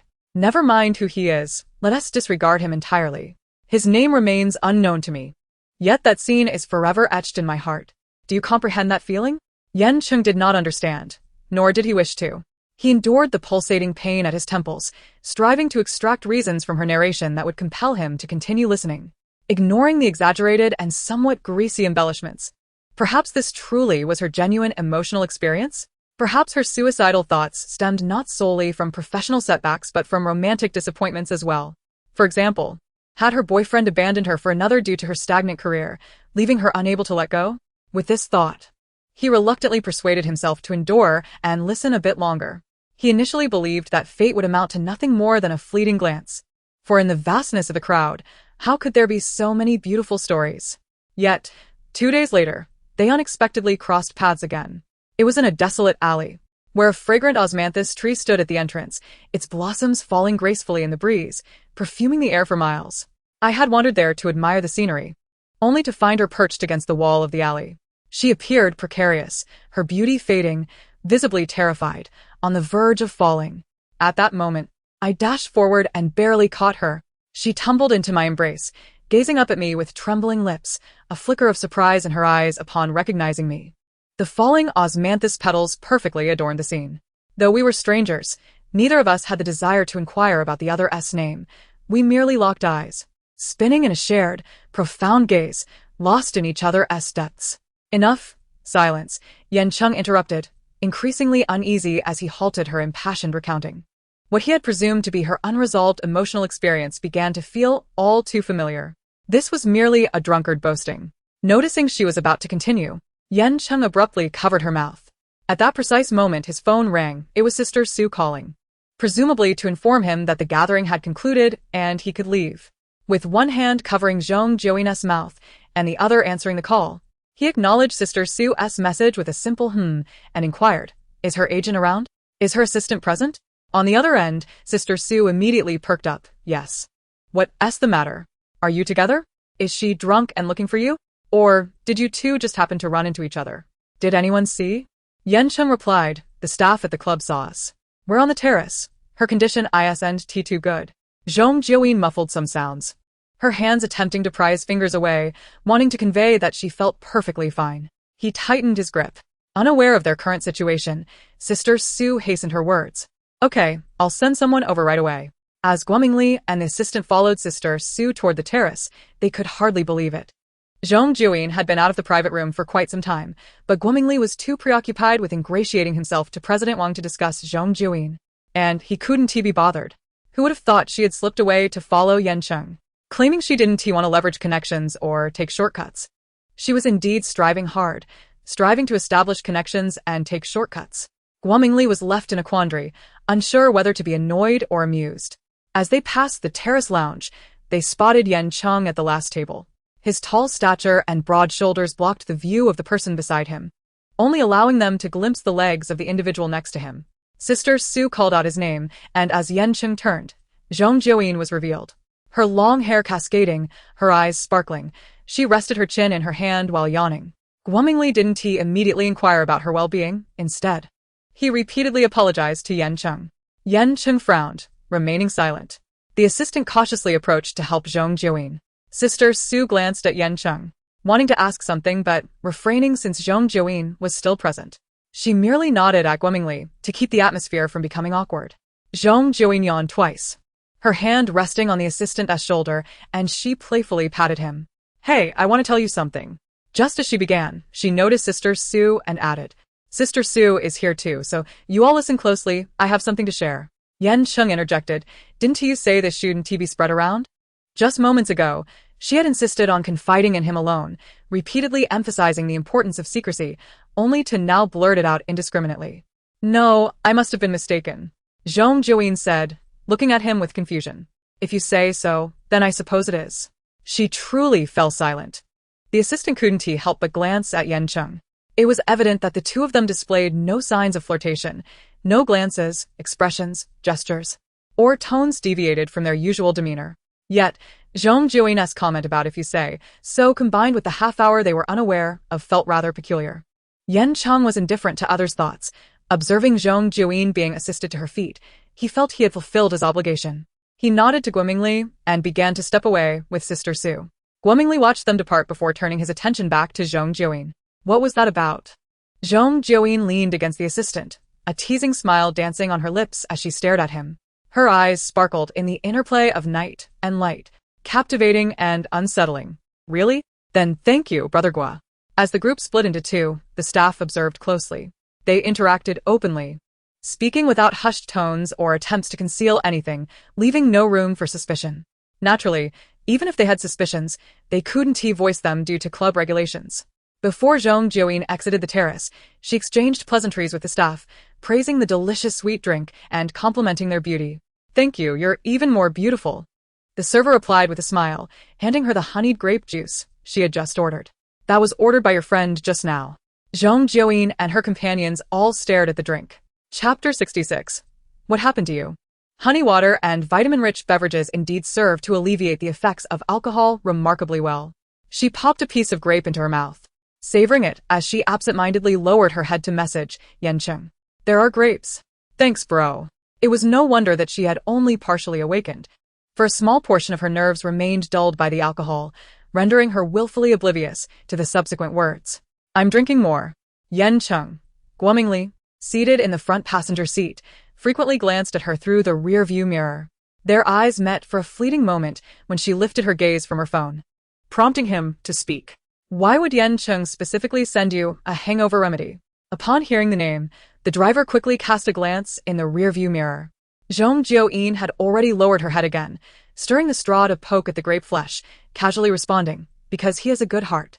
What did you two talk about for that half hour on the terrace? Did he approach you, or did you run into him? Overwhelmed by the barrage of questions, her mind struggled to keep pace. Poking at the fruit, she became languid, opting to respond one at a time. Glumingly, holding back his frustration, asked matter-of-factly, what did you discuss during that half hour? His curiosity regarding her relationship with Yan Cheng burned within him. He feared that she might have inadvertently said something to irritate Yan Cheng, leading to repercussions for him as well. Glumingly's mouth moved. But the words "I can't believe you're asking me this nonsense" were choked back by reason, lodged in his throat uncomfortably. Zhong Jiuyin paused, genuinely unable to recall the details of their conversation. Thanks, she murmured, reaching for her phone again. Though her words implied something else entirely, he genuinely appreciates my abilities. It has nothing to do with anything else. After sending a message to Yan Cheng saying, oh, by the way, thanks for the recommendation, she squinted at her phone screen, feeling slightly uncomfortable from staring too long. Raising her head, she caught a glimpse of Glumingly's furrowed profile in the dim light of the car. You really took him at his word? Why wouldn't I? Isn't it the truth? I do have decent abilities. Alcohol truly erodes human shame, he remarked, too weary to critique her further, knowing he would soon no longer be her manager. Indeed, your abilities are commendable. However, you are not the only one with such talent. He only spoke on your behalf. Don't you find that curious? He recommended you and helped you with a hangover remedy. He deliberately left his statement hanging, the implied meaning prompting her to ponder further. Zhong Jiuyin considered this, genuinely contemplating. Does he really cherish talent so much? Glumingly responded dryly. Even a 3 million luxury car can be left idle. He lowered the car window and took a deep breath of fresh air, only to be met with the exhaust fumes of a speeding motorcycle outside, causing his forehead to tense, and he quickly raised the window again. Zhong Jiuyin shared a subtle glance with her small assistant, who sat quietly beside her. It's all right if you don't want to tell me much. But one thing, did he mention anything about helping you land a role? He mentioned you would be suitable for martial arts or fantasy dramas. After spending half an hour alone with you, he must have found time to mention it, right? Oh, he did. Glumingly perked up. What did he say? Zhong Jiuyin yawned, her voice languid. He asked if I wanted to take on a martial arts drama, and I said yes. Just like that? What else should there be?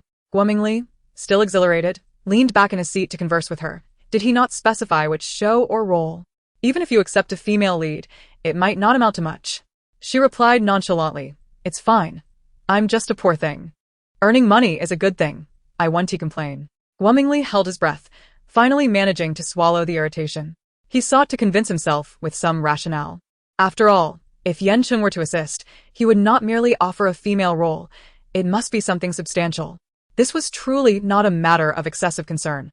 Zhong Jiuyin feigned agreement with a series of The car veered off the main road and into an old neighborhood. Upon arrival, Zhong Jiuyin exited the vehicle, waved goodbye without uttering a word, and headed for the stairs. Glumingly followed suit, guiding her away from the entrance and into a dark corner. A stray cat lay in an old cardboard box, letting out a pitiful meow before darting away, colliding with Glumingly's leg, startling him. Zhong Jiuyin stifled a laugh, instinctively reaching for her pocket, only to realize after a moment that this outfit did not have any. Listening to Glumingly begin to speak, she then remembered to keep her hands tucked away. Glumingly, oblivious to her small gesture, lowered his voice conspiratorially and asked, Jiuyin, do you truly have no doubts? Yan Cheng helps you land roles, speaks on your behalf, provides you with hangover remedies, and waits for us to arrive before he feels at ease to leave. Surely, all of this surpasses the single favor you did for him? Zhong Jiuyin replied. Perhaps he is the kind of person who believes in repaying kindness with even greater kindness. Guo Mingli scoffed, growing impatient with her reasoning. Don't be shy about it. You must know better than I what he truly means. He took her words as a modest refusal to acknowledge her own allure, softening his tone to commend her. You are quite beautiful. In our company, your looks are unparalleled. You have a good figure and a pleasant personality. If Yan Cheng has any interest in you, it is quite natural. Besides, there's the connection of him saving you from danger, which would make him more inclined to take an interest in you than in others. Zhong Jiuyin stroked her chin, surprisingly aligned with his viewpoint. That makes sense. I am indeed beautiful and charming. Guo Mingli, finally receiving a note of agreement from her, became even more animated. Chapter 67. You seem particularly urgent today. What was Yan Cheng's demeanor like? Oh, deliberately silent, with a cold expression, and at last, he even covered my mouth to prevent me from speaking. That is rather peculiar. Guo Mingli observed her lowered gaze, lost in thought, and sighed as he articulated his ultimate goal. You can sense it too, can't you? I know you were previously quite resistant to leveraging connections or taking shortcuts, especially looking down upon those like Feng Qing who rely on sleeping with their superiors for resources. However, it is not necessary to resort to such means to build connections. Feng Qing's approach is the most foolish. Criticizing Feng Qing for being foolish? Deliberate? Or are they just dogs fighting each other? Zhong Jiuyin, concealed by the night, raised an eyebrow playfully. Yet, that has indeed been the recent trend. Physical closeness naturally fosters emotional proximity. After some pleasure, reasonable requests are often met with compliance. Guo Mingli chuckled, not necessarily. It is best for your relationship to avoid developing into that. He has an interest in you have helped him, and there's potential for it to evolve into a normal romantic relationship. Even if he considers you unequal in status and prefers ambiguity, that is still fine. It might even be safer. Without a tangible relationship, you can still leverage his affection to access resources, which far exceed what we have at our disposal. His enthusiasm was evident, resembling a matchmaker with ulterior motives.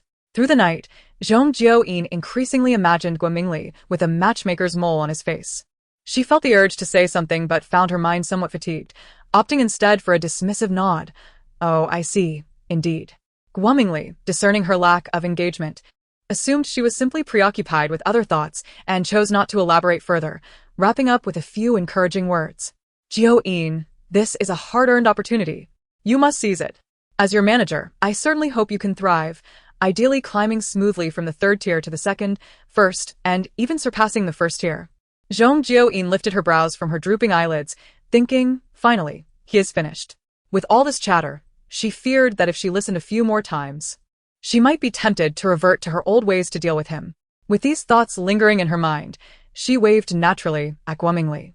As he got back into the car, she leaned lazily against the wall, watching the vehicle disappear into the distance before slowly making her way back inside. It was time to find a new agent. She would subtly probe at the company tomorrow and, in the process, help the well-meaning Guo Mingli find a suitable resolution. The phone rang 3 times without anyone answering, and it dawned on him that the filming at the studio had long concluded, meaning the actors were likely resting and would not pick up. Just as he was about to hang up, the call was unexpectedly answered. Hello? Have you asked her? The voice on the other end was still alert, not sounding as if it had been awakened from a nap. Guo Mingli's tone was ambiguous. You seem particularly anxious today. Reluctantly, he began, there was a gathering tonight. Zhong Jiuyin and Yan Cheng spent half an hour alone on the club terrace. He sensed there were matters the other party had not shared with him. Previously, he had suppressed Zhong Jiuyin, restricting her access to any resources and preventing her works from being showcased, and the other party had managed this with remarkable ease. While they claimed it was due to fears that Zhong Jiuyin could soar if Yan Cheng took a liking to her, he suspected there were deeper reasons, perhaps even a personal affection for Yan Cheng. As he tentatively mentioned Zhong Jiuyin's time alone with Yan Cheng, the voice on the other end did not express outrage, but continued to inquire about the specifics of their interaction. Did Zhong Jiuyin tell you what they discussed during that half hour? No. Guo Mingli's irritation resurfaced. I've told you before. She doesn't trust me at all right now. No matter what I ask, she acts foolishly and avoids the main point. How am I supposed to find out what they talked about? Should I ask Yan Cheng? He spoke sharply, sensing the other side would ease slightly, though he knew she would still be displeased. Guoge, I understand this is difficult for you, but this is crucial. We need to ensure she is trampled down and unable to rise again, to prevent her from discovering the truth and seeking revenge against us. We must clarify any matters that could potentially disrupt our plans. Glumingly replied, why don't you just tell me directly what you want to understand? I can tell you're focused on a specific matter regarding Zhong Jiuyin and Yan Cheng, am I right? There was a brief silence on the other end. Before the voice cautiously responded, I do want to know about her and Yan Cheng, but not just one specific incident. You might not realize what kind of person Yan Cheng is. He wouldn't suddenly develop feelings for her just because she helped him that day. His behavior has already gone beyond what is considered normal. Are you not concerned that there could be more between them that we are unaware of? What if Yan Cheng ends up feeling obligated to help Zhong Jiuyin? Neither of us would be a match for him, Guomingli retorted sarcastically. Why must something happen for it to be valid? What if Yan Cheng genuinely likes Zhong Jiuyin? She is attractive and has a great figure. It's natural for a man to be drawn to her. They spent half an hour together tonight, and when Zhong Jiuyin was drunk, Yan Cheng stayed to keep her company and even provided her with drinks to sober up. Oh, and you're probably unaware, but tonight at the gathering, Yan Cheng recommended Zhong Jiuyin in front of several investors, helping to elevate her status. How can you dismiss the possibility that Yan Cheng has an interest in her? His intention in stating these facts was to provoke the other party into revealing what they truly wished to investigate. They were both in this together, and withholding important information was tantamount to betrayal. However, after he spoke, the voice on the other end suddenly fell silent. All he could hear was the increasingly rapid sound of breathing, as if someone were being choked, sending chills down his spine.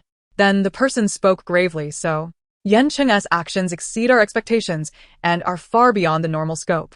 The previous methods we discussed can no longer be used. We need a more effective approach. Guomingli furrowed his brow tightly, not opposing but emphasizing, remember your promise to me. It's best to carry it out immediately after this. I can't remain by her side much longer. Chapter 68. Unfathomable. Meanwhile, Yan Cheng stated calmly, no, it was just a coincidence. Su Jie glanced at him through the rearview mirror, cautiously asking, did she say anything strange while she was drunk? Oh, quite a bit, he replied, maintaining an air of nonchalance, but nothing significant. Su Jie chose to trust him, temporarily easing her worries and allowing herself to joke. What did you talk about then? Did you spend half an hour listening to a drunken person boast? You seem quite patient with her. Zhong Jiuyin's remark about let me tell you was a classic opener for drunken bragging. Akin to middle-aged men at a dive bar boasting after a few too many drinks, clearly not a meaningful conversation. Usually, he had little patience for such individuals. And merely maintaining a polite demeanor while assisting someone was already a significant show of grace. Yet, her playful banter struck a different chord in Yan Cheng's ears. He frowned, reflecting. Is that so? Am I really patient with Zhong Jiuyin? No. He merely understood a bit more about the vulnerability hidden beneath her carefree faade, thereby extending her some begrudging tolerance for her drunken ramblings. At that moment, Su Jie added, but she's saved you twice. It does make her different. It's only natural for you to be a bit more patient. The rationale he had just constructed was suddenly shattered. He knew that while he tolerated Zhong Jiuyin's south boasting on the terrace, he hadn't recalled her saving him twice. He hadn't suppressed the urge to walk away based on the reason of her being his savior. What was it that kept him from turning away when Zhong Jiuyin approached him inexplicably? He couldn't quite remember, as it had only been 10 minutes. The car grew increasingly warm, as if the alcohol he had consumed was resurfacing, flooding his mind anew. Yan Cheng rolled down the window, letting the night breeze cool his face, feeling slightly better. Su Jie turned to him with a puzzled expression. What's wrong? Did you see someone? You shouldn't open the window without a mask. Be careful of being surrounded by fans. Yan Cheng coolly replied, no, it's just hot. Su Jie was even more perplexed, but the air conditioning is on in the car, to prevent fans and paparazzi from chasing them. Their vehicle-less windows were always kept closed, so the air conditioning was consistently running in summer and heating in winter. He wasn't new to this. After a moment, Yan Cheng rolled the window back up, donned his mask, and said nothing as he leaned back to rest his eyes. More unfathomable. Upon returning to the nearest double-level apartment by the river, Yan Cheng instructed Su Jie before exiting the car. Make sure to reward Zhong Jiuyin with the agent's prize as soon as possible. With that, he ascended the stairs alone, his silhouette tall and slender. Su Jie was taken aback, turning to her assistant. Agent's prize? When did Yan Cheng start talking like that? The assistant was equally confused, exchanging glances with her. Inside the apartment, Yan Cheng had already entered the bathroom to wash up. The hot water washed away the lingering scent of alcohol from his body. Yet the rising steam amplified his fatigue from the night, enveloping him like a torrential downpour. The day's exertions and the evening's socializing had drained him, and he nearly collapsed onto the bed, falling asleep the moment his head hit the pillow. The riverside apartment was serene, devoid of overly noisy entertainment venues. By midnight, the tranquility was only interrupted by the gentle whispers of the wind, along with the distant sounds of pedestrians conversing and the occasional honking of cars, accompanied by the close, rhythmic sound of breathing. "Do you know what you are doing? What do you desire?" A futile inquiry, viewed from an observer's perspective. If one dislikes something, they should simply walk away. If one likes it, there is no need for such grandiose questioning. If anything, the question seemed more like a prompt, leading the other to express what she wished to do, or what he wanted her to do. The other party drew closer, her fragrance mingling with a hint of wine as she stood before him, whispering softly. "What did you say?" He could not hear clearly, only sensing it was something that made his heart race. This time, he softly inquired, "Do you want me?" The visage of the other was obscured by the night, yet those exquisite lips seemed to have stirred, perhaps uttering a word or two. He could not discern it clearly, but the scene shifted abruptly to the floral wall. A table lay overturned, and the drinks rolled away with a soft clatter. A hand, suddenly emerging from the darkness, pressed with fervent warmth against his taut thigh and shoulder, slowly ascending until heated breath enveloped his chin. Yan Cheng abruptly opened his eyes and turned his gaze towards the window. The daylight had broken brightly outside. Zhong Jiuyin had indulged in a lengthy slumber, only awakening at 1 in the afternoon, her bare feet padding about as she yawned and sought sustenance. Finding none in the room, she ventured to the kitchen, where the pale floor tiles sent a chill through her feet, causing her to hop from one foot to the other. The weather was delightful, with a cerulean sky adorned by drifting clouds, and the laughter of children echoed joyfully throughout the neighborhood. She stood on the balcony, stretching lazily, and after wiping away the tears left by her yawn, checked her phone. Sister Sue had sent her a report on the agents' awards, providing a brief analysis of the 10 or so agents in her company. Guomingli had called, but no one answered, and subsequently messaged her to awaken and visit the company, to ensure she would not remain in slumber. He added a time constraint. She must arrive by 4 o'clock in the afternoon, as there was promising news. Indeed, something good was afoot. Today she intended to sever ties with Guomingli. With 2 to 3 hours remaining until 4, she felt no rush. She leisurely enjoyed a meal, perused the agent's awards, contemplated which new agent to choose, then moved her chair to the balcony, basking in the breeze while perusing her latest bedside read. The book Where to Escape from the Overbearing School Hunk had but a few pages remaining, all detailing the mundane daily lives of the protagonists, lacking any excitement. She preferred something more thrilling, ideally a tale that could elevate both the plot and her spirits. For instance, this book titled 50 Days of Overbearing Love. The president's substitute wife immediately captivated her, reminiscent of how soy sauce improves with age. In essence, the title, akin to finely crafted soy sauce, possessed a certain allure. She flipped to the first page, where the blind president mistook the soft female protagonist wearing a mask, and they engaged in deep conversation in a hotel on the 99th floor.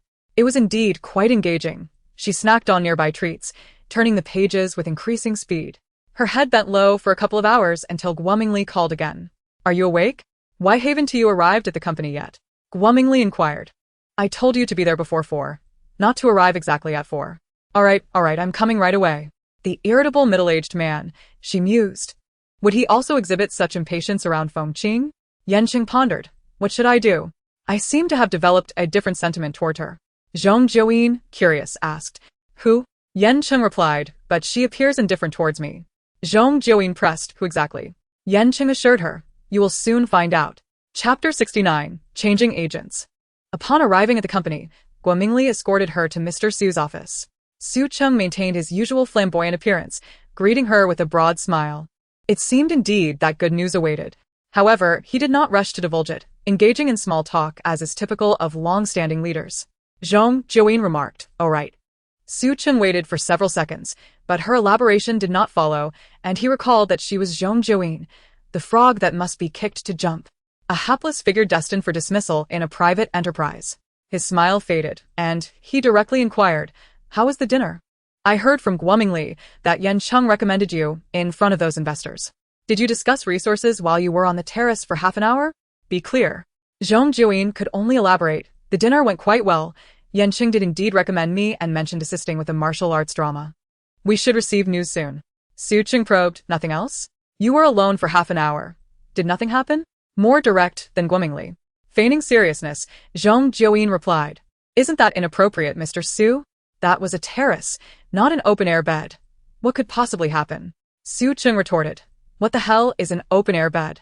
You have quite the imagination. I'm asking what you two discussed or did during that half hour. Oh, nothing much. I had a bit too much to drink and chatted aimlessly with him. Su Cheng's expression darkened as he released a storm of frustration, his voice escalating with each word. A half hour alone with Yan Cheng, and you merely chatted while intoxicated? Zhong Jiuyin, you could stumble upon a great opportunity and still take the long way around. Each word crescendoed in volume, nearly reaching a breaking point. Zhong Jiuyin touched her brow, nodding seriously. Indeed, I had too much to drink. My behavior was uncontrollable, Mr. Su. Su Cheng took a deep breath, his collar loosening slightly, revealing a hint of something ambiguous beneath. Avoiding impertinence, Zhong Jiuyin adjusted her gaze and continued. However, he did share some matters with me. What matters? Su Cheng managed to temper his anger. She cast a reluctant glance at Guomingli, clearly hesitant to divulge the information. Or perhaps it directly concerned him. Su Cheng interjected. Guomingli, you may step outside. Guomingli's expression darkened. A stiff and anxious smile forming as he struggled to speak, but found himself unable to voice anything before Zhong Jiuyin's gaze. He turned his toes toward the door, hesitating to leave. Su Cheng frowned and reiterated, You need to leave. Guomingli eventually lowered his head and exited.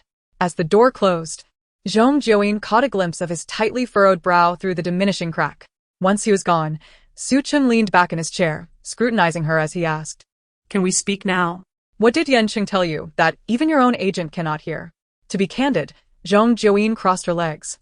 Sighed to set the emotional stage, Yan Cheng mentioned last night that my team's capabilities are lacking and suggested I should find a more competent agent. Why did he say that? Su Cheng remained silent, urging her to continue. Zhong Jiuyin shifted her legs, her expression heavy with discontent. Su Cheng remarked, So you believe Guomingli is inattentive to you? That's what Yan Cheng thinks. Su Cheng rolled his eyes. You must be kidding. Would someone like Yan Cheng concern himself with this? In essence, you still wish to change agents. She nodded earnestly, yes. I have a conflict with Guoge. Any attempt at reconciliation would merely grind stones into pebbles. It's best for both of us to part ways. Pausing for a moment, she suggested ambiguously, for instance, if he were to have his wish and work with Feng Qing. Take Feng Qing? Su Cheng raised an eyebrow, laughing outright. What are you thinking? Feng Qing is flourishing now, she asked the company's key artist. You want him to work with her? One of you must be out of your mind. Zhong Jiuyin shrugged. To be frank, Guoge has expressed such sentiments. He often speaks of Feng Qing with longing in his eyes, clearly eager to join her team. Su Cheng scoffed. Impossible. Very well, she conceded. It seems I will have to let Guoge seek opportunities elsewhere. I initially intended to part on good terms, granting him a chance to fulfill his dreams. What a pity. I would have liked to witness Feng Qing and Guomingli share a harmonious partnership. Yet, entangled in a secret, their proximity in the same team could eventually lead to discord. For the time being, it was prudent to prevent Guomingli from joining Feng Qing's team. After all, Feng Qing had likely provided some incentive for Guomingli to let her thrive independently. The incentive was likely monetary or positional. If they agreed that upon success, Guomingli would receive a promotion, he would undoubtedly be eagerly anticipating such an outcome. He aspired for promotion, yet Feng Qing might not be inclined to honor her commitments. Her career was flourishing, and she certainly would not want someone holding leverage over her to impede her progress. Even a cornered dog would leap over the wall. Guomingli would undoubtedly refuse to resign himself to fate. This situation was, in its own way, rather intriguing. The corners of Zhong Jiuyin's mouth lifted slightly. She sighed once more, contemplating aloud that it was merely her conjecture, but overthinking often led to discomfort. She decided to keep her thoughts to herself. My luck has been dismal these past 2 years. It feels as if I should be lighting incense in a temple. Each night, I ponder the various reasons, unwilling to accept my misfortunes. Eventually, I realized my circumstances were rather unusual. After all, how could a stunningly beautiful actress willing to endure hardship remain utterly unaccomplished? Su Cheng interjected. Even if you do not achieve fame, according to the company's policy of nurturing every newcomer, you should at least have some work opportunities, right? If you have projects, they shouldn't all end in failure. It's difficult to believe there aren't other factors at play. The crux of the matter is that I have seen Guoge secretly making phone calls behind your back. I do not know what he was discussing, but shortly after those calls, opportunities for you vanished. Chapter 70. Feng Qing. Upon hearing her words, Su Cheng finally took her seriously. Do you suspect someone is deliberately suppressing you? Zhong Jiuyin nodded seriously. However, Su Cheng, with a smirk that did not reach his eyes, remarked, "It seems you are eager to ride the coattails of Yan Cheng's popularity." Zhong Jiuyin retorted, "Do you think the company did not support you previously? Are you not aware of your own situation? No projects, no performances, and no good impressions left on anyone who would want to allocate resources to you." As he spoke, he leaned over the desk, tapping the surface with his pen. "Do not take offense. Your previous performance can hardly be called good. It was practically non-existent. The allocation of resources by the company follows certain rules. If you do not possess the capability to generate profit for the company, naturally, they will not invest in you. Do not shift the blame onto others." Zhong Jiuyin fell silent, contemplating how, if she were the original owner of this identity, she would have stormed out in a flurry of emotions. Su Cheng continued, "You now have a slight opportunity for success. I advise you not to overthink it or become overly ambitious. I am willing to consider your opinion and change your manager because I see potential in you. A mutually beneficial partnership is ideal. However, if Yan Cheng were to assist you and you still failed to progress, then you would understand the implications." Thus, he perceived her words as a sign of her belief in her destined success, striking a pose of a dazzling star before her time. Indeed. Relying on the popularity of others would never grant her genuine respect. To speak to her, a rising star and extraordinary talent, in such a dismissive manner indicated that he did not regard her as particularly significant. Very well, Zhong Jiuyin straightened her posture, masking her smile.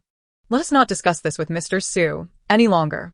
I have already selected a candidate for the new manager. Would you care to listen?" Su Cheng raised his chin. "Go ahead. Once you finalize your choice, I will delegate the subsequent arrangements to him. I wish to have Qianyu." He was one of the two top agents at Huanqing Entertainment, having worked for many years, well-versed in various aspects of the business, and had successfully nurtured several outstanding artists. The other top agent was managing Feng Qing. Su Cheng opened his mouth, ready to criticize her naivety. Qianyu was already overseeing two stable artists. Aside from the question of availability, she, a newcomer whose potential was yet unproven, sought to have him manage her. However, observing her indifferent expression and her earlier rebuttal, he softened his tone. "It is possible, but Qianyu already has two clients. He may not have much time, so be mentally prepared." Zhong Jiuyin merely acknowledged with a noncommittal hum. With her previous demeanor, Su Cheng could have labeled her as a fickle creature, urging her to speak more. Now, however, he found himself at a loss for anger. The office fell silent for a few moments before he summoned Qianyu to introduce them. Qianyu appeared to be quite busy.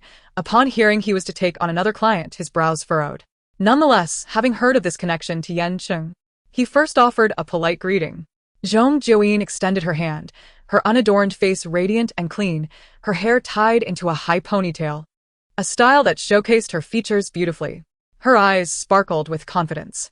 "I am Zhong Jiuyin, a newcomer. I look forward to your guidance, Brother Qian." Qianyu felt a flicker of admiration and shook her hand. Seeing their introduction complete, Su Cheng called Guo Mingli into the room, without further explanation, directly assigning the transitional responsibilities. Guo Mingli's expression was inscrutable, his downcast eyes obscured his emotions, though his tone remained stiff. "It's gone." Su Cheng directed his attention to Qianyu, emphasizing, "Variety shows are of utmost importance, so ensure she maintains a good relationship with Yan Cheng." He gestured for them to exit, leaving only Guo Mingli behind. As Zhong Jiuyin turned to leave, she passed by Guo Mingli, smiling and bidding him farewell, as if nothing had transpired. Upon exiting the office, Qianyu had other matters to attend to, exchanging contact information with her before departing. She was about to leave when, upon reaching the reception area, the electronic door chimed open, and a woman rushed in, her high heels clicking rapidly on the floor, signaling urgency. Zhong Jiuyin looked up and recognized Feng Qing's face. It was no wonder she had such a firm suspicion of Feng Qing. Arriving in such haste could hardly be justified without some misdeed. She smiled and nodded in greeting, preparing to walk away, when Feng Qing immediately called out to her. Jiuyin. "You're at the company too? Is there something going on?" She replied with her usual nonchalance. "Indeed. You guessed correctly." Feng Qing smiled. "I knew you could do it. With Yan Cheng's rising popularity, interacting with him will surely be beneficial. Do you have a new project?" Zhong Jiuyin responded with a grin. How did you know? Her smile deepened. Well, it's not entirely wrong. There are indeed prospects. He mentioned it to me yesterday. Really? Feng Qing appeared curious. It sounds like you two get along well. I thought Yan Cheng was the type to be cold and aloof. But now. It seems your act of saving him has opened doors for you. He is quite a nice person. Zhong Jiuyin nodded in agreement, then suddenly pulled her back gently. Be careful. Someone is coming up behind you. You don't need to be so rushed when asking questions. You haven't even put your bag down or taken a sip of water, standing in the middle of the path to inquire. Feng Qing's expression stiffened.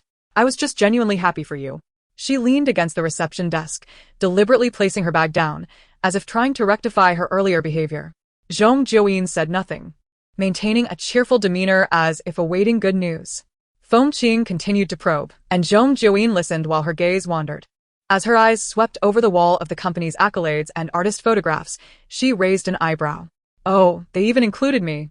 The photo used was quite old, displaying the original owner's bright smile, her eyes seemingly alight with brilliance, beautiful enough to outshine those around her. It was a stark contrast to the tearful figure who had penned her frustrations in a diary. She merely glanced at it before redirecting her attention to the probing Feng Qing. Chapter 71. Hidden Threads. After a lengthy exchange, Zhong Jiuyin discerned that Feng Qing's inquiries seemed to follow an underlying narrative. Each question circled back to the moment she saved Yan Cheng, with the implication that merely this act could not justify the extent of his subsequent assistance. Feng Qing was clearly probing for other reasons. What was she truly seeking? Did Feng Qing perhaps believe that Yan Cheng harbored deeper feelings for her? But why would she care about whom Yan Cheng liked? Could it be that Feng Qing had feelings for Yan Cheng? Zhong Jiuyin was taken aback. She had never anticipated that the striking beauty she had been wary of would one day become intertwined with Yan Cheng. The thought of her rival ascending while her own crush faced potential tarnishment left her feeling helpless and overwhelmed. Heavens! Her logic flows so seamlessly. With this thought in mind, Zhong Jiuyin cast a slightly peculiar glance at Feng Qing. Startled by the gaze, Feng Qing's perfect smile lingered on her face for 2 seconds before faltering. What's wrong? Did I say something amiss? Zhong Jiuyin shook her head. Yan Chengren is indeed impressive, worth engaging with. He even stood up for me yesterday. However, her words trailed off, prompting Feng Qing to inquire, however, what? She scrunched her brow in contemplation, without articulating her thoughts. It seemed Yan Chengren was not the type to speak openly about such matters. Feng Qing wished to probe further, but something crossed her mind, causing her lips to press tightly together. Observing her, Zhong Jiuyin found her assumption that Feng Qing harbored feelings for Yan Chengren somewhat unfounded. Certain reactions from Feng Qing deviated from this notion. He was a newly recruited actor with a modest reputation, and they had exchanged pleasantries when passing by. Feng Qing turned back, resuming her usual demeanor, warmly engaging in conversation for a brief moment before the other party departed. Maintaining her pleasant expression, she turned to Zhong Jiuyin and said, in any case, you must seize this opportunity to rise swiftly. Do not overthink, as it may lead to adverse outcomes. With that, she picked up her bag, winking at her. All right, I have matters to discuss with President Su. Let us chat next time. With her bag perched on her arm, she sauntered into the office, her slender silhouette exuding a certain charm. Leaning lazily against the front desk, Zhong Jiuyin watched her depart, stealing one last glance at the photos on the honor wall before leaving the company. Upon returning home, she sat at her desk for a while, retrieving one of the original owner's diaries. Only a third of the pages had been filled, and the written portions were dampened by tears, rendering them brittle and hard to the touch. She pulled out a pen and flipped to the blank pages, removing the cap and beginning to write. Although she lacked the habit of journaling, perhaps it was an instinct of this body, as the words flowed quite effortlessly. Zhong Jiuyin began analyzing her conversations with Su Cheng, Guomingli and Feng Qing, noting an elusive thread weaving through them. Merely capturing those fleeting thoughts in her mind would not suffice. Documenting them coherently might illuminate the discrepancies. First, she inscribed Feng Qing's words. Feng Qing perceives Yan Chengren as aloof and impatient. The absence of any insincere expression while stating this suggested that she genuinely believed it. Perhaps Feng Qing truly did not favor Yan Chengren. Second, she noted, Feng Qing believes that Yan Chengren's patience towards me stems from other compounded reasons. What typically motivates a renowned actor to extend patience towards a mere novice, or a man towards a woman? Disregarding the intriguing reasons, what remained implied a unique occurrence between them. Third, she wrote, Neither Yan Cheng nor I have disclosed this matter to anyone, particularly not to Guomingli, which Feng Qing is evidently concerned about. What could be a special incident known only to her and Yan Cheng? Suddenly, she recalled an event that Guomingli was unaware of, known only to herself, Yan Cheng and Sister Su. Over a year ago, she had rescued Yan Cheng when he collapsed by the roadside. It was precisely due to this incident that Yan Cheng offered to assist her in securing roles and changing agents. Yet, how did this relate to Feng Qing? Fourth. She recorded. Feng Qing felt relieved when she confirmed I was unaware of this incident. Fifth and finally, what concerns Feng Qing more, that I might gain Yan Chengren's assistance due to having saved him, or the act of saving him itself? If it were the former, it was easily understandable. Feng Qing had used Guomingli to suppress her for so long. Naturally, she would fear her resurgence. If it were the latter, how was that incident relevant to Feng Qing? Had she been involved in some way?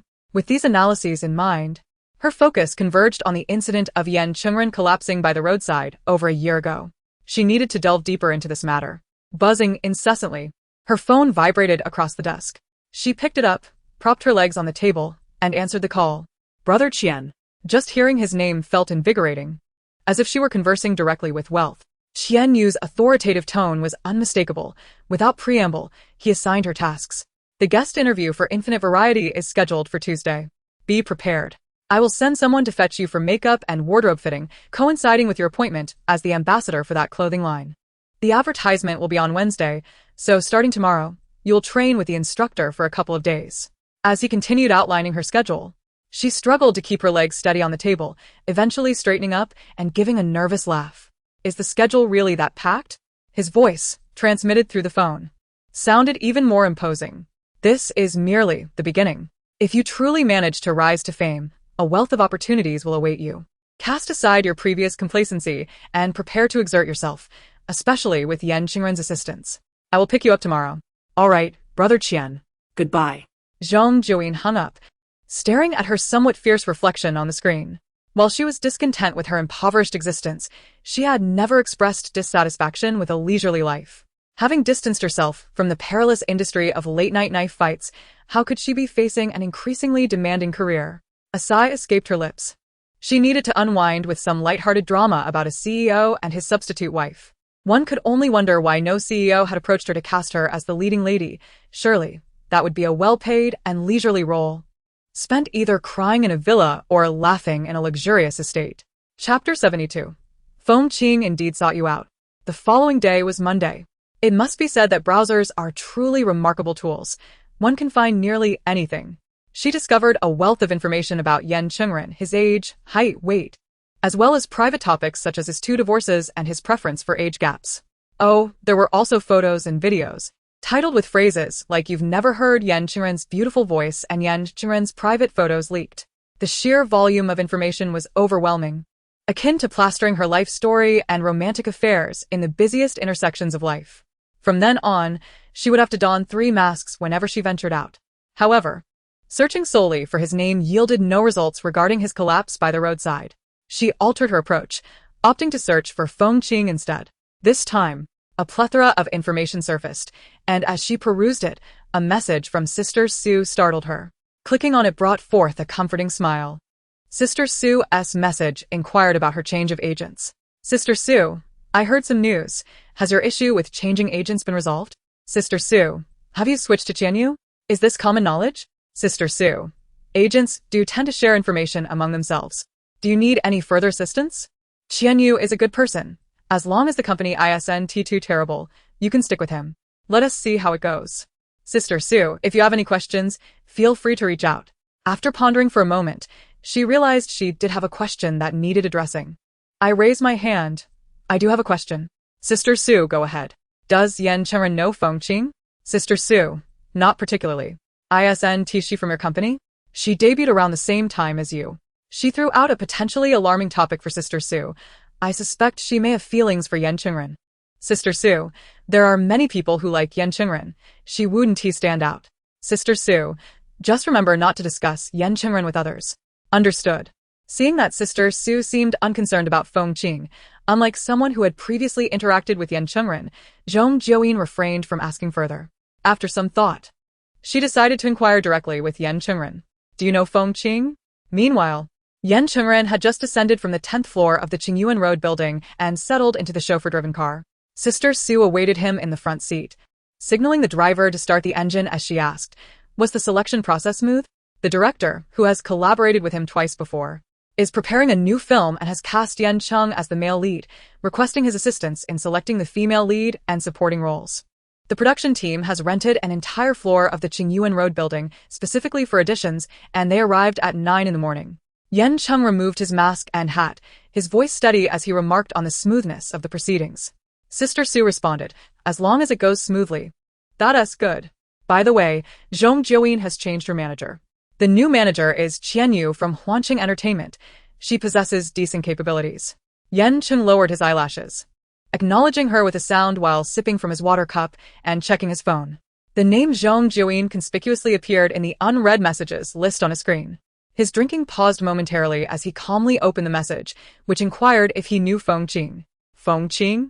Who was that? Sister Sue had just mentioned the name. She asked me if I knew you. I said not really. At most I had mentioned her name during my investigation into Zhong Jiuyin's car accident. But while waiting for you, it occurred to me that you might actually know her. He lifted his head from the back seat, asking, "When did this happen?" "You might have forgotten. It was last year around June when you were filming at the movie base. She suddenly approached you, pretending it was a chance encounter, claiming to know you." Sister Sue chuckled at the memory. "Isn't it normal for someone to know you?" She was trying to act all mysterious, which clearly didn't sit right. Using methods to flirt with male celebrities that are meant for college boys, she is simply misguided. "Did she mention her name?" Yan Cheng inquired. "Yes, she was so eager when she saw your blank expression. She quickly introduced herself, saying her name was Feng Qing, Feng as in seal, and Qing as in emotion. You two have met before, but you might not have remembered her well."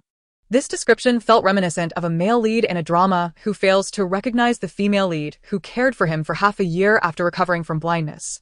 Yan Cheng found the name unfamiliar and asked, "Did I speak to her?"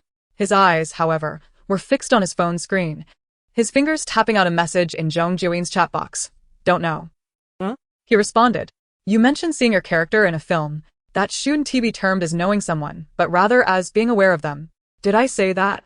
Yan Cheng queried, surprised. Sister Sue, suppressing a laugh, affirmed, "You certainly did." Perhaps it was too absurd. Feng Qing's expression shifted dramatically before she bowed and left. "At that moment, I thought she was Zhong Jiuyin, claiming to know you because she came to your rescue back then." "That's impossible," Yan Cheng replied, glancing back at his phone before looking up again, stating matter-of-factly, "Before encountering Zhong Jiuyin, I had scrutinized every girl who approached me. None bore a long red mole like hers. I was merely stating this. No need for explanations. Don't I know you well enough?" Sister Sue remarked. Yan Cheng pursed his lips. His phone vibrated, indicating a new message in the chat. "Zhong Jiuyin, did you find any involvement of her when you looked into the incident of me finding you unconscious by the roadside?" The phrase about finding him unconscious by the roadside sounded strange. He typed out a response. No, but hesitated, turning to Sister Sue for confirmation. "When you investigated the incident of Zhong Jiuyin saving me, you mentioned Feng Qing." "Yes, she signed with Huanqing Entertainment on the same day as Zhong Jiuyin. Not her business." A peculiar emoticon from Zhong Jiuyin appeared. It was minuscule, conveying disdain, perhaps even a grimace. He opened the emoticon keyboard, searching for that expression, but his finger paused. "Yan Cheng? Get some rest." Chapter 73. What are you brooding over?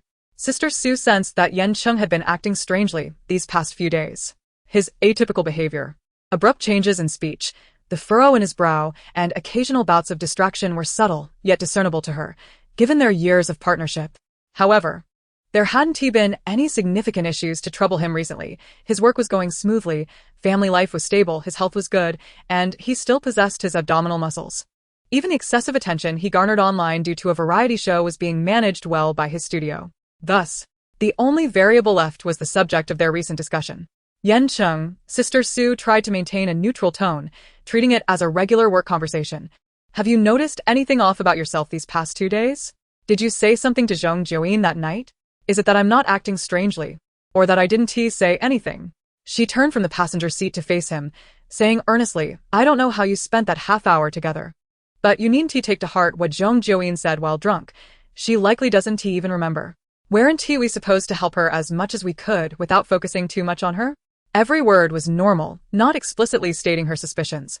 But Yan Cheng understood her implication. His expression remained calm, his eyelashes fluttering slowly before he asked, "What do you think she said to me? Are you being direct?" Sister Sue's gaze traveled from the top of his head to his casual pants. "Is it hard to guess? You two have only just met. And there isn't too much to discuss. Is she trying to be nice to you?" She scanned him again. "You seem rather melancholic if you believe she has no other intentions." Yan Cheng's breath hitched, his eyes locking onto hers, while Sister Sue's calm and seasoned gaze seemed to see through him. He pressed his lips together in silence. Thoughts, what thoughts? Zhong Jiuyin didn't say anything ambiguous. She merely rambled while drunk. What thoughts could I possibly have? In a common neighborhood in the west of Haicheng, Guomingli sat in a car, smoking and waiting. The half-lowered window allowed smoke to escape, swirling both inside and outside the vehicle. His expression was grim as he fixated on a figure approaching outside, wiping his face before extinguishing his cigarette and tossing the butt out. After Zhong Jiuyin was assigned to Qianyu, Guomingli's other artists were not immediately assigned to anyone, leaving him in a state of unemployment. With a company but no work, he teetered on the edge of redundancy, potentially facing financial losses, all because of an agreement with the woman outside. Bang. Feng Qing entered the vehicle, slamming the door shut. The lingering smell of smoke still pervaded the air, making her wrinkle her brow in distaste as she suppressed her nausea and ordered, "Turn on the circulation." Removing her sunglasses, she urgently questioned, why did Zhong Jiuyin suddenly change managers? By the time she learned the reason, it was already a done deal. The unexpected turn of events startled her, causing her heart to skip a beat as she struggled to maintain her composure in front of Su Cheng. She was convinced that Guomingli must have done something to alert Zhong Jiuyin. Otherwise, how could it have happened so suddenly? Did you do something? Or say something that made her suspicious? Nothing, she retorted, while Guomingli's irritation escalated. What the hell could I do? Since she woke up from the accident, she sensed something was off with me. I hardly dare to speak to her. Every question I ask is something you prompted me to ask. How could I know she would suddenly change managers? While it was inevitable for a manager and artist to part ways due to a lack of trust, he had not anticipated it happening so abruptly. Zhong Jiuyin seemed to have impulsively decided to switch without warning, as if she had woken up one day and simply felt like making a change. Just the day before, they had been laughing and chatting about Yan Cheng. The suddenness of this situation caught them both off guard, leading to a loud confrontation within the car. Guomingli exclaimed, "I'm even beginning to suspect that what you had me ask her was the problem. That's impossible. Then you must have done something. Weren't you just trying to maintain a good relationship with her? You even spoke to her at the company. And I know you wouldn't just come to me for answers. You must have probed her." Feng Qing firmly denied. "I have been filming outside and have hardly been in contact with her. But how could she be so sudden? The questions you had me ask were certainly misguided. All I have discussed with her in the past month were the inquiries about Yan Cheng that you suggested." Guomingli turned to look at her, his eyes bloodshot, a frightening sight that suggested he might lash out at any moment. Feng Qing struggled to suppress her anger, taking deep breaths to calm her rising anxiety, her tone softening slightly. "How could questions about Yan Cheng lead her to suspect you? That doesn't make sense. You were in Sue's office yesterday. She asked him to replace you without giving a reason?" "She did mention something, but I didn't catch it," Guomingli replied, his expression darkening, anxiety etched across his brow. "Zhong Jiuyin had Sue kick me out and set it behind my back." This was even more troubling. Zhong Jiuyin clearly sensed something amiss with Guomingli.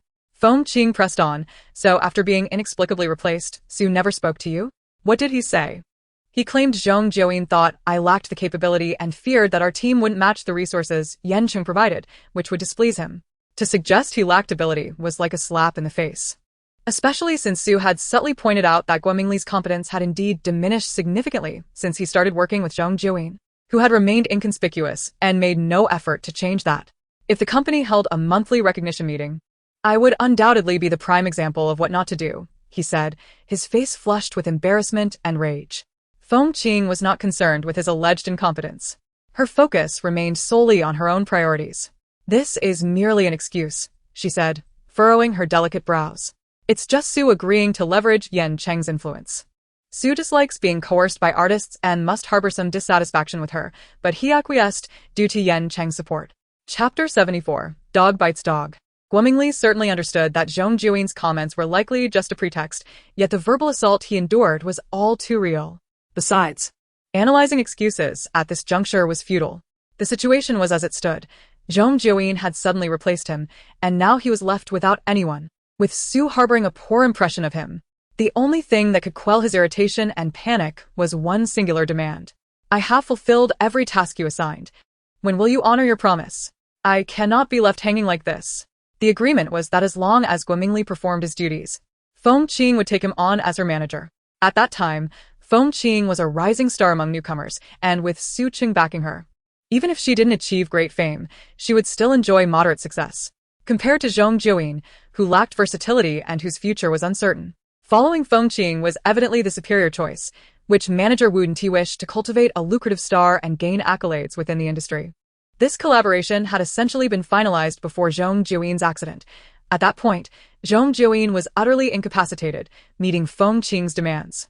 Therefore, Feng Qing should have already fulfilled her promise to him. He should never have paid heed to her insistence that they must suppress Zhong Jiuyin before feeling secure. Debts must be settled, and he was now demanding his due compensation. Feng Qing, hearing his words, was not surprised as she had heard similar sentiments many times before. Yet she repeated her refrain, her tone tinged with impatience. Guoge, bringing you close to me now would only raise suspicions. We still don't know what Zhong Jiuyin is aware of. Now that she has connected with Yan Cheng, the company will undoubtedly support her for the time being. What if she claims something? So, I just sit idly by, waiting to be dismissed? Guomingli's expression had calmed somewhat, yet his words were laced with a firmer resolve. It doesn't matter if I am not yet on par with the company as top agents. Given your current success and the possibility of expanding your team, you could appoint me as your executive manager. Although I may have faltered in my work with Zhong Jiuyin, leaving others to perceive me as incompetent, you know I have previously nurtured several newcomers and am well acquainted with the process of liaising with various resources. I can assist you. His words, though not loud in their delivery, left Feng Qing at a loss for a suitable response. She could only take a deep breath and patiently explain, Guoge, this is perilous. If Zhong Jiuyin discovers what you have done for me, do you really believe she won to follow the trail back to you? Guomingli fixed his gaze upon her and then what? You just kick me aside, ensuring she cannot track anything back to you? Feng Qing, do not forget. Actions leave traces. At the brink of reconsideration, a single word from him could betray her. Understanding the weight of his threat, Feng Qing pressed her lips together tightly, the tension causing her jaw to tighten. Observing her demeanor, Guomingli softened slightly, speaking gently, I am not trying to make things difficult for you. If there were a better way, I would certainly accept it. He watched her expression closely before continuing. Consider this. You both debuted together and encountered your first resources simultaneously, leading you to believe her beauty might overshadow yours, prompting you to suppress her. Yet now, your career is more stable and thriving than hers. Is there truly any need to fear her? Yan Cheng is merely expressing gratitude by providing her with a resource. He will not perpetually support her. The entertainment industry is rife with individuals who burn bright for a moment only to fade into obscurity. What are you truly worried about? Feng Qing's eyes flickered, her clenched jaw gradually loosening. She followed his line of reasoning. What if Yan Cheng is willing to support her indefinitely? Didn't you mention that on Saturday night, Zhong Jiuyin drunkenly sought out Yan Cheng? Such cunning. Who knows what kind of relationship might develop between them? If she leverages Yan Cheng's influence against me. The words of a leading artist carry considerable weight, potentially leading to the unilateral obliteration of a minor star. This was precisely her concern, though the processes and reasons differed. The resulting consequences were insufferable for her. How about this, Guoge? Touching upon a secret only she was privy to, she quickly regained her composure, masking her unease. Zhong Jiuyin being replaced is already a foregone conclusion, and I truly cannot take you into my team right now, so let us cease this argument. How about I help you manage an artist whose career trajectory mirrors mine? You can choose one, and I will do my utmost to facilitate it. This outcome aligned closely with Guomingli's expectations, and he willingly acquiesced. Having reached a tenuous agreement, with the crucial question of what Zhong Jiuyin knew remaining unresolved, they found little left to discuss. Feng Qing, unwilling to linger in the car, donned her sunglasses and departed. The stifling odor of smoke in the vehicle clung to her clothes and hair, overpowering the carefully applied fragrance as Feng Qing turned her back to the car. Out of Guomingli's sight, her carefully maintained facade crumbled, revealing her disgust. Her footsteps as she exited the open-air parking lot were laden with anger. Wishing she could trample Guomingli's face beneath her feet. Did he still dare to aspire to be her manager? How brazen of him to utter such a thing. What a fool's dream. Securing her seatbelt, She slammed her fist against the steering wheel before taking a deep breath to calm her emotions. Guomingli's greed was not the crux of the issue. Rather, the pressing question remained, why had Zhong Jiuyin so suddenly switched managers? Had she sensed something? If she truly knew, to what extent? Without clarifying these matters, peace would elude her for a long time. Yes, she needed to investigate Zhong Jiuyin. Taking another deep breath, she inserted the key into the ignition, starting the car and swiftly merging into the flow of traffic. The following day marked the live broadcast of a variety show interview. Standing at the threshold for a moment, her arms drooped, and her limbs felt as if they had been rendered into a gelatinous state. Why must one work? Why was there no option to simply lie back and enjoy life without worry? Her phone buzzed again, and she reflexively straightened. Seeing the avatar emblazoned with a character for money, the air she inhaled felt as though it had drifted in from the frigid winters of the Northeast. Qiange, after tomorrow's interview, I will assess the results of your studies today. Zhong Jiuyin took a deep breath, her nostrils narrowing. After reading the message, she stood in front of the full-length mirror, mentally preparing herself for a few minutes before reviewing the postures she had learned today. How should she position her hips? How should her hands be placed under her chin to appear endearing? Goodness, how does one express laziness? How could she forget so much in just 1 hour? The heavens are conspiring against her, a dazzling genius. Chapter 75. Do not stand erroneously. The sun on Tuesday rose as expected, casting its light over the scene. The first live interview with a complete guest lineup of Infinite Variety show was about to commence. Zhong Jiuyin stood with her hands in her pockets, waiting for her chauffeur at the entrance of the dilapidated community. It was a pity that she finally received the treatment that a rising star should enjoy, a diligent and responsible manager, an honest and adorable assistant, a seasoned yet skilled driver, and her very own vehicle. The luxury of gold and silver vehicles paled in comparison to her own. Just standing before it filled her with a sense of pride, akin to being carried by the top 8 masters of the martial arts world. Suddenly, the passenger window lowered, revealing Qian Yu's face as he handed her a piece of paper. Interview questions. Memorize them. Hurry up and get in. Makeup and styling will take considerable time. Understood. Qiange. Her initial enthusiasm was extinguished as she took the paper and, with a tucked neck, entered the vehicle. After settling in for 2 minutes, she finally pulled out the paper to examine it closely. She was taken aback. How could so many words fit on a single sheet? Qiange, why are there so many questions? Qianyu replied, those are just speculative topics. The actual questions directed at you'll be few. However, to be cautious, you should familiarize yourself with all possible inquiries to prevent any wild ignorance from manifesting in reality, which could yield numerous high-definition scandals. Zhong Jiuyin felt a bit relieved. With her innate talent for martial arts, memorizing a mere dozen or so questions should not pose a challenge. In any case, it was preferable to memorizing the entire text. During the remainder of the journey, she fixated on the paper, muttering the answers silently, her expression serious and her posture correct. When the car encountered an oncoming vehicle disregarding the rules, it swerved abruptly to the right, causing her face to collide with the window. Yet her eyes remained glued to the paper. The assistant, slightly worried about her state, whispered, Sisterine, are you feeling car sick? Zhong Jiuyin replied, her voice strained. I wasn't before. Qianyu glanced at her through the rearview mirror, recognizing that this work ethic was commendable. As they approached their destination, Zhong Jiuyin had nearly memorized the content, mentally reviewing it, when she noticed a recurring theme. Why were half of the questions related to Yan Cheng? He had even turned to her, articulating each word. For instance, the incident in your first episode where you tore his shirt is still widely discussed. It has even resulted in Yan Cheng being labeled the new embodiment of a fit male celebrity, frequently featured at the top of trending lists. Zhong Jiuyin's lips moved, but no words escaped her mouth. Unexpectedly, Qianyu casually inquired, I heard you had dinner on Saturday night, got drunk and spent half an hour alone with Yan Cheng? Zhong Jiuyin retorted, did Yan Cheng shout this to the world from the highest building? How else would everyone know? Your probability of doing that is much higher than Yan Cheng's, Qianyu remarked, maintaining a rare silence. He elucidated his purpose for bringing up the topic. President Su believes Yan Cheng may have some interest in you, but I personally advise against pursuing a romantic relationship at this stage. A romantic relationship?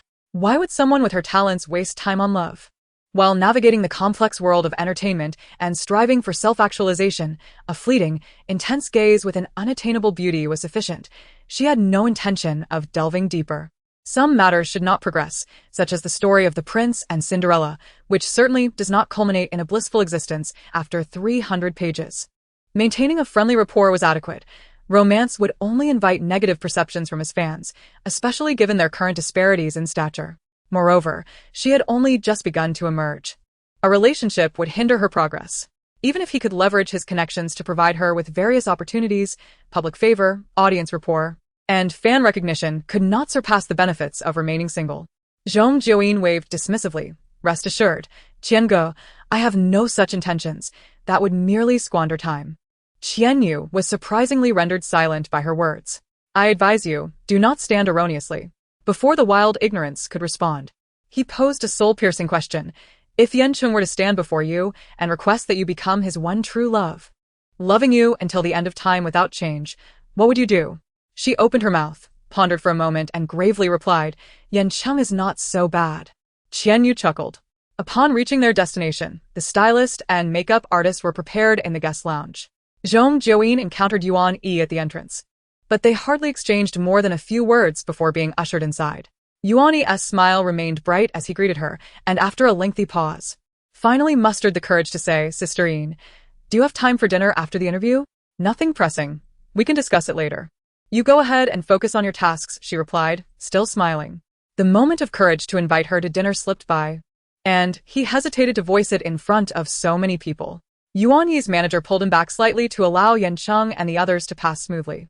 As the crowd moved by, the manager remarked in a hushed tone, if only you could achieve such fame one day. Yuan Yi's face lit up with a smile. Perhaps one day. The manager shot him a glance. For now, focus on your career rather than personal feelings. He suddenly appeared bashful, his expression betraying a hint of shyness. I just want to invite her to dinner. The manager shot him another glance. Just be mindful.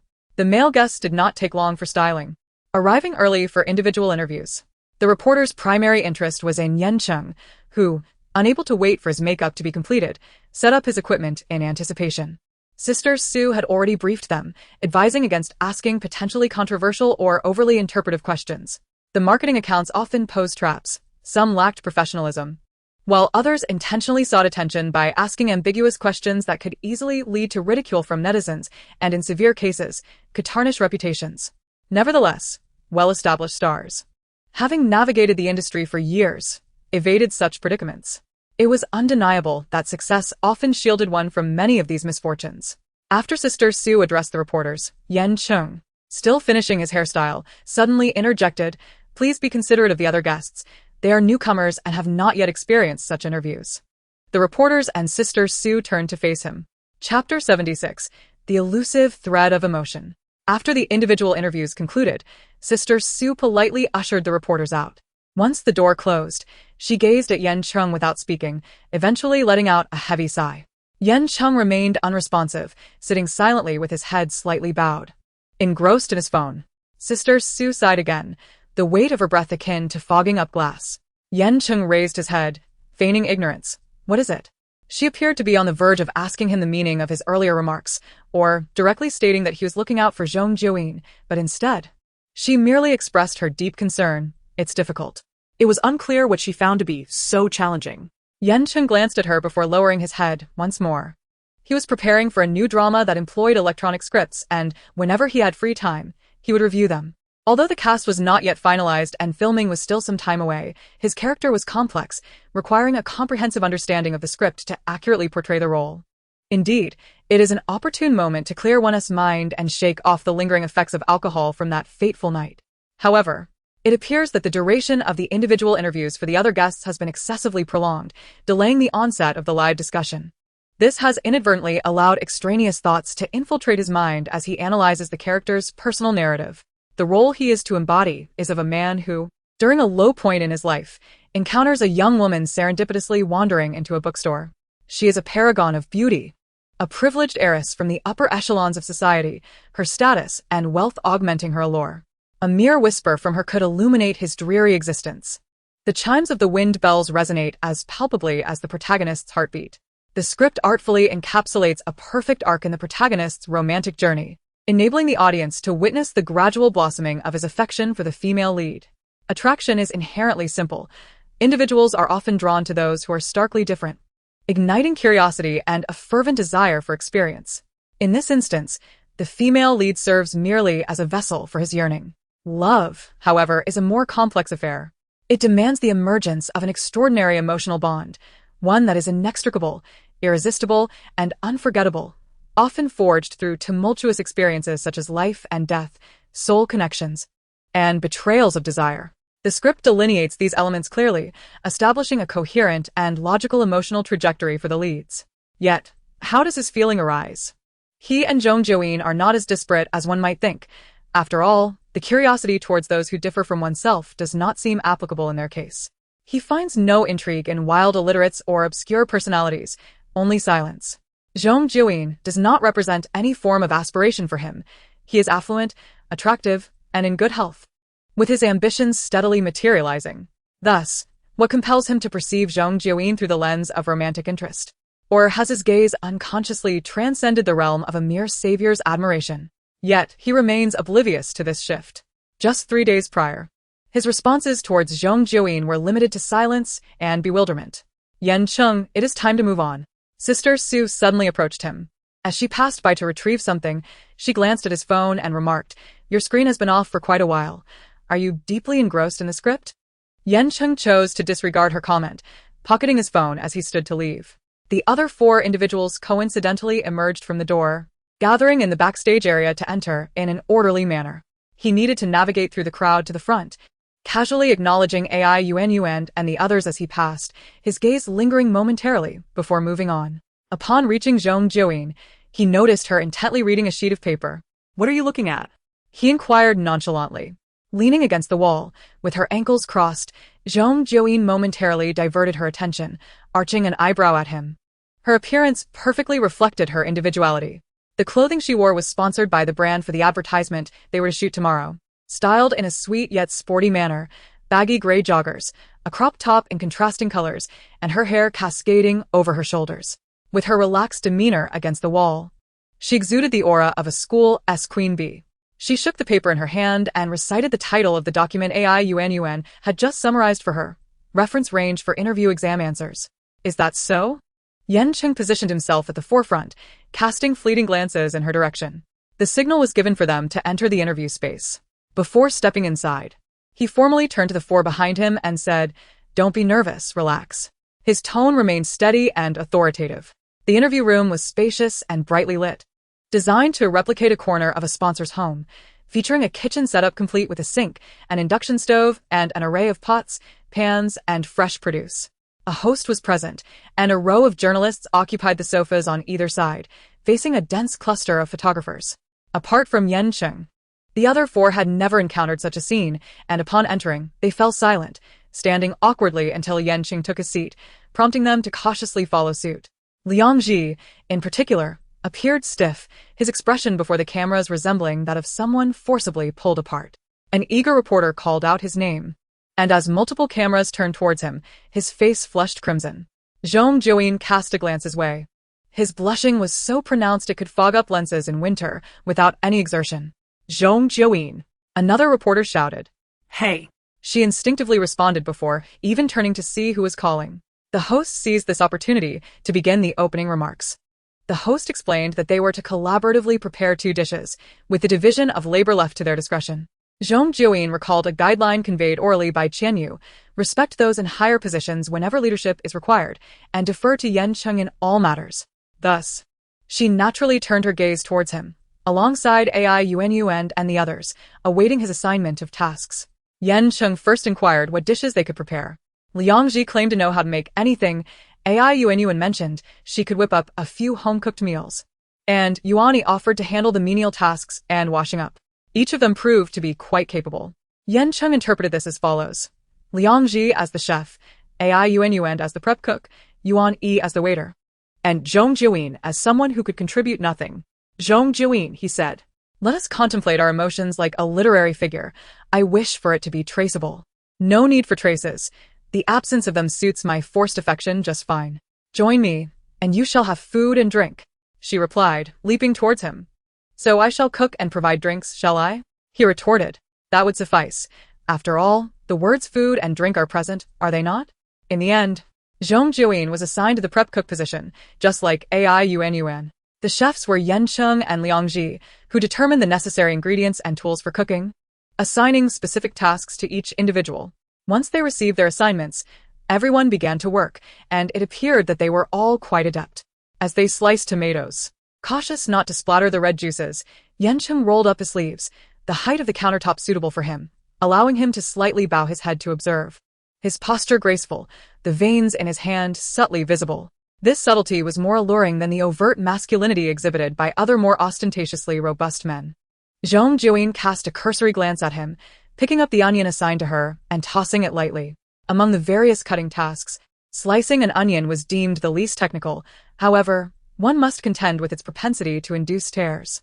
A strategy was required. As they all began their tasks, the host formally invited the reporters to commence their inquiries.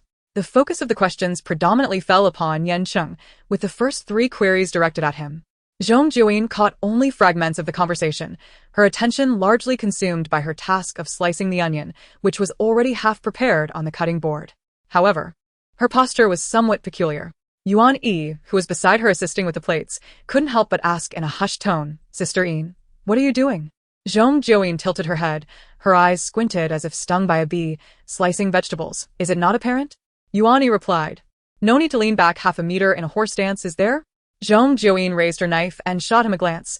"I simply prefer this stance. It makes the process feel more substantial." Yuan Yi shrugged, "As long as you're happy. Otherwise, would you like to cut instead? You can peel the garlic." "No need. A mere onion and I can slice it just fine." Peeling garlic holds no promise. Once in the dish, no one will eat it. There's no sense of accomplishment. I am meant for greater things. As they chattered amongst themselves, AI Yuan approached, glancing at the onion Zhong Jiuyin was cutting, her eyes narrowing from the fumes. "I remember that the dish Yan Cheng is preparing requires onion strips, right?" Zhong Jiuyin replied, "Ah, yes." AI Yuan, maintaining a distance of 2 meters, took another look at the uneven onion strips and diplomatically remarked, "Those are strips." "Is that so?" Zhong Jiuyin cast a glance at the halved green and red peppers she had sliced, noting that both the shreds and chunks were cut quite well, and indeed faster than she could manage. "Beautiful Yuan, your skills are commendable. Once I acquire such techniques, I will slice just as adeptly, and at that time, I can help share the workload," she remarked. AI Yuan responded, "When will you possess such skills?" "Let fate decide," she replied. "What does that even mean?" "That's hardly a promise. It sounds more like the remnants of a pie that has yet to materialize," AI Yuan scoffed. Shifting her gaze from the trio chattering away, she directed her question to the earnest Liang Ji. "Have the chicken legs been prepared?" Liang Ji promptly nodded, retrieving the cleaned chicken thighs from the draining basket. Yan Cheng intended to make cold shredded chicken, while Liang Ji was preparing 3-cup chicken, one boiled and shredded, the other chopped into pieces. The latter was slightly more troublesome. Yet Liang Ji approached his task with diligence, displaying a level of proficiency indicative of frequent practice. As he focused on chopping the chicken, he exuded a gentle glow reminiscent of a devoted home chef. Observing his outstanding performance, the reporters posed their 4th question to him. However, as he lacked the depth of discussion that Yan Cheng offered, they began by inquiring about his culinary skills. "Do you often cook at home? You seem quite adept," they prompted. With chicken residue on his hands, he awkwardly pushed up his glasses with the back of his hand and offered a shy smile. "Yes, I cook often. When I'm home alone with nothing to do and not wanting to eat out, I teach myself to cook." As an actor, spending prolonged periods at home without work felt akin to a university graduate without a job. The reporters noted that 4 of them were relatively unknown, and they casually asked about their experiences, though the conversation began to take a sharper turn. Perhaps it was due to their dreams, a sense of unwillingness to give up, and a desire to persevere. Then they naturally transitioned into discussing her aspirations, past experiences, and the joy that came with the arrival of Infinite Variety Show. After the reporters finished with her, they moved on to the others. Liang Ji, being a newcomer with little in the way of compelling stories, wrapped up his responses in just a few sentences. He even handed Yan Cheng a bowl for seasoning, his youthful smile radiating vitality. His visible canine teeth effortlessly diminishing his age, resembling a well-off, affable college student. Yet when he stood beside Zhong Jiuyin, the camera could not help but capture both individuals, each exhibiting contrasting expressions. Zhong Jiuyin's narrowed eyes transitioned from a bee sting to a fierce glare, her eye sockets reddened, displaying no fragility, but rather a fierce intensity. "And you, Zhong Jiuyin?" What has sustained you through these past 2 years? Have you ever regretted entering the entertainment industry? Many celebrities have disclosed in interviews their regrets about becoming stars, reflecting on how their lives could have taken a different trajectory. Chapter 78. Why are you so confident? Zhong Jiuyin had already contemplated her answer when AI Yuan was posed this question. Xianyu provided her with a reference answer that was rather official, concerned that she might recite it verbatim. He specifically advised her to rephrase it in her own words, believing that her temperament did not align with a rigidly formal response. Anyone could tell she had memorized a script. What supports me? Initially, it was my dream, then a sense of unwillingness, and ultimately survival. Regret is inevitable. I find myself regretting every few days, small regrets every 3 days, and larger ones every 5. Yan Cheng, boiling water, glanced at her in acknowledgement. The reporter pressed further. Could you elaborate? It is said you've been in the industry for nearly 2 years, yet remain relatively obscure. What were your thoughts when you began? Just a moment. Zhong Jiuyin finally finished chopping the onion and passed it to Yan Cheng, wiping her eyes, which had begun to tear from the onion's sharpness. She found her hands even more pungent, resorting to tilting her head and shrugging her shoulders to alleviate the discomfort. After washing her hands and drying them, she appeared ready to perform. At first, I was filled with enthusiasm for this work. I dreamt of being an exceptional talent, certain that I would make an impressive debut, garnering various accolades on the path to realizing my dreams, along with heartfelt friendships and commendable love. Regret was merely about wishing I had debuted sooner. My absence from this industry felt like a night sky devoid of stars. Isn't that a bit shameless? Really, is it not? Laughter erupted from the reporters and those behind the camera, encouraging her to continue. Then I discovered that reality was not quite as I had envisioned. There are far too many beautiful individuals, many with talent and dreams. Though I am both beautiful and capable, it matters little without someone to recognize me. The reporters appeared somewhat speechless, caught between laughter and eye-rolling. Zhong Jiuyin was then assigned the task of shelling peanuts by Yan Cheng, a task requiring even less skill than chopping onions. In the end, the prolonged neglect was truly disheartening. I started to believe that perhaps I, as a talented individual, needed to endure trials and tribulations, or perhaps it was fate indicating that I had chosen the wrong path. There was a time when I deeply regretted entering this industry. Had I not, I might have been thriving on the right path, shining in my own right. Xianyu, unable to listen any longer, rubbed his forehead, pondering how the host and reporters were allowing her so much time to ramble on. They swiftly shifted the topic to something more relevant. However, the reporters seemed to perceive Zhong Jiuyin as someone who intentionally sought humor, and they were inclined to grant her extra time for her lively presence. They subsequently posed a question specifically for her.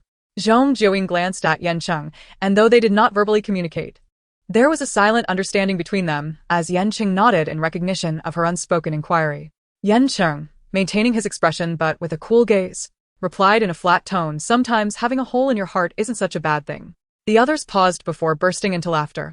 In the live stream chat, comments began to flood in. Yan Cheng, haha, you really know how to make a joke. Every sentence about being an exceptional talent, who taught her such confidence. Zhong Jiuyin, I am who I am, a dazzling firework, never a dud, and certainly not a counterfeit. So Yan Cheng is the kind of man who can manage the kitchen and still be a good partner. My goodness. Liangji looks so much like a gentle husband while cooking, it makes one want to settle down with him. Zhong Jiuyin seems like a chaotic presence in the kitchen, akin to a mischievous child being chased out. Is it necessary to act so dramatically? Cutting an onion isn't that serious. Why not do the splits while chopping? I agree. Sometimes she really comes off as overly exaggerated, appearing quite foolish. Is she trying to establish a wild, illiterate persona? Does she think that being called wild and illiterate is a compliment? It's clearly a mockery. With such thoughts, how could she have been so unnoticed before? Perhaps she offended someone, given her apparent lack of emotional intelligence. Really, does our Jiuyin have haters? It's surprising how fame attracts negativity. Indeed, fame can be a double-edged sword. Once the spotlight shines, criticism follows. I dislike those who ramble and play the sympathy card. I prefer straightforward individuals like Yuan Yi, the host. Having learned of the online comments, subtly guided the subsequent questions. The reporters' focus remained primarily on Yan Cheng, yet they altered their approach to a 2-for-1 format, asking him about a specific incident while also including the others. Before the first episode aired, Yan Cheng, you accidentally fell off the stage, only to be caught by Zhong Jiuyin. At that moment, her reaction was quite impressive. The fans could not discern the distance between you from the brief, blurry footage. Were you quite close when she caught you so perfectly? Yan Cheng had already begun to simmer the chicken, the water in the pot bubbling gently, the sound almost imperceptible. Upon hearing such a query, he found it rather peculiar. It was akin to news stories about passers-by catching falling children or firefighters rescuing women attempting suicide. The interviews typically spotlight the rescuers. The reports emphasize their selfless heroism, portraying them as unsung heroes, quietly performing noble deeds, a narrative that, while grandiose, hardly seemed to align with Zhong Jiuyin. When the reporter turned to him, the focus of inquiry was rather on how precisely Zhong Jiuyin had managed to catch him, a question that felt as awkward as asking about the sensation of falling into her embrace. It was difficult to articulate. Chapter 79 was rather tragic, was it not? Although the distance was not too great, her speed was remarkable. Her movements were precise, her open arms and the deeply expressive gaze she cast upon him seemed rehearsed, as if practiced 1,000 times. No, it was not a tale, rather an incident. Perhaps she had practiced just a little, Zhong Jiuyin modestly remarked, continuing to shell peanuts, the shells cracking under her fingers as she deftly dropped 2 peanuts into a bowl.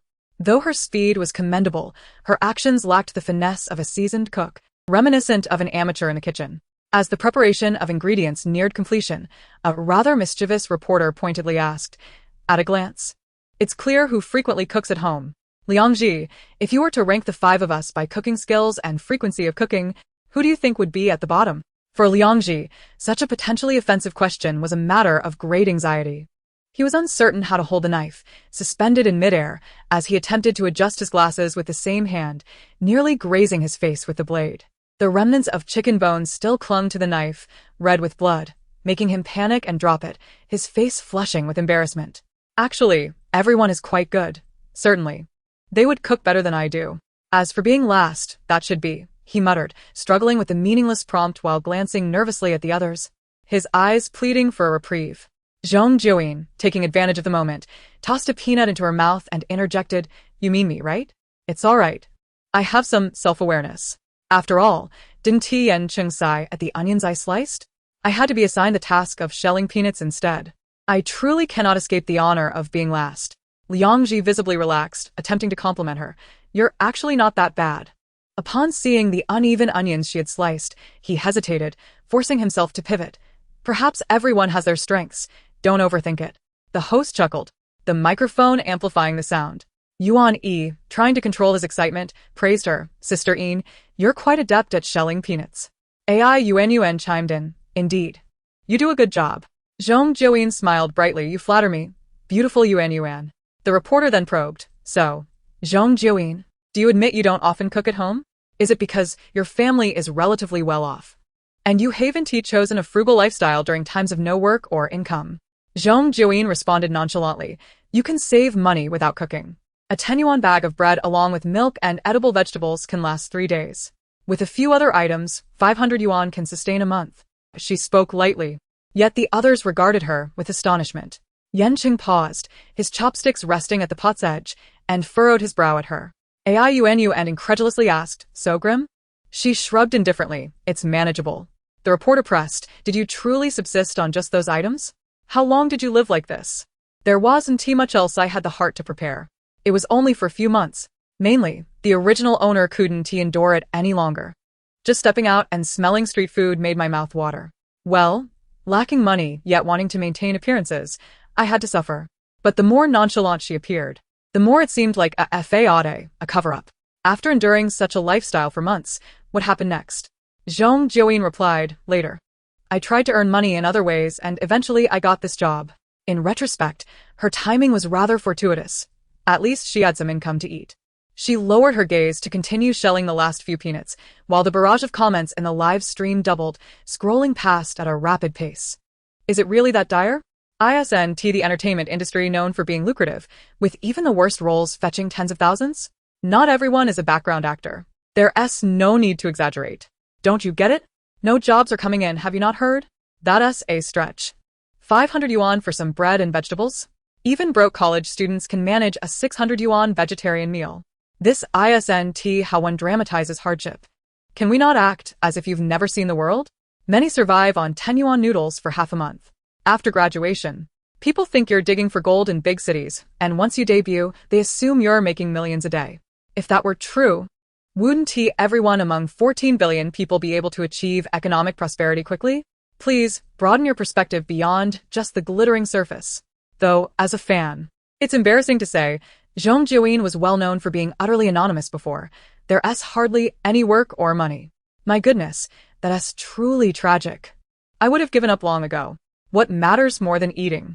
Yuan E, my big dog, you're so cautious with your questions, even tilting your head to gauge her reaction. Liang Ji blushes so easily. Zhong Jiuyin must be helping him out. She is quite kind. Zhong Jiuyin, did you see that? Someone is cheering for you. You're really going to be famous. Great, Zhong Jiuyin's fans have a solid psychological resilience, haha. As the poignant conversation drew to a close, Zhong Jiuyin presented the shelled peanuts to Yan Cheng, dusting off her hands as if to say, task completed. Is there anything else you need? I'm capable of any task that requires no expertise, but showcases individual capability. Tear the chicken into strips. Zhong Jiuyin remarked. Aren't they supposed to be sliced? Yan Cheng glanced at her. Didn't he request tasks that lack technical skill yet showcase personal ability? This is the first step. It's course preparation. Perfectly fitting. Zhong Jiuyin was taken aback that he could actually assign her tasks based on her offhand remarks, so she rolled up her sleeves, washed her hands, and reached for the chicken leg. Just as she was about to touch the bowl, Yan Cheng gently lifted her wrist with his index finger, brushing her hand aside. The icy sensation was fleeting. Use gloves, he instructed, handing her the gloves. All right. She donned the gloves, discreetly scratching her wrist. The spot he had touched tingled slightly. In Chapter 80, the threads of gaze flew toward her. As she shredded the chicken, Liang Ji began preparing 3-cup chicken, the sizzling oil necessitating a raised volume in the conversation between the reporters and the host.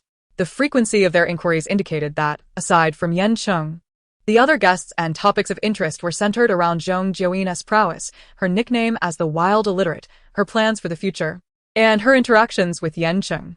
Zhong Jiuyin had become the most talked about among the four, moving beyond the realm of anonymity. Yan Cheng had bowed, mixed the shredded chicken, while Liang Ji plated the 3-cup chicken. Yuan and the others busied themselves with cleaning, each lost in their thoughts. Once the hand-pulled chicken was ready, Yan Cheng placed the dish in the center of the group, wiping his hands with a paper towel. If you're not picky, feel free to try. The reporters immediately inquired if they could sample it, as if they were certain his dish would be delectable, while no one mentioned Liang Ji's 3-cup chicken. Zhong Jiuyin, eager about the dish, felt a tap on her left arm from Yan Cheng. She turned to him as he politely asked, I can't reach Liang Ji's dish. Could you help bring some over? The reporters would like to try as well. He was leisurely selecting a new pair of chopsticks when someone called out to him. He gazed straight ahead at the reporter, and Zhong Jiuyin caught another glimpse of his profile. His nose was strikingly defined, effortlessly lending a 3-dimensional quality to his side view, while his lips formed a straight line, exuding an air of aloofness with their chiseled contours. Zhong Jiuyin thoughtfully stroked her chin, instructing Yuan E to bring the 3-cup chicken to the center of the table, placing it next to the hand-pulled chicken. She sampled a piece first, savoring the tender meat, and then gave Liang Ji a thumbs up. With the dishes laid before them, tasting was only natural. A reporter inquired if it was delicious. Yuan E mistakenly thought she was urging him to try it as well, and he cheerfully picked up his chopsticks to take a bite, also giving Liang Ji a thumbs up. Yan Cheng, catching a glimpse from the corner of his eye, saw chopsticks reaching for the accompaniments in the 3-cup chicken. The flavors were delightful, and he praised Liang Ji before resuming his conversation with the host. Once the meal concluded, so did the interview. As they finally stepped away from the oppressive cameras, they collectively exhaled with relief. The spacious room was stifling, with inadequate air conditioning and the warmth generated by various machines, causing Liang Ji, who was prone to nervousness, to sweat profusely. Zhong Jiuyin also perspired, and just as she intended to wipe her brow with the back of her hand upon exiting, a hand extended towards her, offering a small pack of tissues. She lifted her gaze to find Yan Cheng passing by, momentarily thinking it was him. To her surprise, he continued on, and the person extending the tissues was none other than Yuan, beaming with a sunny smile that instantly lifted her spirits. Zhong Jiuyin accepted the tissues and praised him. Yuan E, you carry tissues with you? Such a good habit, do keep it up. Next time, I'll bring some for you. Though their exchange lacked substance, Yuan Yi's eyes sparkled with delight at her words. Sure. Yan Cheng had already reached the door of his lounge when he casually glanced over. The two of them were enjoying their trivial conversation. Just before entering, he noticed Qian Yu approaching Zhong Jiuyin. The show had aired 2 episodes, and the exposure had indeed brought benefits to everyone involved. Unlike last time, where they were left idle after the shoot, they were now guided by their respective agents and left for other engagements after only a few exchanged words. As they split ways outside, their waiting cars headed in different directions. The agent, in high spirits, spoke of how the live interview would significantly boost their visibility, suddenly asking, "Is Zhong Jiuyin more popular than I am?" After a brief pause, the agent continued, "Yan Cheng has certainly elevated her profile. Remember how she saved him in the first episode?" Yuan, while removing her slightly uncomfortable earrings, lowered her head and remarked, "What a coincidence, helping the most prominent figure." Moreover, Yan Cheng was willing to let her ride the wave of his popularity. Who would have thought? In truth, the agent had watched the entire live broadcast and understood that it was not solely due to Yan Cheng. Zhong Jiuyin's own charm was quite captivating for the audience, and her antics with the gold coins had generated the most discussion, making her the standout among the 4. Yuan, now holding her earrings and gazing at the tassels, murmured, "Perhaps sometimes luck is more advantageous than skill." Regardless of the audience size or the reception of the online drama, she could confidently say she had not let any opportunity slip. She understood the entertainment industry's dynamics. 3 years was ample time for her emotional intelligence to surpass that of newcomers. When encountering Yan Cheng, she managed to navigate the situation flawlessly without appearing overly eager. Yet, despite her efforts, the results were far from commensurate with her hard work, and by the end of the first episode, she found herself overshadowed even by Liangji. Yuan struggled to comprehend why this was the case. If her diligence did not yield proportional results, what was she to do? Should she, like Zhong Jiuyin, casually play games and simply associate herself with Yan Cheng? A sense of unease settled within her. The agent advised, "Don't get caught up in this. Haven't you figured this out in the past 3 years? Luck is undoubtedly a significant factor in success, often the predominant one. Those who achieve instant fame may not necessarily possess talent, and those with talent do not always find success." Yuan retorted, "But I can't even surpass Liangji." Zhong Jiuyin could be said to be riding on Yan Cheng's coattails. Luck surely favored her more than others. But what about Liangji? He struggled with games and lacked connections to high-profile stars, yet for some inexplicable reason, his nervousness captivated a large audience. She truly could not fathom it. The agent replied, "You must understand that, over the past decade, male celebrities have garnered more sustained attention and greater tolerance than their female counterparts. I don't comprehend it either, but I know that if you wish to compete, you must strive within this challenging environment." The writing had become increasingly realistic. If this book were to be retitled, it could be named An Actor and 4 Struggling Underlings Navigating the Harsh Realities of the Industry, or perhaps one's own failures are terrifying, but the successes of others are even more heart-wrenching. Wow, by saying this, I feel I've entered a different realm of writing in the entertainment industry. Chapter 81. The Little Antique. After leaving the live interview, accompanied by Qian Yu, she visited the advertising agency, where she was signed to observe other artists filming commercials, familiarizing herself with the entire process. She was even pushed to give it a try herself. The agency was impressed by her card-flipping skills and concocted a magical script for her, requiring her to showcase her talent during the official shoot the following day. Just the thought of it made her fingers ache. She tossed aside the old steamed bun she had bought on the way and collapsed onto a small sofa, staring blankly at the ceiling. Work was so challenging. Moreover, she had to recite such embarrassing lines in front of so many people, to the point where she struggled to get through them and was scolded by the agency staff. Letting out a deep sigh, she contemplated switching careers to something she was more skilled at. Still, she felt a pang of guilt towards the original owner. Suddenly, her phone buzzed in her pocket. Maintaining her lethargic state, Zhong Jiuyin retrieved her phone, barely glancing at it before answering with a casual hello. A clear female voice came through. "Hello? Is this Zhong Jiuyin?" The voice was unfamiliar, and she looked at the screen to see it was saved under Little Antique. Who gives such a name? Each character is perfectly normal, but together it conveys a sense of endearment. Yet it was a girl calling, which meant she was likely a close friend of the original owner. She pressed the phone to her ear, propping herself up on the sofa, alertly responding, "Yes, it's me." The caller said, "That's good. I thought you had changed your contact information." Noticing something amiss, her tone slowed, uncertainty creeping in. "Didn't you recognize my voice? You didn't save my number?" "It's Gu Xian." Zhong Jiuyin mentally sifted through her recollections, realizing she had not seen that name in the original owner's diary. Nevertheless, she feigned a sudden realization. Oh, it's you. I really didn't recognize it. How about you treat me next time we eat together?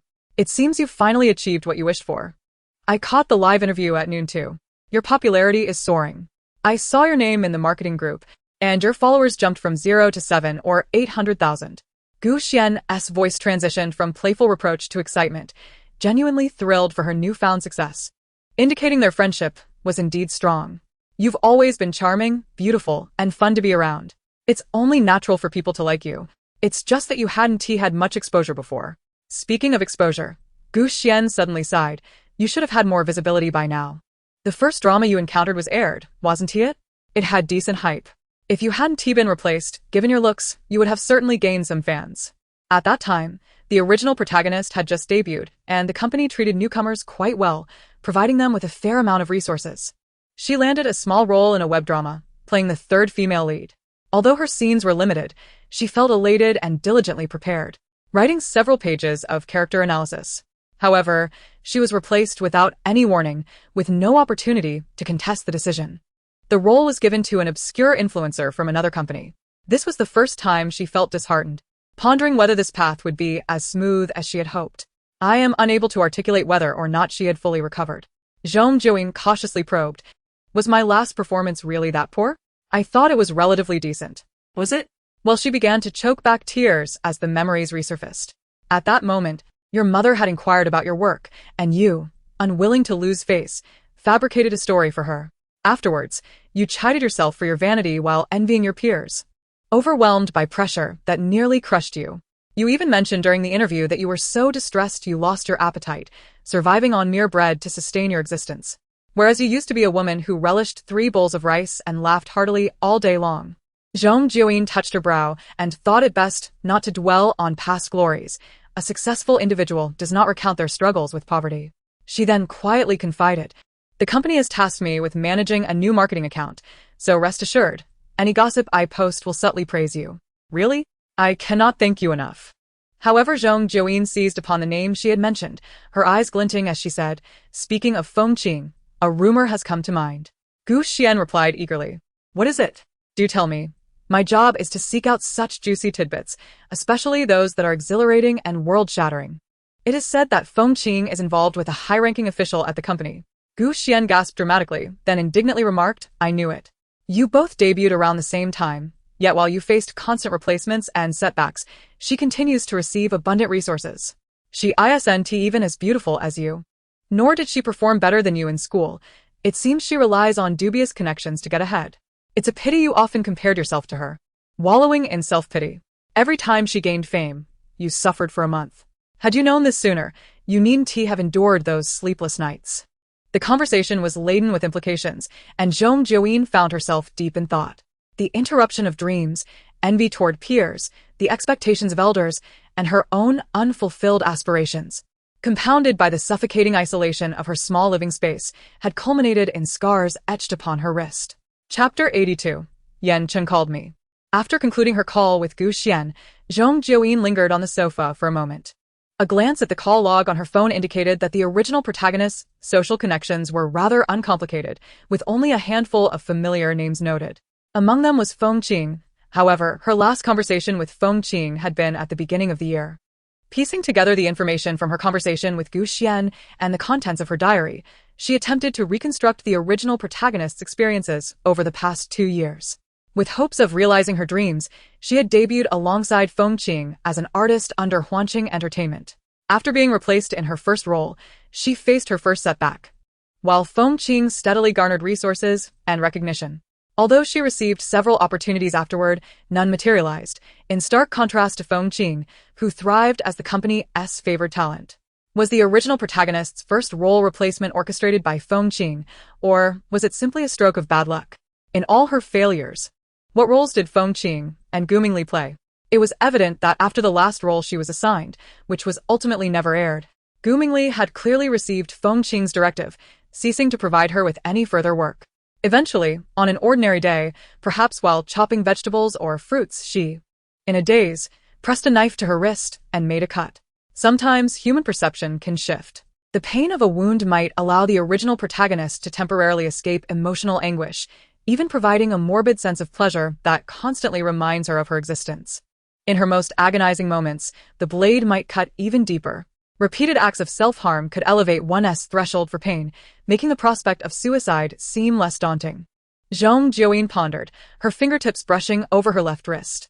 Yet, inexplicably, as she caressed the scars and felt a chill, the imagined scene of the original protagonist's suicide was replaced by the unexpected memory of Yan Cheng's fingers grazing her wrist during the interview, a sensation that was both cool and oddly tingling. Stop. How could the mind of a genius be swayed by external distractions? After a failed suicide attempt, the original protagonist eventually awakened one day and resolved to change, striving to break free from her emotional turmoil. Since Goomingly had not provided her with any roles, she scoured the internet for audition notices, seeking out openly cast productions, and ventured to audition alone. Regardless of the outcome, having something to do was far better than languishing in depression at home. Eating a 10-yuan boxed meal on the curb was preferable to weeping into bread within the confines of her home. Indeed, the original protagonist had exerted considerable effort. Yet, perhaps fortune truly eluded her, for she suffered a car accident on her way to an audition. The hard-won step forward was thus erased. Besides the self that inhabited her body, no one else knew what she had endured or the changes she had made. Leaning against the sofa, Zhong Jiuyin's gaze drifted past the half-open door of the room toward the corner of the desk. This dilapidated apartment in the old community was hardly remarkable. The window was oddly positioned in the middle, with only a sliver of the desk exposed to the natural light. The original protagonist must have sat in that shadowy corner, expressionless, pen in hand, shedding tears while writing in her diary. After observing for a while, she shifted her gaze again, looking out the living room window. The sun sank low, casting the last vestiges of orange light diagonally across the building's beams outside. However, this building did not face north, and sunlight only graced the bedroom for a few hours each afternoon. During other times, that meager light struggled to reach her windowsill. Much like the original protagonist, her emotions remained trapped in a dark, damp corner, perpetually awaiting the sunlight she so desired throughout her brief existence. Goomingly and Fengqing should learn their lessons, she thought. Wednesday marked the day for shooting an advertisement. This was the first opportunity Zhong Jiuyin received after appearing on the variety show, and Qian Yu demanded she demonstrate her capabilities. Zhong Jiuyin certainly put forth her utmost effort. This was not merely a matter of toil, but rather a genuine desire to realize her value through challenging work. Thus, she tirelessly rehearsed her lines, changing costumes and props numerous times. Fortunately, this was a solo performance, devoid of additional complications, and she managed to complete it after 4 or 5 arduous hours. Qian Yu and her petite assistant waited eagerly in the studio, ready to assist her as she finally finished. Zhong Jiuyin draped an arm over the assistant's shoulder, resembling an injured soldier leaning on her for support. Qian Yu handed her a bottle of water, and as she gulped it down, she caught sight of another studio in the distance. There, someone who had arrived around the same time as her was also filming an advertisement, yet now the place was deserted, thoroughly cleaned up. She thought. While still sipping her water, she nodded toward that direction and asked Qian Yu, how come they finished so quickly? Wasn't it said that we needed to film several takes? They are well known, having gained fleeting fame from a single drama, Qian Yu replied, arms crossed. Zhong Jiuyin shrugged. All right then. After taking another sip of water, she settled down for a moment as respite. The assistant held a small fan to provide her with some cool air, while Qian Yu took this opportunity to discuss the upcoming arrangements. It was quite simple, as there were only 2 tasks. At that moment, her phone, which had been set aside, began to ring. The raucous quacking of a duck startled Qian Yu, causing her to falter mid-sentence. A lighting technician passing by looked over in surprise, but not watching where he stepped, he tripped over a wire, nearly dropping the lamp in his hands, which rolled a couple of meters away without shattering. What an absurd ringtone! Qian Yu exclaimed, Isn't it unique? You can tell it's my phone ringing just by hearing it. Her eyebrows arched with pride. A stunning genius must possess a ringtone that aligns with their exceptional abilities, setting them apart from the ordinary. Qian Yu smirked, choosing not to comment.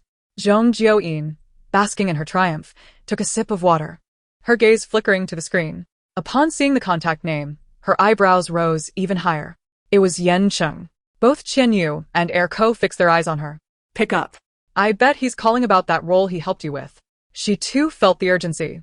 Answering the phone in a tone reminiscent of a close friend, Yan Cheng. Qian Yu interjected, adjust your attitude. Yet.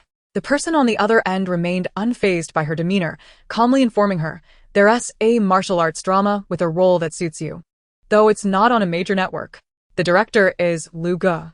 I'll send you the details. If you're willing to accept it, the role is yours." The pronunciation was so precise that Yan Cheng could scarcely comprehend what she was conveying.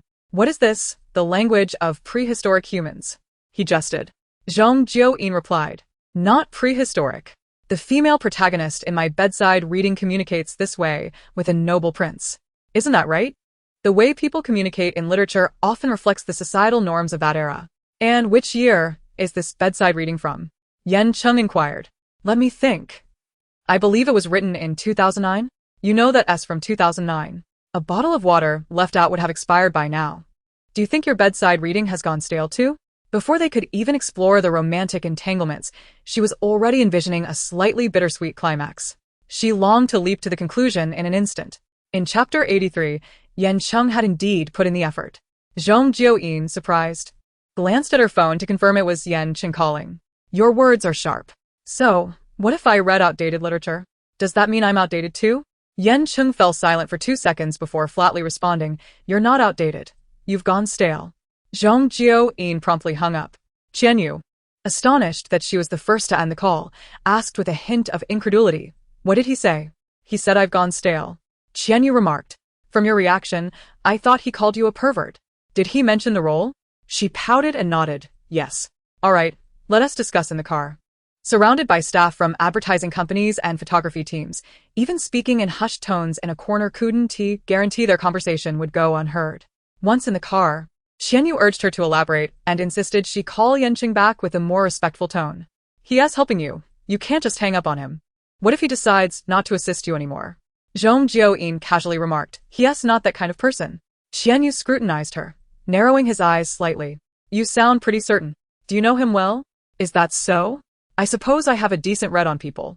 Having spent a few days with her, Qianyu found himself oscillating between the belief that she shouldn't be so obscure and the notion that she indeed should be. Zhong Jiuyin continued. "He mentioned their essay role in a martial arts drama that suits me, but it's not on a major network. The director is Lu Ge. And if I'm willing to accept, the role is mine." The more she repeated it, the more she realized how enticing that last statement was. "It's mine if I want it," she mused. Wasn't this precisely what her latest bedside reading referred to as dominant affection? She stroked her chin in contemplation. Qianyu, unaware of her scattered thoughts, analyzed the situation earnestly. Not being on a major network is fine. Web dramas can also be quite popular. Many first and second-tier stars are turning to web series as long as the script is good. You've just gained some traction. Starting with a web series to build your popularity is indeed a wise strategy. I know Lu Ge. He excels at historical dramas and has produced a couple of well-received works. Plus, if Yan Cheng believes the role suits you, it should be a safe bet. His eye for roles is certainly sharper than yours. Concluding with a decisive clap of his thigh, he declared, "Accept it. No need to ask further, just say yes." Zhong Jiuyin arched an eyebrow at him. "Aren't you going to ask for the script and details first? That's unnecessary. After all, Yan Cheng has already stated on camera that he would help you, so he wouldn't lie to you. A transparent role wouldn't yield much. So it's not worth deceiving you." "All right then," she said, picking up her phone, ready to assertively declare her acceptance, only to find that Yan Cheng had already sent the materials. The script was titled Jiang Hu Newborn, with a character named Di Wu Jin. The description simply stated, highly skilled in martial arts, low emotional intelligence, impulsive, enjoys revelry, and has a penchant for meat and drink, often seeking handsome men for sparring after a drink. After reading it, Qianyu gazed at her for a long moment, finally exclaiming, "Yan Cheng has truly invested thought into this. Where did he find a role that aligns so well with your personality?" Zhong Jiuyin could discern that this was a direct reference to her, yet she found certain descriptions hard to accept. Choosing to overlook them, she maintained a light-hearted perspective. "It's quite thoughtful, but I recall Guomingli mentioning a recent martial arts drama that doesn't seem to fit this description. He claimed it was exceptional. And they were in a rush to finalize the cast, urging me to confirm with Yan Cheng." Pausing to gauge Qianyu's expression, she quickly realized her tone had shifted to a more conciliatory one. "Brother Qian, please don't take it to heart. Although it's not ideal to mention former partners in front of a new collaborator, I assure you, I'm not lamenting or reminiscing. I'm merely inquiring about the matter, especially since I was quite inexperienced during my time with Guomingli. Now, I'm committed to following your lead. I recognize your capabilities and know you can introduce me to resources I once only dared to dream of. Thus, I will wholeheartedly dedicate myself to being your artist. I will focus on my work, accumulate popularity and experience, and when I shine like Feng Qing or even Yan Cheng, your status as my manager will rise accordingly. By then, I won't burden you as much, and I'll be able to provide you with a generous salary, allowing you to enjoy a leisurely life like Sister Sue. As for Guomingli, that's merely a thing of the past. What manager wouldn't want to represent a particularly popular artist, earning more with less effort? If an artist were to establish their own studio, separating from the company, they would only need to manage one person, effortlessly acquiring resources without having to plead for them. Wasn't that the very essence of a dream come true? Though she had outgrown the age of believing in grand promises from her boss, Qianyu listened to his artist describe the future with such confidence and hoped that he could almost envision a blissful life years ahead, his usually stern expression softening. As long as you possess that determination, we can address the future as it comes. Seizing the opportunity, Qianyu advised her. If Yan Cheng is to assist you in selecting a role in that drama, aside from the lead, it would be best to pursue a character that is well-rounded and impactful, that's what he can truly bring to the table. Zhong Jiuyin nodded earnestly, reflecting a learned demeanor. After their discussion, she prepared to message Yan Cheng to express her acceptance of the role. However, Qianyu insisted she call instead. It's better to inform him directly. It shows your seriousness. If he is busy and misses your message, a few casual words later won't convey your gratitude. His guidance in such matters revealed his genuine investment in her development. Having experienced the duplicity of Guomingli, Zhong Jiuyin found every aspect of Qianyu commendable. She contemplated ways to bring Guomingli and Feng Qing together to observe how they mutually aided one another, noting that Feng Qing attracted popularity by undermining others. Perhaps a fool was needed to balance that dynamic. In Chapter 84, Zhong Jiuyin sent a video request to Yan Cheng. In the afternoon, the sky was ablaze with fiery clouds, painting the horizon crimson. When Sister Sue entered, Yan Cheng was seated by the floor-to-ceiling window, engrossed in a script. Outside, trees towered 3 stories high, their canopies filtering much of the sunlight, leaving only a few rays of the fading sun. His gray trousers cast elongated shadows across the teacup, while his bamboo-patterned slippers revealed slender ankles peeking out from neatly pressed pant legs, resembling a cool-toned autumn painting. Sister Sue stood at the entrance for a while, confirming that his thoughts were far from the script. The person sat there with the script resting on his lap. Yet his spirit seemed to drift elsewhere. So, is Zhong Jiuyin going to take that role? Yan Cheng turned his head, using an index card to mark his place in the script before closing it, saying, "Yes, it's fine. This is all part of the normal process. I have no objections." Moreover, he had no authority to voice any dissent. His role was merely to facilitate connections, while the subsequent matters should be resolved by Zhong Jiuyin and her agent themselves. All right. Sister Sue stepped out to make a phone call. Upon her return, she tentatively inquired, "Should I speak to Zhong Jiuyin or will you?" It was he who had contacted Zhong Jiuyin to inform her about the role. Although Sister Sue had initially added her contact to prevent Zhong Jiuyin from bothering their artist, it was evident that the current situation was no longer about whether Zhong Jiuyin would disturb him. Unexpectedly, Yan Cheng glanced at her and declined the proposal. "No need. You can talk to her." Sister Sue, curious, leaned against the door and asked why. Was the earlier call unpleasant? She suspected that Zhong Jiuyin had boasted about something, causing Yan Cheng to question his vague feelings. Yan Cheng's expression remained impassive. There's no reason. He deliberately pointed out his initiative in contacting Zhong Jiuyin, which left him with an indescribable feeling. In any case, he simply did not wish to reach out to her a third time in quick succession. Sister Sue chose not to press further and decided to contact her herself. Many people were eager to add her as a friend, and Sister Sue had grown weary of the incessant requests akin to the expansion of a microstore. However, after some contemplation, she eventually added Qianyu as a friend. After all, there might be opportunities for deeper collaboration between the two artists in the future. Once she left, only Yan Cheng remained in the room. The light gradually dimmed, and the deepening shadows intensified the tranquility of solitude. This atmosphere was conducive to clearing one's mind, yet it was difficult not to dwell on the questions that had been occupying his thoughts lately. Yan Cheng took a sip of the now cold water, his thoughts instantly aligning. He stood up to turn on the light, reopening the script, this time with genuine focus. However, later that evening, his phone buzzed with a video call request from Zhong Jiuyin. Yan Cheng, having already freshened up, sat on the bed, staring at the screen for a while before pressing the answer button. The moment the call connected, Zhong Jiuyin's face filled the screen, occupying most of it. What are you doing? Did you accidentally call again? The excuse felt too cliché, unsuitable for a second occurrence. Zhong Jiuyin shook her head. No. I called specifically for you. Yan Cheng was taken aback, then lowered his eyes, adjusting the summer blanket over his abdomen, and asked, So, is there something on your mind?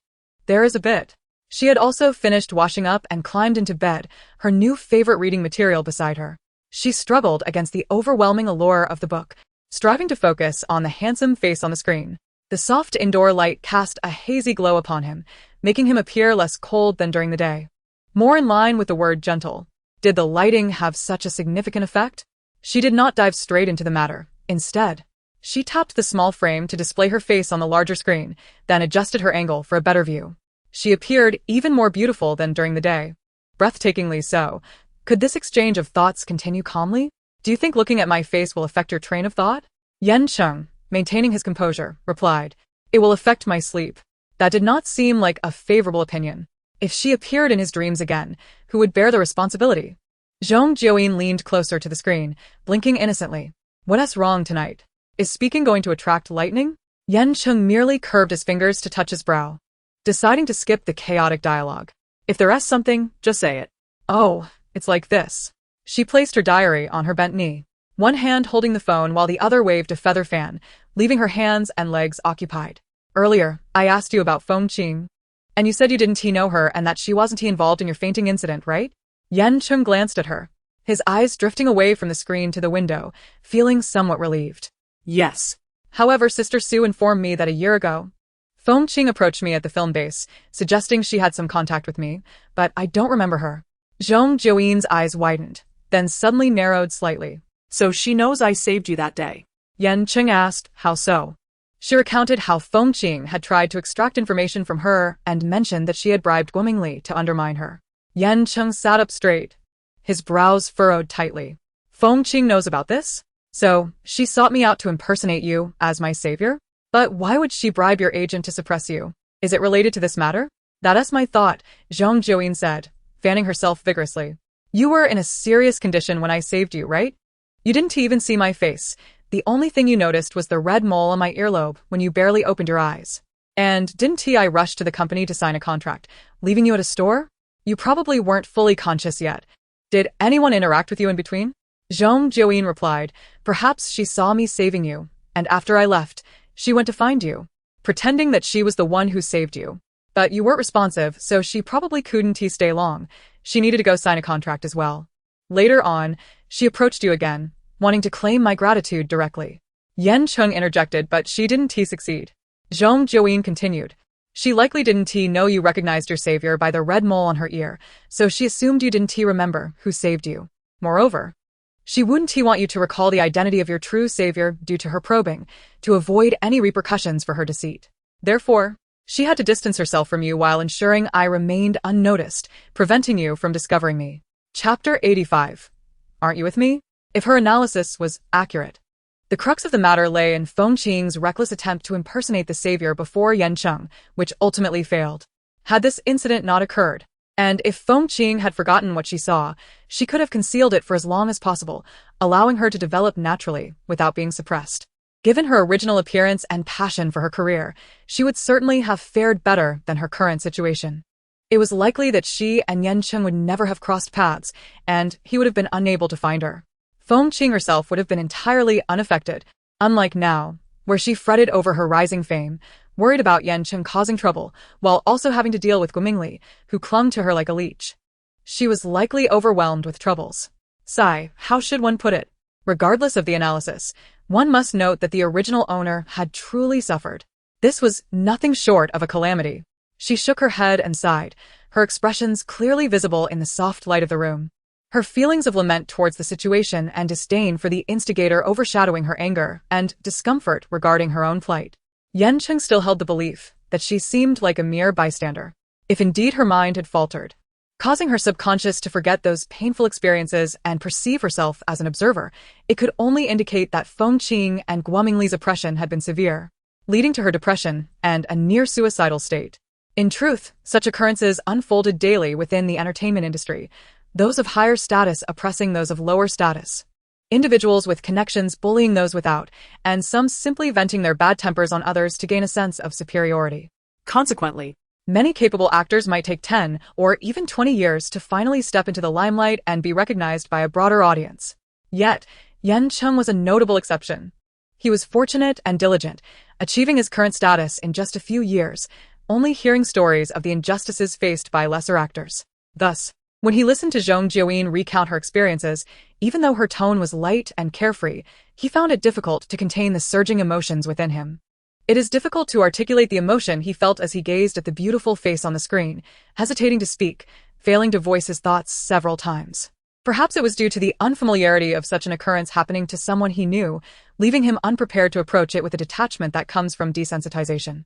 After a considerable pause, when Zhong Jiuyin could not elicit a response from him, her eyes wide with expectation, Yan Cheng finally spoke. "Aren't you angry? If what you say is true, then everything you have endured is nothing but an undeserved calamity." After saying this, he set his phone down and popped a dried plum from the bedside into his mouth. When Yan Cheng next caught sight of her face on the screen, he was taken aback to see she was still in the mood to eat. "Not yet, but rest assured, when I need you, I will not hesitate to ask." She stuffed the dried plum into her right cheek, mumbling, "I suddenly switched to Guomingli. He and Feng Qing are likely quite anxious, which is the perfect time for conflict. I plan to devise a way for Guomingli to follow Feng Qing. Their harmonious coexistence would surely be entertaining. They believe you've figured something out, and they are likely preoccupied with shifting blame onto one another. However, persuading Feng Qing to change her agent to Guomingli will not be an easy task." Yan Cheng had overheard during Sister Sue's investigation that Feng Qing was currently a promising newcomer at Huanqing Entertainment, with one of the company's top agents managing her. The company aimed to profit from her. How could they possibly assign her a useless third-rate agent? Yan Cheng continued. "Even if you were to inform the higher-ups about the situation, it is highly probable they would not abandon Feng Qing, but instead continue to feign ignorance while nurturing their cash cow. Perhaps even using this to coerce Feng Qing into signing unfavorable terms. Moreover, didn't you mention that Feng Qing has an inappropriate relationship with your boss? That makes it even less likely." Zhong Jiuyin paused in her chewing of the dried plum. "Did I tell you this? That day when you were drunk and bragging?" Yan Cheng stated flatly. She chuckled sheepishly, then slapped her hand down on the blanket in a sudden burst of enthusiasm. "No worries. I have you, right?" Yan Cheng was taken aback. "What do you mean by I?" Zhong Jiuyin replied, "Feng Qing is indeed involved with the boss, but romantic relationships are the most unstable. Once the boss realizes that you are resolutely supporting me, and I make it clear that it is impossible for me to coexist harmoniously with Feng Qing in the same company due to this matter, he will have to make a choice. Romantic relationships are the most unstable? From where did she draw that conclusion?" The thought of his unwavering determination to be her support was something he barely registered. "Fine, as long as you have a plan. I will investigate the incident of my fainting tomorrow to see if she appeared during that time. Also, how did you conclude that the person colluding with Guomingli is Feng Qing? It would be prudent to retain evidence. It may prove useful later." "Evidences? Currently, I possess no tangible proof, but rather I have arrived at this conclusion through my keen intellect and sharp insight." Zhong Jiuyin fanned herself, the delicate feathers of her fan fluttering in the light of the screen. Yan Cheng, as usual, dismissed her boasting and inquired, "When did you first sense something was amiss?" He paused for a moment, observing her expression for any signs of change, before hastening to ask in a formal tone, "Had you not noticed anything before?" "Perhaps just a hint, but judging from my diary entries, I was rather muddled at that time. Even the inexplicable presence of an additional person in my home might not have registered," Zhong Jiuyin expressed, unafraid of him discovering her differences from the original character. The original was a mere unknown with whom few were acquainted, and the events she encountered had led to extreme emotional turbulence, culminating in a car accident that served as a perfect excuse. Before Yan Cheng, there was no need for her to feign anything. With friends and family, it might be more challenging. However, judging by Gu Su's reactions, the original character's personality was likely similar to her current demeanor, which made it easier to mask her true self. "How peculiar," Yan Cheng remarked, his brow slightly furrowed in confusion. "After 2 years in the industry, being so unsuccessful, you never questioned it?" Therein lies the crux," she replied, tiring from holding her phone, flipping it and her fan between her hands before continuing to fan herself. "At first, who would suspect that someone would deliberately sabotage me? One might think that misfortune is simply a part of life, and aside from accepting one's fate, what other thoughts could one have? As for later, wasn't he glowingly bribed? His role must be more than just suppressing my opportunities. Otherwise, how could he contribute so significantly as an accomplice? Chapter 86. You are quite strange. Yan Cheng listened, his expression growing heavy. His thin lips pressed together, and the light above cast deep shadows across his features, his furrowed brow revealing a blend of sympathy and concern. Zhong Jiuyin narrated her experiences with an air of casualness. From what I know, Guomingli often remarked that I was simply unlucky, nothing more than that. After hearing it repeatedly, it inevitably had an impact on me. Moreover, Fengqing debuted around the same time as I did, and her superior development would surely come up in conversations, serving as a comparison. There's also this. The subsequent remarks were directly from Guomingli's lips. Some things he said, he likely didn't realize were so conspicuous. He claimed that I was beautiful and fit, and as I was diligent, winning me over would be a breeze. If someone else had my luck, they would undoubtedly be more successful than Fengqing. Then he would compare me to those who have not fared as well, lamenting my fate as a hidden gem. Upon hearing such words, I could easily retreat to my corner and cry for a night. Over time, wasn't I effectively brainwashed? My spirits sank lower and lower, filled with resentment and indignation, until all that remained was an overwhelming sense of confusion and despair.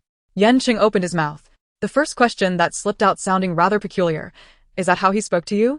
Zhong Jiuyin replied. What did he say? About the hidden gem? Yes. That was the gist of it. Yan Cheng's lips pressed even tighter together, as if he had strayed from his initial thoughts. But before Zhong Jiuyin could inquire further, he quickly relaxed his lips and casually remarked, thus, it is possible that Fengqing also incited Guomingli to inflict emotional harm upon you. Even if it does not constitute a crime in action, the outcome is quite severe. Gather solid evidence. It may allow you to take them to court. Zhong Jiuyin nodded slowly, contemplating before responding decisively. All right, I will seek out evidence. Her confidence was palpable, however. Yan Cheng felt she did not possess the depth of thought or subtlety he had expected. Her approach seemed more suited to a full frontal assault against Fengqing and Guomingli than to a meticulous investigation. He felt a twinge of concern, and after a few seconds of silence when it seemed there was nothing more to say, he took the initiative to steer the conversation. What do you plan to do next? Zhong Jiuyin, unreserved, declared. First, I will dismantle Guomingli's schemes. What schemes? After I changed agents, Guomingli must have reached out to Fengqing. In the ensuing dog-eat-dog scenario, Guomingli, feeling insecure, will undoubtedly cling to Fengqing for benefits. I intend to thwart whatever advantageous plans he has, depending on what Fengqing is willing to offer him. It dawned on Yan Cheng that he had neglected to inquire about the reason behind Guomingli's collaboration with Fengqing. This only served to prove that his focus had been diverted elsewhere. He closed his eyes momentarily, swallowed hard, and leaned to grab the water cup from the bedside. After such a long video call, the water within had lost most of its warmth.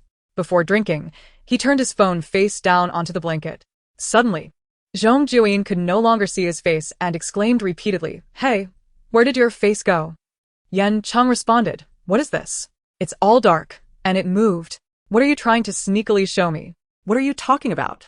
As Yan Cheng took gulp after gulp of water, he could no longer tolerate her incessant calls. With his left hand, he picked up his phone and, unbeknownst to him, perhaps affected by her strange words, he glanced at the spot where the phone lay. It was between his legs. Cough, cough, cough. He abruptly choked, causing the water in the cup to slosh and spill over the edge of the bed, dampening the blanket slightly. Zhong Jiuyin only heard a cough, and when she saw Yan Cheng's face on the screen again, she quickly inquired, What's wrong with you? Leaning closer to examine him, she blinked and remarked appreciatively, Coughing has made your face all red, and your eyelashes are glistening with tears, just like Liangji. How infuriatingly captivating. However, Yan Cheng remained silent, as if still recovering, yet he did not distance himself from the camera. Noticing his reticence, Zhong Jiuyin, wishing to express her concern, asked again, So, what's wrong? I just mentioned what you secretly showed me. Don't you have air conditioning at home? Yan Cheng abruptly interrupted her inquiry, shifting the conversation to an entirely unrelated topic. She rolled her eyes and replied, Surely you do. If so, why are you still using that fan? So, it was about the fan? Zhong Jiuyin raised the feather fan in her hand and twirled it, feeling quite pleased with herself. Don't you think it evokes the charm of cultured scholars? It's so refined and mysterious. Yan Cheng replied, Didn't you just take on an advertisement? You could use the earnings to buy something better. How do you know I took on an advertisement? Zhong Jiuyin asked. Once more, Yan Cheng fell into a perplexed silence before saying, it's not something done in secret. Is it strange that I know? Alright, do you have anything else to discuss? Perhaps just a bit more. She lightly poked her chin with the tip of the fan. Suddenly leaning closer to the screen, she said softly, you're a bit peculiar. It echoed the words she had exchanged with Sister Sue the other day, causing Yan Cheng's scalp to tingle momentarily. Yet he inhaled deeply, regaining his composure and calmly responded, is that so? What is peculiar about me? Zhong Jiuyin, not paying attention to his expression or gaze, continued her musings. It's as if I've uncovered your secret. Yan Cheng replied flatly, with your level of insight, you shouldn't be able to discover my secret. Zhong Jiuyin stared at him, incredulous, and raised her voice, enunciating each word. You think I'm foolish? Yan Cheng took a breath. She attempted to defend herself. I've analyzed so much, and you've nodded in agreement each time. You've even endorsed my plans. Are you now insulting my intelligence? I didn't. Yan Cheng maintained his stone-faced demeanor. However, in the history of human evolution, intellectual capacity is akin to a world topographical map with peaks and valleys. What? She exclaimed. Yan Cheng clarified, I meant that by 11:30 at night, humans typically enter a state of rest. Zhong Jiuyin grasped his meaning. You want to sleep? Just say so. Why complicate things? Communicating with someone like you is more expensive than sending a carrier pigeon. He was at a loss for words. No one had ever criticized him in such a manner during a video call, and the disdain in her tone was unmistakable. Ending the call felt akin to leaving a story unresolved, hanging in mid-argument between the protagonists, leaving one feeling uncomfortable. Yan Cheng, however, didn't hang up. Instead, he imitated her style of speaking from their last video chat. Alright, I'm going to sleep, he stated, his expression devoid of richness. His tone as flat as if reading words from a newspaper, lacking any emotional color. Then go to sleep, Zhong Jiuyin replied. Do you want to watch me sleep? If you have that need, then sure. I don't have that need, so could you hang up? Don't you know how to hang up? Allowing a lady to go first is a matter of courtesy. Who is having a stroke? Yan Cheng was utterly speechless. That car accident must have affected her auditory system. It simply had to. Chapter 87 Chatting with Zhong Jiuyin? On Thursday night, after a rain shower, the weather on Friday turned slightly cooler. The leaves curled up from a heat, now revitalized by the refreshing rain, displayed the last hints of vibrant green of summer. It was a day that uplifted one's spirits. More specifically, it was aboard a cruise ship by the seaside. An assistant from the production team reminded them to notify in advance if anyone suffered from seasickness, claustrophobia, or night blindness, and to voice any other concerns early on. Xianyu called Zhong Jiuyin, inquiring meticulously about her health issues and suggesting she undergo a full medical examination when she had the time. Yuan's profile picture depicted a dog, styled in a cyberpunk aesthetic, with one paw appearing mechanical. Unable to discern the details from the small image, Zhong Jiuyin clicked to view the larger version, finding it intriguing yet not particularly appealing. Zhong Jiuyin tapped Yuan gently. Quite interesting. Meanwhile, Yuan pondered what message would be suitable to send to Zhong Jiuyin. He was still at the hotel, where the stylist was blow-drying his hair. The hum of the hairdryer muffling much of the conversation his manager was having on the phone. His manager spoke softly, not with authority or reprimand, but rather cautiously and politely, engaging with the production team for the press conference regarding Yuan Yi's first film since debuting.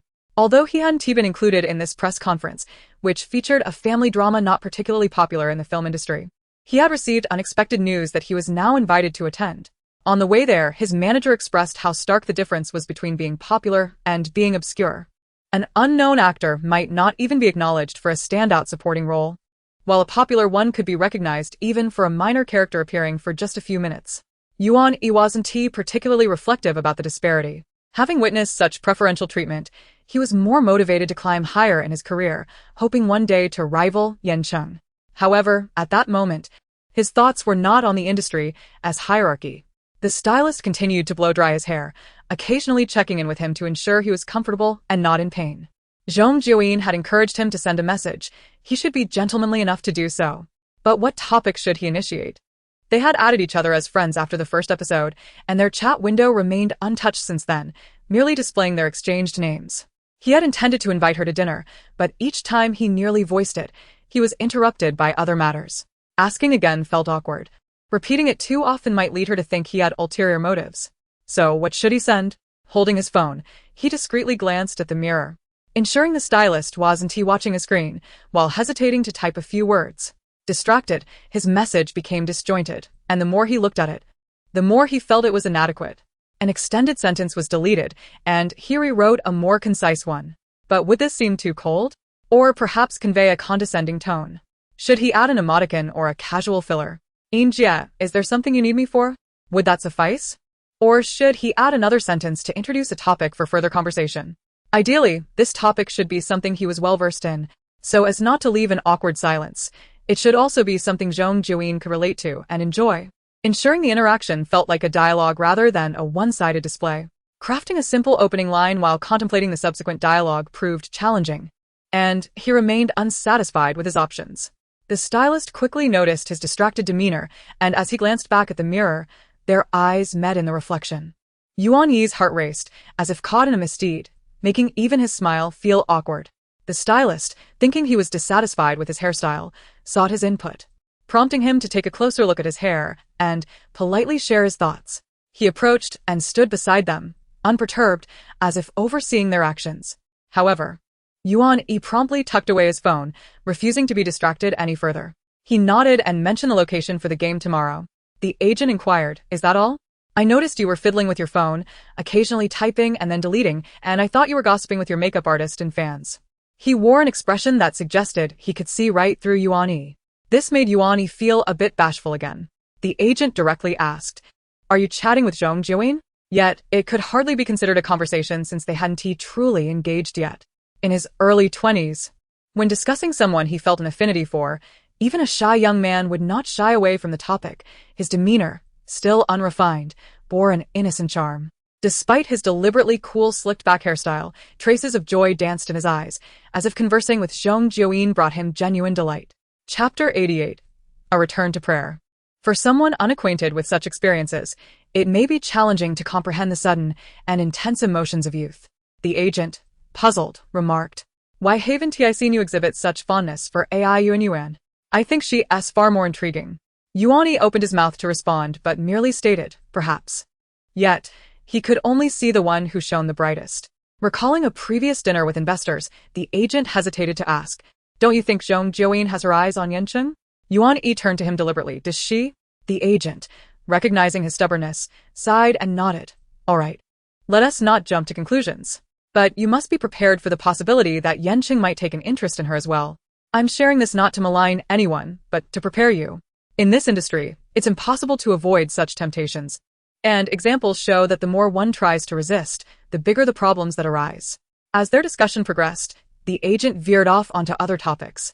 They were still adjusting to their newfound popularity, while Yuan Yi, the artist, felt little pressure, yet his agent's mind was filled with significant concerns. Eager to instill into Yuan Yi all the essential points an ascending star should remember. Stars face many temptations, especially when they gain popularity and connect with more peers. If you encounter a group of celebrities backstage, you might find that the seemingly single individual on your left has several children, while the steadfast boyfriend on your right might not be as virtuous as he appears. During dinner, someone may suggest you drink with a member of the opposite sex, and a powerful woman may take an interest, offering you a card for a more intimate arrangement. Once you gain fame and have fans adoring your face, it becomes nearly impossible to resist, especially if the other party is wealthy, influential, or extraordinarily attractive. Career aspirations often fade into the background amidst such distractions. Moreover, expecting adults to avoid romantic entanglements, men to lack affection for women, or women to have no desires for men is contrary to human nature. Those online proclaiming their sexual indifference, claiming to have been single for years, are often unreliable and prone to scandals. Therefore, I do not demand you remain single. As long as you avoid creating chaos, engaging in a sincere relationship is not inherently wrong, especially since you are not an idol. He absorbed what he could, his eyes brightening as he tentatively asked, "So, can I date?" The agent replied, "I find that unlikely, especially if the object of your affection is Zhong Jiuyin. That complicates matters." Just then, someone from the production crew knocked on the door to announce the gathering, halting their discussion. Yuan Yi stood, straightened his clothes, and headed out. "One more thing." The agent lowered his voice. "In the future, refrain from displaying infatuated gestures in front of others. It's too obvious." "Do you think no one notices?" "I'm not against you dating, but I wouldn't want you to be exposed for your relationship just as your career is beginning to flourish. At that point, others will gain popularity through their talents, while you'll be trending for your scandals. Yuani nodded awkwardly. As the door swung open, he suddenly remembered that while he had been preoccupied with concealing his phone, he had typed a message and deleted it repeatedly without sending it. He wondered why Zhong Jiuyin had tagged him in the group chat. A week of busyness had passed, and the trajectories of 4 minor figures and 1 prominent star had diverged significantly. In the 3rd episode of Infinite Variety, the 5 individuals who rarely communicated found themselves reunited. At 8 in the morning, Zhong Jiuyin hurried toward the seaside. Having a responsible agent is truly a blessing, with an assistant setting alarms, an agent guiding her, and a driver accompanying her. All she needed to do was enjoy the breeze and have breakfast in the car. The rice dumpling filled with salted egg yolk and lobster tail was a delight. With each bite, the outer layer was soft and sweet, while the inside was savory and fragrant, with the shrimp being fresh and tender, truly delightful. This was bought for her by Qianyu, her diligent assistant, as she would likely go half the day without eating once in front of the cameras, so this morning meal was essential. Once she had eaten enough, Qianyu, in his typical fashion, began lecturing her on the perennial advice to female celebrities: avoid excessive carbohydrates, steer clear of greasy foods, and don't gain weight, as a few extra pounds on camera can ruin everything. Zhong Jiuyin, with her mouth full of rice dumpling, nodded. Her distracted ahs, mixed with chewing sounds, made Qianyu regret not buying one for himself earlier. The security guard stood at the entrance, verifying identities before allowing entry. Zhong Jiuyin leaned against the car window, effortlessly spotting the imposing cruise ship. She recalled how, during the 1st episode, she had felt like a beggar. Spotting Yuan and the others at the dock, she prepared to disembark and join them but was halted by Qianyu. Zhong Jiuyin raised an eyebrow. Why? She pouted. If I have nothing better to do, I want to approach him. But what if he approaches me? Should I flee to preserve my innocence? Qianyu surveyed the newly arrived individuals at the dock, noting Yan Cheng standing out among the crowd. The sea breeze tousled everyone's clothes and hair, causing them to hold onto their garments, but he seemed unaffected, his hair and attire swaying with an unusual grace, resembling a scene from an art film's climax. Suitable for a poster. Zhong Jiuyin. Chapter 89. Episode 3. The Cruise Ship Murder Mystery. Standing inside, there was little sensation of swaying, just a sense of confinement. The height was slightly lower than a typical building, with dimly lit narrow corridors lined with tiny rooms, the doors placed mere feet apart, creating an uncomfortable atmosphere. The environment instilled a psychological pressure, prompting everyone to unconsciously gravitate towards each other. Yuanyu and remarked, "This episode's game will surely be complex. It seems like a mystery-solving scenario, perhaps even a thrilling story." Yuani agreed, it does have a slightly eerie vibe. However, in a place like this, tearing off gold stickers should be quite challenging, right? Zhong Jiuyin replied softly, "Where there's a will, there's a way." Yuani responded, "Sister Yin, don't be like that." While they conversed, Yan Cheng observed his surroundings, remaining silent. Liangji incessantly adjusted his glasses, scanning the area. But the sights slipped from his mind like fleeting shadows. His actions merely served to alleviate his nervousness. Noticing this, Yan Cheng proactively asked, "What do you think this episode will entail?" Liangji replied, "It's likely just as Yuan said, mystery solving or a thrilling tale." Yan Cheng asked, "Are you not adept at this?" Liangji licked his lips, moistening them before daring to respond, "I'm not particularly skilled." Yuan chimed in, "But you seem more of a thinker than a doer. Last episode, your role was just a matter of chance, which is why you didn't have the opportunity to shine." Liangji gazed at the multitude of cameras appearing before them, took a deep breath, and said, "But when I get nervous, my mind might short-circuit." Zhong Jiuyin scrutinized him from head to toe, nodding in agreement. "That is certainly a strong possibility." "Liangji, could you refrain from being so cooperative?" Upon hearing her voice, Yan Cheng lifted his eyelids for the first time since boarding the cruise, deliberately avoiding her gaze. She remained oblivious to his intent. As he finally chose to look at her, she was still unaware. After exchanging barbs with Liangji, he casually flicked his eyes in her direction and noticed her raised brow and tilted chin, as if greeting him. The director and the crew had long awaited their arrival, evidently buoyed by ample funding, as a smile not often seen adorned the director's face, his voice booming with enthusiasm. "Welcome, everyone, to the 3rd episode of Infinite Variety. This episode's theme, the cruise ship murder mystery. The main task, Identify the murderer and call the hotline at 999999 to report. The guests' identities included a painter, a musician, a chef, a dancer, and a writer. Please step forward to draw your identity cards. The director continued. This time, we have improved the smart wristbands. Simply place your identity cards on the wristbands to scan, and your guest identity and personal script will appear on the screen, preventing anyone from forgetting halfway through the game. She drew the identity of a painter. Being a painter was easy to comprehend. Whether idle or occupied, she would be painting, embodying elegance and fragility, clearly not the murderer, as her identity bore no mention of such. The director allowed a moment for everyone to peruse the instructions, and after some introspection, they began to survey each other's faces, making initial judgments based on expressions. Yuan Yi tentatively inquired, Sister Yin, are you the murderer? Zhong Jiuyin replied, of course not. A diligent, humble, and elegant person like me could never be a murderer. Her expression remained impassive as she fixed her gaze on him. Liang Ji had improved from the previous 2 episodes, no longer recoiling but instead casting a fleeting glance, attempting to feign ignorance of her presence. Ai Yuan asked Yan Cheng, Brother Yan, are you the murderer? Yan Cheng responded, certainly not. Everyone claims innocence, leaving only you. Ai Yuan retorted, I'm innocent too. I swear, if I were the murderer, I would lose all my gold coins this episode. Zhong Jiuyin interjected, do you still have gold coins? Didn't you start from 0? With a playful twist of her wrist, she declared, then you must be the murderer. This insinuation meant to leave her with 0 coins again. Ai Yuan boldly challenged, bring it on. The barefoot fear nothing from the shod, the bald fear not the long-haired. She paused, confused. What pie? Yan Cheng smoothly replied, spicy sauce pancake. Zhong Jiuyin, unwavering in her gaze, countered moments later with, I have sesame crispy pancakes. Yan Cheng pressed his eyelids, choosing not to engage further. At that moment, the announcement echoed through the room. The game commenced. Everyone closed their mouths, holding their breath, as the restaurant fell silent enough to hear the faint, muffled sounds of machines starting. The broadcast included the rustling of pages, followed by a narrating voice steeped in atmosphere, unmistakably crafted for recounting eerie tales. At 11:30 in the bustling city, still vibrant with life, glaring neon signs loomed against the night sky, casting distorted reflections upon the rippling sea, barely dispelling the darkness. The narrative unfolded like the preface of a book. Just as they were engrossed, a rustling sound erupted in the restaurant. Liang Ji reacted most strongly, turning abruptly to look. The usual dark camera equipment transformed into the only source of dim light.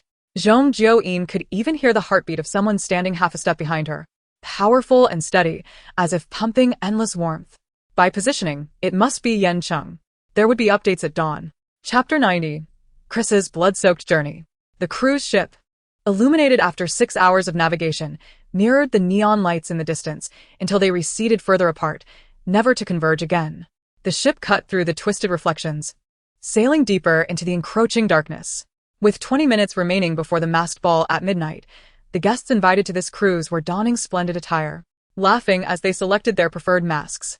Chris thought to himself, if he could present the freshest roses to the lady he admired before anyone else, perhaps he could elicit a sweeter smile from her. With this sentiment, he hurried to the dining room.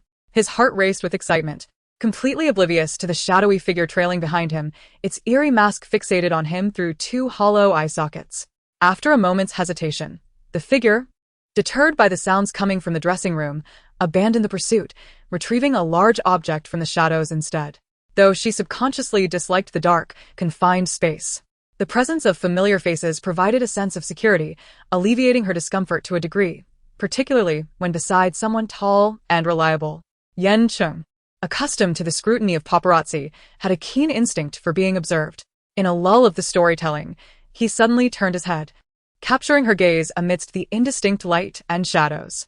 His expression shifted slightly, seeking to understand her intentions through his eyes, while his mind pondered why he detected a hint of fragrance about her. Could it be that men indulge in flower petal baths too? At this juncture, the story reached a pivotal moment. The electrified device hummed to life, being dragged toward the dressing room. Laughter and conversation mingled with the distant, soft clamor of the city outside the cruise, muffled by the door that opened and closed again. Minutes later, the door opened once more, leaving only the barely audible sounds of waves. The person who emerged gasped for air, a satisfied smile creeping onto their face as they tilted their heads skyward. exhaling a breath, revealing hair dampened by red liquid beneath a mottled, eerie mask. Just as the ship deviated course, the beam of a navigation light flickered past the corridor window, a fleeting glimpse sufficient for Chris, clutching the roses, to discern the color of the liquid on the mask and the grim scene behind the dressing room door. The unnaturally quiet atmosphere on the cruise was utterly terrifying. Chris felt like a lamb escaping from a butcher's cellar, unable to see how far behind him the pursuer was, yet acutely aware of the sticky breath brushing against the back of his neck. Overwhelmed by panic, he desperately sought an outlet, and as the threat of being caught loomed closer, he cried out in terror, "Murder! Murder! Help!" The narrator transformed into a first-hand witness, their hoarse screams startling everyone present. Liang Ji shuddered back, accidentally stepping on Yuani's foot, causing him to yelp in pain. Zhong Jiuyin pointed a finger at him, pushing him away. "Not me." AI Yuan remarked, "That must be a leading voice actor from some audiobook platform. Truly immersive." Yan Cheng's indifferent voice emerged from beside Zhong Jiuyin. "Could this Chris be one of us?" Zhong Jiuyin lightly replied, "Impossible." Yan Cheng looked at her. "Why? If the murderer was already discovered, they were likely dead. Could there be a ghost among us? What if they were gravely injured but not yet dead, and were found by others? We are all living beings." Indicating there is still a murderer on the ship who hasn't yet caught their prey. AI Yuan rubbed her goosebumps and added, "Well, that's how movies go. As long as they're the protagonist, they always have a chance." Zhong Jiuyin disagreed. "I believe the murderer wielded a significant weapon, blinded by rage, likely taking down one after another, without anyone escaping."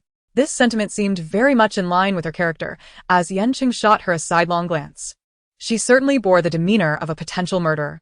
Stumbling away from the ballroom corridor, he returned to the dining room he had previously visited, seizing utensils for self-defense, before fleeing once more, concealing himself in a corner, stifling his breath in pain. The beacon light turned once more, followed by the sound of swift footsteps. A metallic weapon was raised high, reflecting a blinding cold light in the fleeting illumination. At this pivotal moment, the narrator's tone shifted.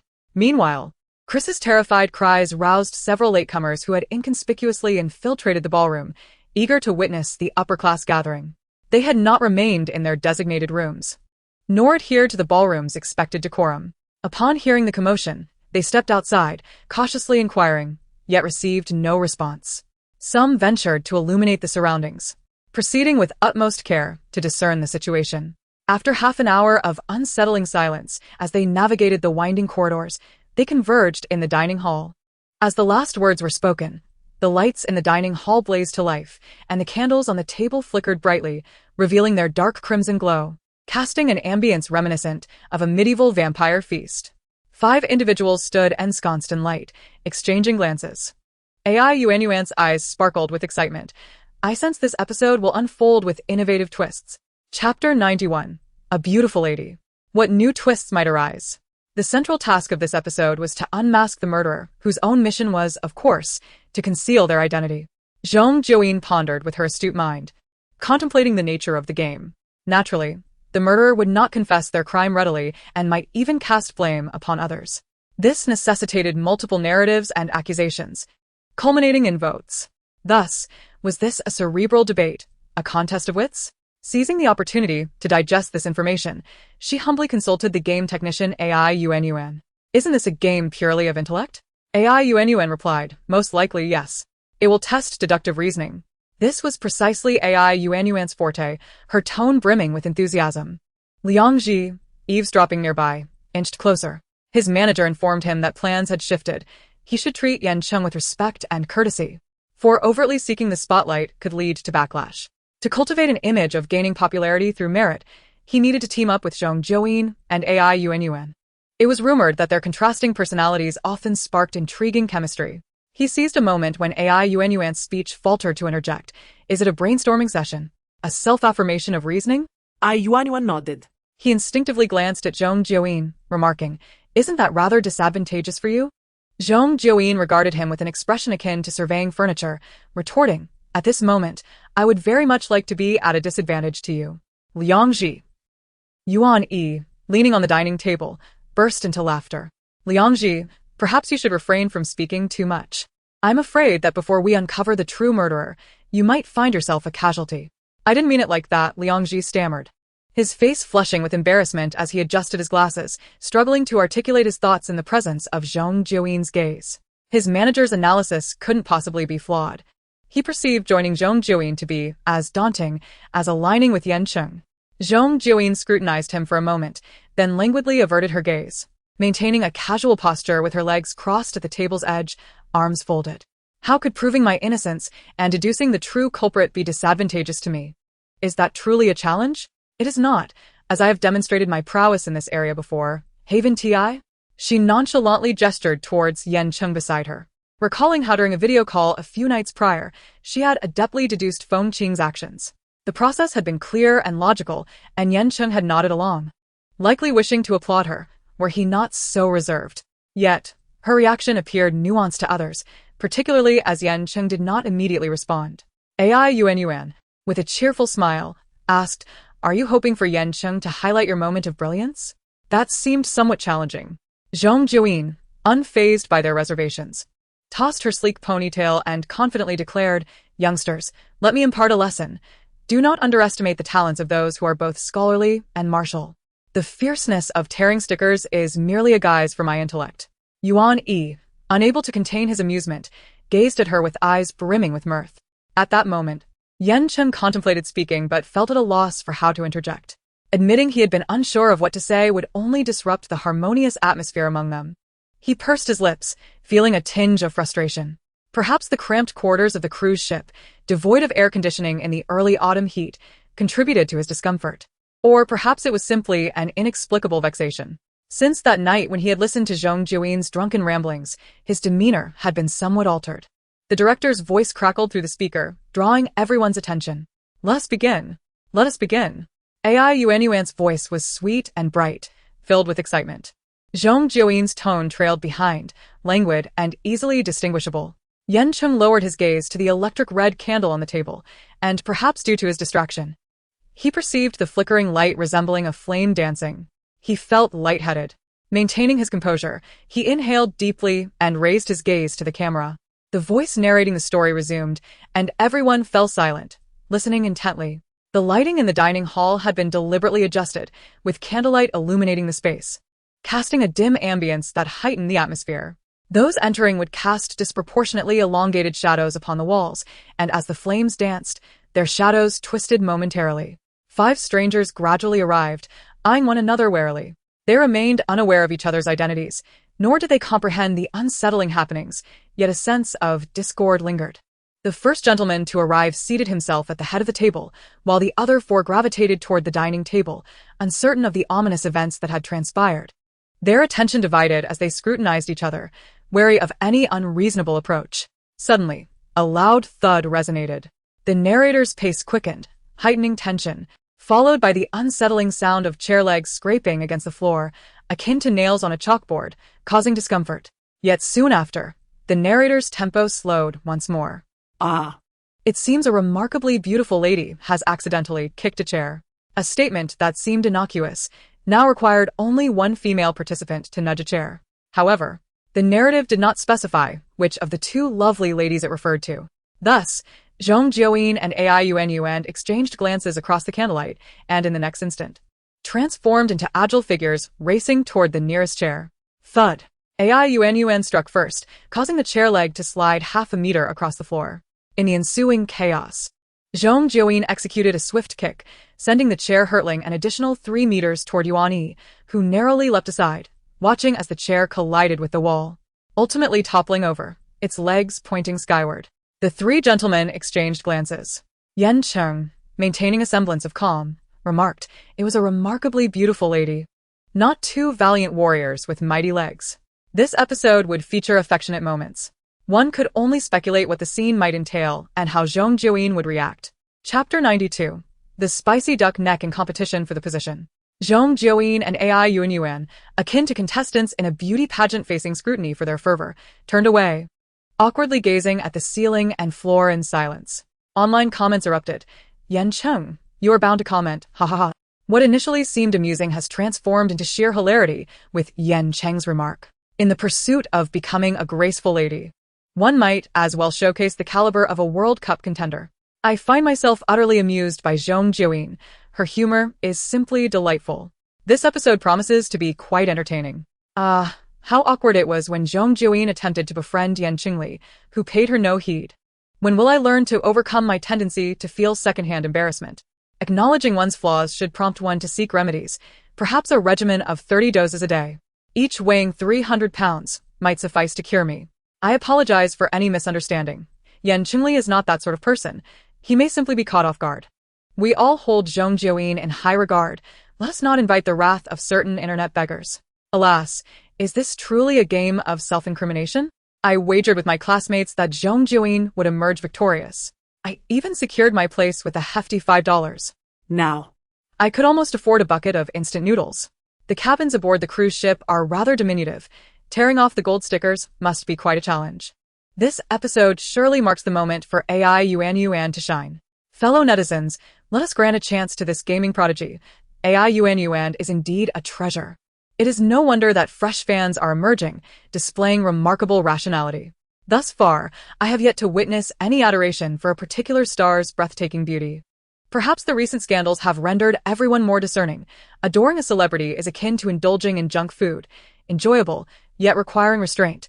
If one cannot manage that, it is best to withdraw. After a brief silence, Yuan withdrew the fallen chair and elegantly seated himself, adopting a reverse posture with his arms draped over the backrest.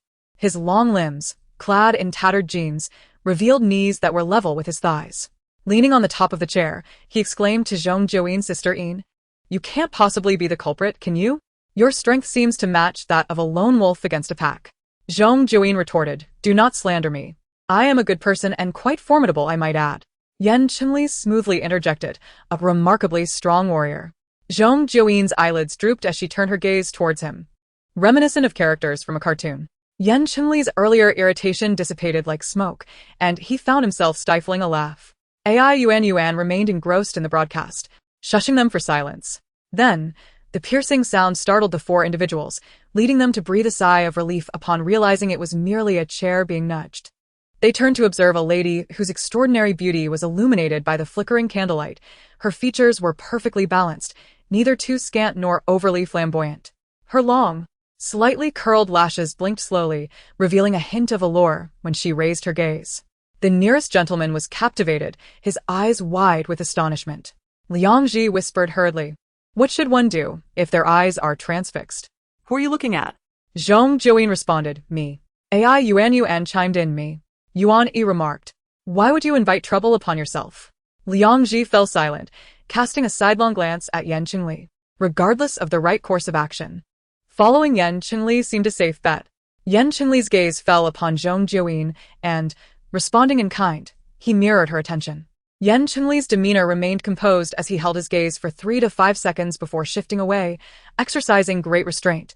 Well done, he thought, and mirrored the action. Just as they navigated through the pause in the broadcast, the plot progressed.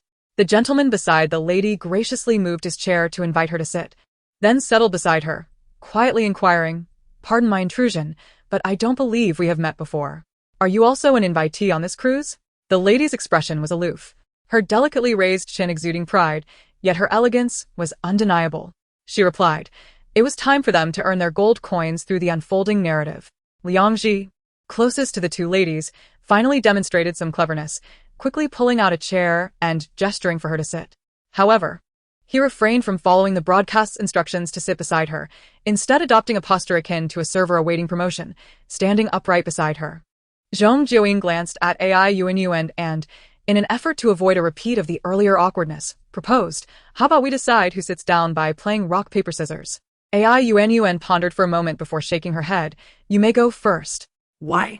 Is there a reason? AI Yuan wore a confident smile that belonged to a seasoned variety show technician. The cameras turned to focus on her, capturing the audience's attention as she analyzed the situation. Therefore, the first story arc must have its own protagonist, while the identity of the lady remains a mystery. Completing the task and observing potential gold coin rewards will reveal the truth. If sitting down grants you gold coins, then you are indeed the lady.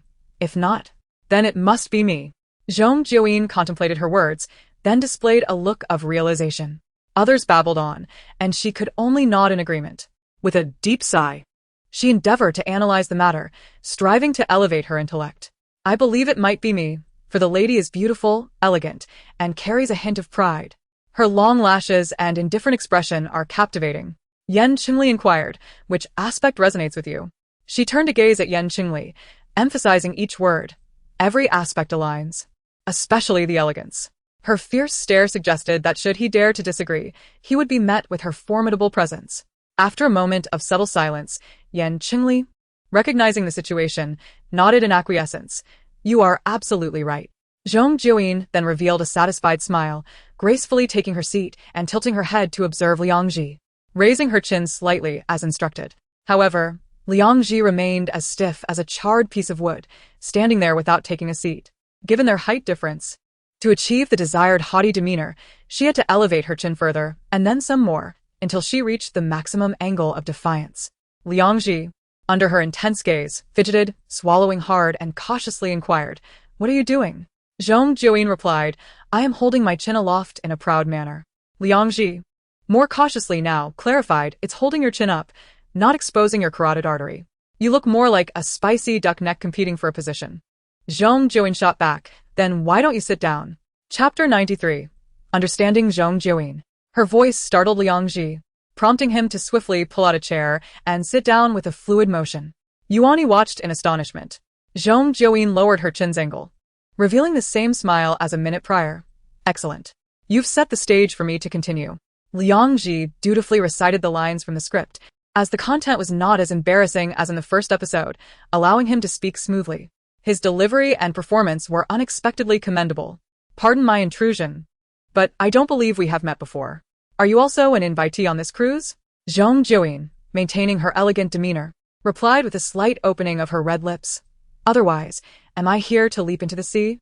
Liang Ji fell silent, feeling as though he had attempted to flirt only to be ridiculed by the opposite sex, an overwhelming wave of embarrassment washing over him. In the next moment, the broadcast shifted to announce, "Supplementary plot details loading. Task completed successfully. Zhong Jiuyin earns 8 gold coins, while other characters receive no rewards." Zhong Jiuyin disregarded him, immediately turning to AI Yuan, her brows raised, her elbow resting on the table's edge, shoulders slightly shrugging in a casual yet graceful manner. "See, it's me." AI Yuan affirmed. "Yes, indeed, it is you, the beautiful lady." She felt at ease, crossing her legs and playfully tapping her toes.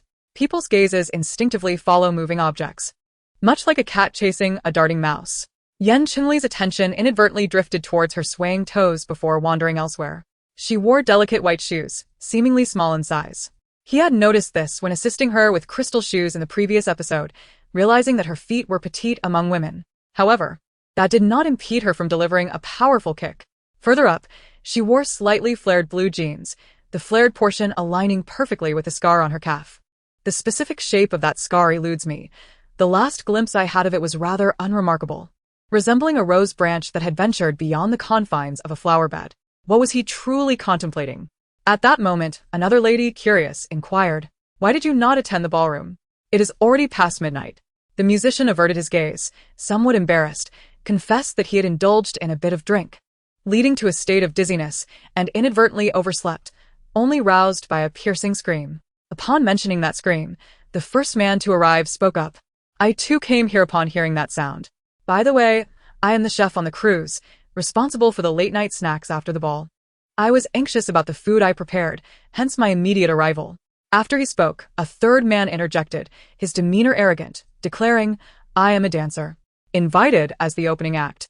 Following the sound, all eyes turned to the dancer, whose strikingly handsome visage was illuminated by the flickering candlelight. Perfect in every aspect. 1 degree less and he would lack beauty, 1 degree more and he would be overly flamboyant. His thick, slightly curled lashes blinked slowly, revealing a hint of charm when he glanced up. The familiar description rendered the room silent. AI Yuan, what sort of nonsensical wordplay is this? Did they only have time to switch genders based on the card draw, without the luxury to Google individual physical descriptions? Director, please do not exert excessive pressure on the audiobook system. It is, after all, merely an unthinking construct. Zhong Jiuyin, like my system? She tapped her smart bracelet, firmly believing that the moniker wild illiterate was bestowed upon the inept system. The director raised the microphone, hesitant to voice his thoughts, particularly the words, "just like you." Thus, He refrained from expressing his internal musings and instructed the three male guests to position themselves accurately to recreate the scene. Yan Cheng exchanged glances with the others and took his place at the head of the dining table, while Yuan Yi sat beside Zhong Jiuyin in place of Liang Ji. Zhong Jiuyin glanced at each of them and slowly concluded, "So, Brother Yan Cheng is the chef, Yuan Yi is the musician, and Liang Ji is that exceptionally charming dancer, whose allure could rival my own." The description could apply to Yan Cheng, yet it was ironic that he was merely a chef flipping pans. Liang Ji felt a blush creeping up his face. "I did not choose this." Zhong Jiuyin scrutinized him, then turned her gaze to Yuan Yi. "You two do not wish for this?" Yuan Yi appeared bewildered. "What?" "Zhong Jiuyin, he is blushing, and you are blushing as well. Is it my manly warmth that has reddened your cheeks?" Yuan Yi, he was flustered and awkward, unsure of how to respond, his gaze shifting from Zhong Jiuyin. Unable to meet her eyes for too long, his ears and face growing increasingly crimson, resembling Liang Ji's state. His lack of self-restraint made his youthful reactions all the more conspicuous. Were it not for Zhong Jiuyin's presence, the comedic essence would have been palpable, and most viewers could easily decipher a different narrative. Seated at the head of the table, Yan Cheng observed them calmly, and, in a rare teasing tone, attempted to diffuse the tension. "I thought only Liang Ji was so easily embarrassed. It seems you are quite similar. Have you never been close to the opposite sex in front of a camera since your debut? You ought to adapt, otherwise. How will you manage in romantic scenes in the future?" He realized his behavior had been overly conspicuous, and if his actions led to Zhong Jiuyin being embroiled in rumors, it would only cause her distress. Thus, he preferred for the online community to perceive his blush as a mere reaction to what Yan Cheng had said.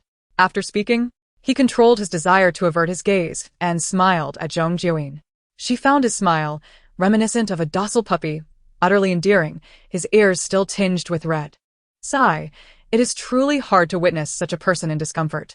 She had no choice but to extend her foot and push the chair, along with the 150 pounds of Yuan Yi, a distance of 1 meter away from herself.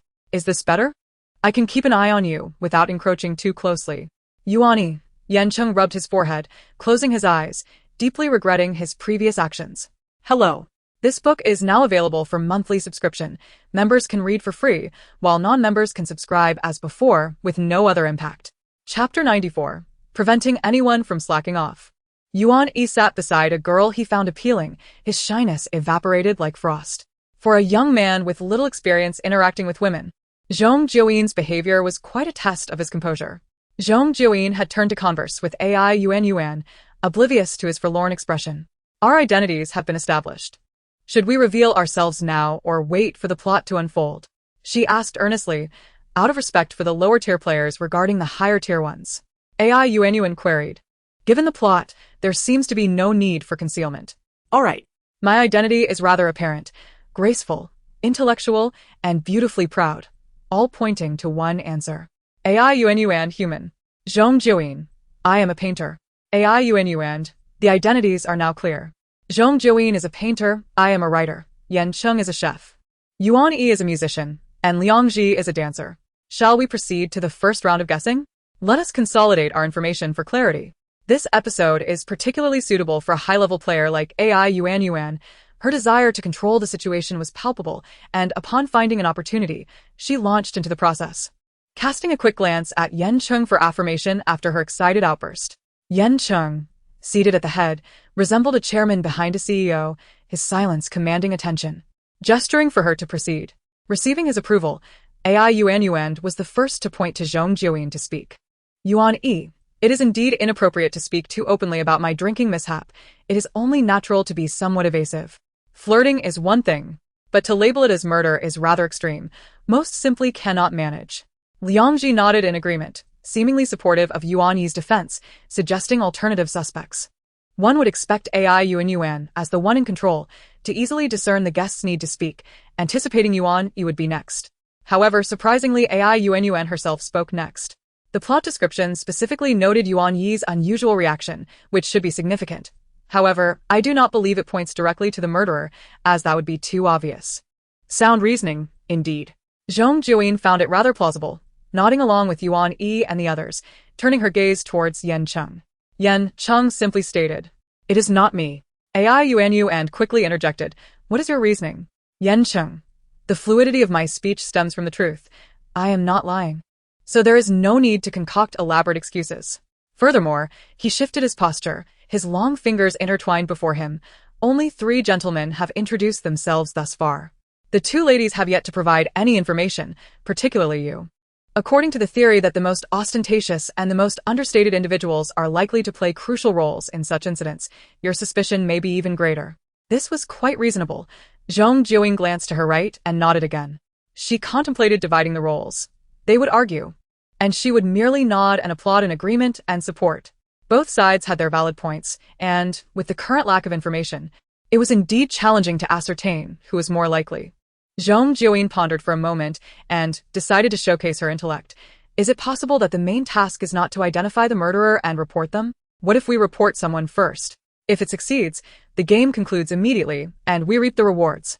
If it fails, we eliminate one incorrect option. Yan Cheng, this is a reasoning game, not a poisoning game. Killing one is not the solution. Consider the efficiency of this approach, he added, glancing at the director. The production team indeed had such a provision. The director, akin to a delighted spectator witnessing a top-tier player uncovering a hidden game feature, joyfully announced a new rule. The reporting hotline can only be dialed after the conclusion of the plot, with a connection time limited to 5 minutes, 1 minute per person, and no extensions granted. The director reassured, do not worry. We have anticipated this possibility. Thus, the rule stipulates that if 3 individuals identify the true culprit, that individual is deemed the loser. If 2 or fewer guess correctly, the culprit wins if they name someone else, but if they name themselves, they lose. Such stringent conditions make victory a challenging endeavor. Lamented AI Yuan. Zhong Jiuyin, still pondering those intricate statements, leaned over to inquire of Yuan Yi. What does that mean? The director's explanation was rather convoluted. Indeed. The director's articulation was flawed. It was certainly not a matter of her misunderstanding. Having recently endured emotional distress, Yuan Yi hesitated to engage her, but upon noticing her approach, he cast aside his awkwardness and cheerfully offered clarification. If the culprit wishes to win, it is advisable to report themselves, provided they ensure their disguise is impeccable, with only one other person, at most, also guessing correctly. However, self-reporting carries a significant risk. One cannot predict whether others will deduce their guilt. Should 3 individuals arrive at the same conclusion, the culprit inevitably loses.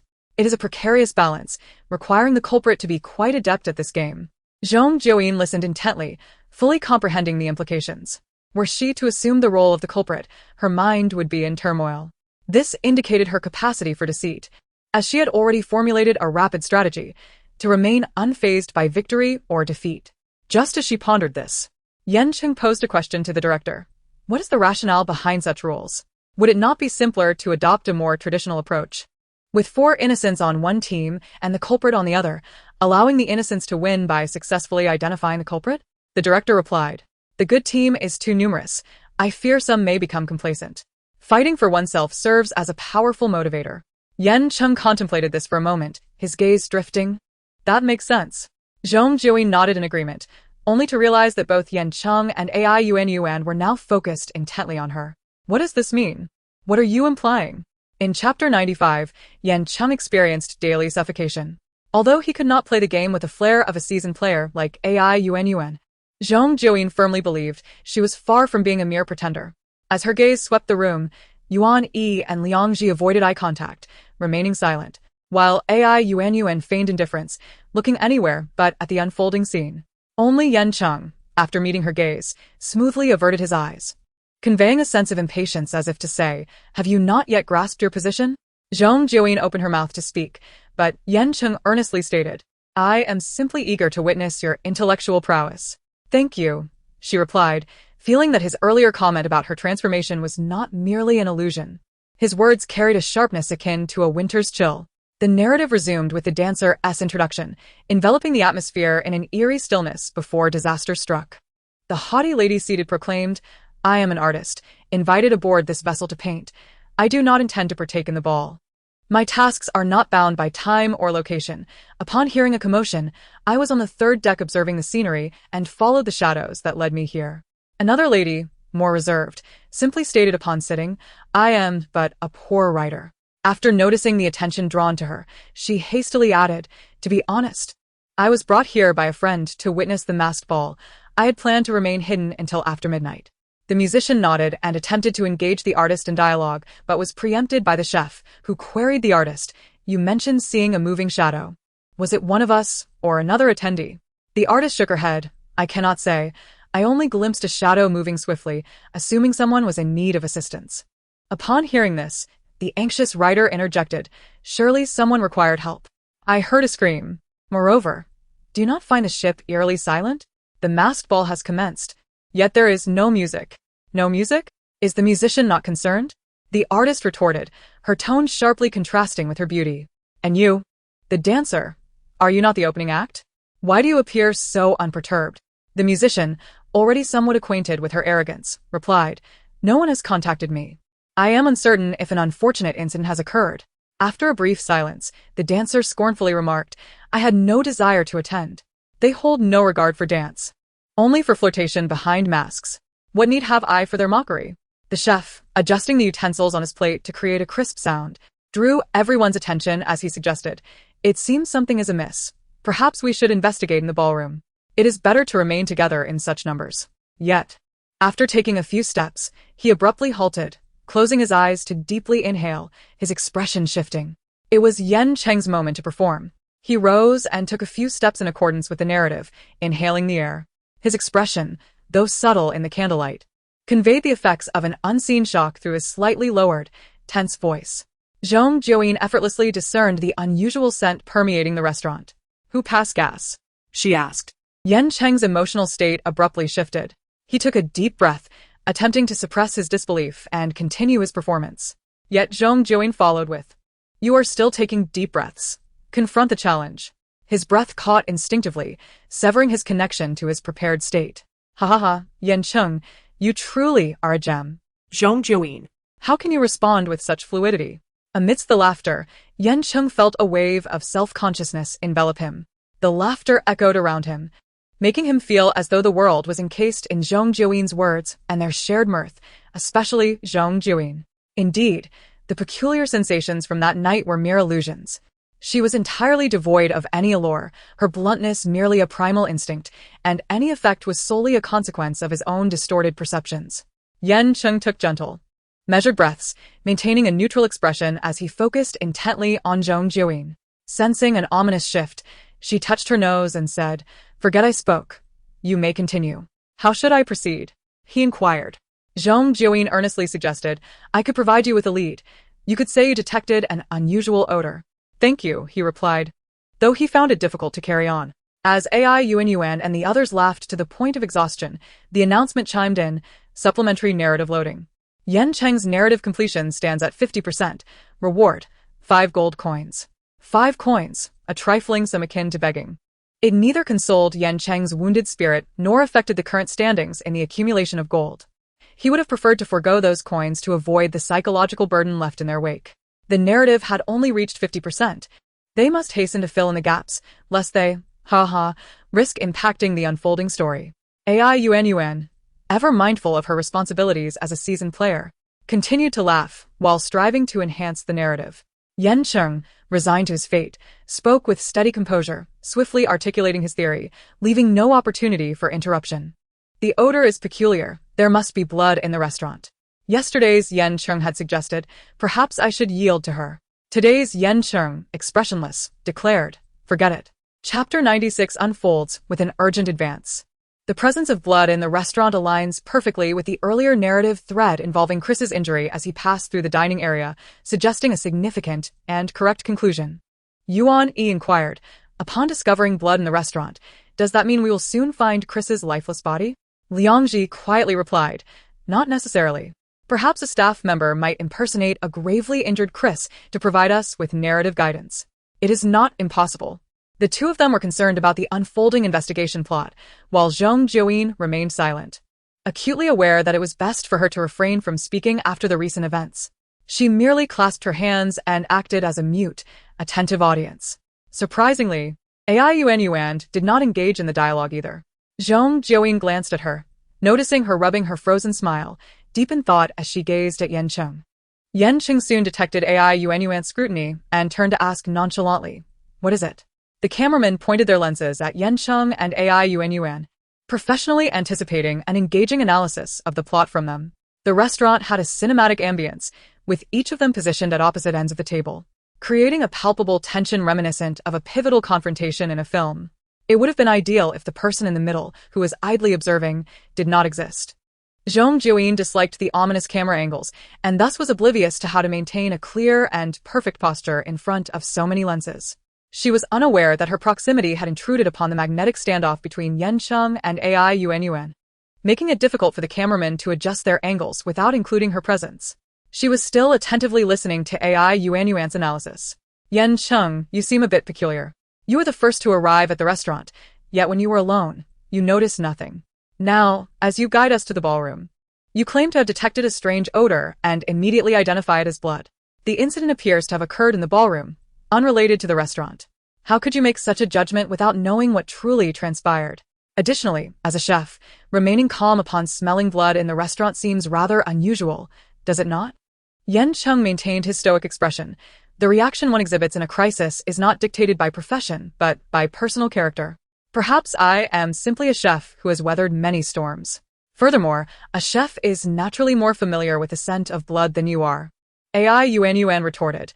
Then why did the chef inquire so specifically about what the painter saw? Were you afraid she might have seen your figure and deduced you as the culprit? Are you now planning to target her in your deductions, perhaps even framing her? Afterward, AI Yuan turned to Zhong Jiuyin. Remember, if in the forthcoming plot, Yan Cheng aggressively interrogates you, trying to cast suspicion upon you, he is surely not a good person. Just as Zhong Jiuyin was about to nod in agreement, Yan Cheng glanced at her, slightly tilting his head, causing her approving gesture to falter.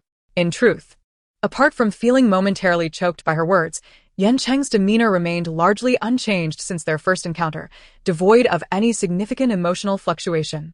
Yet, curiously, Zhong Jiuyin felt she could glean some understanding of his intentions through his subtle movements. For instance, she interpreted Yan Cheng's current demeanor as a silent reminder not to hastily concur with AI Yuan's analysis without allowing him the opportunity to share his insights. Recognizing his unspoken message, Yan Cheng countered AI Yuan, do not be so quick to obscure the truth. The figure she saw might very well be a crucial clue regarding the incident aboard the cruise ship. My inquiry is hardly excessive. In the restaurant, only their voices remained. Zhong Jiuyin glanced around, her right fingertips unconsciously tracing the flesh-toned scar on her left wrist. This had become a recent habit, akin to a monk meditating, as the sensation of rubbing her wrist seemed to facilitate deeper contemplation. Suddenly, she discerned something intriguing, the effort to shift suspicion onto Yan Cheng. Only for him to systematically refute each claim, left little room for their dialogue. This reminded her of an event from her previous world. A nameless rookie in the martial arts realm, eager for fame, could not wait to challenge the most renowned organization directly, demanding the strongest among them to face him. Indeed, that strongest individual was her. He sought to achieve notoriety by defeating her, as she embodied unparalleled renown within the martial arts community. AI Yuan, similarly eager to garner attention in this episode, could hardly contain herself at the outset of the game. How amusing! Since she was not the one being challenged, she relished her role as an observer, listening to their back-and-forth arguments. However, their exchanges, though spirited, hardly rose to the level of an entertaining quarrel, let alone a fight. After a while, her patience waned, and she glanced at Yuan Yi and Liang Ji, beckoning them over. The two approached cautiously. Liang Ji was somewhat apprehensive of her, particularly after the verbal bombs she had dropped on Yuan Yi and Yan Cheng throughout the first half-hour. Even Yan Cheng had struggled to withstand her formidable presence. Had it been Liang Ji, he would likely have found himself at a loss for words, profusely apologizing. Yet, unbeknownst to Zhong Jiuyin, her reputation was not as dire as she believed, for Yuan Yi approached her with enthusiasm, leaning in to share whispers. Have you grasped the current situation? Zhong Jiuyin asked. What situation? Is it the standoff between Yan Cheng and AI Yuan? Yuan Yi replied. Not merely that. Their contention is driven by the narrative. But let us not forget they both lost all their coins last episode due to our trio's collaborative efforts. Yuan Yi comprehended her implication, a sly grin emerging as he displayed his sharp canine teeth, his tone brimming with excitement. Sisterine, are you proposing an alliance with us? Liang Ji quickly adjusted his glasses, whispering, this could work. Last episode, we were 2 against 1. This time, Yan Cheng will undoubtedly seek retribution against us. But if we form an alliance, can you vow to protect us? Zhong Jiuyin widened her eyes, exuding the confidence of a prodigy. Of course. Once the pact is sealed, I shall safeguard your well-being, and you can rely on me. Once they are rendered powerless, I can assist you in peeling off stickers, allowing you to secure the positions of second and third place, far from the bottom ranks. Chapter 97. The Scorching Softness of Lips. As soon as she completed her pledge regarding her signature handheld pancake, Yan Cheng's gaze turned towards her. His argument with Yuan had concluded. Zhong Jiuyin had not attentively followed their discussion and was oblivious to who had emerged victorious.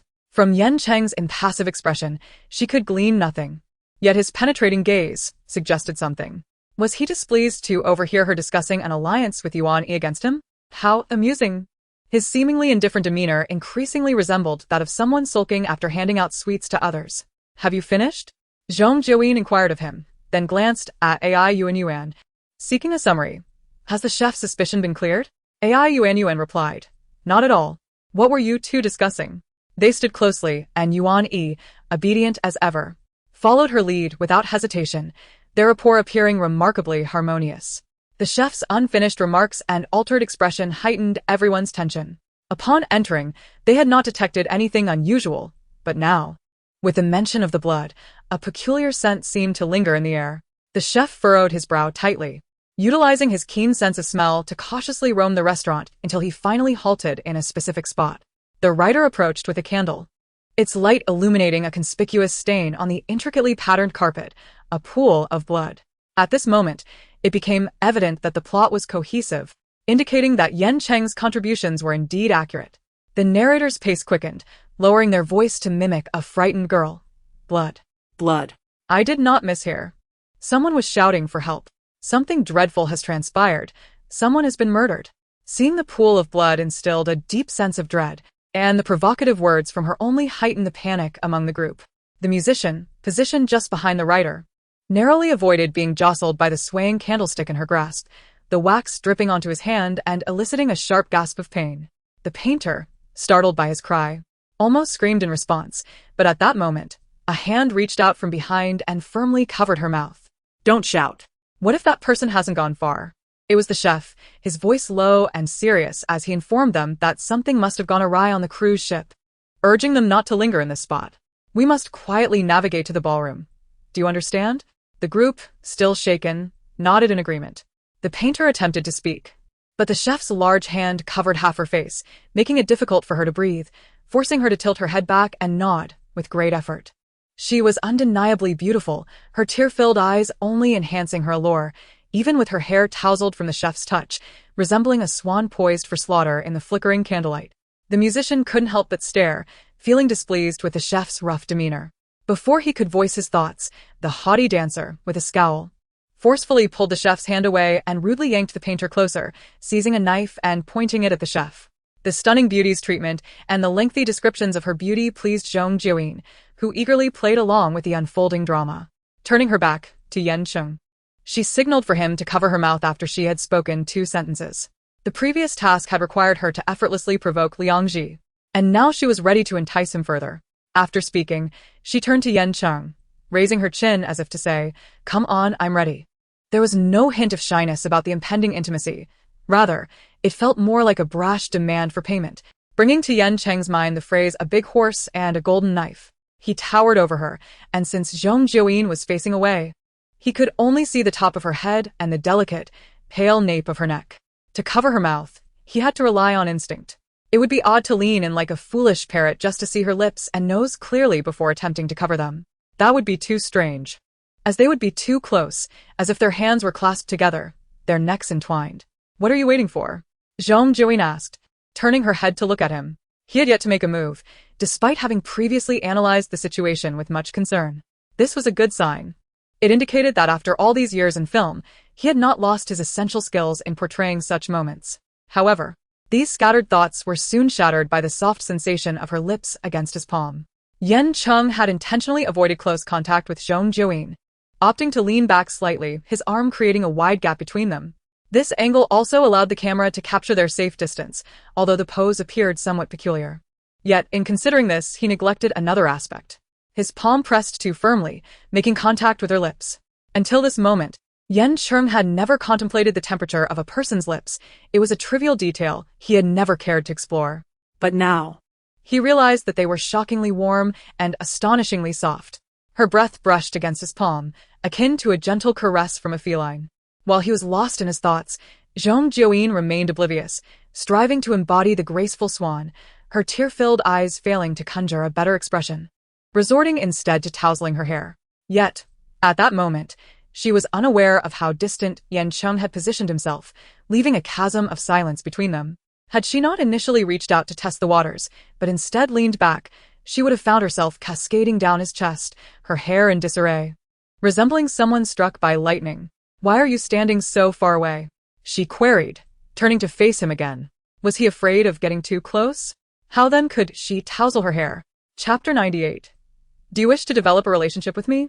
They maintained their positions, with Zhong Jiuyin speaking as she turned her head, her breath passing through Yan Cheng's palm and leaving a lingering warmth. She maintained a calm facade, saying, "If you don't step closer, your hand could easily expose me." Zhong Jiuyin examined her own delicate, pale, and slender hand. What could she possibly reveal? At most, she could reach his arm. Yan Cheng found himself comparing her to a stray cat he had once cared for on a film set, the way her eyes widened in curiosity mirroring that of the feline. He wondered if he had truly lost his mind, drawing such an odd comparison between Zhong Jiuyin and a charming cat. Zhong Jiuyin, observing her exquisite hand, attributed the peculiarities to Yan Cheng's odd behavior. Liang Ji interjected. "He is not avoiding you. He seems rather uncomfortable." Unfortunately, there was no opportunity for him to voice his thoughts, as Yan Cheng regained his composure and replicated the previous motion. Under the camera's gaze, they appeared no different from ordinary actors, maintaining a polite social distance that vividly illustrated the avoidance typical between male and female stars. Now it was Liang Ji's turn to perform. He needed to adopt a dark, menacing expression, as if reclaiming his unfaithful wife from a rival, pulling Zhong Jiuyin away from Yan Cheng and threatening him with a knife. What should he say? Liang Ji felt his mind was not filled with thoughts, but rather a syrupy residue, drained of inspiration and on the verge of evaporating under the pressure of rapid thought. Having recently watched a period drama with potential collaboration, his mind was cluttered with romantic entanglements, leaving him only able to conceive of Zhong Jiuyin's character as a wife on the brink of divorce from the dancer he portrayed. Time was of the essence. Liang Ji could only formulate a hasty plan, as others awaited his cue to act. He steeled himself and reached out, easily pulling Yan Cheng's hand away. Yan Cheng complied. Next, he attempted to tug Zhong Jiuyin along, pinching her clothing like a dutiful wife trying to extract herself from a situation. Zhong Jiuyin remained unmoved, her gaze fixated on his fingers. Liang Ji, along with the others, struggled to suppress their laughter. He felt the pressure in his fingers wane, his face flushing, and he instinctively glanced at the camera, beads of sweat forming on his forehead. Zhong Jiuyin flicked his fingers away, seizing his wrist and placing it on her arm. Liang Ji's eyes widened in surprise as she simply nodded, instructing him to pull her along. As the camera adjusted slightly, focusing beyond their arms, Yuan Yi stood directly in their line of sight, observing them with an expression that suggested he could perform better than Liang Ji. The plastic knife, painted to resemble a real blade, glinted ominously, its tip shining sharply, creating an impression of lethal precision aimed at Yan Cheng's face, raising concerns about potential harm should the fans react violently. With a cinematic backdrop, the cold gleam of the knife, the beautiful girl, and the two men embroiled in conflict created an atmosphere of palpable tension. Yet, Liang Ji's hand trembled as he held the knife. Zhong Jiuyin turned to him. "Why are you shaking?" Her thoughts leaned toward suspecting Yan Cheng, the chef, as the potential culprit. Yuan Yi, overhearing this, leaned in to examine Liang Ji closely and commend him. Liang Ji awkwardly replied, "I just have naturally shaky hands," hesitated for a few seconds, then gestured with the tip of the knife towards Yan Cheng, saying, "Step back. She is merely a delicate lady. Why threaten her?" He ambiguously brushed over the most challenging line, while the subsequent dialogue flowed more seamlessly, becoming increasingly fluid. If the perpetrator were nearby, they would have heard our voices by now. "I believe the killer is among us. We must all be cautious of each other's proximity." Wow, he was remarkably adept, managing to address the situation with such finesse in such a short span of time. Liang Ji sighed in satisfaction. The person being threatened, Yan Cheng, glanced at the seemingly fragile Zhong Jiuyin, merely taking a step back without uttering any lines, especially the first one. It was impossible to infer the future plot from the previous context, as Liang Ji's lines were likely crafted based on personal scripts. With the assurance of not scoring points in the narrative, maintaining his character was the only recourse. Liang Ji's mind was racing. What would his personal script entail? Yan Cheng reassessed Liang Ji's abilities, planning to make a move against him in this episode. Completing the narrative supplementation, Liang Ji promptly discarded the plastic knife, released Zhong Jiuyin, and stepped back a few paces from their encirclement, adjusting his glasses with a nervous chuckle. Zhong Jiuyin stroked her chin, contemplating. Your lines brim with anger solely to rescue me. Do you wish to pursue some relationship with me? What? Liang Ji's mouth fell open, his mind blank for 2 minutes. Once he regained his composure, he hurriedly clarified at an unprecedented speed. I don't. That was not my intention. Just like Yuan E. I view you as a senior without any ulterior motive or offense. Did I inadvertently give you that impression? I swear, I have absolutely no intentions of pursuing anyone. I only wish to work diligently. Zhong Jiuyin attempted several times to interject, but could only wait for him to finish before saying, how else can one explain a proud dancer's anger in saving a painter? Afterward, she addressed him directly. Liang Ji, could you please respond in context? Your manner leads me to believe the issue lies with me. Yet, it was clear she had no issue. The fault could only rest with Liang Ji. Chapter 99 erupted with frustration. This was the third time it happened. The first time, he nervously recited the industry conduct guidelines when she commented on his rapid rise. The second time, he hastily apologized when asked about his identity. This time was even more intense, with him swearing he had no such intentions. Who was he disparaging? Zhong Jiuyin now viewed him as one might regard a fool learning martial arts from a wax figure on the street. As expected, Liang Ji blushed in embarrassment, standing rigidly like a scolded wife. Additionally, he wore a white shirt today, his neck, face, and ears flushed, all too evident in the dim candlelight. Yuan glanced at him and sighed, if you can't handle it, just stick to a youthful romantic drama. Even spray paint would yield a more natural reaction than yours. Yuan E chimed in, even trembling hands could serve a purpose. Shaking while delivering love letters would reveal the male lead's nervous and shy psychological state. I think that could work. Yan Cheng agreed, a shy male lead is quite rare. It might garner some attention. Pairing him with a vibrant female lead like Zhong Jiuyin would suffice. Yan Cheng then casually glanced at Zhong Jiuyin, taking in her profile and elegant neck when she was silent. Her neck had a graceful contour. When swallowing, tilting her head, or slightly raising it, subtle veins would emerge, devoid of any signs of aging, with taut muscles that conveyed youth and slenderness. Such a neck would be captivating on camera. The gaze and thoughts lingered briefly, but the observed was keenly aware, accurately catching his probing glance as she turned her head. Indeed, Yan Cheng occasionally thought she resembled a swift leopard, lazily yet keenly watching for intruders.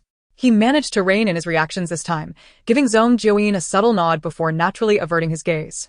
The broadcast timely announced the results of the previous performance. Liang Ji's restoration score was a mere 20%, falling short of the reward threshold, with no coins dropped. Liang Ji had anticipated this, and was not overly disappointed, though he felt a twinge of concern. Judging by the trend, the forthcoming narrative would undoubtedly grow increasingly challenging. Zhong Jiuyin and Liang Ji exhibit a certain chemistry. Are you naturally prone to trembling? If you hadn't mentioned it, fans would have been inclined to create a performance comparison chart. Dear, next time don't be so candid. Liang Ji, does your blushing indicate affection for me? Otherwise, why would you blush while I am watching you? Here comes the awkwardness again. Could certain individuals refrain from being so clingy? Yan Cheng clearly does not wish to draw closer to Zhong Jiuyin. Her familiar demeanor is rather perplexing. With the favor owed to Yan Cheng, his desire to keep a distance speaks volumes about Zhong Jiuyin's character. I was looking forward to everyone laughing about Zhong Jiuyin's comment on who farted. Why is it all criticism? No wonder she has been in the industry for 2 years with little recognition. It seems her character is lacking. Seriously? How can she question why Yan Cheng keeps his distance? Does she lack self-awareness, given that he simply does not fancy her? Wait, has Zhong Jiuyin trended on hot searches? Who has the time to buy recommendation spots? Fans enjoying the perks must be quite troubled. I came here for a laugh, not to engage in a courtroom drama, just so you know. She still pretends to joke with Yuan E. It's hard to say if her earlier question to Liang Ji was truly unintentional. Perhaps Liang Ji merely sought to express his stance, having sworn there was no connection with her. If Zhong Jiuyin stirs up any trouble later, he can clarify his position. Zhong Jiuyin's lack of character is truly reprehensible. Who orchestrated this trending topic? Online, the discussions oscillated, ultimately devolving into a war of words, as insults accumulated under the trending topic. In a live interview, Yan Cheng's assistance in connecting Zhong Jiuyin to roles was previously praised as an act of gratitude and talent appreciation. Now, It had morphed into Zhong Jiuyin publicly asserting that she pressured Yan Cheng into helping her. The initial episode's conclusion, where they conversed by the car, was previously portrayed as Zhong Jiuyin jokingly apologizing to Yan Cheng, suggesting a good rapport between them. Today, however, it had transformed into an implication that she was leveraging gratitude to feign familiarity with Yan Cheng. Marketing accounts posted screenshots, accompanied by a chilling commentary, raising suspicions that many had overlooked before, prompting a wave of curious onlookers to inquire further. One incident after another unfolded, the speed of transformation rivaling that of June weather. Far away at the film studio, Feng Qing spent half an hour scrolling through Weibo, using a bathroom break as an excuse to retreat to a secluded corner, where she called Guomingli. Guomingli had been pressuring her to finalize details regarding the artist, which she found exceedingly distasteful. However, today's events could be deemed good news, and a piece of good news that could only be shared with Guomingli made contacting him less bothersome. hello? Have you seen the trending topic? Guomingli immediately recognized which topic she meant, his tone tinged with schadenfreude. I have. Did you have a hand in this? Feng Qing chuckled lightly. Not at all. Guomingli pressed. So who did she block? It was apparent that the attack was premeditated. The screenshots and dialogue surfaced too swiftly, and many comments seemed to target a specific area. There was logic and evidence behind it, suggesting that the assailant had been in the industry for quite some time. She has blocked quite a few, Feng Qing remarked sarcastically. Some individuals believe that in the entertainment circle, one's rise diminishes another. With her rising popularity, endorsements and roles could overshadow others. Perhaps the roles Yan Cheng helped her secure were even snatched from someone else, and those targeting her would only multiply. Guomingli, isn't this a splendid opportunity for you? Indeed, it is our opportunity. Hearing the veiled insinuations in his words, Feng Qing's gaze turned icy, firmly asserting that they were bound together in this predicament. Previously, when urging her to fulfill her commitments, they were relentless. Now that they recognized their individual identities, it would not be so simple. Regardless of who initiated the actions, thanks to each other, they could finally undertake that last unfinished task. Guomingli fell silent for a few seconds before asking, "How shall we proceed?" Feng Qing replied, "We must find an opportunity to escalate matters." Wasn't there a witness to Zhong Jiuyin's drunken harassment of Yan Cheng? Chapter 100. A Mistaken Kiss. In the scene, Zhong Jiuyin remained oblivious to the online rumors. Following the announcement of Liang Ji's failure, the correct storyline was revealed, leading to subsequent developments. The dancer glared at the chef, saying, "Step back, Chef Andre. Do not use such pretentious excuses to take advantage of a lady. How did you come down from your position as head chef? Do not presume that no one here has heard of your actions. Are you not due for a lesson?" The other two exchanged dubious glances with the chef, instinctively distancing themselves. The chef's expression shifted slightly before he regained his composure, saying, "Do not be so tense. I merely wish to keep her quiet. Given the unusual silence here, it is best not to create too much noise." The dancer did not voice her trust or distrust, but remained vigilant, slowly sheathing her knife. The musician seized the opportunity to comfort the frightened painter, speaking softly. She was terrified, resembling a startled bird, regretting her decision to come here for enlightenment. The atmosphere grew tense, prompting the chef to propose they check the ballroom. The restaurant was small enough to survey in its entirety. There was no second door, and if someone entered through the front, there would be no escape. Thus, everyone agreed to the suggestion and began to exit. The chef led the way. Pressing against the door to listen intently, hearing nothing suspicious, he opened the door. Exiting the restaurant led to a narrow corridor, dimly lit and stifling, reminiscent of a train's aisle. Each step taken was cautious, aimed at minimizing noise. The silence birthed more fear and wild imaginings, the mind buzzing with discordant thoughts. As they proceeded, a sense of abnormality intensified, the tension in their minds tightening further. At that moment, the last musician, unable to see the path clearly, stumbled over a protruding object and fell. The lengthy narrative unfolded as they listened intently, silently recreating the scene, leaving the restaurant and entering the corridor. The production team had invested considerable effort in creating the ambience. The narrow corridor indeed felt like the aisle of an old green train, or traversing through a tunnel. Oppressive and dim. The prop that tripped Liang Ji suddenly jutted out from around the corner. Yuan stepped on it, mistakenly believing it to be a real person. The leg felt flesh and bone, so authentic that he initially thought he had encountered a fallen cameraman and instinctively reached out to assist. Instead, he came face to face with a lifeless body drenched in red ketchup, startling him into a sitting position on the ground, scrambling backward in a flurry. Goodness! Was that a scream? It certainly completed AI Yuan's performance. Zhong Jiuyin crouched down for a glance, noticing the black-clothed corpse bore the name Chris, surrounded by scattered rose petals. The scene was both gruesome and eerily sinister. Just then, a beam of light flashed by, prompting AI Yuan to scream in accordance with the script. Her soprano was exceedingly authentic, far surpassing Yuan in its impact, startling Zhong Jiuyin into a shiver. After her scream, AI Yuan quietly urged the next scene. It's your turn to scream, and then hurry and run. Yan Cheng remarked, 5 people hiding in 3 places must carry deeper meaning. Let us run wildly first, then randomly slip into the nearest room. We cannot predict what follows, so we must rely on fate. Everyone agreed, clearing their throats to begin shouting and darting about. Zhong Jiuyin, unable to produce a high note like AI Yuan's, merely emitted a flat sound akin to an elderly man taking a leisurely stroll, wandering about slowly. Yuan dashed past her, struggling to suppress his laughter, commenting that her voice resembled a patient undergoing a throat examination. The 5 of them jostled and squeezed together, the dim lighting obscuring who was with whom, only to hear AI Yuan muttering, Zhong Jiuyin, your voice is utterly ruining the atmosphere. The 3 nearest rooms were all ajar, and everyone swiftly darted inside, their speed rendering it impossible to discern who had entered the same door. The corridor suddenly felt empty, save for the stationary cameraman at the front and back. The guests initially intended to follow into the rooms, as their task was to shadow the guests, documenting their every move, regardless of its usefulness. However, they were too swift, and the doors closed too quickly, leaving them outside, exchanging bewildered glances. Except for 2 people inside one of the rooms. To be honest, Zhong Jiuyin was unsure how she and Yan Cheng ended up in the same room. She also marveled at how the space could be so small. It hardly qualified as a room, more of a storage area. With a few items cluttered about, the remaining space was barely sufficient for 2 people to stand.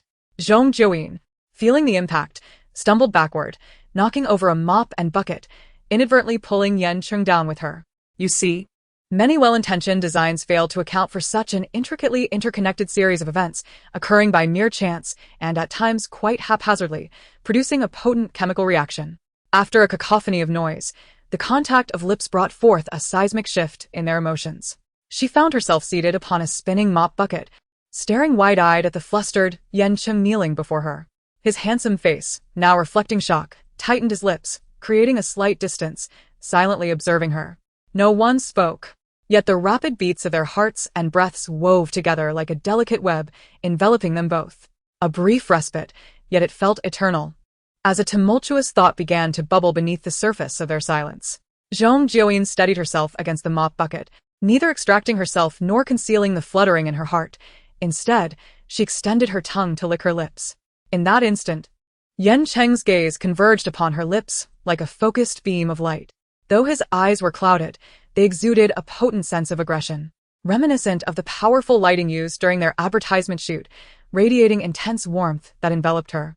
Now under his intense scrutiny, it felt as if a scalding entity was pressing against her lips, the heat swiftly cascading throughout her being. Realizing the implications, she suppressed her urge to lick her lips again, wiping them with the back of her hand. Outside, it seemed the scene had progressed to a point where someone stood before a door. The silence inside and out was startling. Someone needed to break this oppressive stillness.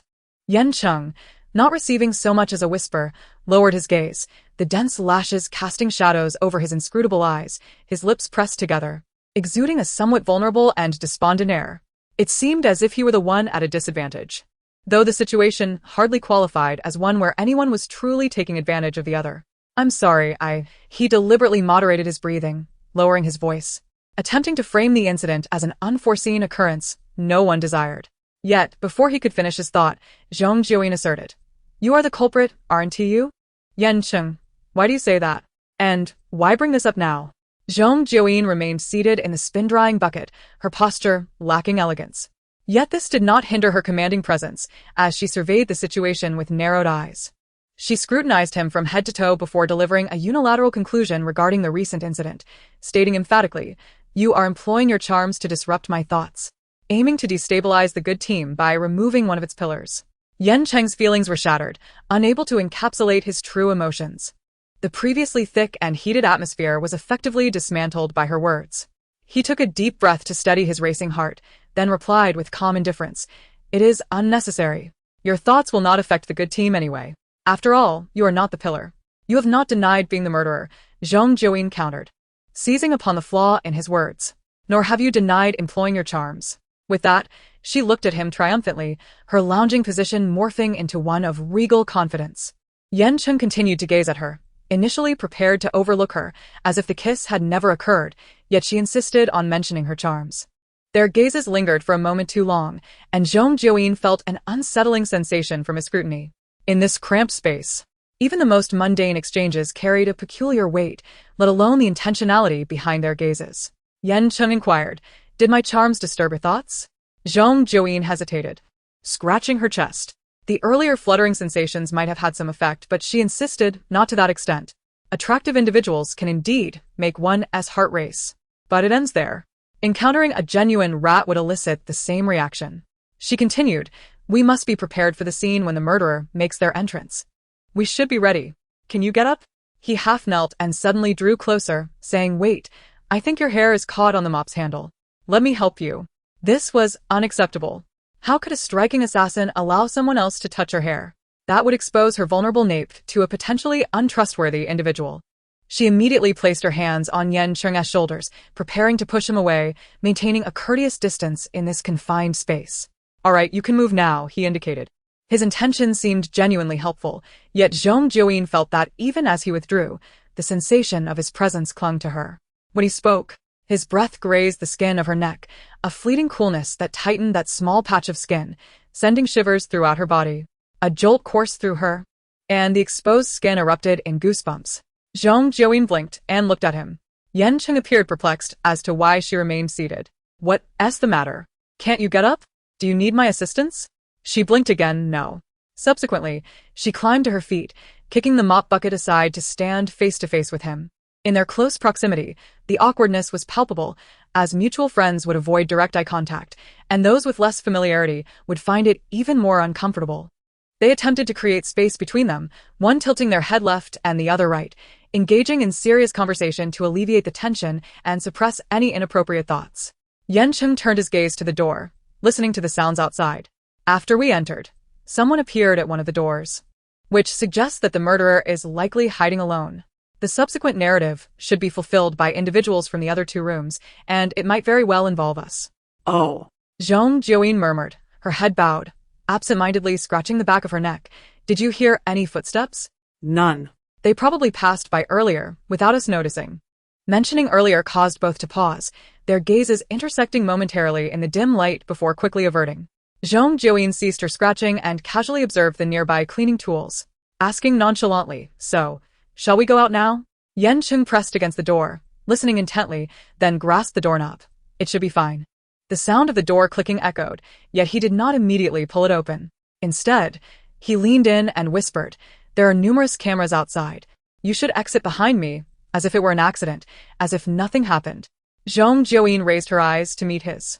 His expression seemed to suggest that it was blatantly obvious something significant had transpired. Initially unbothered, her anxiety surged upon his admonition, feeling as if the survivors were shamelessly cavorting in the murderer's territory. She furrowed her brow and nodded, prompting him to open the door. Chapter 102. Repetition enhances memory. Outside, indeed, there were throngs of cameras. They quickly positioned themselves, capturing every moment as Zhong Jiuyin stepped out from behind Yan Cheng, appearing nonchalant as she surveyed the other two rooms, asking, "Did anyone move around just now?"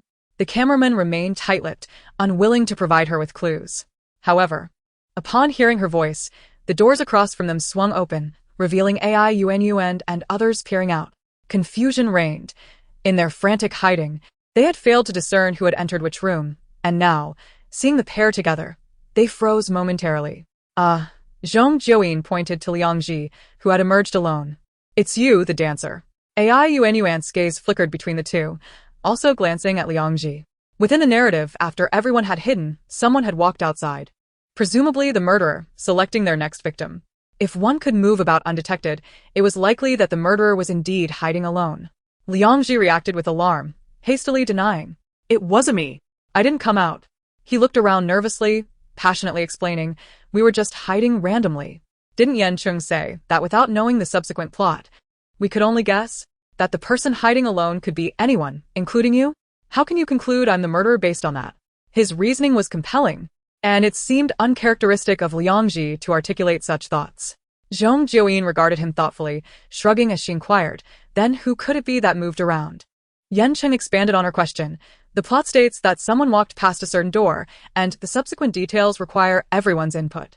According to our speculation, that person is the murderer. Since the murderer could move about, they must have been hiding alone to avoid detection. Regardless of who among us is hiding alone, the narrative implies that anyone who is alone has the potential to be the murderer. The supplementary narrative should describe the footsteps, guest testimonies, and mutual speculation. Yan Cheng nodded. Continuing, it's also possible that the murderer is not hiding alone. They could be posing innocently within the good team. Another possibility is that it was someone else who moved about for unclear reasons. If we view this from a cinematic perspective, this narrative could lead to a scenario where our misidentification of the murder results in greater casualties, only for us to eventually uncover the real culprit. Yuan Yi remarked. So this is a mystery film? We are merely 6 pivotal characters now reenacting the narrative as it unfolds? This was certainly an improvement over the last episode's garbled version of Cinderella's tale, as any alterations would be seen as part of the original plot due to their unfamiliarity with the source material, eliminating the risk of errors from prior experiences. Moreover, following cinematic conventions, the murderer would typically be revealed 2/3 into the story, with the remainder focused on the protagonists evading capture. Thus, the task of identifying the murderer was not urgent. Further, clearer clues would undoubtedly arise. Having references and comparable elements was preferable to stumbling blindly through tasks. Yuan Yi exhaled, joining Yan Cheng and AI Yuan in their intellectual discourse, contemplating the narrative as dictated by the film script. As the self-proclaimed pillar of the good team, he found himself lost in thought, his gaze unfocused, lacking a clear anchor, rendering everything within his line of sight a blur. In the vicinity, the presence of others rendered Liang Ji rather uncomfortable. Under the gaze of Zhong Jiuyin, she felt as though she were being scrutinized by some creeping creature, prompting her to inquire amidst the discussions of the others. Why are you staring at me? Is there a problem? Zhong Jiuyin retorted. Am I even looking at you? Liang Ji pressed. Are you not? You have been touching your lips and staring at me intently. Normally, one touches their chin, yet you seem fixated on your lips, which becomes increasingly unsettling. At this, Zhong Jiuyin paused, lowered her hand, and glanced sideways, noticing that the individual had not turned away. You are mistaken. I am merely contemplating. In moments of thought, there is no distinction between humans and animals within my field of vision. As they continued discussing the plot, Yan Cheng finally cast a sidelong glance at Zhong Jiuyin. Despite being the most prominent guest, he did not assume the role of the host, allowing the eager AI Yuan to take the lead. Now we shall recount our narratives, followed by a second round of judgment to identify the culprit. Since the murderer is among us and is aware of their identity, the mention of someone passing by a particular door may indeed suggest that someone did walk past. Liang Ji, did you step outside? Liang Ji replied, I did not. I only opened the door upon hearing Zhong Jiuyin speaking. AI Yuan added, neither did I. Nor did Yuan Yi. We can serve as mutual witnesses. Yan Cheng interjected, Zhong Jiuyin and I can also corroborate each other's whereabouts. Liang Ji, you remain the prime suspect. When suspicion looms, the camera inevitably shifts focus to that individual. Liang Ji, now anxious, blurted out a stream of thoughts, both rational and irrational. According to your earlier assertions, the murderer could very well be one of you. For instance, brother Yan Cheng. You might have coerced or threatened Zhong Jiuyin, deliberately using footsteps to ensnare me and absolve yourself of suspicion. After all, your character's setup is the most dubious.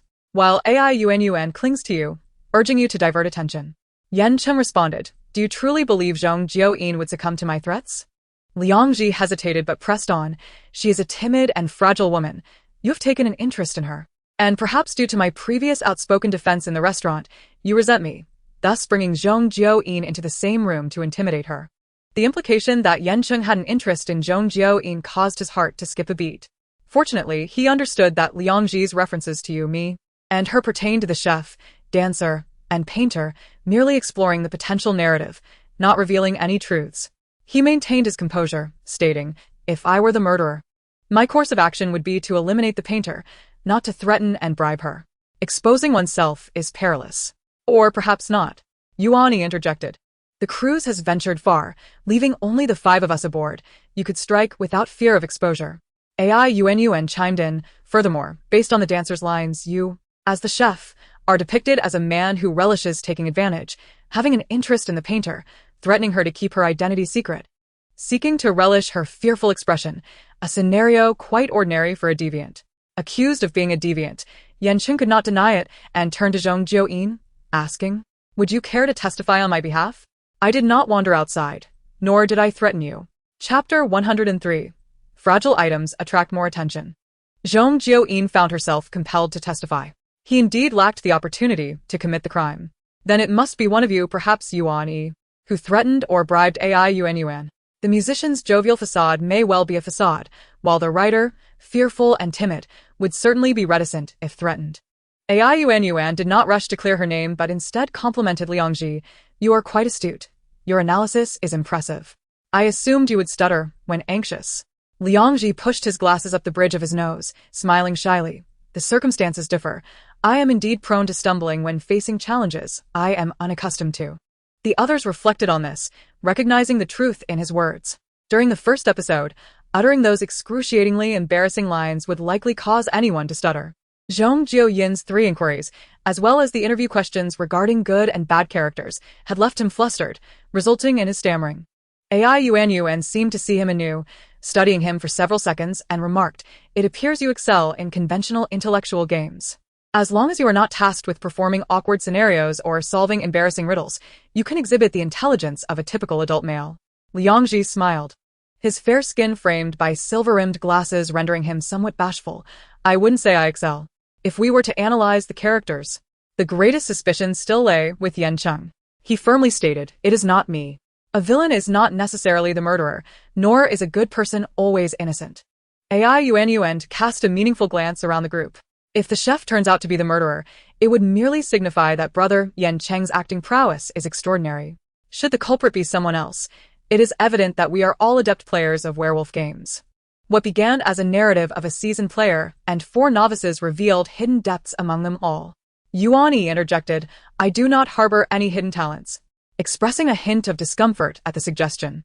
He spoke with a smile, tousling his hair and brushing aside the damp strands at his forehead to catch a breeze, exuding a certain undeniable charisma. This was a stark contrast to his usual demeanor when addressing her as Sisterine, revealing a glimpse of his authentic self. As his gaze shifted, his lashes fluttered and his lips pursed, exuding an air of fragility. Indeed, fragile things attract more attention. It was no wonder that when passing a flower shop during a rainy day, the owner hurriedly moved delicate and beautiful white flowers indoors. A mother would be even more concerned for a sick child, her thoughts a chaotic tangle. With the narrative reaching this point, progress seemed stalled, speculation yielded little advancement, and analysis grew increasingly constrained. At this juncture, AI Yuan raised her hand, expressing a desire to employ a golden finger. Yuan Yi inquired, "Will your golden finger provide direct assistance in identifying the murderer?" AI Yuan affirmed with a sweet smile, gesturing toward the corner where Chris's lifeless form lay. "It can elicit hints from the unresponsive." Zhong Jiuyin raised an eyebrow. "Are you suggesting spirit communication? Or perhaps ants?" Liang Ji shivered at the thought. "This is a modern mystery drama. How could such things exist?" Zhong Jiuyin replied, "Who knows? Did not a similar figure appear in modern dramas?" Curious about AI Yuan's golden finger's capabilities, everyone gathered around, encircling the prop resembling Chris. The corner was dimly lit, particularly as they huddled together, blocking the sole source of illumination. AI Yuan sought an object to serve as a medium for her golden finger, rummaging until she found herself covered in ketchup, inadvertently knocking down the mask hanging from Chris's form, startling everyone. AI Yuan exclaimed, "This won't do. We need some light." What do you mean by that? Zhong Jiuyin countered, "Light? You want light? I can assist." She then lowered her gaze to her intelligent wristband, tapping it, and in an instant, a brilliant light burst forth from her arm, blinding them momentarily. The upgraded smart wristband boasted a built-in functionality. Basic consumption type golden finger is in use. Name: The Light of Hope. Usage instructions: activate for 3 minutes upon another's request for hope and illumination. The others responded, how casual, how reckless, how practical. Even Yan Cheng, eyes still closed as he adjusted to the brightness, joined in, how blinding. Zhong Jiuyin directed the light toward Chris's body, covering half the illuminated area with her fingers. Is this sufficient? Beautiful Yuan, hurry, we only have 3 minutes of illumination. Right away, right away. In the now-lit corner, AI Yuan steadied Chris's shoulder, calling out earnestly, Chris, please help us. Zhong Jiuyin remarked, so, it is indeed A.S. ants. Liangji questioned, is it possible? Will he actually speak? The thought of a mere prop, or rather, a faux corpse, suddenly speaking was indeed terrifying. Suddenly, AI Yuan's smart wristband announced the activation of the golden finger function. It indicated successful activation. Instructions: recite the name of the deceased and request their assistance to receive a vision from 1 minute before their death. This golden finger can only be used twice. Zhong Jiuyin looked at AI Yuan with envy. Both possessed a golden finger, yet hers served merely as a night light, utterly unrelated to the plot, while others bore such significant utility. It seemed that each character's fate was sealed the moment they drew their card, and AI Yuan was evidently this round's fortunate one. As the golden fingers effect was announced, AI Yuan managed to find a phone beneath Chris's left hand. This device served as the medium for the golden fingers function. Upon opening it, a pitch-black video revealed the last minute of Chris's life. The volume was turned to its maximum, and everyone leaned in to watch. In the video, the staff member portraying Chris sat gravely injured in a corner. Though the darkness obscured his subtle expressions, his weak and terrified voice could be heard. Why are you doing this? So many people, so many. A distant shout echoed in the background, indicating that more than one person approached. Chris, filled with joy, was about to speak, but was silenced by a hand covering his mouth and nose. The hand remained concealed in the shadows, its size indiscernible, and the unstable footage made it impossible to identify its owner. Already gravely injured, Chris soon ceased to breathe, and the assailant hurriedly departed. The video abruptly flipped, likely due to the phone slipping from its place, capturing a vital detail in the direction of the fleeing figure. AI Yuan exclaimed, "It's a shoe heel. The murderer is a man." The subsequent events would reveal a bold and wild gentleman who was both alluring and elusive. Chapter 104. Liangji's Small Discovery. The murder was narrowed down to the male characters, clearing both Zhong Jiuyin and AI Yuan of suspicion. The three men exchanged glances, with attention focusing on Yan Cheng and Liangji. The supplementary plot had concluded, and the broadcast announced the results. Plot completion stood at 60%, with a reward of 60 gold coins each. 60? Yuani gasped, noting that previous rewards had been single digits, and now it had suddenly increased so significantly. It must be due to the importance of the plot, Yan Cheng explained. The first two instances bore little relevance to the main storyline, but this time it directly identified the range of suspects. AI Yuan nodded in agreement, bringing up another point. However, there hasn't been a warning, and everyone's performance hasn't shown strong indicators. The personal scripts remain highly concealed. She recalled the ultimate goal of the game, the enjoyment of the story and the brilliance of gameplay, both resting on the accumulation of gold coins. The previous rewards were negligible, while this time, the gold coins were awarded simultaneously to everyone, leaving the ranking unchanged, with Zhong Jiuyin still firmly in first place. Without deductions, Zhong Jiuyin remained at the top. With half the competition completed and consistent first-place finishes, she was practically guaranteed advancement. AI Yuan desired a character as fortunate as Zhong Jiuyin's previous draw of Cinderella, hoping for substantial gold coin increases. Yet, the notion of a guaranteed advancement seemed distant to the reserved figure who appeared lost in contemplation. Yan Cheng, however, seemed to grasp the deeper meaning behind her words. Casting a glance at Zhong Jiuyin before addressing AI Yuan, Liangji quickly shot him a look. His tone was official, lacking any casual reassurances. It felt as if he had discovered a paper with 2 layers upon closer inspection, especially when comparing Yan Cheng's demeanor toward Zhong Jiuyin. It was clear he had seen many interviews, consistently polite and even somewhat distant, especially when reporters inquired about his co-stars or rumored relationships. When interviewed alongside his co-stars, his manner was similar to how he spoke to AI Yuan now, deliberately maintaining distance to avoid any gossip. However, with Zhong Jiuyin, a different sensation lingered. Despite his refusal to offer words of comfort, he would often retort sharply against Zhong Jiuyin's bold statements, failing to maintain the pretense of courtesy. Yet, His actions suggested a notable difference, revealing something unique about his feelings toward Zhong Jiuyin. Liang Ji scrutinized Yan Cheng discreetly, his movements subtle enough that the latter remained unaware. As Ai Yuan turned to speak with Yuan, Liang Ji, standing beside him, was about to cease his observations when he noticed Yan Cheng glancing at Zhong Jiuyin. Liang Ji's eyelids twitched, hastily adjusting his glasses that had slipped down in surprise. Yan Cheng's gaze was fixed on Zhong Jiuyin. It couldn't be as he suspected. Yan Cheng must be a discerning actor, not easily deceived. Liang Ji? Yuani nudged him with his elbow. Why are you lost in thought? Ai Yuan chimed in playfully. Are you contemplating how to shed suspicion? Her smile was as charming as a sweet peach, and even while pursuing the notion that he was the culprit, she remained endearing. Liang Ji, resembling a timid bride, quietly countered, thinking doesn't imply guilt. Zhong Jiuyin is also in contemplation.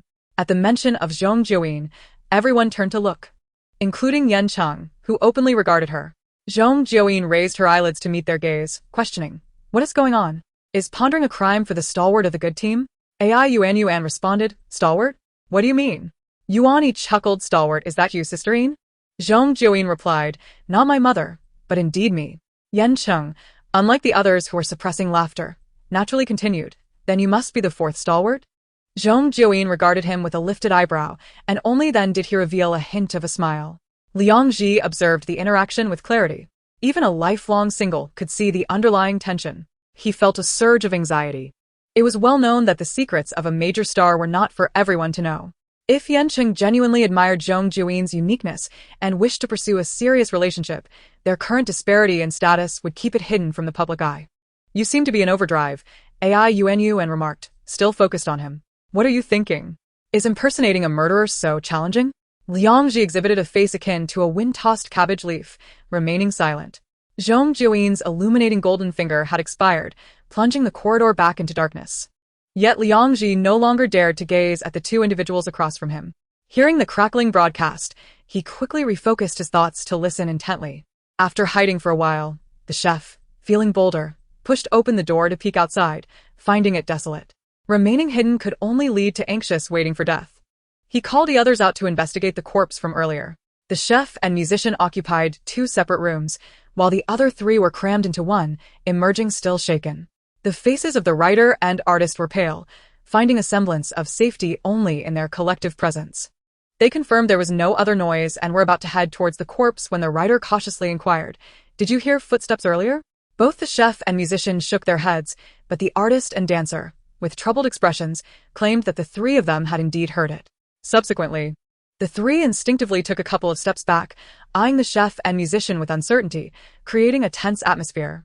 Liang Ji, having cleared his name, fixed his glowing gaze on Yuan Yi. So, aside from brother Yan Cheng, your suspicion is the highest. Chapter 105, A Pear Blossom in the Spring Rain. Yuan Yi was bewildered by his sudden elevation to second suspect. But I truly am innocent.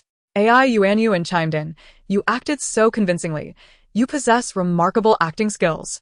Zhong Jiuyin scrutinized him from head to toe, declaring, I told you, the musician is not a good person. But I genuinely am not. Liang Ji interjected, are you really not? Yuani repeated for the 3rd time, I really am not. Liang Ji adjusted his glasses, clumsily activated the smart wristband, and nervously gazed at the camera as if requesting electricity from the landlord, stating dryly, I can use the golden finger now. The director replied, go ahead. He turned to tap the wristband again, which emitted a beep. The advanced function of the golden finger was successfully activated. Name. Verification card. Instructions. When the opponent actively and consecutively denies their suspicion 3 times using the same format and urgently needs to prove their identity, the golden finger's activation is successful, allowing verification of the opponent's true identity. This golden finger can only be used once. The other 4 individuals were astonished. Ai Yuan exclaimed, isn't this akin to a prophet's ability? Yuani added, such an advanced golden finger exists? Hurry, verify me, prove I am a good person. Zhong Jiuyin spoke with a sorrowful tone, tears welling up. Why? Why are all their golden fingers so advanced? What use is a spotlight to her? Your light is quite useful, Yan Cheng replied. It has no usage limit and will be needed many times later. Afterward, he turned to Liang Ji and said, What a pity it can only be used once. It should have been directed at me. Indeed, AI Yuan chimed in. If we could identify the murderer, we could conclude the game early. Liangji shook his head, focusing on operating the golden finger, casually remarking, it can't always function at the most opportune moment. Eliminating one suspect is already an achievement. Once he finished the operation, he directly inquired of the wristband, is Yuan E the murderer? Yuan E clapped his hands, see. I am a good person. Everyone's gaze shifted to Yan Cheng. AI Yuan stated, Yan Cheng, it must be you. Yan Cheng, unfazed, replied, it is not me. Liangji asserted, but my golden finger and role identity indicate I am a good person. Yan Cheng countered, my identity did not reveal that I am the murderer. Zhong Jiuyin surveyed the room, neutrally assessing, someone is lying. Yan Cheng looked directly at her, do you think it's me who is lying? Now it was Liangji's turn to glance around. To the left, Zhong Jiuyin widened her eyes, slightly leaning back, and to the right, Yan Cheng pressed forward, seemingly awaiting the phrase, I believe you are not. Is he using beauty to induce bias in the scoring committee? Fortunately, Zhong Jiuyin was not an ordinary person. She nodded sincerely, it is quite possible. Yan Cheng. Zhong Jiuyin continued, anyone who can maintain a calm demeanor while playing this game is certainly not typical. The most atypical here is the murderer, and you are quite likely to be deceiving us. Liangji quickly nodded in agreement, that makes sense. Casting a flirtatious glance at the blind, tossing a handkerchief to the vegetative, that's exactly the situation of Yan Cheng. However, Zhong Jiuyin turned to him and said, you should learn from Liangji. Be more extravagant in your gestures, speak with urgency, and when others suspect you, shed tears as you explain. When others speak in your defense, let joy bring you to tears. This way, everyone will feel. Yan Cheng interrupted, feel that I am unwell. AI Yuan chimed in, feel that something is wrong with him. Yuani added, feel that he is broken down. Liangji quipped, must we resort to parallelism?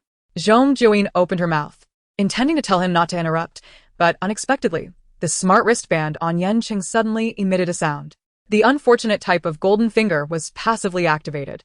Name, a pear blossom in spring with rain. Activation explanation, when others mention crying, shedding tears, or related terms. The golden finger's owner must shed tears within 1 minute to enhance the atmosphere, along with a slight filtering effect to evoke sympathy and affection towards the character. Zhong Jiuyin slowly widened her eyes, almost wanting to whistle. Let Yan Cheng cry. This golden finger is well arranged. Looking at AI Yuan and the others, they too wore expressions of surprise mixed with excitement. Yan Cheng paused, closing his eyes heavily. He nearly forgot about this golden finger. Unlike the previous 2 episodes where it was activated against his will, this one required activation words he thought would not be mentioned. Zhong Jiuyin was indeed his nemesis. The nemesis was still murmuring, why is it you again? 3 consecutive episodes of unfortunate types. Oh, and you too, Yuani. Yuani replied, it's fine. Mine isn't that scary. Crying like a pear blossom in spring within a minute is beyond his capabilities. Being beaten to tears is more plausible. AI Yuan was on the verge of laughter. Crying to enhance the atmosphere is already rather devious. And to think he has to cry for the character while having drawn the identity of a burly chef. Ha ha ha. After her explanation, Zhong Jiuyin understood even deeper. It's akin to a butcher raising his pinky. They excitedly whispered, while Yan Cheng had already kept his eyes closed for over 10 seconds. Seemingly unwilling to face reality, the staff had to urge him quietly. Yan Cheng, there is only 1 minute. Upon hearing the voice, Yan Cheng opened his eyes, revealing that what was previously an expression of disbelief was now filled with tears. Zhong Jiuyin was taken aback, lowering her head to poke at the wristband, illuminating it for him. Considering the strong light would be too harsh, she covered half of it, but the brightness remained intense, causing Yan Cheng to squint slightly as he turned his head away. The light primarily illuminated him, making him the focal point in the dim corridor. And his tearful visage was clearly visible to everyone. His expression was calm, his eyes slightly reddened, a glimmer of moisture fleetingly appearing. And as he tilted his head to squint, tears flowed down. His eyelashes gently lowered, and a single tear hung from his jawline, not quite falling. Truly deserving of the title of Best Actor, his ability to cry on cue, maintaining such a serene demeanor, left viewers eager to turn and see his face, to inquire what grievance he bore. He was neither pitiable nor fragile, yet he embodied the essence of a pear blossom in spring with rain, which indeed held a certain charm. Zhong Jiuyin, like a wandering vagabond, raised her eyebrows and stared intently. Yes, men are not incapable of crying. Rather, This is how it should be done. Without lamenting or making any noise, simply shedding tears in silence, rendering others unable to express their anger. He continued performing without hindrance to his speech. Is it okay now? Although he was deliberately stirring emotions to cry, it was still a complete reaction of tears. His voice carrying a husky timbre that sounded somewhat soothing. Zhong Jiuyin felt as if a small insect had brushed against her, raising her hand to rub her ear. Glancing at him once more, he tilted his head, allowing a tear to slide to the corner of his lips, leaving a small damp spot. Now. Her lips felt as if they too had been stung by a small insect. Chapter 106. Liangji establishes his persona. Yan Cheng's display of a pear blossom in spring with rain not only enhanced the atmosphere but also triggered a torrent of bullet comments. Crying. Crying. Yan Cheng is crying. My heart. Let me lick away those tears, please. I'll buy the membership, I'll send gifts. Just tell me how much it costs to request Yan Cheng to cry. When others cry, I'm like, oh dear. But when someone good-looking cries, I'm like, darling, did I do something wrong? Is the wind blinding you? I'll immediately call someone to stop the wind. Male stars, hurry up and learn. This is the standard for crying scenes, crying beautifully and calmly, just right, making me want to. So beautiful, I want that. Just walked in and tripped over some people's pants. Can we have some civility, please? Zhong Jiuyin's role as a light bulb is very timely. Yan Cheng's ability to find light is impressive, facing the light and looking into the camera. If I were Zhong Jiuyin, my heart would be racing right now. Why is Zhong Jiuyin so clingy to Yan Cheng? Even when flailing about, they end up in the same room. Do you think I believe that that's just coincidence? I say, can Zhong Jiuyin walk upright? Helping once in the first episode and now she's tied to Yan Cheng? And can the Yan fans walk upright too? No need to cling. So it turns out Liangji is establishing his persona, pretending to be a naive beauty to attract the cue points. In this episode, there's no room for fools. He can't keep pretending. A heart full of sincerity wasted on a dog. I once believed there was truly a distinctive star in the entertainment industry. I even passionately promoted him as the bashful stutter, a rare and foolish beauty, only to realize it was all a waste of time. Thus, supporting a minor celebrity carries its own risks. In the pursuit of fame, everything might be a mere facade. If one wishes to inquire about the truth, they should directly ask Yan Cheng, rather than causing a stir. Are you all out of your minds? What is a struggling artist to gain by recklessly climbing the social ladder? To claim a salary of 2,000 while boasting of 10,000 is absurd. Do not presume others desire such a charade. Sometimes, observing the online comments can be quite entertaining, akin to watching a quarrel at the village square. Next time, I shall learn a few lines to scold the beautiful dog head in the same manner. The director, listening to the assistant discuss trending topics through his earphones, allowed his gaze to linger for a moment on the barrage of comments.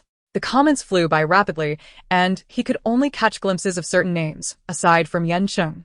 The name Zhong Jiuyin appeared most frequently, followed closely by Liangji, who had outpaced Yuan. After a prolonged observation, the barrage began to induce a slight dizziness, akin to staring at a phone while riding in a vehicle. The director's gaze naturally shifted downward to the 5 individuals in front of the camera. With Yan Cheng's emotional punishment concluded, Zhong Jiuyin's light had dimmed as well. In the dark backdrop, they were deliberating on their next move towards the ballroom. Yan Cheng and Zhong Jiuyin stood side by side. Before glancing at the comments, the proximity felt normal, akin to the distance maintained with others. They had not engaged in conversation or exchanged any unusual glances. The atmosphere was polite, and Yan Cheng remained characteristically distant and courteous. Yet, one comment suggested that Yan Cheng and Zhong Jiuyin always appeared to be standing close together. With this thought in mind, observing them now seemed a bit peculiar. As his attention wavered, another comment caught his eye. Can we stop the speculation? Who doesn't know that Yan Cheng detests rumors? If it gets annoying, he'll just pay the penalty and leave. After all, he's done it before. Oh, this is a rescue. The traffic is his doing. So, he probably won't even have to pay the penalty. The director jolted awake, a cold sweat forming on his back. Never mind. What Yan Cheng and Zhong Jiuyin choose to do is their affair. He would simply pretend he was blind to it. The director quickly focused all his attention on the camera, following the movements of the 5 guests. Zhong Jiuyin and the others cautiously descended the stairs and discovered the ballroom on the 2nd level of the cruise ship. It was beautifully decorated, with vibrant lights, yet eerily empty. No one was there, not even a corpse. The broadcast narrated the plot, guiding them toward the mask selection area. Within the wide-open door lay lifelike mannequins sprawled in disarray. Due to their abundance, The crimson liquid replacing blood was no longer ketchup, but a specially concocted red fluid. This red seeped from the doorway, saturating the carpet at its entrance, a clear indication of a gruesome massacre. The narrative unfolded before them. The overwhelming stench of blood caused several of them to pale, with the writer and musician bending over, nearly retching. The chef entered first, while the other four hesitated, overcome by fear and unwilling to separate, standing behind him and casting hurried glances inside. What greeted them was a scene of carnage, bodies strewn about in tattered gowns, dismembered corpses, each adorned with various masks obscuring their faces. The horrific sight left them speechless, their hearts racing. The writer clutched the chef's arm tightly, her voice trembling as she spoke. Just moments ago, we were told there would be individual plots, and now here we are. Yuan covered her nose. Speaking in a muffled tone, it sounds easier to connect. I wonder how many coins will drop. I hardly find it easy. AI Yuan pondered, considering how to link the subsequent plot while remaining true to her character. If the alignment were too weak, the coins awarded would be minimal. It was like an exam. To surpass the top scorer, one must ensure high marks across all subjects. After a moment's thought, she tentatively performed, reaching out to grasp Yan Cheng's arm. Zhong Jiuyin, her gaze unfocused, slowly turned to them. Since AI Yuan's debut, her acting experience had been limited, and she could only strive to evoke a sense of fear and terror. So many people have been killed, should we really go in? Yan Cheng dutifully remained unresponsive, resembling a wooden post, showing no interaction. Even as he stared ahead at the mannequins, his expression unchanged. AI Yuan wished to add more lines to approach the correct answer, but after much contemplation, she found no further words to say and fell silent. The broadcast quickly announced, supplementary plot loading. AI Yuan's plot completion, 40. Reward, 40 coins. Only 40. AI Yuan exclaimed. Yet, the subsequent announcement drowned out her voice. Key plot not triggered. Director's guidance function hidden. It only appears upon triggering key plots. Chapter 107. Cry for me. As the broadcast concluded, AI Yuan lost interest in the coin count, feeling awkward and uneasy as she quietly asked, "Is it because I failed to trigger the key plot that the guidance function was downgraded? How embarrassing." However, the paper-thin facade was too fragile. A single misstep could shatter it. Yuan and Liangji quickly reassured her that it was not her fault. Zhong Jiuyin, who had been calling her beautiful Yuan, hesitated to speak. She was stroking her chin, appearing deep in thought. After listening to Yuan and Liangji console AI Yuan, Yan Cheng turned to her after a few seconds of silence and directly inquired, "Zhong Jiuyin." The moment he called her name, he paused for 2 seconds. The 3 syllables lingered on his tongue, as if imbued with a deeper significance. After a barely perceptible hesitation, he asked with calmness, "Have you discovered something?" The other 3 turned to observe her contemplative expression. Zhong Jiuyin replied, "Do not disturb me. My mind is unusually alert at this moment. I believe I am on the brink of uncovering a major clue." Yan Cheng remarked, "What do you mean by unusually alert?" Such insights could be explained so crudely. She had requested silence, and indeed, no one spoke. AI Yuan, eager for something to overshadow her previous blunder, gazed at Zhong Jiuyin expectantly. The peculiar red liquid at the crime scene had an odd odor, and after a prolonged whiff, Liangji could not contain a sneeze. In the next moment, Zhong Jiuyin suddenly fixed her gaze on AI Yuan and Yan Cheng, narrowing her eyes as she scrutinized them from head to toe. Yan Cheng asked, "What is it?" She remained silent, shifting her gaze slightly to scrutinize AI Yuan once more. AI Yuan had just grasped his arm, and though she had released it after the performance, Yan Cheng's mind suddenly sparked with thought. While still mulling over the idea, he instinctively drew his arm away, his fingers grazing the seam of his trousers. Distancing himself from AI Yuan, Zhong Jiuyin, oblivious to his action, continued to scrutinize AI Yuan before suddenly realizing, "I've made a discovery." AI Yuan and Yan Cheng spoke in succession. What? Isn't the writer supposed to be timid? She posed. Logically, fearful individuals seek the comfort of those they trust. However, we have already surmised the chef to be the murderer. Why would the writer reach for the chef's hand in search of solace at this moment? Yuan, with wide eyes, pondered rationally, his actions in unison. Indeed, the writer should keep distance from the chef. Otherwise, wouldn't that be contradictory? Unless. Zhong Jiuyin echoed, their voices converging in a moment of mutual understanding. Unless the writer genuinely believes the chef is innocent. AI Yuan was taken aback. What does that mean? Are you saying the suspicion is now on me? Zhong Jiuyin stroked her ponytail, adopting an air of superiority akin to an artist, her chin slightly raised. Just tell me if my analysis is sound, whether the conclusion is correct, and how remarkable I am. Ai Yuan retorted. You? I don't fancy wearing that. Zhong Jiuyin replied. You could wear it. Ai Yuan. I have previously stated that I am not the murderer, yet you remain unconvinced. At this moment, Yan Cheng interjected, urging caution in absolving oneself, suggesting that Zhong Jiuyin might possess a more plausible analysis, hinting that you may not be entirely innocent either. It is conceivable that the writer and the chef could have conspired, with the chef being bribed to act as an accomplice, capable of providing testimony for one another when necessary. Yan Cheng remained unfazed, asserting that it should have been the writer and the chef hiding together on the third floor. Rather than myself, you, Ai Yuan and Yuan Yi. If only the artist's code of conduct had been recalled in such moments, I would not have faced the scorn of Qianyu. She casually dismissed. Who knows what schemes you are concocting? Perhaps it was a deliberate attempt to separate and threaten me and Yuan Yi. Yuan Yi nodded in agreement. It's possible. By tracing back from the outcome, any improbability can be construed as a possibility, rendering clear explanations elusive. Yan Cheng chose not to elaborate further, opting to selectively disregard certain suspicions, agreeing with part of her statement. In any case, I also find the writer's actions somewhat dubious. Ai Yuan eagerly implicated others. If we are to speak in such a manner, then Zhong Jiuyin, you too are a suspect. Everyone could potentially be the murderer. I have not committed any suspicious acts. It cannot be that my beauty alone subjects me to such scrutiny, Zhong Jiuyin retorted, her posture casual, her assertion of beauty somewhat incongruous. Yan Cheng countered, you might also be suspected for being a remarkably agile warrior. Zhong Jiuyin glanced at him, her previous nonchalance replaced with a twinkle of mischief in her eyes, and uttered a single word, cry. She then tilted her head towards Yuan Yi, gesturing for him to continue.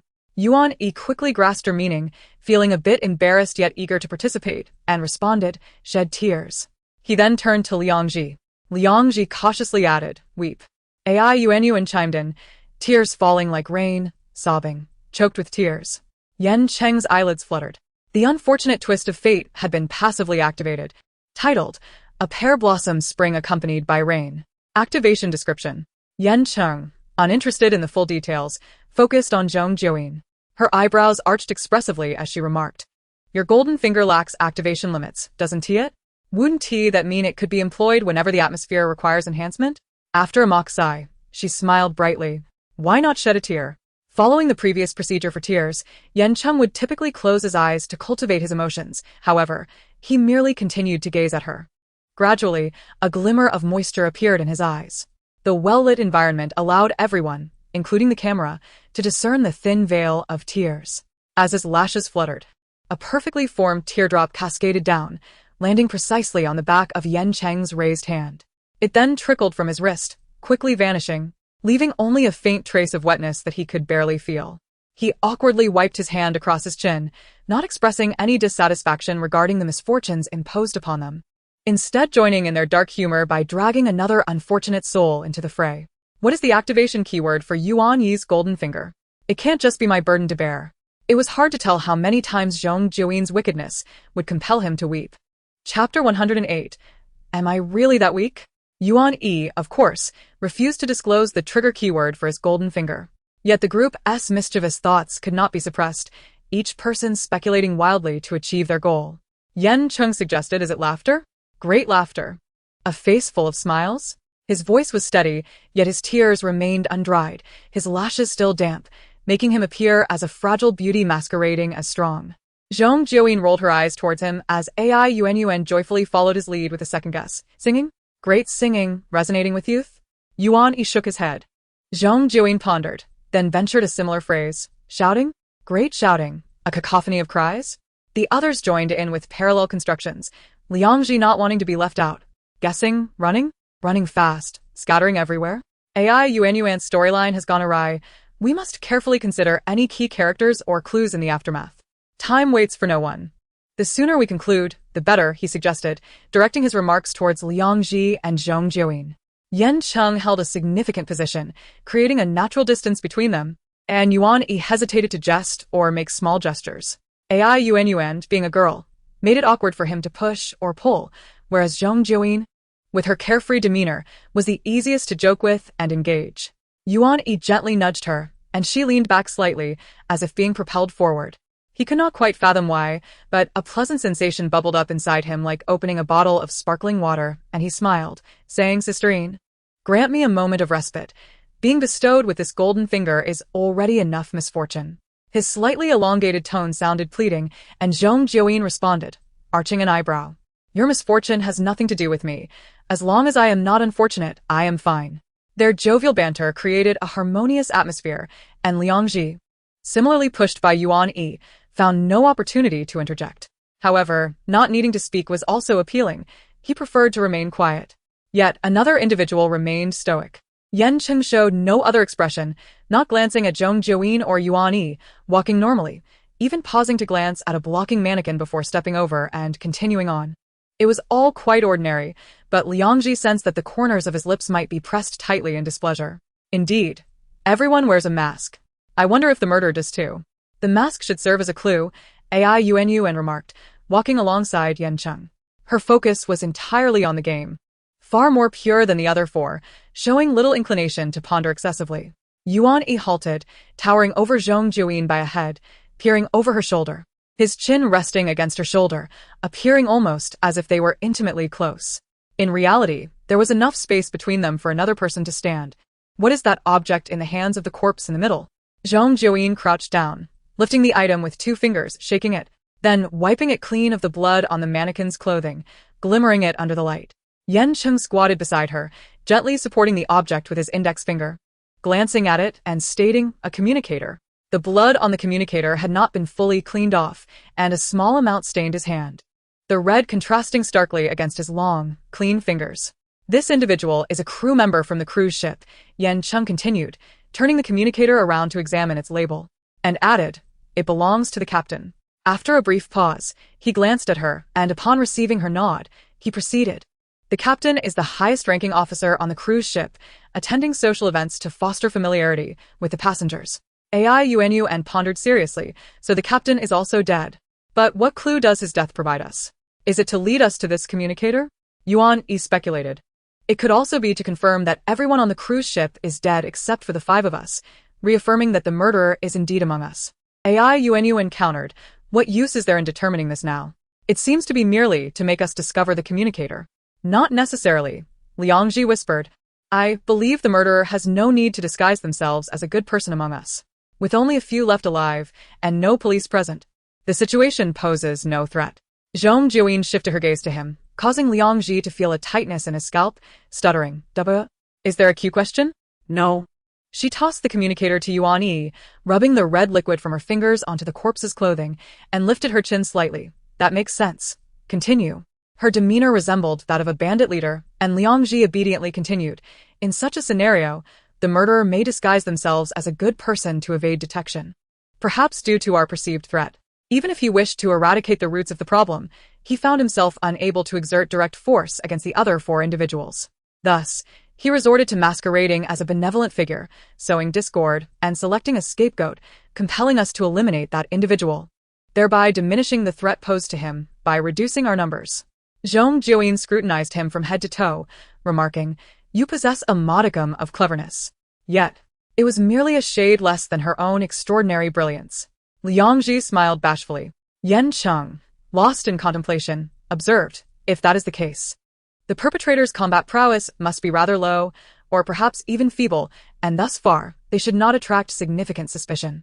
As he uttered these words, his gaze shifted towards Zhong Jiuyin, who immediately turned away, exclaiming, "What are you looking at? Am I weak?" As she spoke, she rolled up her sleeves to reveal her muscular arms, showcasing her strength. Yan Cheng replied, "You may not be weak, but the character you drew is decidedly feeble." Although he believed that the randomly assigned identities were rather mismatched, it was evident that her persona was more suited for the role of a chef. The chef wields a spatula, she brandishes a frying pan. Zhong Jiuyin, however, would not concede. How can a painter be deemed weak? What if my field of painting requires considerable strength? Yan Cheng displayed an expression of keen curiosity. For instance, what fields? There are too many domains to enumerate here, she retorted. Yan Cheng pressed on. If you cannot summarize, then demonstrate it instead. Being invited to paint at a grand soiree aboard a cruise ship suggests a penchant for realism. Perhaps oil painting? With a quick glance, she conjured another excuse. I lack the tools to showcase my work. What a pity, for I shall miss the opportunity to witness the artwork that necessitates such exertion, Yan Cheng remarked, casting a deep look in her direction. She waved her hand dismissively, merely lamented in your heart. After all, I am a good person and that is the truth. Furthermore, there are clearly weaker individuals present. Her eyes, sharp as a wolf's, fixated on Liang Ji.